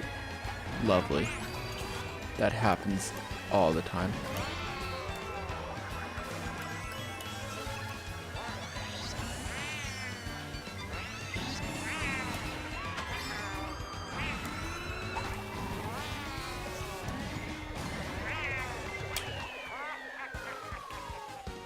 Hey, I got into third place. Let's go. Oh. Race is over. I'm 12. I didn't even make it past the finish line. Well, who was honking at this time? Oh my god, I sound like an old person. Who's honking at this time?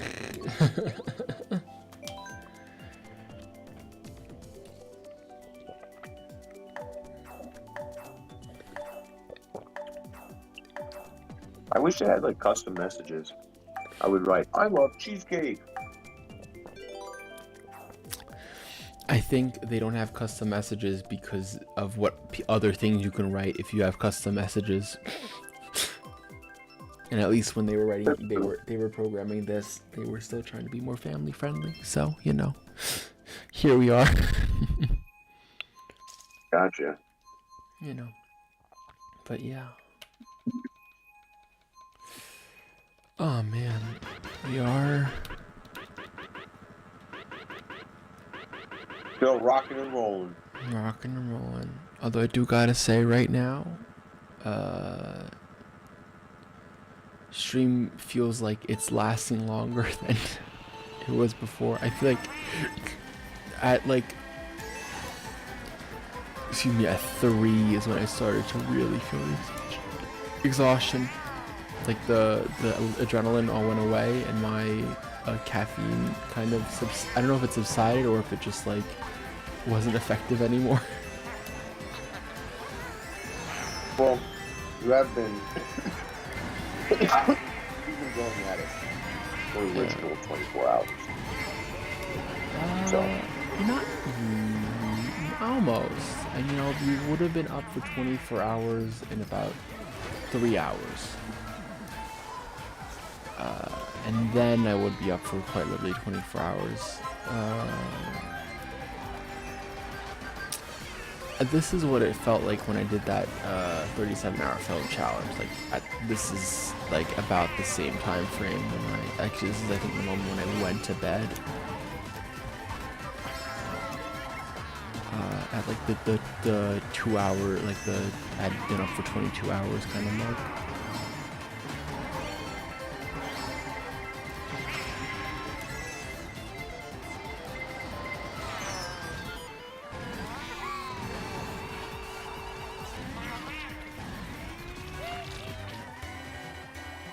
So.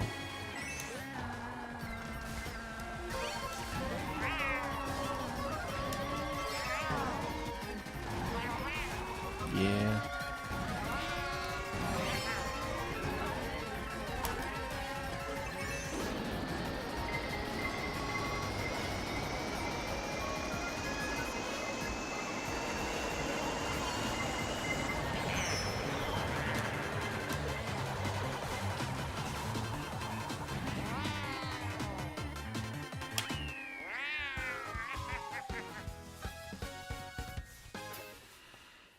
Hey, you got 11th.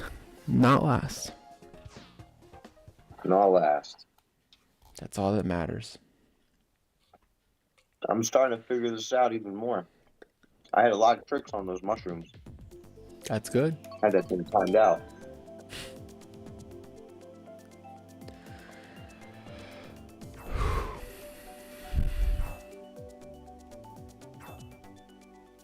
But yeah.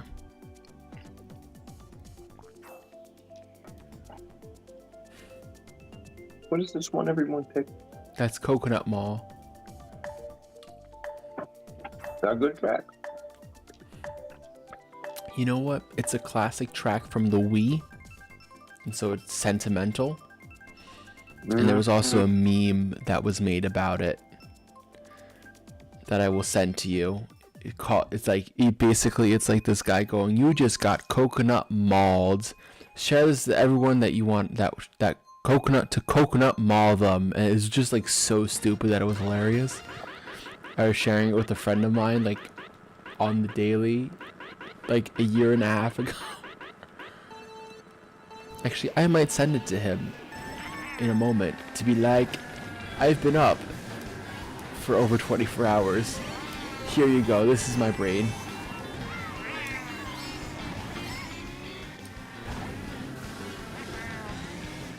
This is also a really nice track. I really do enjoy this track.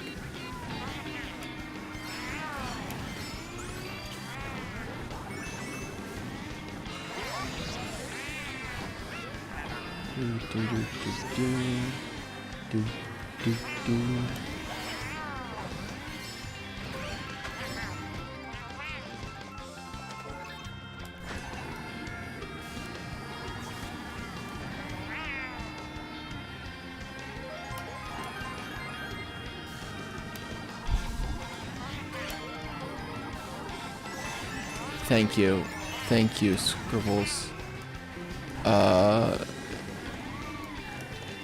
So I'm not the only one that found that meme absolutely genius and had that on repeat for days on end. To the point where I would just show it to my girlfriend and she would get annoyed at me because she'd be like, "Cameron, you've been playing this all day. This needs to stop." And I go, "But why would it need to stop? Why do we need gems like this to not be played anymore? Because this is art. That's all this is." But here we are. Here we are. 12th place.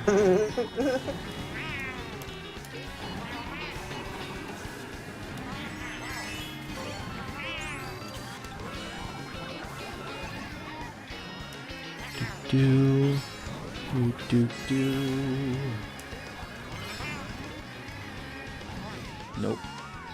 That did not work. Oh, I was really far behind everybody. Oh, well, Look at that. oh, well, here we are. I was in third, and then I made one small mistake. And then I got a good old lightning, and then run over, and now I'm in 10th. Oh, you were really far behind, I see. Yeah. That was bad. It was bad.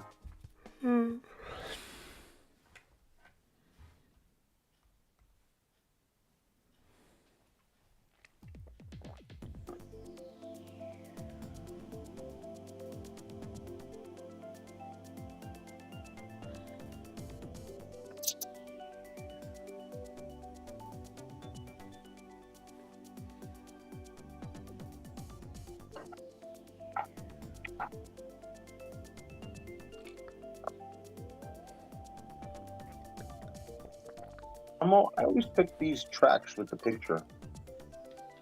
What do you mean? I see the Coliseum, Oh. and I'm like, that looks cool.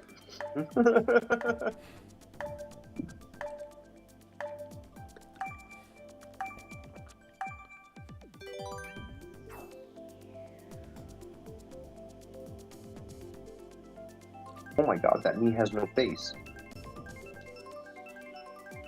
The one in the red.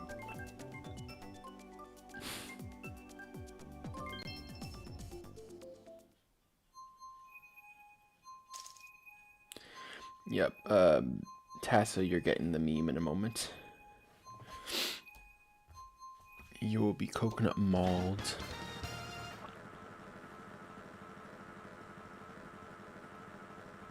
There you go. You have now been coconut mauled officially. Okay. You will. I just messaged you on WhatsApp a video that you will hopefully enjoy. See, I find when I get exhausted, things get even more funny.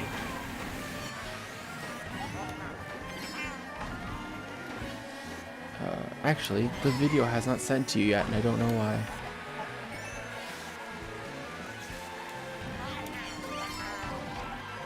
Oh, this is mirrored. Oh no. I'm not happy about this. Oh, thanks, What guy. happened? I think this is the mirrored version, so I was like all ready to like with some or is it mirrored? I don't know actually. I think it is mirrored. I just feel like something's off. Oh no, it's not mirrored. I'm just going insane. I thought it was. So sometimes they have mirrored versions of the tracks, which if you like have muscle memory attached to the tracks, then like you get really screwed up because you're just like, oh, I know what I need to do, and then you don't do it right. Who the heck is...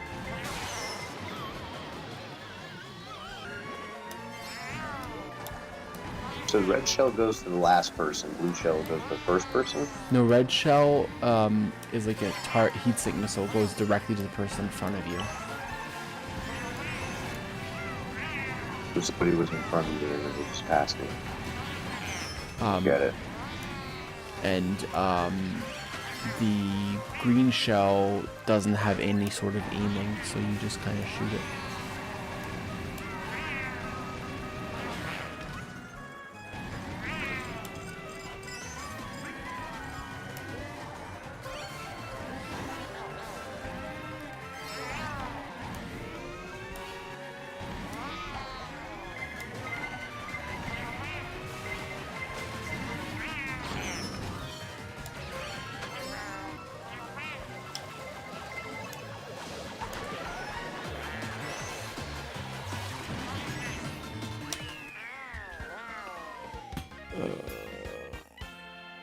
There. Jesus Christ, I'm not even finishing the race. You have officially been coconut mauled. The video got sent to your phone.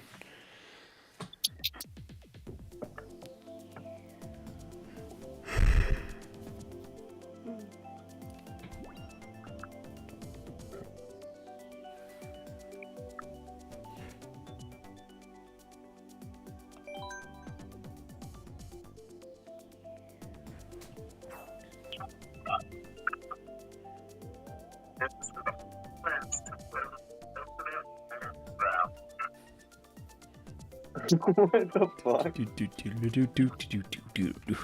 It's so ridiculous, and that's why it's funny. I don't know. No doubt. I don't know. Pandemic me was like Nah, this. man. Pandemic me was like, this is peak comedy right here. No notes.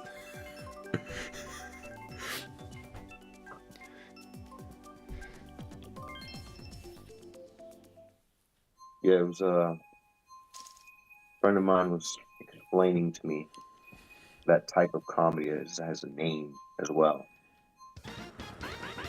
I got to get it from him and send it to you. But yeah, it's that type of humor. There's an actual name for it.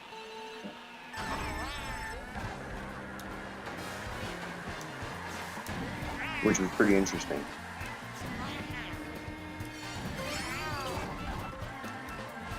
What, that it's so like random? That it's somehow Yeah. funny? Yeah, it's a type of comedy.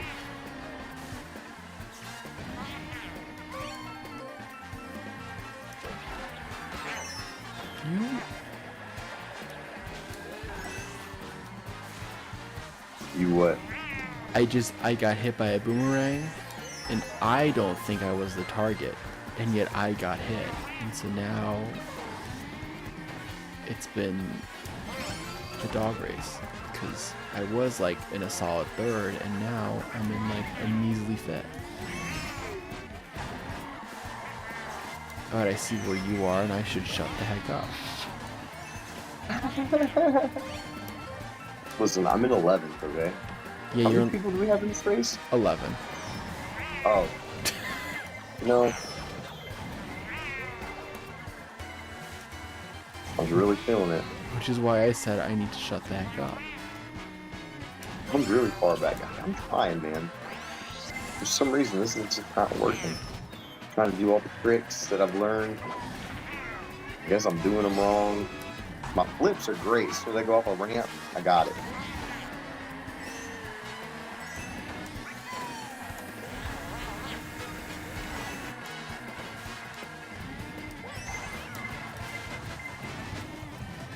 Yeah, I kind of...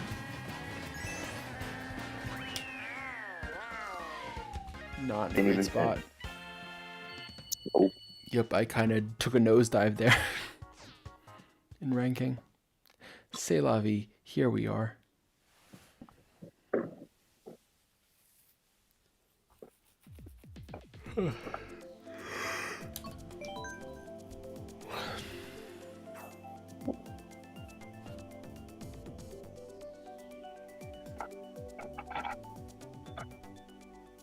Athens Dash. It's a That good sounds fun. map. I'm really excited about that map. I hope you get it. Me too. Me too, man. 11 people.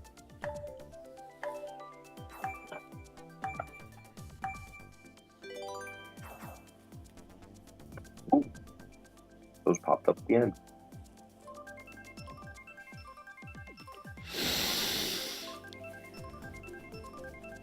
Doop doop doop doop doop doop doop doop doop doop.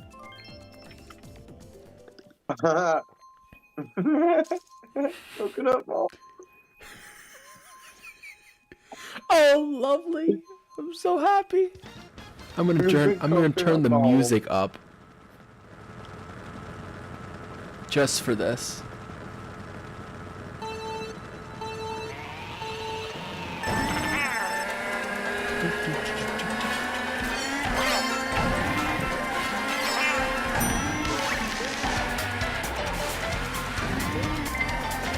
Share this with your friends. The Totally Coconut Mall.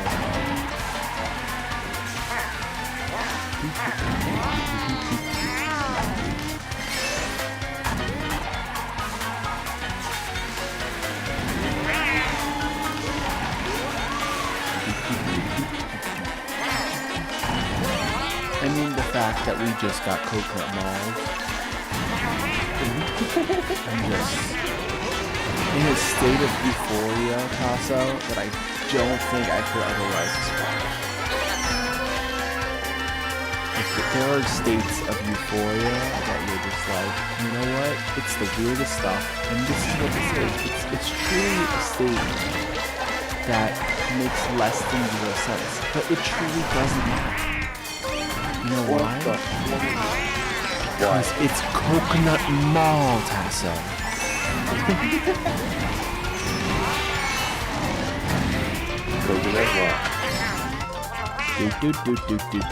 Coconut mall.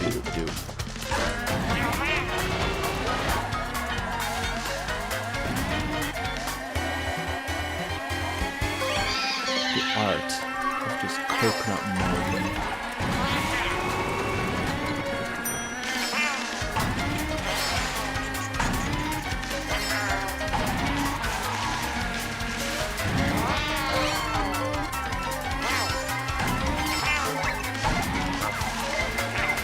Come on, just get it close.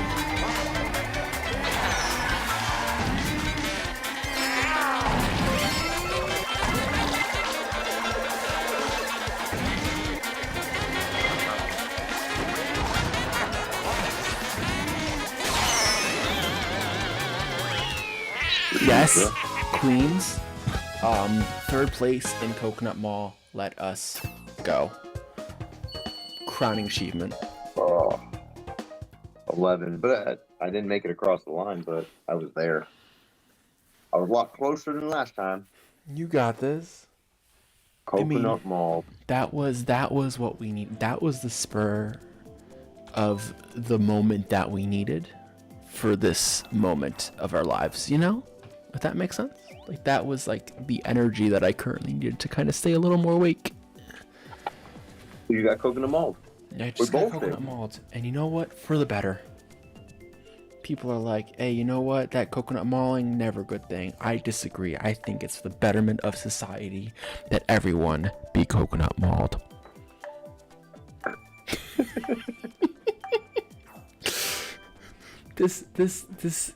We have come to a point where just nothing at all makes sense, but everything makes sense, and I love it. I love this area of tomfoolery. Oh, I gotta open up the... After this race, I'm gonna run and open up the window, the blinds, not the blinds, the curtains, because the light's coming in. And it's officially, the day has broken. We have gone overnight. It's a great day. It's a new dawn. It's a new day.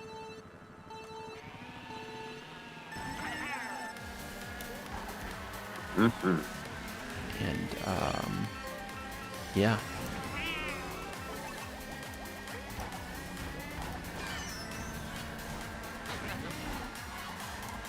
And as we do that, as a new dawn breaks over Berlin, we do drive on Berlin Byway.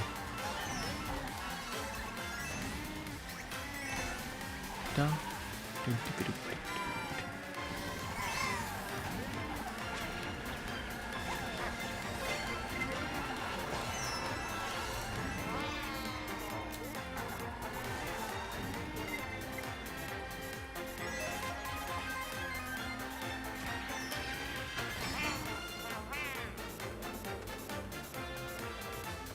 I just walked along this road yesterday, where I'm at right now.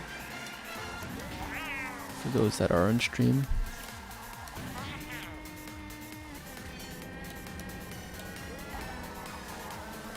Hey, repeat that? There's that long stretch of road that ends at this like monument, this like very high monument. With like the angel at the top, and I walked down that street yesterday. Oh no, I was a little too late on that. Oh, here we are.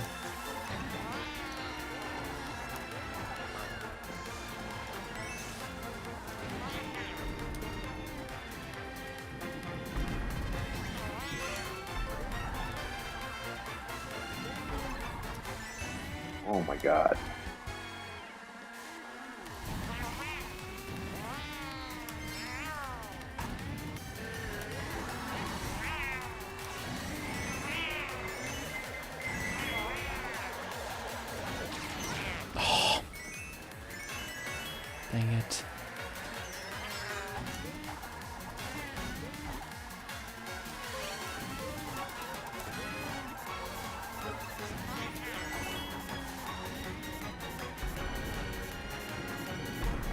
how's my comp battery low? I'm fucking charging the thing. Tasso, you're gonna be proud of me. Yeah? You're gonna be so proud of me. What happened? I'm in 8th. Shit. Look at me. What's up? Look at me. Look at me. Look at me. Look at my place.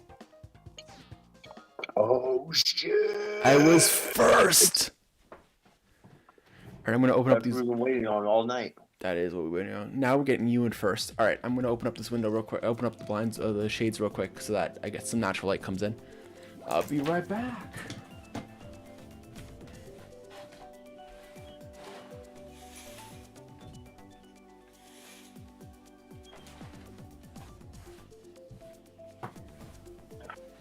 Like, it's not much, but like, it's something. Also,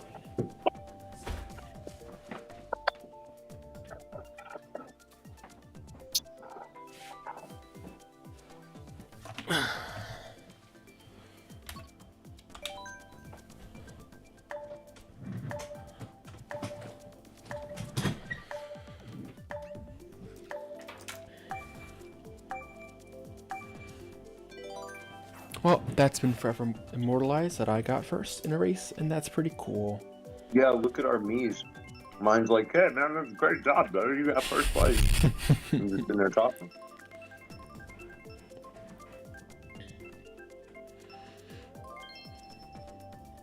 Okay. What are we playing? The Toad's Toad's Turnpike. Perfect. It's been a very cool day today, to be honest. It's been fun. And Tassa, you have been a great part of this stream. I've been so grateful. I am so grateful that you accidentally saw the wrong date. Yeah. That happens to me a lot. But like, there would have been moments during the stream where I would have just like been alone and like with no one, and I would have been so dead. I mean, Scribbles, I know you would have been there for me, but there is a difference between having someone to physically talk to and like with my mental state, like being able to like verbally communicate with someone versus like just like talking to someone that's just typing to me, you know? It's a little bit of a different vibe. I can understand that. So.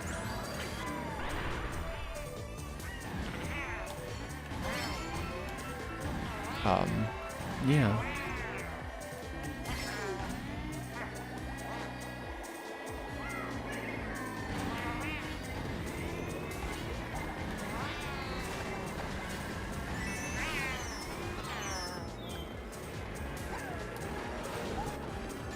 Oh. Going for that.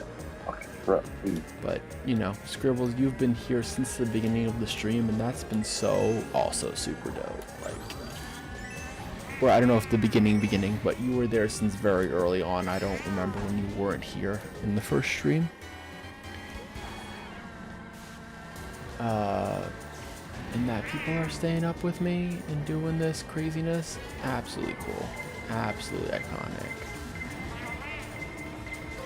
Like, we are getting through the night. You see the light coming out of the window.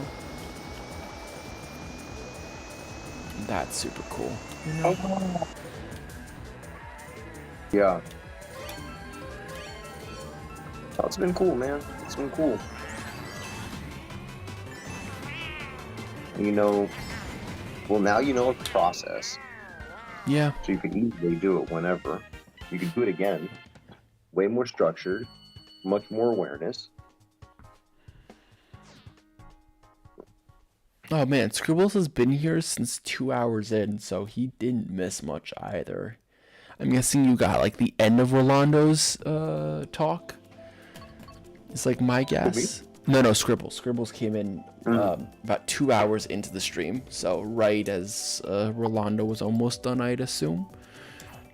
Which still, that's a lot. They went through a lot. I'm sorry if I just almost misgendered you, but yeah.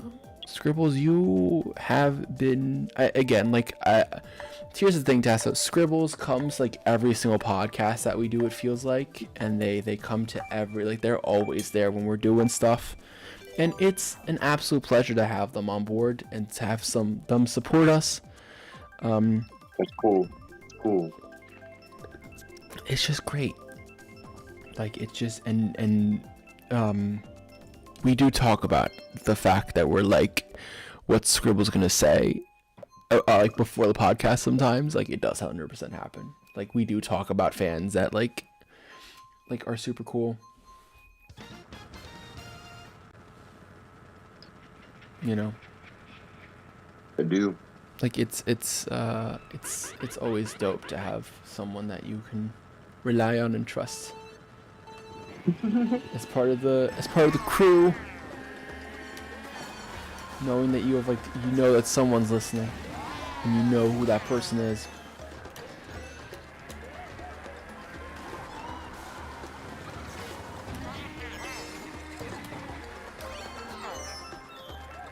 Nah, this has not been my race so far. Oh, right in the mud. Hey, you're ahead of me, though.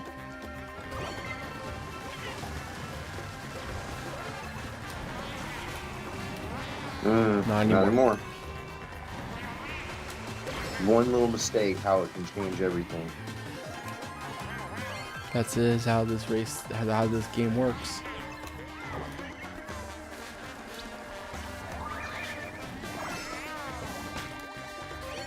It's one little mistake, one little piece of luck, like something, you know?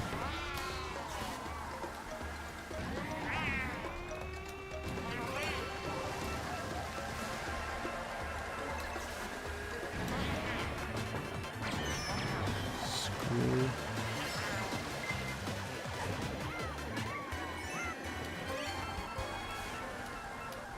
Yeah.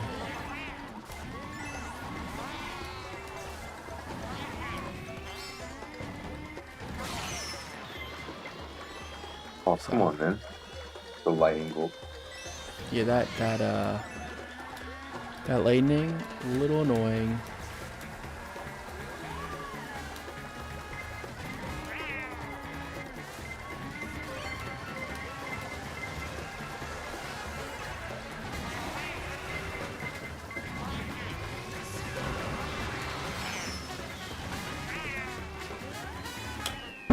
Nice. Rats.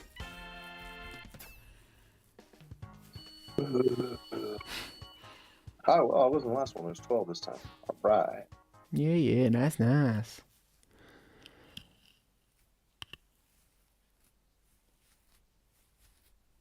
Yeah. I forgot how much fun this game was. It's so much fun, right? It's so addicting.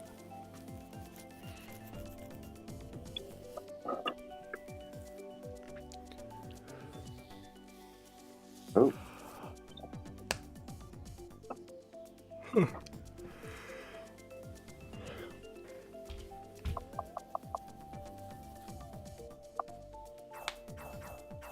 There we go. I was like, where is everyone? I feel super weird that no one was showing yet. So I was super confused.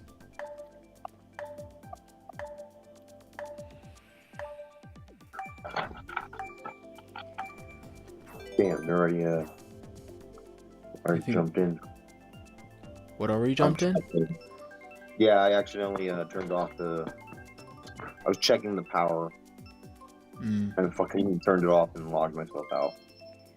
Oh, on the Switch, you mean? Yeah. Bro, these people never sleep.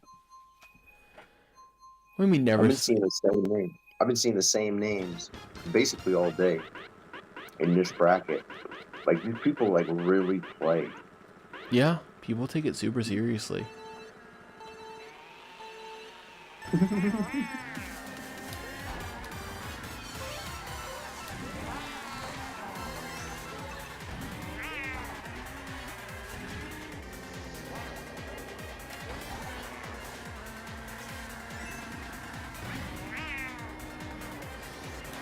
I don't know. I think we should just go buy a bunch of them cards.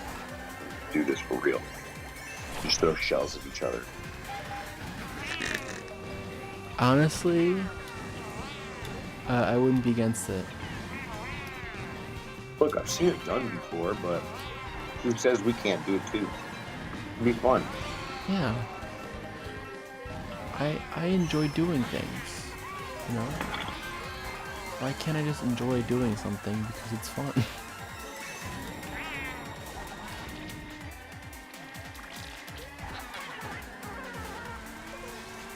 Stop it, villager.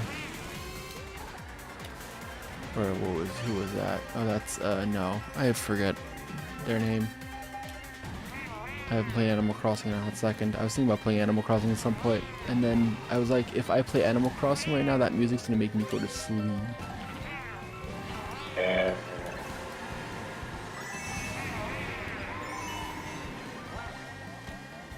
Which would have been the move if not for the fact that going to sleep is currently my enemy.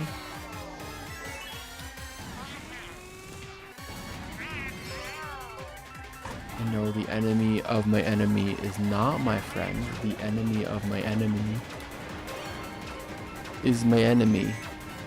And I forget that's a The Office reference. I just don't remember from where. I think it's Dwight who said that. That it sounds like a Dwight thing. I just don't remember what. I know it's in context of like going against Jim. I think it's going against Jim or going against or being with Jim because. Yeah.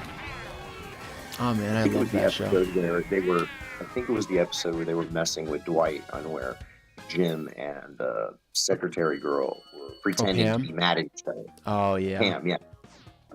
I think that's where it was, where he had said that one. But then again, Dwight had some amazing fucking one-liners. Very true. Some water. Wait, am I in? Sorry? Oh shit, I'm in this one. Cool. Yes. Back at it.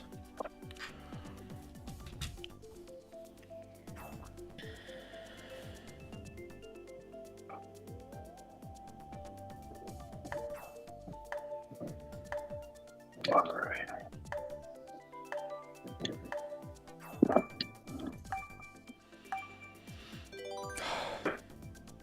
Yeah, you said nighttime mode. Now we in nighttime mode over here. Yeah. My keyboard with the LED lights popping up. I see it. I see it. I'm like yeah. late night in New Jersey. I'll be honest though, man. It's gonna be daytime soon, and I'll be excited for when the day breaks and for when it's afternoon and I can have some food again. Because of my intermittent fasting. I haven't had food since 2 p.m. your time. Just like as a reference. Oh shit. And here's the thing, I'm not even hungry. I think what I'm currently feeling is my stomach being like, Cameron, you've had too much coffee and too much caffeine on too little food,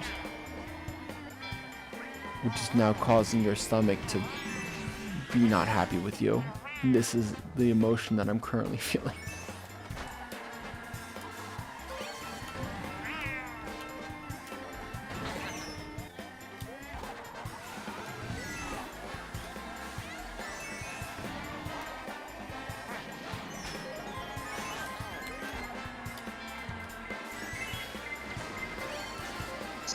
Insane.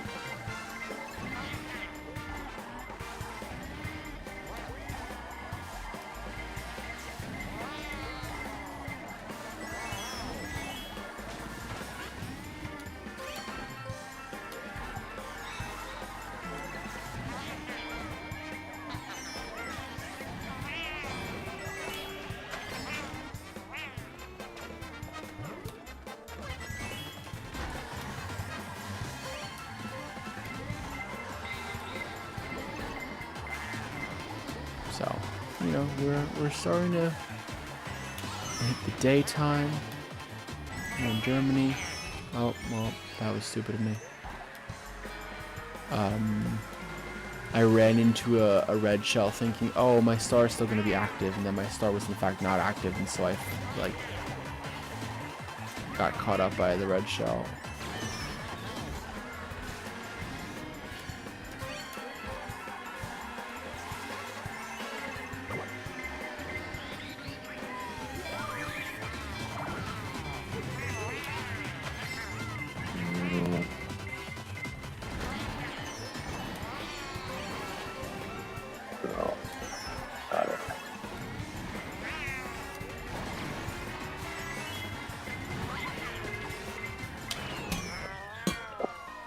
Get me through it. Get me through it. Get me through it. You got it. You got it.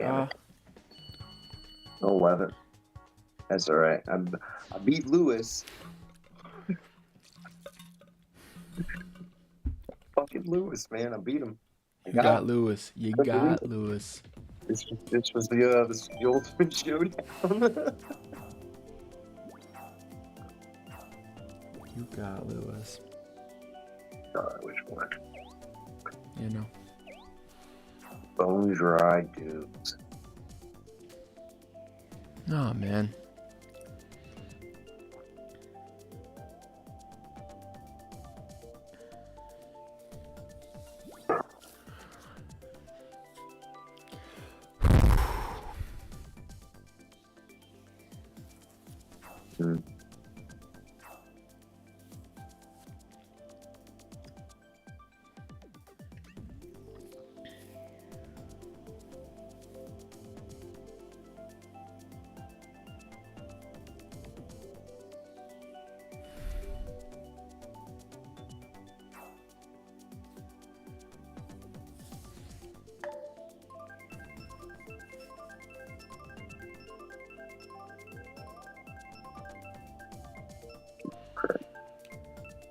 We have about a little less than 2 hours left on the stream. Yeah. Basically, I can't go more. I think it's 12 hours. Yeah, I think that's the max. So, we're currently at 8:53. I didn't divide them up super evenly. I tried to divide them up when I thought it would be a good time to like kind of bring in a new crowd. So what we will be doing in a moment is, well, not in a moment, we still got a little time, but like shortly before the 12-hour mark, we will swap over to the little final stream, and then that's it, and then, you know, one final stream to rule them all.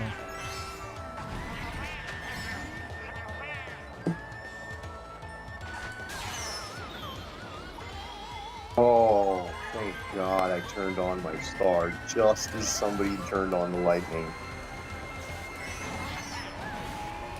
Yeah, you're now in the mix, right? Yeah, you're in the mix.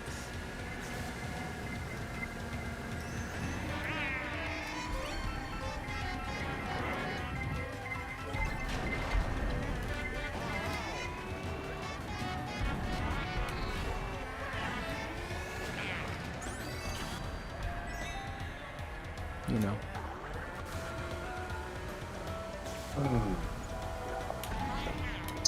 But yeah, just that everyone's aware in about, yeah, I don't know. I'm gonna call it at around 1:45. Cause then at that point it's at 55.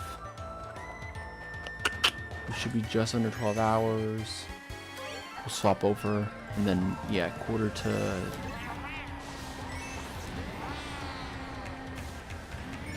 I'm sorry, Tasso, that was in fact me.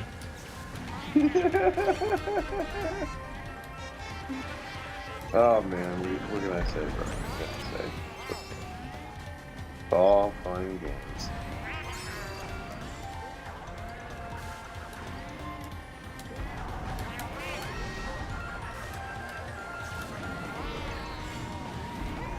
Yeah, no, I'm not.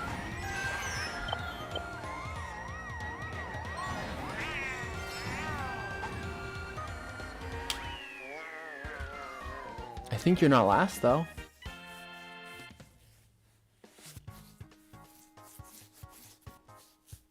You're definitely not last. 10? Oh, okay, there were 11 people. Geo. There's another one. Geo, like what? These guys coming out of the woodworks, trying to come up as contenders. It's just not working. Yeah. Got pushed right out of the ring. My mom would be so proud of me.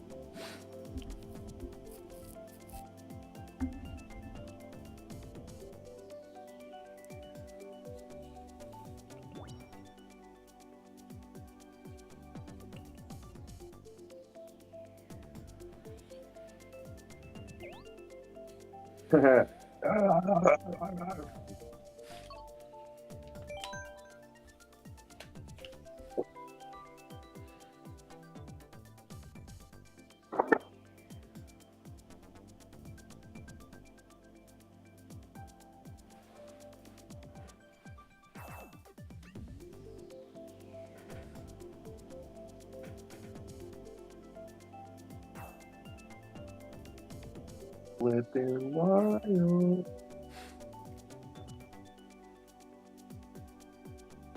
Oh my god, guys.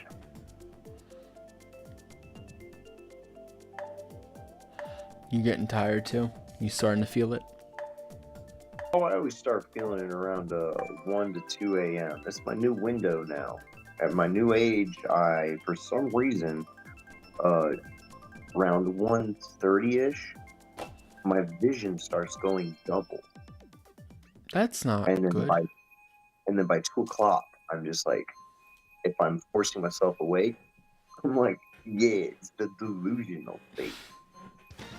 You're at where I was, like, because I'm now at my second wind stage, if that makes sense. Oh yeah, you got daylight coming in through the windows. It's a whole new vibe. So I think like the hardest part was between 3 and 6:30, and then once I got up to open up those blinds, man, that energy that has been bringing me through the whole time. It was that tea, it was the energy, it was the lights, it was the winning the Mario Kart round, getting first. Yeah. It was all those things. You know.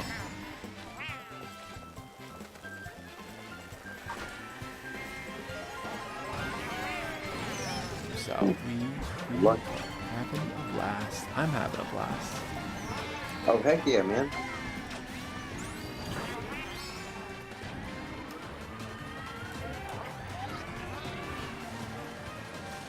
It's cool. Oh. Myself the green shell again.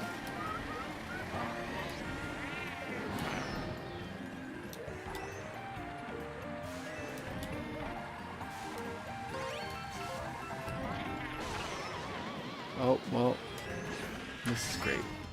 This is great. What is? I'm just in such a crappy situation. I just got an item box and then the lightning hell went, so I wasn't able to use the items. And I'm in 10th, and I'm not a happy camper at the moment.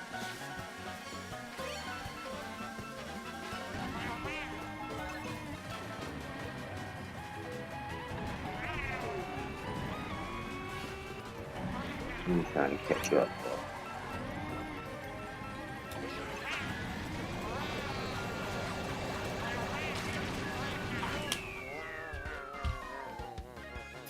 Didn't even make it.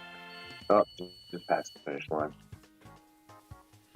Yeah, all the Japanese players are starting to wake up now.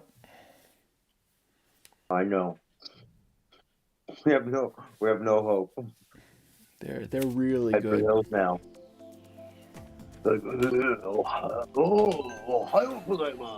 You play Mario Party? Mario Kart? We destroy you.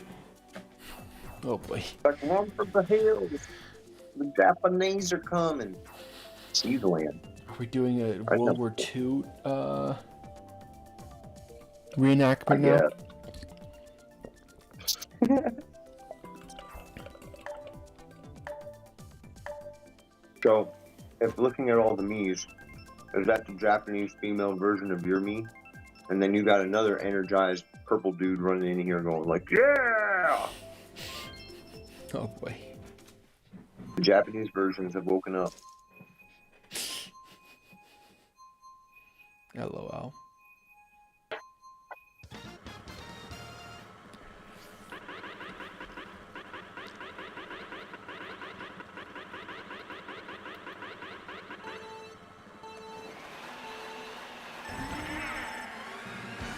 Do, do, do, do, do, do, do.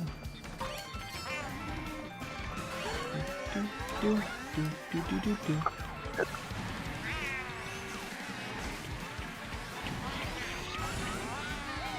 Boom, boom, boom, boom.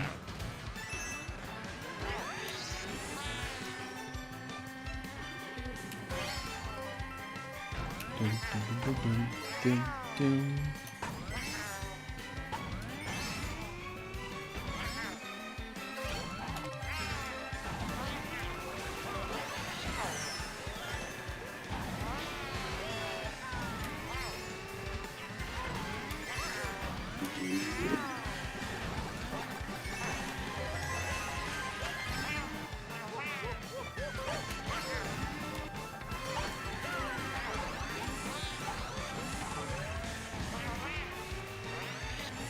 Listen, man.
No, no, no, no, no, no, no, no, no. No. No. I was 4th, and then I ended up being 6th. Because of that pesky red shell. Oh, well. 12. So. Okay. This kid can always be worse, bro. That's true. But Tasso, you got this. I believe in you. You can game. You got this. Listen, I'm having fun just being in the race. Says every failure ever.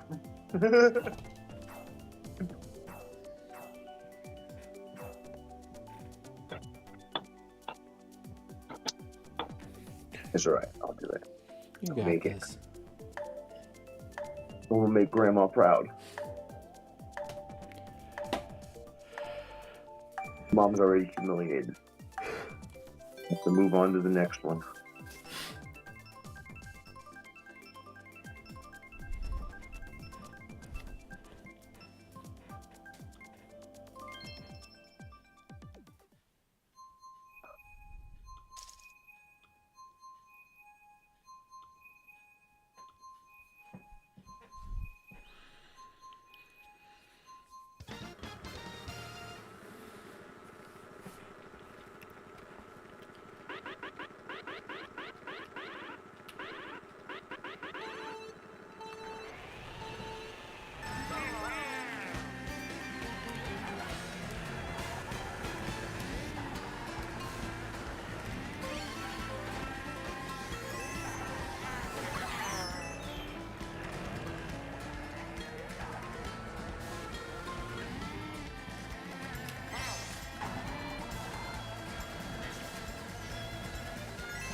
Oh, he walked right into that explosion.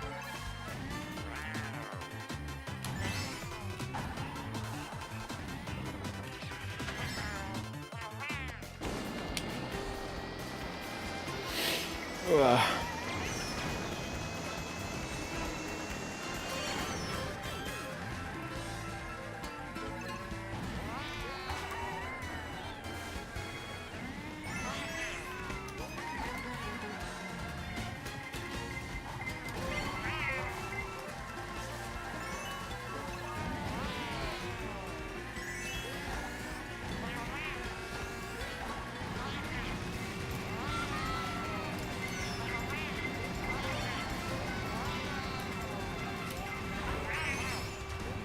Don't understand how I get so far back. That I do not 100% know. What is this part of the fucking track? I don't even know this part of the track. And I'm on my third roundabout. That means I haven't been going right at all. No, because the last of these city tracks, the last round is always different from the first two. Okay. Just so that you know. Okay. That makes no sense in my head. There is a long and winded reasoning behind it, but basically not all are created equal.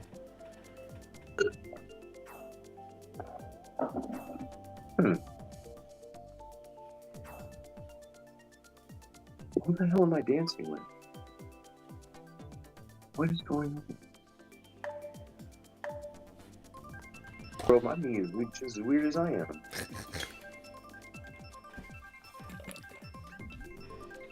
We just found the shortest person in the room and just started dancing. Oh, that's right. I like midgets. So it passes on. It passes on through the game. She's the shortest person in the room. Like, dude, you're pocket sized. Let's have fun. Love it. Just so that you know, Anthony will be joining us in just a moment, in just a little bit. He's just taking a shower because he just got off work. And then we're going to go over to some Fall Guys because we haven't played that in a while. Listen, no worries. As soon as Anthony hops on, I'm gonna take my break because I'm supposed to be back on at 9. Yep. Lovely.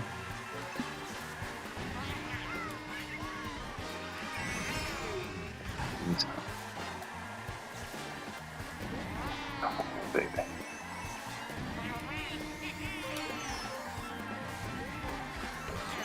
Nope, I just wiped out.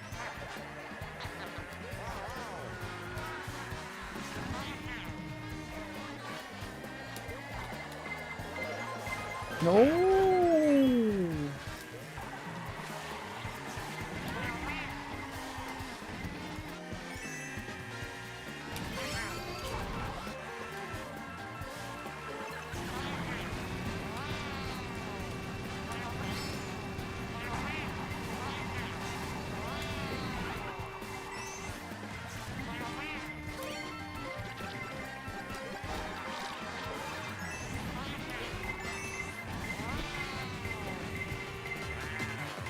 You gonna get some sleep then over the next few hours while?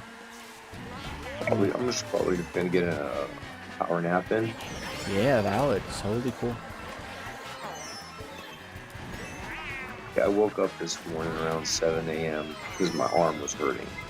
So that was the whole reason I gotten up in the first place, because I couldn't. I got sick and tired of sleeping. But I'm definitely gonna be taking some ibuprofen. Trying to close my eyes for a little bit. It's just uncomfortable. It's uncomfortable laying in bed. Yeah, I bet, because you have that cast. You have the brace on, right? Or do you have a cast? It's a sling. There is no. Oh, there's no sling or anything. Well, Okay. The break is right here. The break is right here. This is okay. where it happened. Gotcha. And so when my arm bends a certain way, break is here. Let's see. I got it. as you can see where the Yeah. lines are. I see it. Yep. Oh yeah, it's crazy. It's like it's all bruised all the way down, like down to here, which is kind of wild. But that's where the break happened. But the break didn't happen, you know, like this. Right. It broke like this, bro. Ooh. So the bone broke like this, and they're saying that because it broke like that, it's going to be stronger when it does grow back, which is cool. Then, you know, I'll have an iron shoulder, and I can break down big metal doors. Perfect. So it's like the positive. Absolutely perfect. But yeah, I'm starting to get to that point. I'm starting to feel it. It's around this time my arm starts since the break. It's been like throbbing. It starts to throb like a heart. It's got a heartbeat. Oof.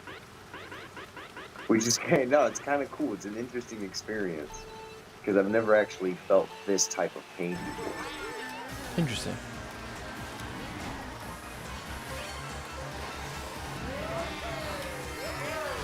Yeah, man. Everything to me is an experience that just makes story just that much deeper for me. I get that. It's like now I understand it. That I try to be with experiences that I wouldn't otherwise be able to get, specifically so that I can tell better stories. And that's one of the reasons why I did a polar plunge into the what was it, the Baltic Sea, I believe it is, up there in Estonia in November. Really? Freezing temperatures. Yeah, it was a cool experience. But like, I'm like, look, if I have the opportunity to do something crazy, and you know, harming me isn't, and it's not going to harm me anyway, then heck yeah, why not do it? You know. I definitely feel you. You gotta try everything once. If you like it twice. Yeah.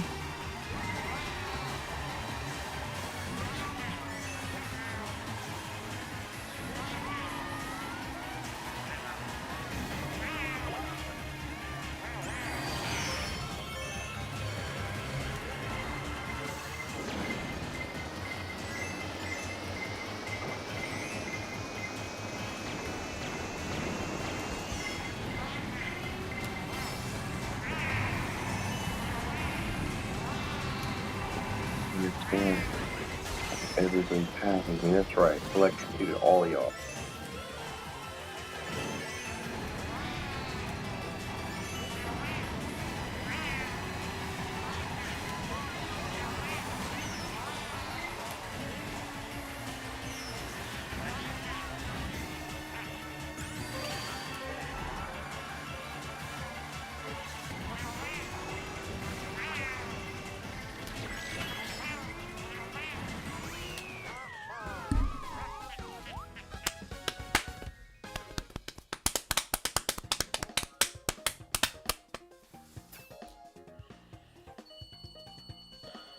Yeah. Oh, all right.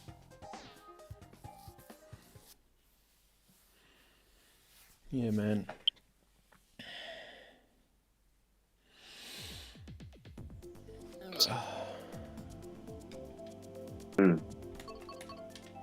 Holy shit, Ninja Highway. I don't know what that is, but it sounds cool shit. It's a fun one. It's a fun one.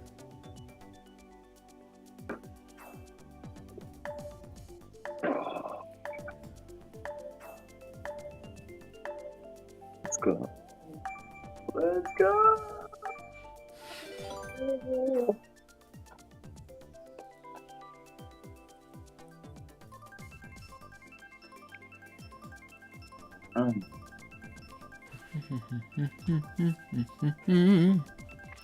We are just cruising along, just doing our thing.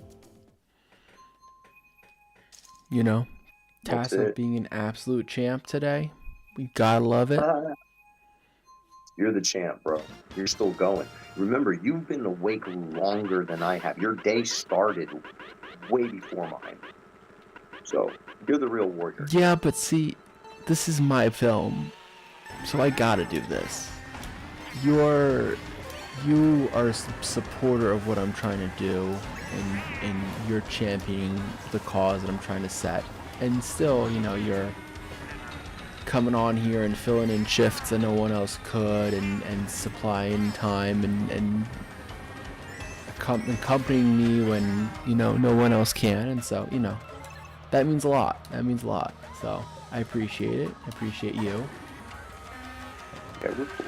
And you deserve the love and praise for that, you know? Oh. I just need to at least get 5th place in this bitch. That's what I need. Yeah, I like the other stuff too. It's cool.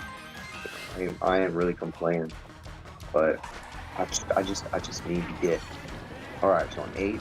Let's go. 7th. Okay. Oh, with the lightning. Oh, no.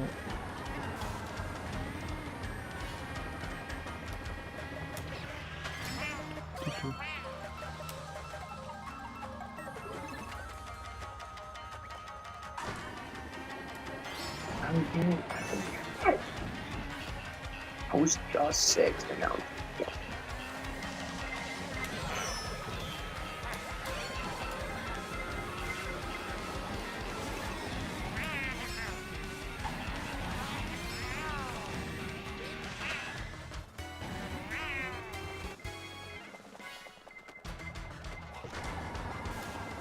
What the heck was that trap? Okay. Well, that was fun. By fun, I mean terrible.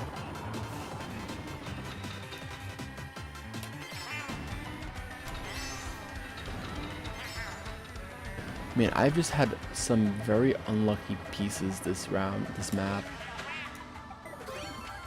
Yeah. Seeing that. So. Alright, let's see if the bullet bill can bring me anywhere.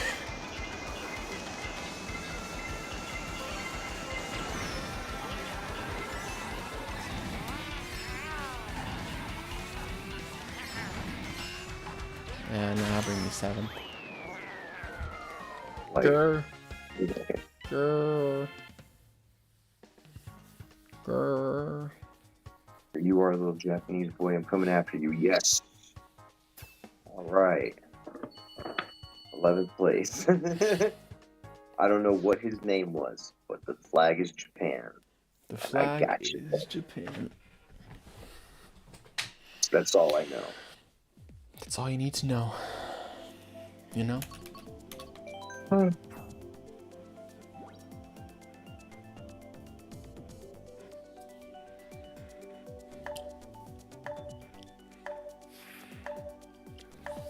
man. Oh, everybody really picked the Yoshi circuit. No, they didn't. They picked the other one.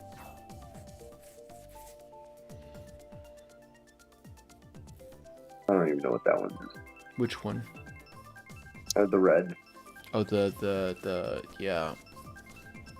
The bike one.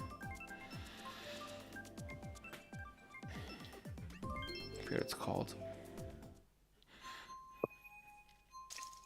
Excitebike. Excitebike.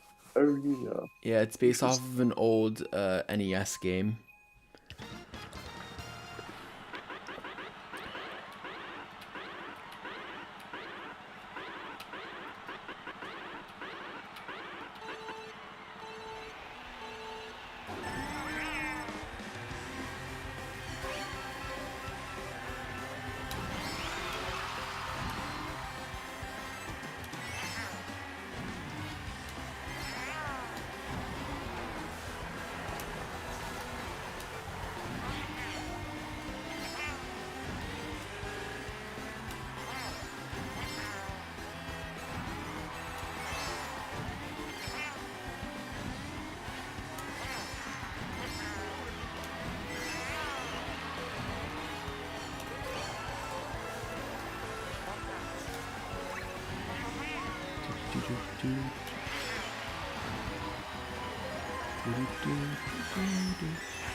Where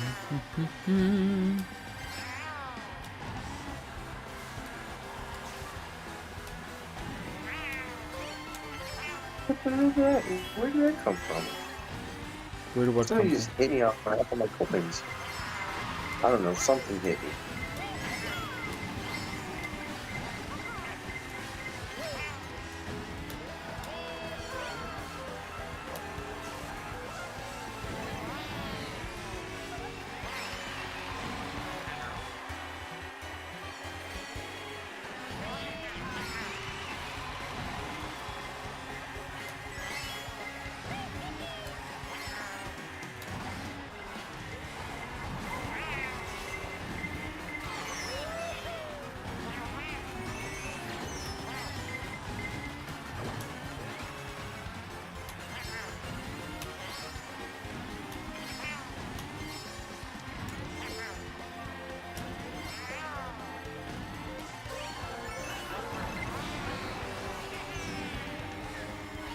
Yeah, fuck you, bro.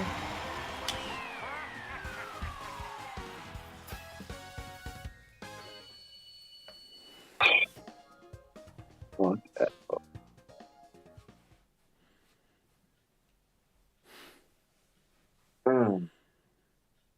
Oh man. What'd you rank? I didn't see what you ended up with. What? What position did you end up with? Ninth. Alright.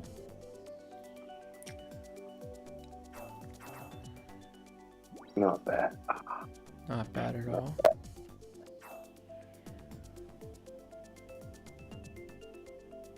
Gotta get some items. I'll keep you on here for a couple more minutes, and then I gotta go on a break too for some let's say bodily functions. So we'll do one more round and then get some Z's, my friend, and I'll see you tomorrow morning. Okay. Unless if you want to play more, we can play some more, but I gotta pee. Yeah, no, I got you, bro. After this one, make some tracks, at least temporarily. Perfect. I'll hit you up as soon as I wake up. Which, I'm hoping it'll be like 3 hours tops. Take your time. That's it. You got time. Take it. Well, technically, it's 124 over here. So yeah, 9 is when I'm supposed to jump on with you officially. Right. So yeah, I just get just an hour or two. What the heck?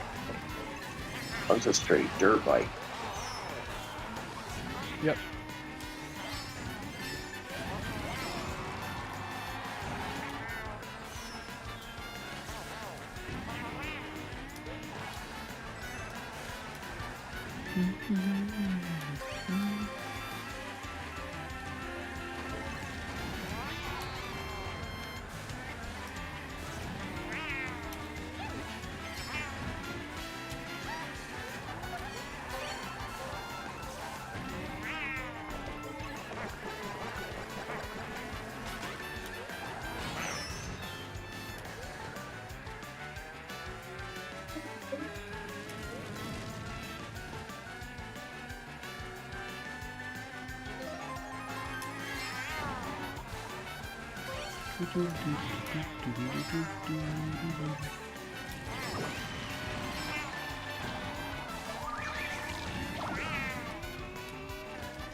Jeez, I'm so far behind. Oh, geez, I see. How? Well, I have no idea. I'm doing all the tricks. I'm doing all the jumps. Somehow, I'm that far behind. I don't get it. I do all the tricks too. They're just like, they look so cool, but Not really getting me anywhere.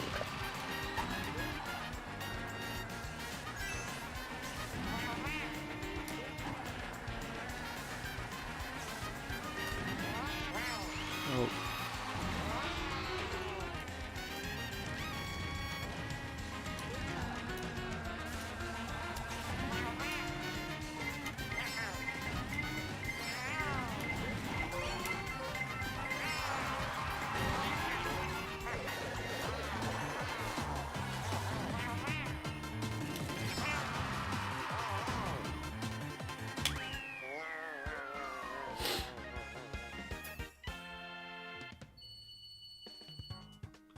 Oh yeah, no. It's horrible. Like beyond horrible. All right, Tasso, you get some Z's. I will see you in a few hours. Get that rest. You deserve it. Alrighty, my friend. No doubt, bro. See Uh, you later, this group. adios. Peace out, home slice.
Love that.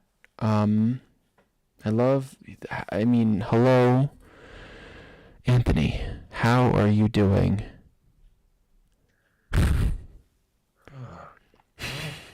It's been a very long weekend. I faced a lot of struggles. This was I think the toughest work weekend I've had so far. Um, I had a lot of my crew just second guess my decisions. I think that's what the thing that really got to me, you know. Um, but it's over with. The clients are happy. I'm about to fly home tomorrow. That's all that matters. Do you get off? Beautiful Jersey. Do you have off tomorrow at least, somewhat, after the travel? I have a half day. I'm gonna leave. I land at my flight's at 6 from here to Detroit. Then from Detroit, I'm going to Newark. So I should be landing like 11. I was gonna leave, okay, head to the office, drop what I need to drop off, and like leave at like 1 or 2. So half day. And I was gonna watch. I was gonna see if I was gonna book actually the Minecraft movie. I know it won't be available for the podcast, but I still want to watch the Minecraft movie because I know you saw it with Seb and I'm with Leo. Yeah, the three of us all together. I bought the popcorn bucket. Can you show me? Give me a moment. I'll be right back.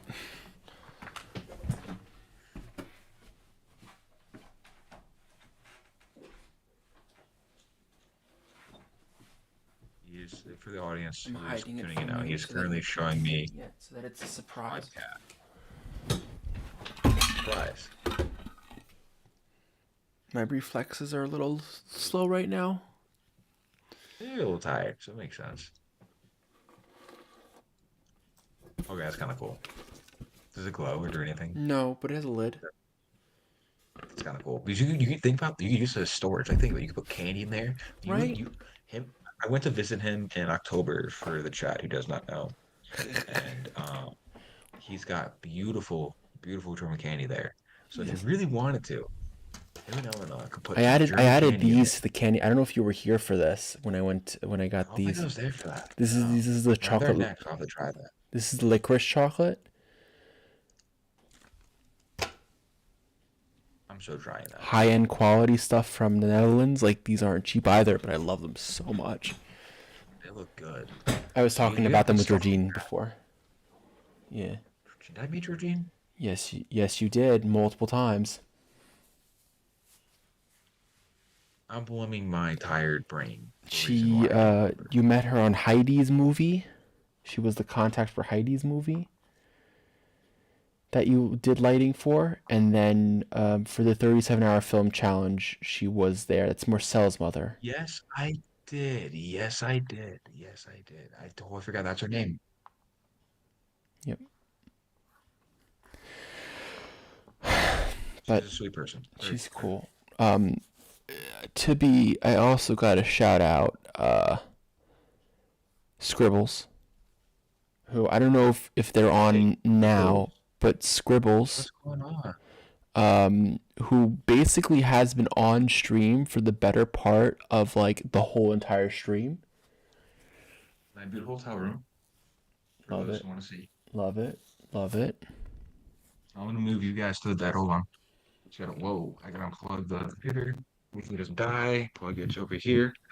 So chat, I just got back from work and I'll be packing ice stuff in my remote. So we're just gonna move you guys here.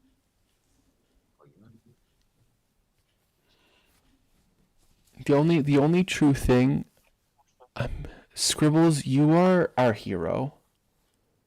Yes, you are. I You told. know what Scribbles is? Like the identity of Scribbles? Sorry. We know the identity of Scribbles.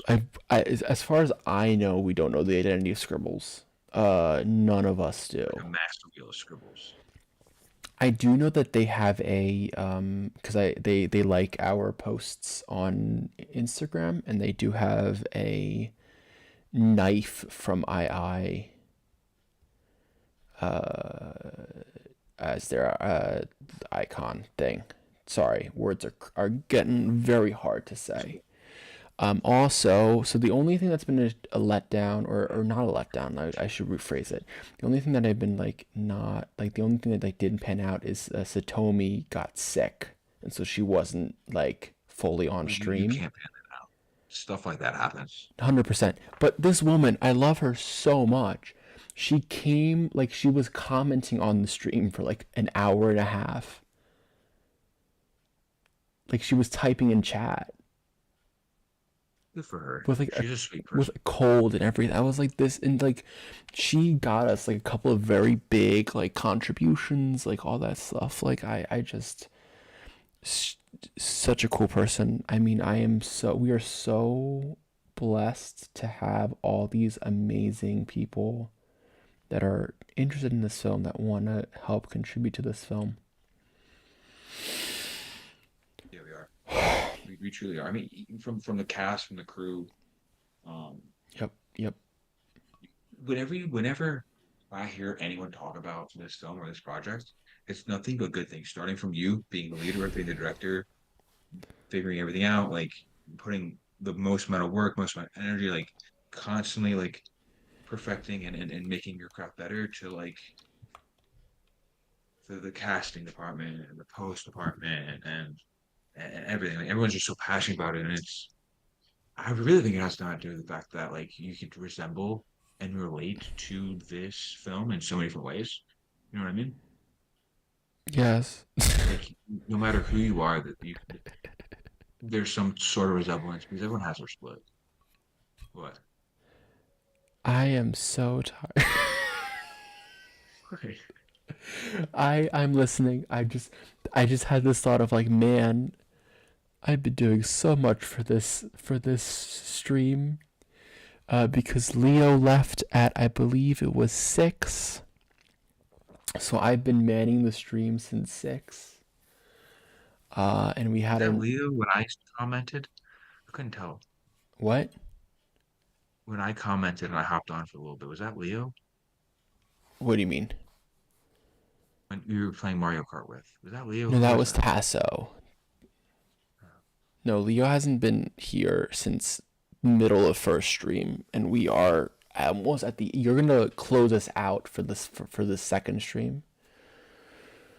And then Hannah enters. I don't plan on sleeping because I have to be downstairs at like 3:55, and it's 12:41 my time, and I'm not even done packing yet. But then why are you doing a half day at work tomorrow? Because I am very behind on. Let me see that. All my tasks. Okay, do you get paid hourly? No, I get paid salary. Okay. And is it your fault that these deadlines aren't being met? Yes and no. It's tough because I'm traveling, so no and yes. But are you traveling because you want to travel, or are you traveling because you need to travel and your boss has given you too much work to do?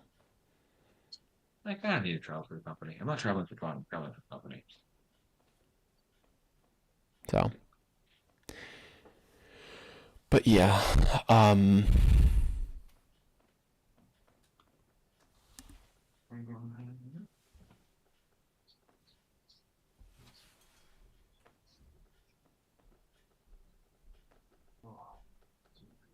Is Eleanor asleep right now? Yeah, she's asleep. She's asleep. Yeah. Yeah, she's asleep. She won't be up for another, I don't know, hour-ish, at least.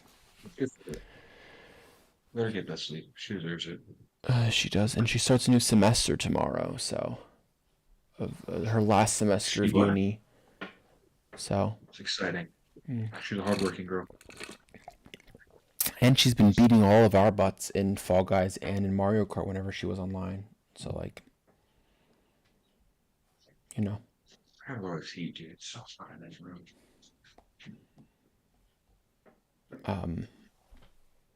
It's been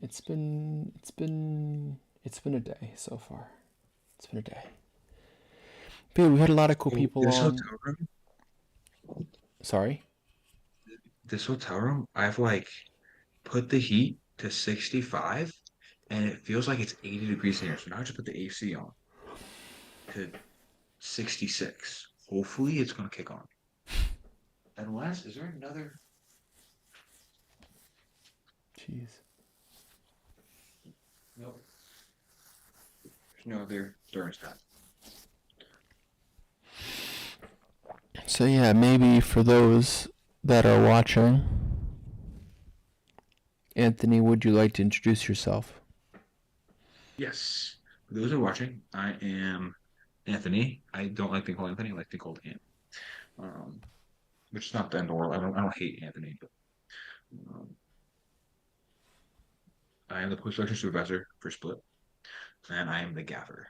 I've worked with Cameron for oof, wow, it's been a while. Since I was in college, like 2021, 21, 2022, correct. 21, 21 is when we did Knocking on Doors. knocking on doors, and then I was with him for moving on in 23. Did the post for that, Hmm. and this one's gonna be better than both of them. If you guys haven't checked both of those out, I highly recommend it. They're both on YouTube. Am I wrong? Nope. Moving On is not yet on Check YouTube, 'em out. but Knocking on Doors was released just over 2 weeks ago. And yeah, so that's been doing that. And Anthony, as he said, will be our post-production supervisor, but he's also going to be our lighting designer / head lighting person. I don't know. Is gaffer that term? I don't know. Head gaffer, I guess it would be, right? Key gaffer or key Key grip. So he's just kind of everywhere, and that's okay, because it's amazing that he's everywhere. I said, and you're just kind of everywhere, and that's cool and amazing. And yeah. Wearing multiple hats is nice. Sorry. Wearing multiple hats is nice. Yeah. So, I mean, and this project will be fun. I'm really excited to like this one too, because we'll be in a studio for some of it. Yeah, we'll be in a space. I mean, everything behind the scenes. Yeah. Sneak peek. We'll have some set locations. We'll have some stuff in the studio. So I'm really excited to really control the studio lighting and see like what I can do. That's the thing. One thing I'm really excited for. We get to work in controlled environments, all that kind of stuff, which is super cool. I know Orlando is excited. This original space that we wanted ended up being outside of our budget, but we have most likely a new space already locked up. We should be all locked up with locations by like mid-May, so that you guys can do a tour of the spaces in May.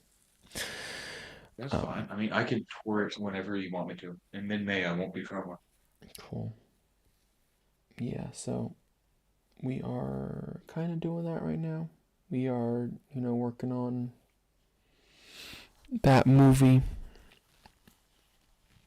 And yeah, I mean, it's been a long process. Is there a way I can see any comments? There haven't been any new comments so far. You're good. I will read them out loud.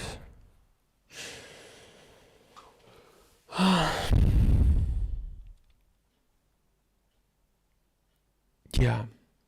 Jeez, my exhaustion is starting to. I think it's starting to kick. I had basically between right after Georgine's call at 4:30, it really started to hit until like 6:30 when the sun came out, and now it's hitting the exhaustion's hitting again. 7:47. So yeah. 7:47. Okay. Yeah. It's not too early. That's too late. Sorry? It's morning time. Yeah. I have I think it's like around 8 hours left. I just have around 8 hours left-ish. So that's super nice. And Leo will be back at around 9:30, 10. So him and I will kind of chill a bit, and then I'll make us lunch. So I'll be able to move a bit. I'll be able to get out of this corner, which is very nice. it will be super super nice to see me out of this corner. Um, You gonna go on the couch or are you staying in the corner? Currently, I mean, since Leo is in here, I've been staying in the corner. But at the beginning of the stream, I was at the couch, and I will be going back to the I'll go couch lay down. once Leo is here. Oh no, it's not an issue. Once Leo is here, I can sit. I can sit on the couch, and I don't fall asleep. It's just this isn't the most comfortable seat. I've been wanting to get a new seat for my desk anyway. And once Leo's here, there's someone in person to talk to, which is super nice. Like, it's Tasso's been a hero only because he's just been here the whole time. Whenever there's no one here, he stepped up and just like came onto the call and just joined. So there was someone talking with me the whole time. And yeah, that's kind of where we've been at. Yeah. I've been super stoked for all of this. I'm we've made a couple of bucks on tonight. I'm gonna try to do one last push at 9 a.m. to get people to join the stream, to come watch the stream and give some money. And yeah, that's kind of all I can do at the moment. But with everything together, if we keep at this raising, then at what we've raised so far, then we'll be at, I don't know, 33.55. So we'll make at least 3,100 or 3,200 something like that. I have to look at the numbers and how the fees apply. But it's not a small amount. And then we have the 2,500, so we'll definitely have enough to make this movie. And then we go from there, kind of, is my feeling. But I'm super excited to be able to make this film, to be able to say that we were greenlit on Seed and Spark, to say that we crowdfunded, that 86 people gave money. I mean, that's the key thing here, right? It's like 86 people, 86 separate pledges came today. Came over the past 45 days. Like, just imagine 86 people in a room. I can't do that. So I've just been in awe, and I've just, been so thankful for it. And so now here we are. With 86 is still like a really big number too. Like you should be very, very proud. Like it's gonna go up and it's gonna be great, but it's still like a decent number and it's an amazing number to be at.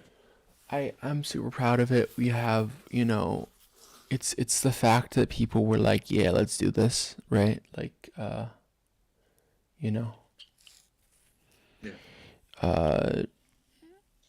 I am just super excited to be able to be like, yeah, no, this is it. This is what we're doing. This has been our life. And we get to be excited about it. I can't wait to be on that set, dude. It's going to be great. Fun. I mean, it's going to be wild. What's super nice is we have more shooting days for less pages than moving on. That's what I'm really excited for. And we have less location changes than moving on. And moving on was still a really good production shoot. Yeah, timeline was as well. So we'll be in the okay. We'll be in the clear. And, we'll be okay. Yeah. Why don't we be okay?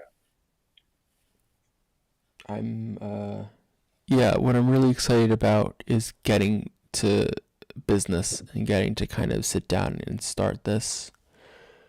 Not really in earnest because we've been doing it in earnest for the past couple of months, but like to be able to sit down and be like, okay, money is coming, we can start spending it, this is what we need to do. Mm-hmm. And everyone kind of has their say, and everyone kind of has their money that they can spend and all that stuff. So there's gonna be a lot of great meetings and a lot of great concepts and ideas happen. So like, please donate, guys, because trust me, this project's it's gonna be big, it's gonna be massive, and it's important. The, with your donation, it would with any donation, it's gonna help bring to life this beautiful concept that Cameron created. And even something small, you don't have to donate like $50 or just $10 or $20, like anything. Every name is equally gonna be Yeah. in the, like, it's not like we're putting one above the rest or like the numbers. No, every single person that contributes will be in that same clump of people, and you get to say, hey, I'm a part of that clump, part of that group of people that contributed to this, that gave a pledge. And so, and while I sit here and suffer the consequences of my own actions because I promised I would do this, you get to make a difference. Cameron says something, he does it. Um, I I'll be honest with you, Anthony. I'm already thinking about how good that nap is gonna feel once I'm done with the stream. You're gonna be out for probably 12 hours, to be honest. That's what we were talking about with Georgine before. How long I'll be out. What's most likely? What I'm telling you what's gonna happen. Okay. I'm gonna push back the table that's currently in the You're not living gonna go in room. your room? You're gonna listen to what I have to this plan. I'm gonna push back this like table, have just enough space for, and then pull out the couch, and then Yo. as I am like watching YouTube or like some like stupid show, I'm just gonna like kind of doze and just like kind of like kind of like rest, and that's how my afternoon's gonna be filled. And it's gonna be great. It's exactly what I need right now. And yeah, I don't see any other issue with it, It's gonna be absolutely perfect. I think it's gonna be absolutely perfect, and I have no other. You're gonna be very happy. Oh, You're gonna love it. I'm gonna be so happy. I mean, yeah. But speaking of happy, Anthony, why did you join this project? Wouldn't you be happy like having a life and like having free time? And instead of that, you need to deal with this movie? Why did you decide this movie over free time? The reason why I joined this project was number one, this is because I'm corny and cheesy. I love working with you, buddy. Jeez, bringing your every life vision. time, every person says the same thing. It's terrible. I'm not really that is, amazing to like- work with. You really are. Everyone has moments where they could be annoying, right? But that's just humans being human. Like that's humanity. No one's perfect. No one's perfect in this world, so you can't expect that. But I really think it's just the message and meaning behind it. Like I said, the reason I love working with you so much is because like I could relate to your writing, and it's I see the vision because it's something that we have very similarities of like I feel like how we behave, our personalities, stuff like that, and I could see it in your writing, and I could relate to it in so many different aspects of my life, and I feel like for me the things that like propelled me in life or changed my life is film, and that's why I love creating film, designing film, writing it, producing it, and being a part of that process, a post or pre or production, like any of the three. I said them in the wrong order, but that doesn't matter. It's 1:58 right now for me, so or 2:58 for me. My laptop's saying time, but the time here is different. There's two different times I'm seeing right now, and it's tripping me out. So the laptop's in Eastern, but I'm in Central. Anyway, I got ADHD kicked in. I get it. It's okay.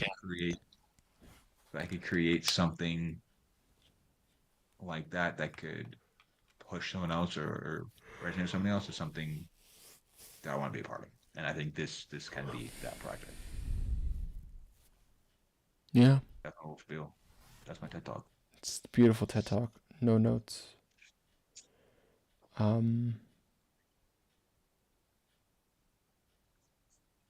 Yeah.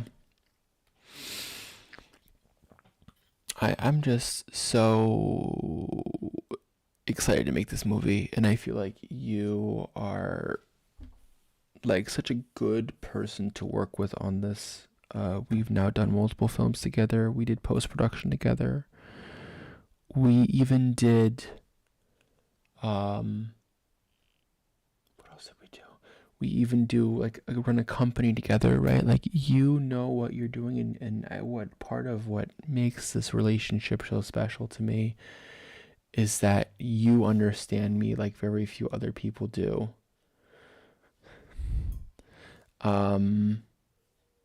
You know, I and you understand, you understand the hardships of this film and the hardships of what this film means to me.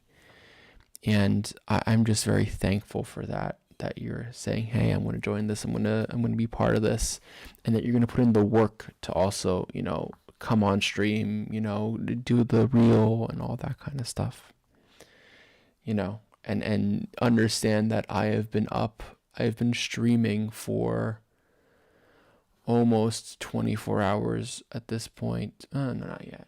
We're not there yet. That I've been streaming since 8:30 a.m. your time. Eastern or Central? Eastern. So we're 6 hours away from being 20, like basically 20 hours of streaming almost. And this fight to like stay up has been super hard, but you're like, yeah, I got you, Cameron. Yeah. We're here in this together, and we're gonna fight this. We're gonna kind of show that the whole team is behind you, and to have all these people from the team kind of join me and all that stuff is super cool. Always got your back. Sorry? So we all have your back. I know, and I You're appreciate You're it. just also a really kind person too, But like Yes. you would have the same way for us. Thank you, Scribbles, for your $10 pledge.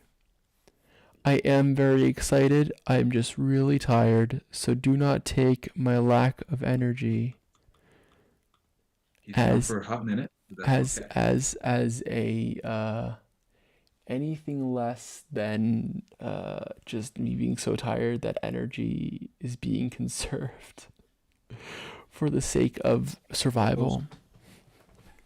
I am running on adrenaline because I just packed a 25-inch box truck of gear, of lights and trussing, and yes, I will be just as tired as him probably the next 2 hours. Hey, you know what? I had that adrenaline when it was 2 a.m. when it was 1 a.m. by where I am too. We had that more of that energy. It just like it crashed after what was it, 3 a.m. I guess. Like yeah, but after like 4 a.m. 4:15 was when it started to crash, and then Georgine's stream and Georgine's like guest appearance ended at 4:30. And then after that, it got really hard. So, yeah, I'm Scribbles super thankful for every single dollar that you gave, and you're an amazing human being on this stream, supporting this stream. On the podcast too. Also, he's always. I know. They're always on the podcast as well. And they just said I was gonna donate, and I kept my promise, and you did keep your promise. Because you're a good human being, and we're super thankful for that, right? And so part of what makes this film so special is that people care about this whole project, people care about everyone involved, people care about what the money's going towards, people care about the love that we're trying to exhume. And so as a result of that, it's just been super cool to be able to see all the love and support that comes with this. And so yeah, we're kind of all over the place, or at least I'm kind of all over the place, and I'm starting to really lose energy. But this is what happens when you don't sleep. And when coffee starts to hurt your stomach because you haven't had enough food in that amount of time, so you can't have any more coffee. How much caffeine have you had so far? I'll tell you how much I've had today too. I filled this up at least twice. And 16 ounces, so about 200 milligrams. yeah, and that doesn't include the cup of coffee that I had before stream. So 3 cups of coffee, so I'd say close to 300 milligrams. Sure. And I had a thing of tea too. I had some green tea as well. So that's teaine. That's not caffeine, but similar It's effects. still caffeine. It's still caffeine tea. Similar effects. Yeah, I've had a lot of caffeine. It's been my stomach's feeling it right now. It's kind of what it boils down to. If that makes Sorry, sense. I was unpacking. You're good. Take your Yeah. time. You're talking with me. You're keeping me awake. That's all that matters. I have had not good. I think I've had close to 400 today. Jeez. Yeah, but you've also most likely had more food during that time. Yes, I've had. I've Right. eaten 3 full portions. I had Olive Garden today, and the breadsticks did not travel with those catered. The breadsticks did not taste good for the No, I first bet time. not. I was really disappointed with the Olive Garden breadsticks. Really? Yeah. You got to remember that I stopped eating at 6 hours ago. Oh, you're still doing the fasting on this live stream? Oh no, I'm sorry. This is kind of I stopped eating 12 hours ago, and I still kept drinking coffee. Your stomach is really hurting. Yeah, my stomach's not in a good place right now. And I thought about not fasting today, and it was my plan, and then I just didn't eat because I wasn't hungry, but I kept drinking coffee. You see where I went wrong? I see where you went wrong.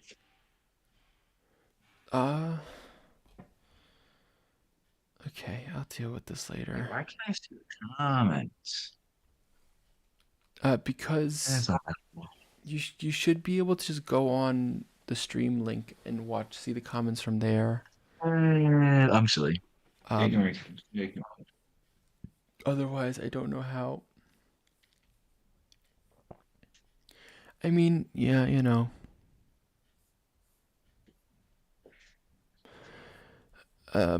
We have been working so hard on this, and I am so thankful for every single person that joined.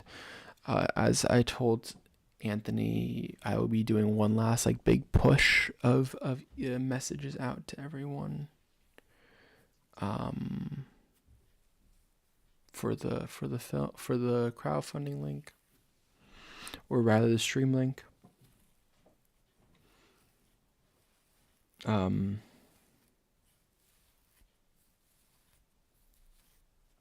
It feels like forever ago when I started this, and that's not a good sign. The thing that I think I'm most impressed about this is moving on happened. We finished moving on, right? And I think correct me if I'm wrong, please, Cameron. I feel like maybe 3 to 4, maybe 5 to 6 months went by, and you had this idea, and you're like, I really want to bring this to life, and you're like, this is how we're gonna execute. This is what we're gonna do, and the whole marketing strategy, right? This whole campaign, everything, you came up with less than what it feels like 6 months to a year. You know? I mean, And that's the thing so that really cool you're about somewhat close in the timeline. Basically what happened was I finished moving on in, oh yeah, it must have been we must have done it last January. That must have been when we finished post-production of moving on. last year was moving on. And There was just some small tweaks here and there after that. And then the treatment, I mean, this idea has been in existence for years, right? But the treatment that ended up being the catalyst of this specific version of the film that now being shot was done. I would say I started it in November, December, was finalized in January, February. And then I came back to everyone in May and said, hey, like, because if you remember, I wanted to see my thesis film. And so after the program that I really wanted to get into didn't work out, I said to everyone, hey, let's just make this ourselves. And we did some vibe, like, and that was basically end of May, early June. And then in August, I started working on the campaign strategy, because in August we decided to crowdfund, like mid-August. And Hannah and I, we did all the planning for that.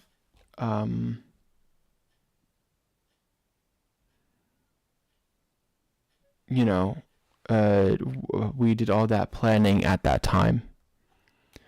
And up until about, I don't know, January. So You're up for a while.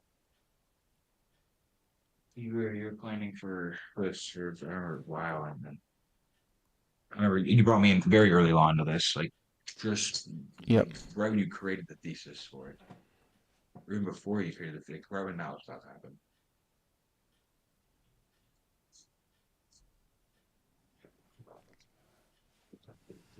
I brought my Switch dock, and I realized that I probably don't need a Switch dock. I probably just play the Switch. I'm gonna put the dock back. You might will do that. It looks large. It should be charged. I'll plug it in again. Love it. Oh, I accidentally scribbles. I put a message that I already showed, but I appreciate it. That being said, Anthony, I just so that you know for the future, I have a whole setup now for OBS, including like I now have 2 cameras that we can use for the setup. Oh, all that stuff. That's great to know. Yeah.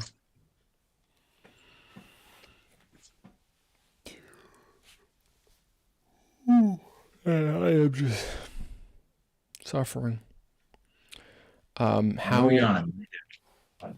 Sorry? No yawning, not yet. So we're playing some Fall Guys, guys. Yeah, we're playing Fall Guys. I'm going back packing. I just want to pack. You're good. What's your account username? Do you know? I don't know off the top of my head. I also have Animal Crossing 2 I brought. I know. I'm gonna be honest with you. If I play Animal Crossing, I'm gonna fall asleep. Okay. We'll do that one. Because at least Fall Guys has a little bit of action to it, so I can like have some movement in it. That's kind of where my brain is at the moment. It's okay. We're not find her at. Come here. But yeah, so I'm just getting stuff done. We're just making. We're making movies. We're making movies, and we're playing some Fall Guys. And I actually want to play Mario Kart with the man, but he doesn't have Mario Kart, and I told him a week ago to buy it, but he won't buy it. Well, you didn't ask me a week ago. We had this discussion on like Thursday, or Tuesday before I was about to pack and travel here. Well, if it was Tuesday, and that was a week ago. It is Monday. I mean, yes, that's definitely correct. It is. Oh, those are the socks ones. This too. Technically, yes, it was a week ago. We'll go back on it. And let me tell you, Tasso bought the game today. I was, like digitally. This was working. I can't buy it online.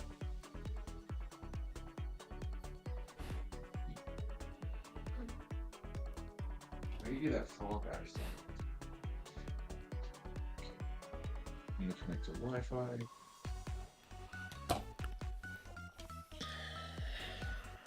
So for all that are gonna watch me suffer now, over these next couple hours,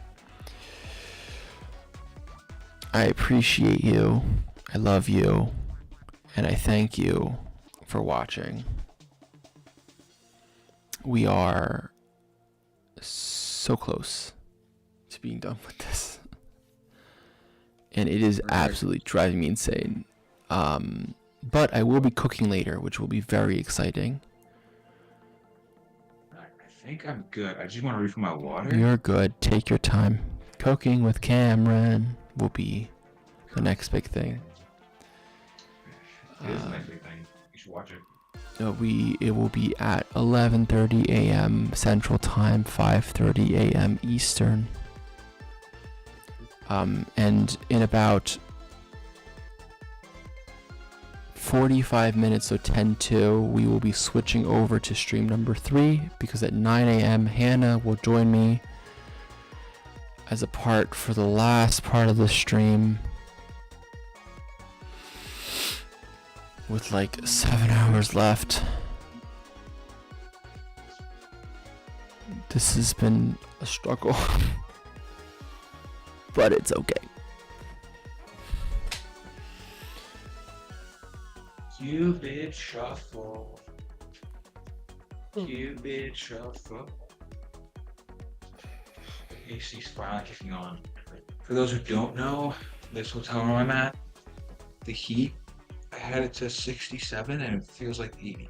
But now I put the AC to 65. It's feeling great. Cooking with Cameron. Now here's the question: should I be operating pans and pots and hot things while I'm sleep deprived? Maybe not, but that will be part of the entertainment factor. If I burn myself, then haha, that's on me.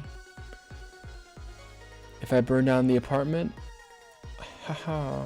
You're not gonna do that. No, I know Leo's gonna be here, so I'm not concerned about that. But burning myself, that can for sure happen. You really cooking? Yeah, I'm gonna be cooking.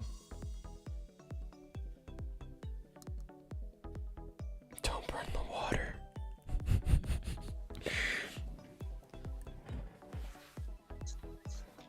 Don't burn the water.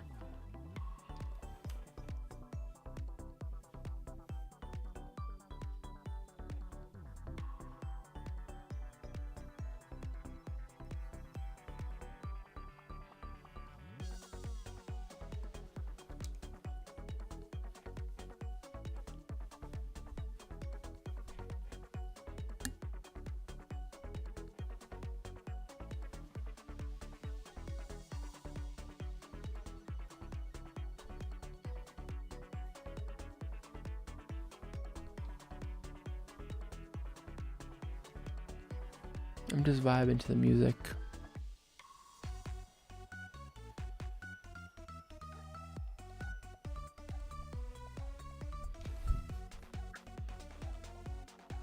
I am in fact not looking good. I am looking sleep deprived. Oh, that was I put my hand on the front of the face. That's why. I looked at my eyes and they are absolutely bloodshot. They barely are open. And It's not looking best for you, but this has not been my best look. I'm not running the catwalk today. That's okay. No. That's okay. I am okay with whatever is happening here. All right. What is the account name for Epic Games? Let me log into Wi-Fi first. Copy. Okay, Wyndham Woods. Passwords on my phone. Oh, I don't want to do that.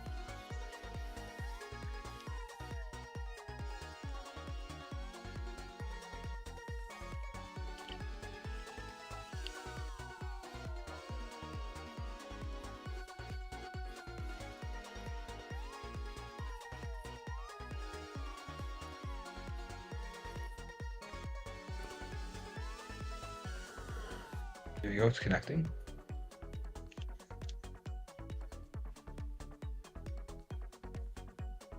feels good to not be standing. Ooh, the device connects to internet. The network connects to the internet. Ooh, 3 dots, guys. Go, go, go, go, go, go, go. Spinning 3 dots.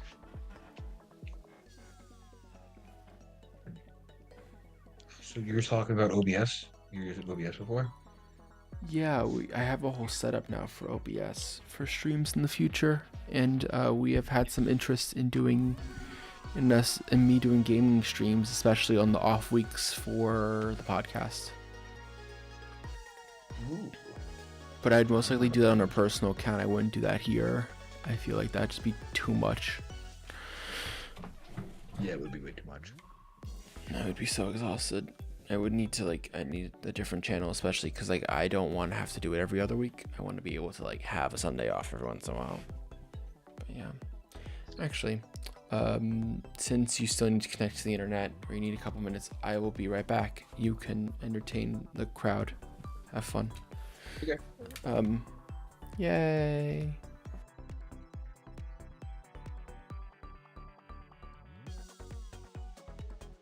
Hi, guys.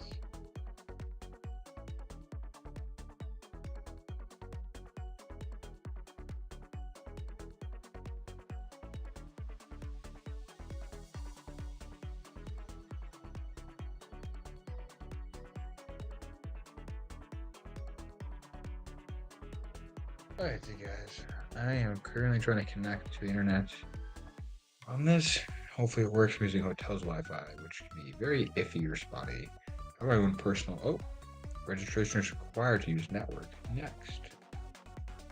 Here we go. I think we're good. I just gotta log into my account.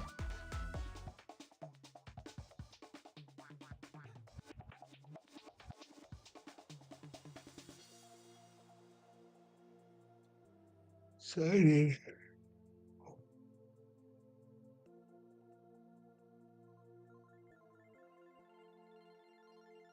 We're good.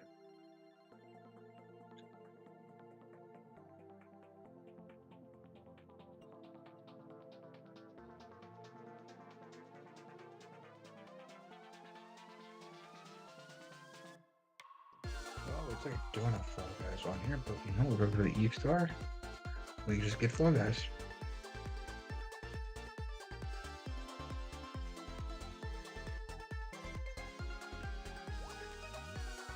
Oof.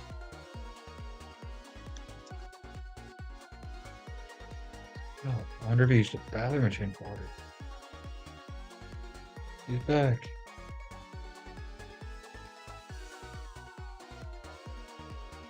I am back. Alright. So I do not have Fall Guys. I'm downloading it now. I have Spellbrook Unraveled. That's all the games out there to download as well.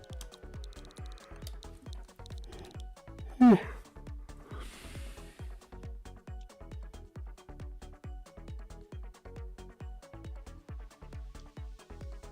want to sneeze. Bless you. I also, Bless you. I think I'm allergic to state of Iowa. That's a sentence. Hmm? That's a sentence. Mm-hmm. Do you know a Johnny Hunker?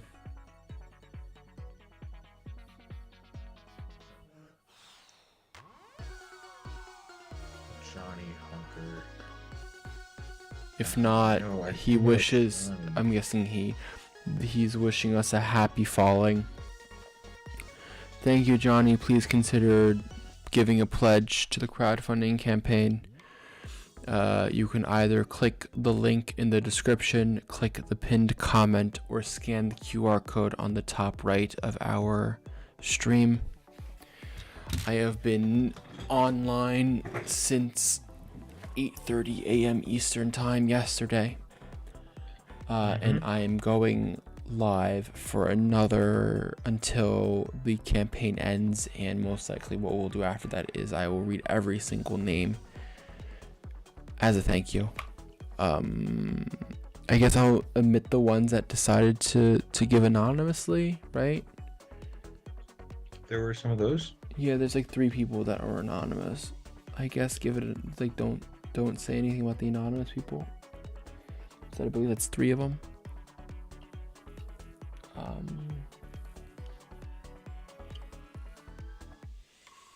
So yeah, please consider contributing, giving a pledge.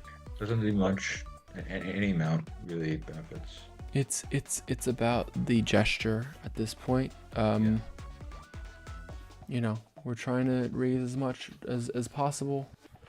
Our original goal was to get to 4,500. What was it, a little over a week ago? Because then we'll unlock another $500. But even if we don't reach that, our main goal was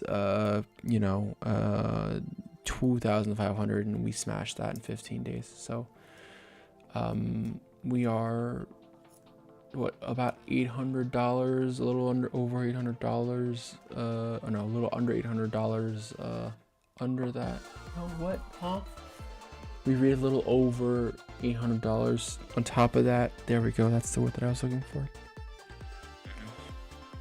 And yeah, so I'm just super excited, and things are starting to pick up, and people are starting to get interested, and we're kind of getting that whole vibe.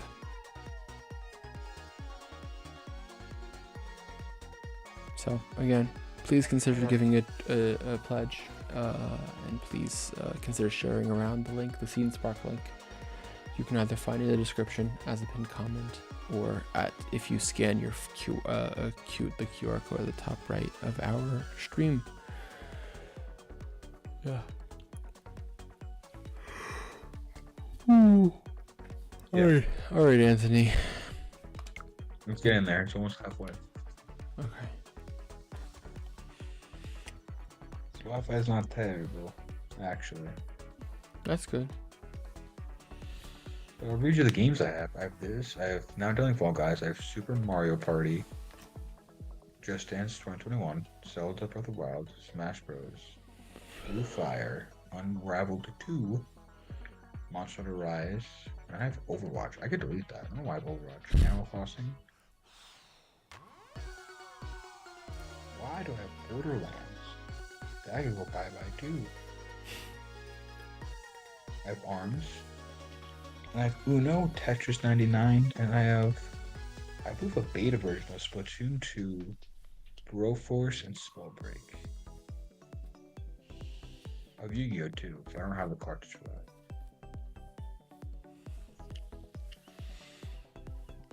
Those are all my games, guys.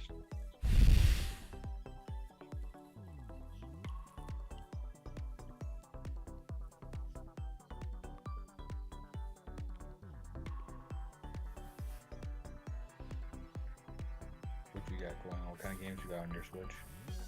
What games I got on my Switch? What kind of games you have?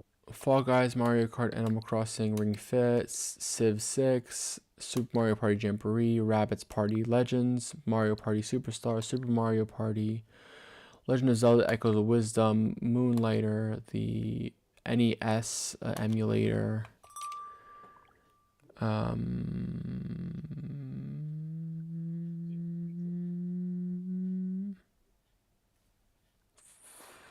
I lost my train of thought.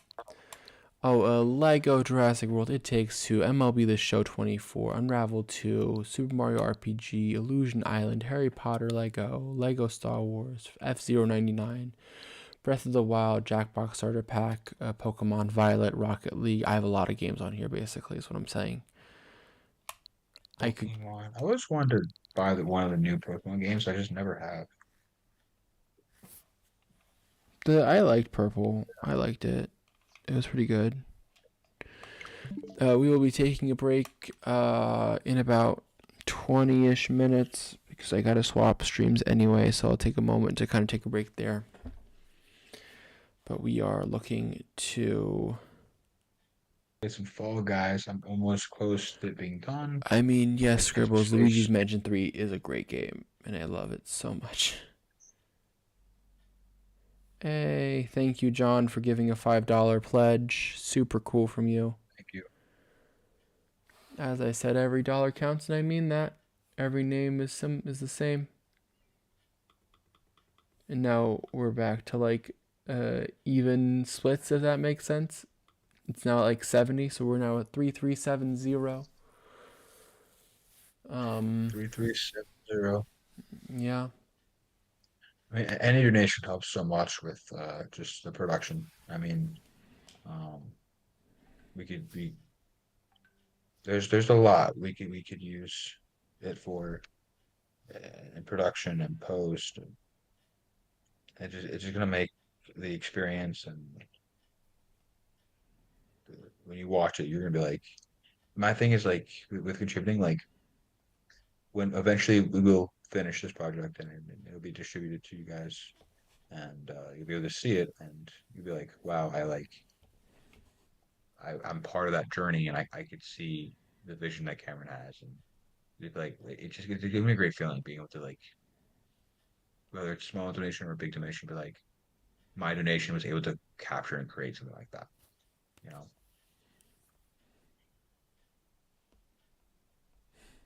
I get that. What we're kind of doing is making sure that this story gets told and that this film gets made, and I've been super thankful for that. And we're doing some cool stuff. So yeah, just like we got this. I don't know if that just makes sense. My brain is starting to truly fry.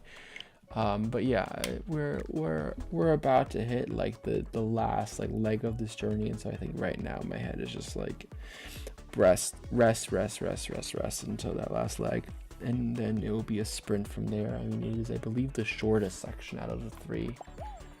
That might be a lie though. I haven't actually done the math.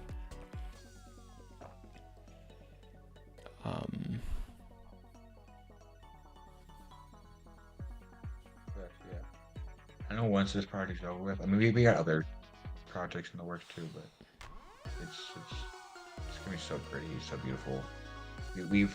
Also one thing I'm fantastic. I'm really excited about working with Liana. I don't know if you guys know. Who She I'm has talking about, not but been on she's, stream like, today, sadly, but she's an amazing human.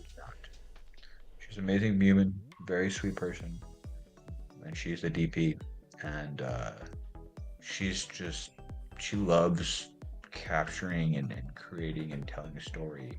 You can tell that just based off like some of the pre-production meetings we had with her. I'm really excited to help like light her shots and just see where her creative vision is for this, where your creative vision is, and how I could help make both realms for lighting happen.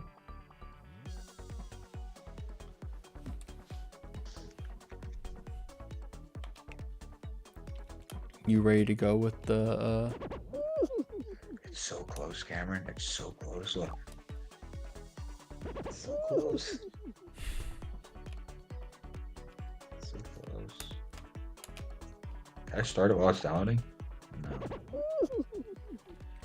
It's at 92%.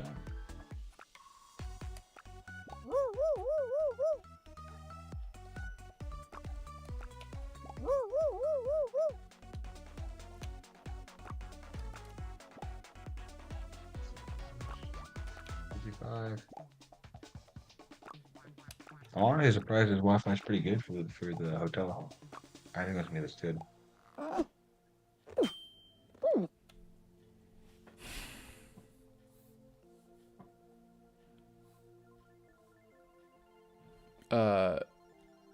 yeah. Johnny was like, these Fall Guys are like Minions, but even funnier. And I'm like, yeah, that's kind of how this works. Sad somehow. You playing it? You on it? I'm opening it now. I'm waiting for someone. Oh, there you go. Okay, how am I going to... I can mute the stream. That's what I'm going to do. Now I can follow along. Johnny!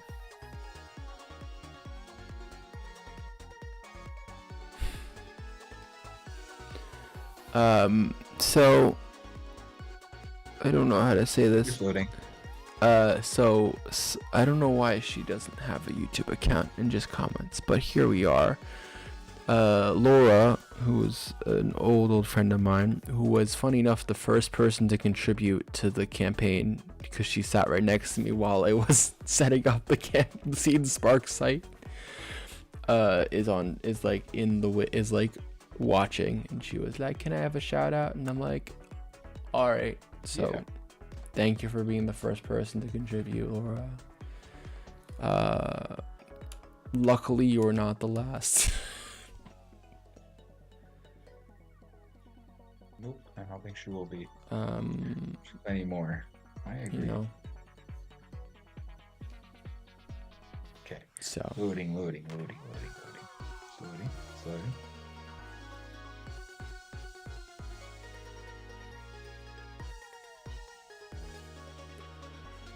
I have one. I think it's Swift Mountain, but the mountain's spelled incorrectly. You know me. Oh, I did it again, guys. What? Oh, Laura did another $5. That's what this whole meme is about. Okay. This is fun. Now I don't even know. Oh, at the end of the countdown is the end of the crowdfunding campaign. We're trying to get people to contribute so that we have the money that we need.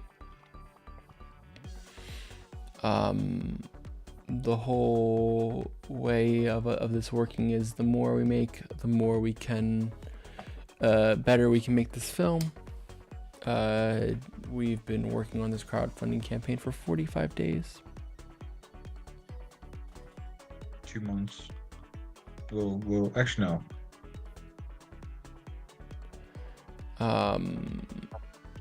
Yeah, so. Signing into my FX account now. Jeez, Anthony, by the time you logged in, I'm gonna have to. That's fine. The time we start the new stream, we'll be playing a game. Fair. All right. I just want to update this one document.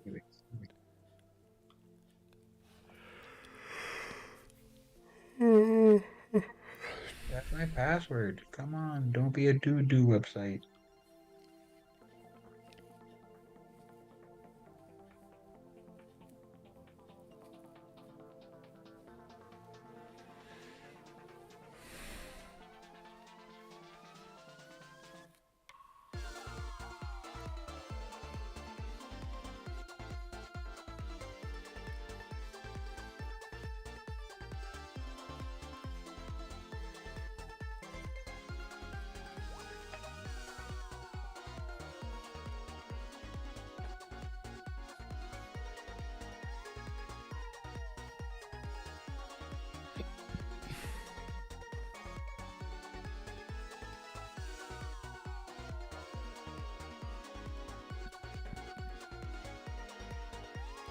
Wish I brought a snack with me.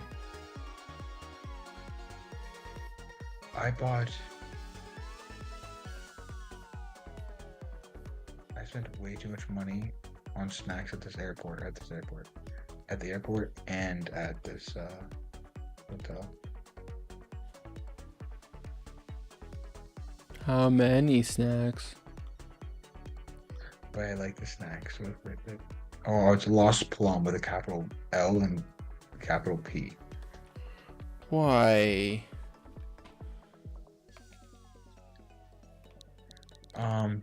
Because that was my Xbox account.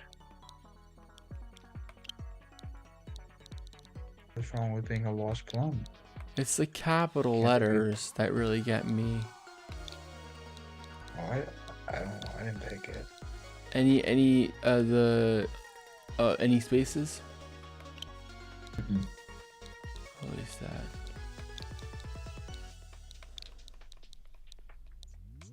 Here we go. And I'm in.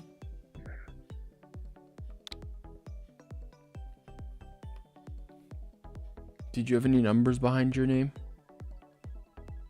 Nope. Just Capital P. PLUM. Yep. Because I'm lost. I'm gonna turn off voice chat. Yeah, I did that too.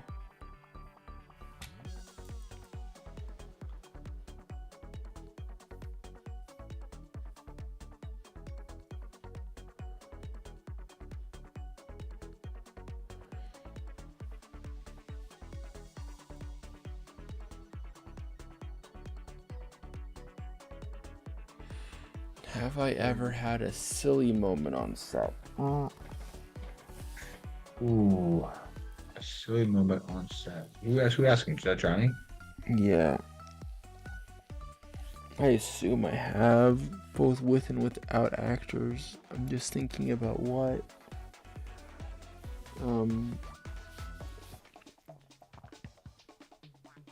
Honestly, the genuine like excitement that Marcus had when we shot Moving On, when blowing up that bottle rocket,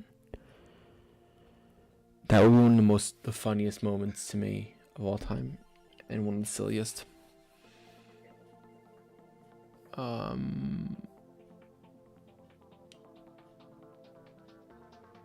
Yeah. That was a good one. Honestly, you remember when we were shooting the den scene and moving on? Yeah. And it wasn't Soren. Was it maybe it was Prentice? I think it was Prentice. He kept saying, "You want to pet that dog?" But it was like the way he was saying it. Yeah.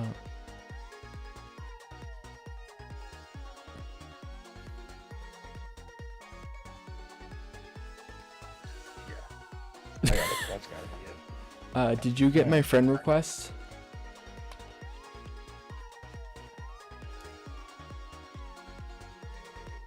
How do you check?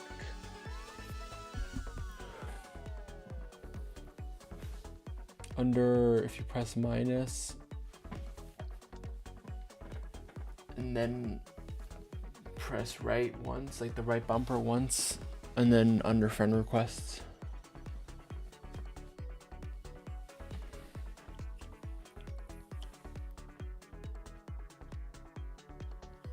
Service? Self-service? Cam spec.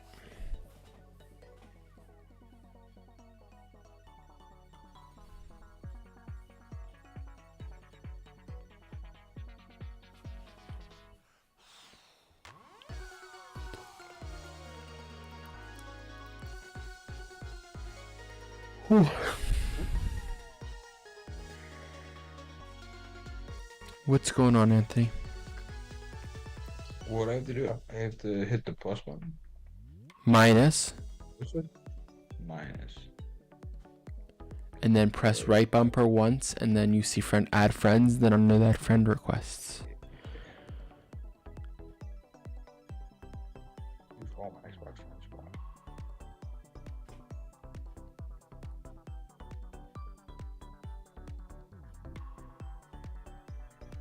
It's not here.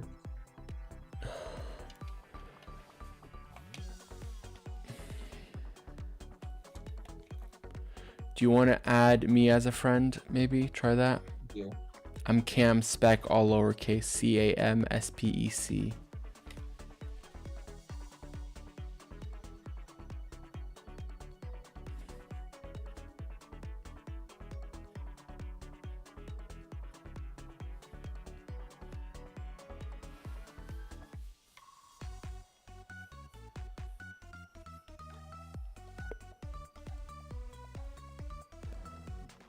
Just sent them if you got it.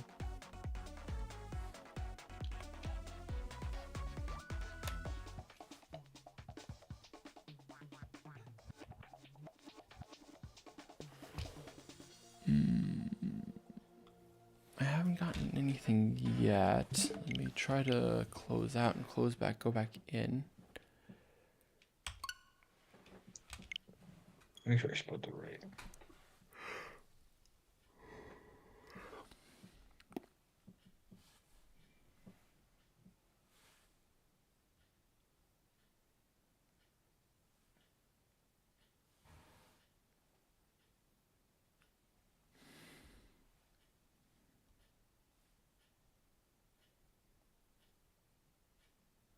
trying to think. Once it hits 5 o'clock, I'd also be up for 24 hours.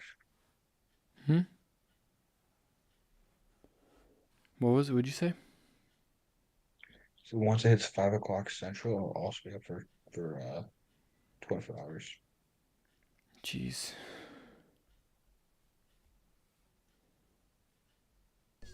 All right, sent again.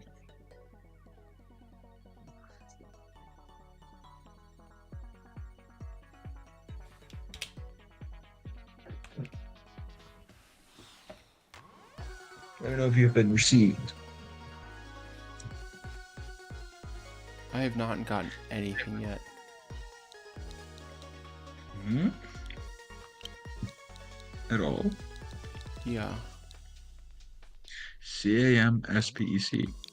CAMSPEC. No spaces, no capitalizations. Yeah, I'll type it again. I'll show you what I'm putting in. Maybe I'm putting in wrong.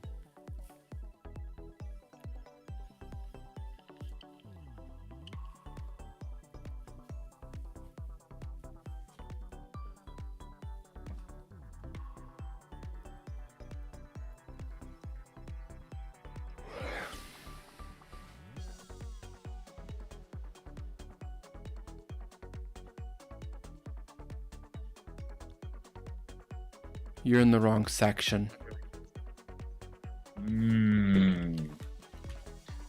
That's why. Okay, what section I need to go to? The next one to the right. Add friends. Do you see my name there?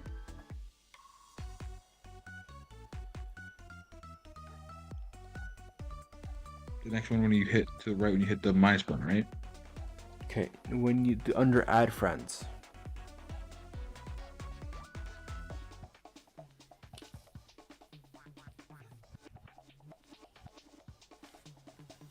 When you hit the right, you press minus once and then you hit the right bumper.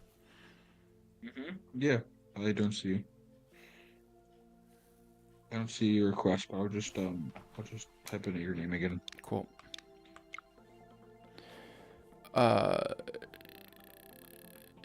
That would be counterintuitive to what we're trying to do. I mean, just send you an invite? No, not you. Johnny was like, you should sleep. And I'm like, no, that would work opposite of what we're trying to do here. It's fine. Everything's fine. We're all good. There you go. I got a pending request now. Yay. Did you get it? Not yet. CAMSPEC. You. Still waiting for it to load, I assume.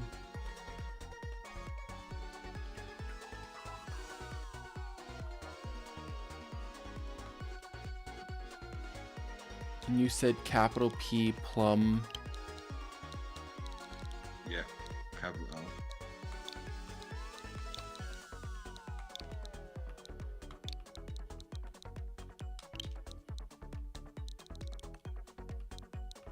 Capital L what? Capital L lost, capital P plum. All one word.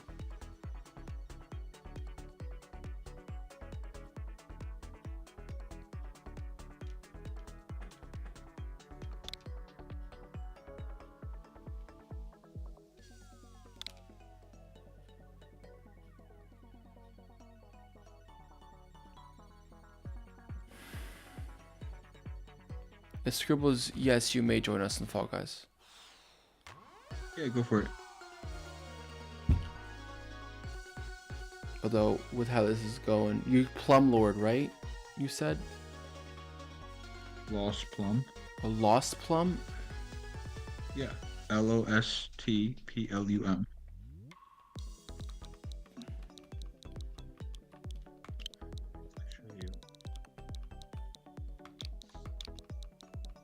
I can't see it. Why? Because you weren't showing it in camera. I'm gonna text it to you. That'll be better.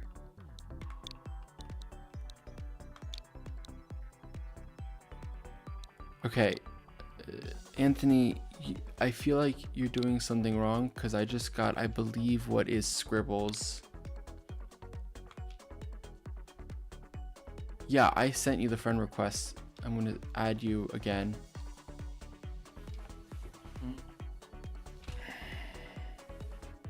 I misspell yours. Just look at your phone. Did you get a friend request from me?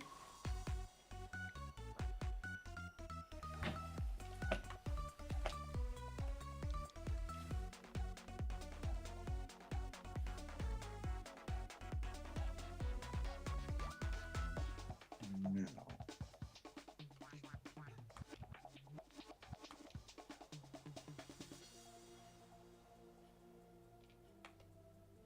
No, looks like you're not.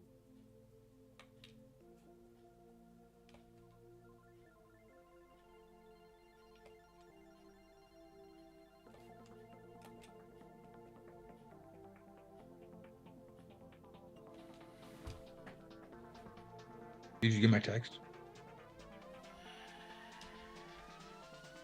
I got you the 2 photos that you just sent me. Yeah, those. Look at the photos. Yeah, everything is there is correct. I don't understand why it's not working. Could be my Wi-Fi. If the Wi-Fi isn't connected then technically. Maybe. But who's the hotel's Wi-Fi?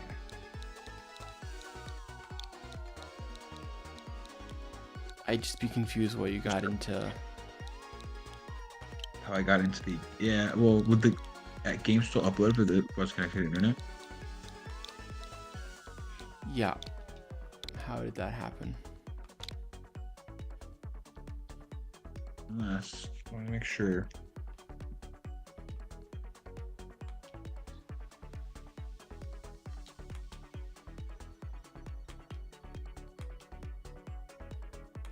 Okay, resent the friend request.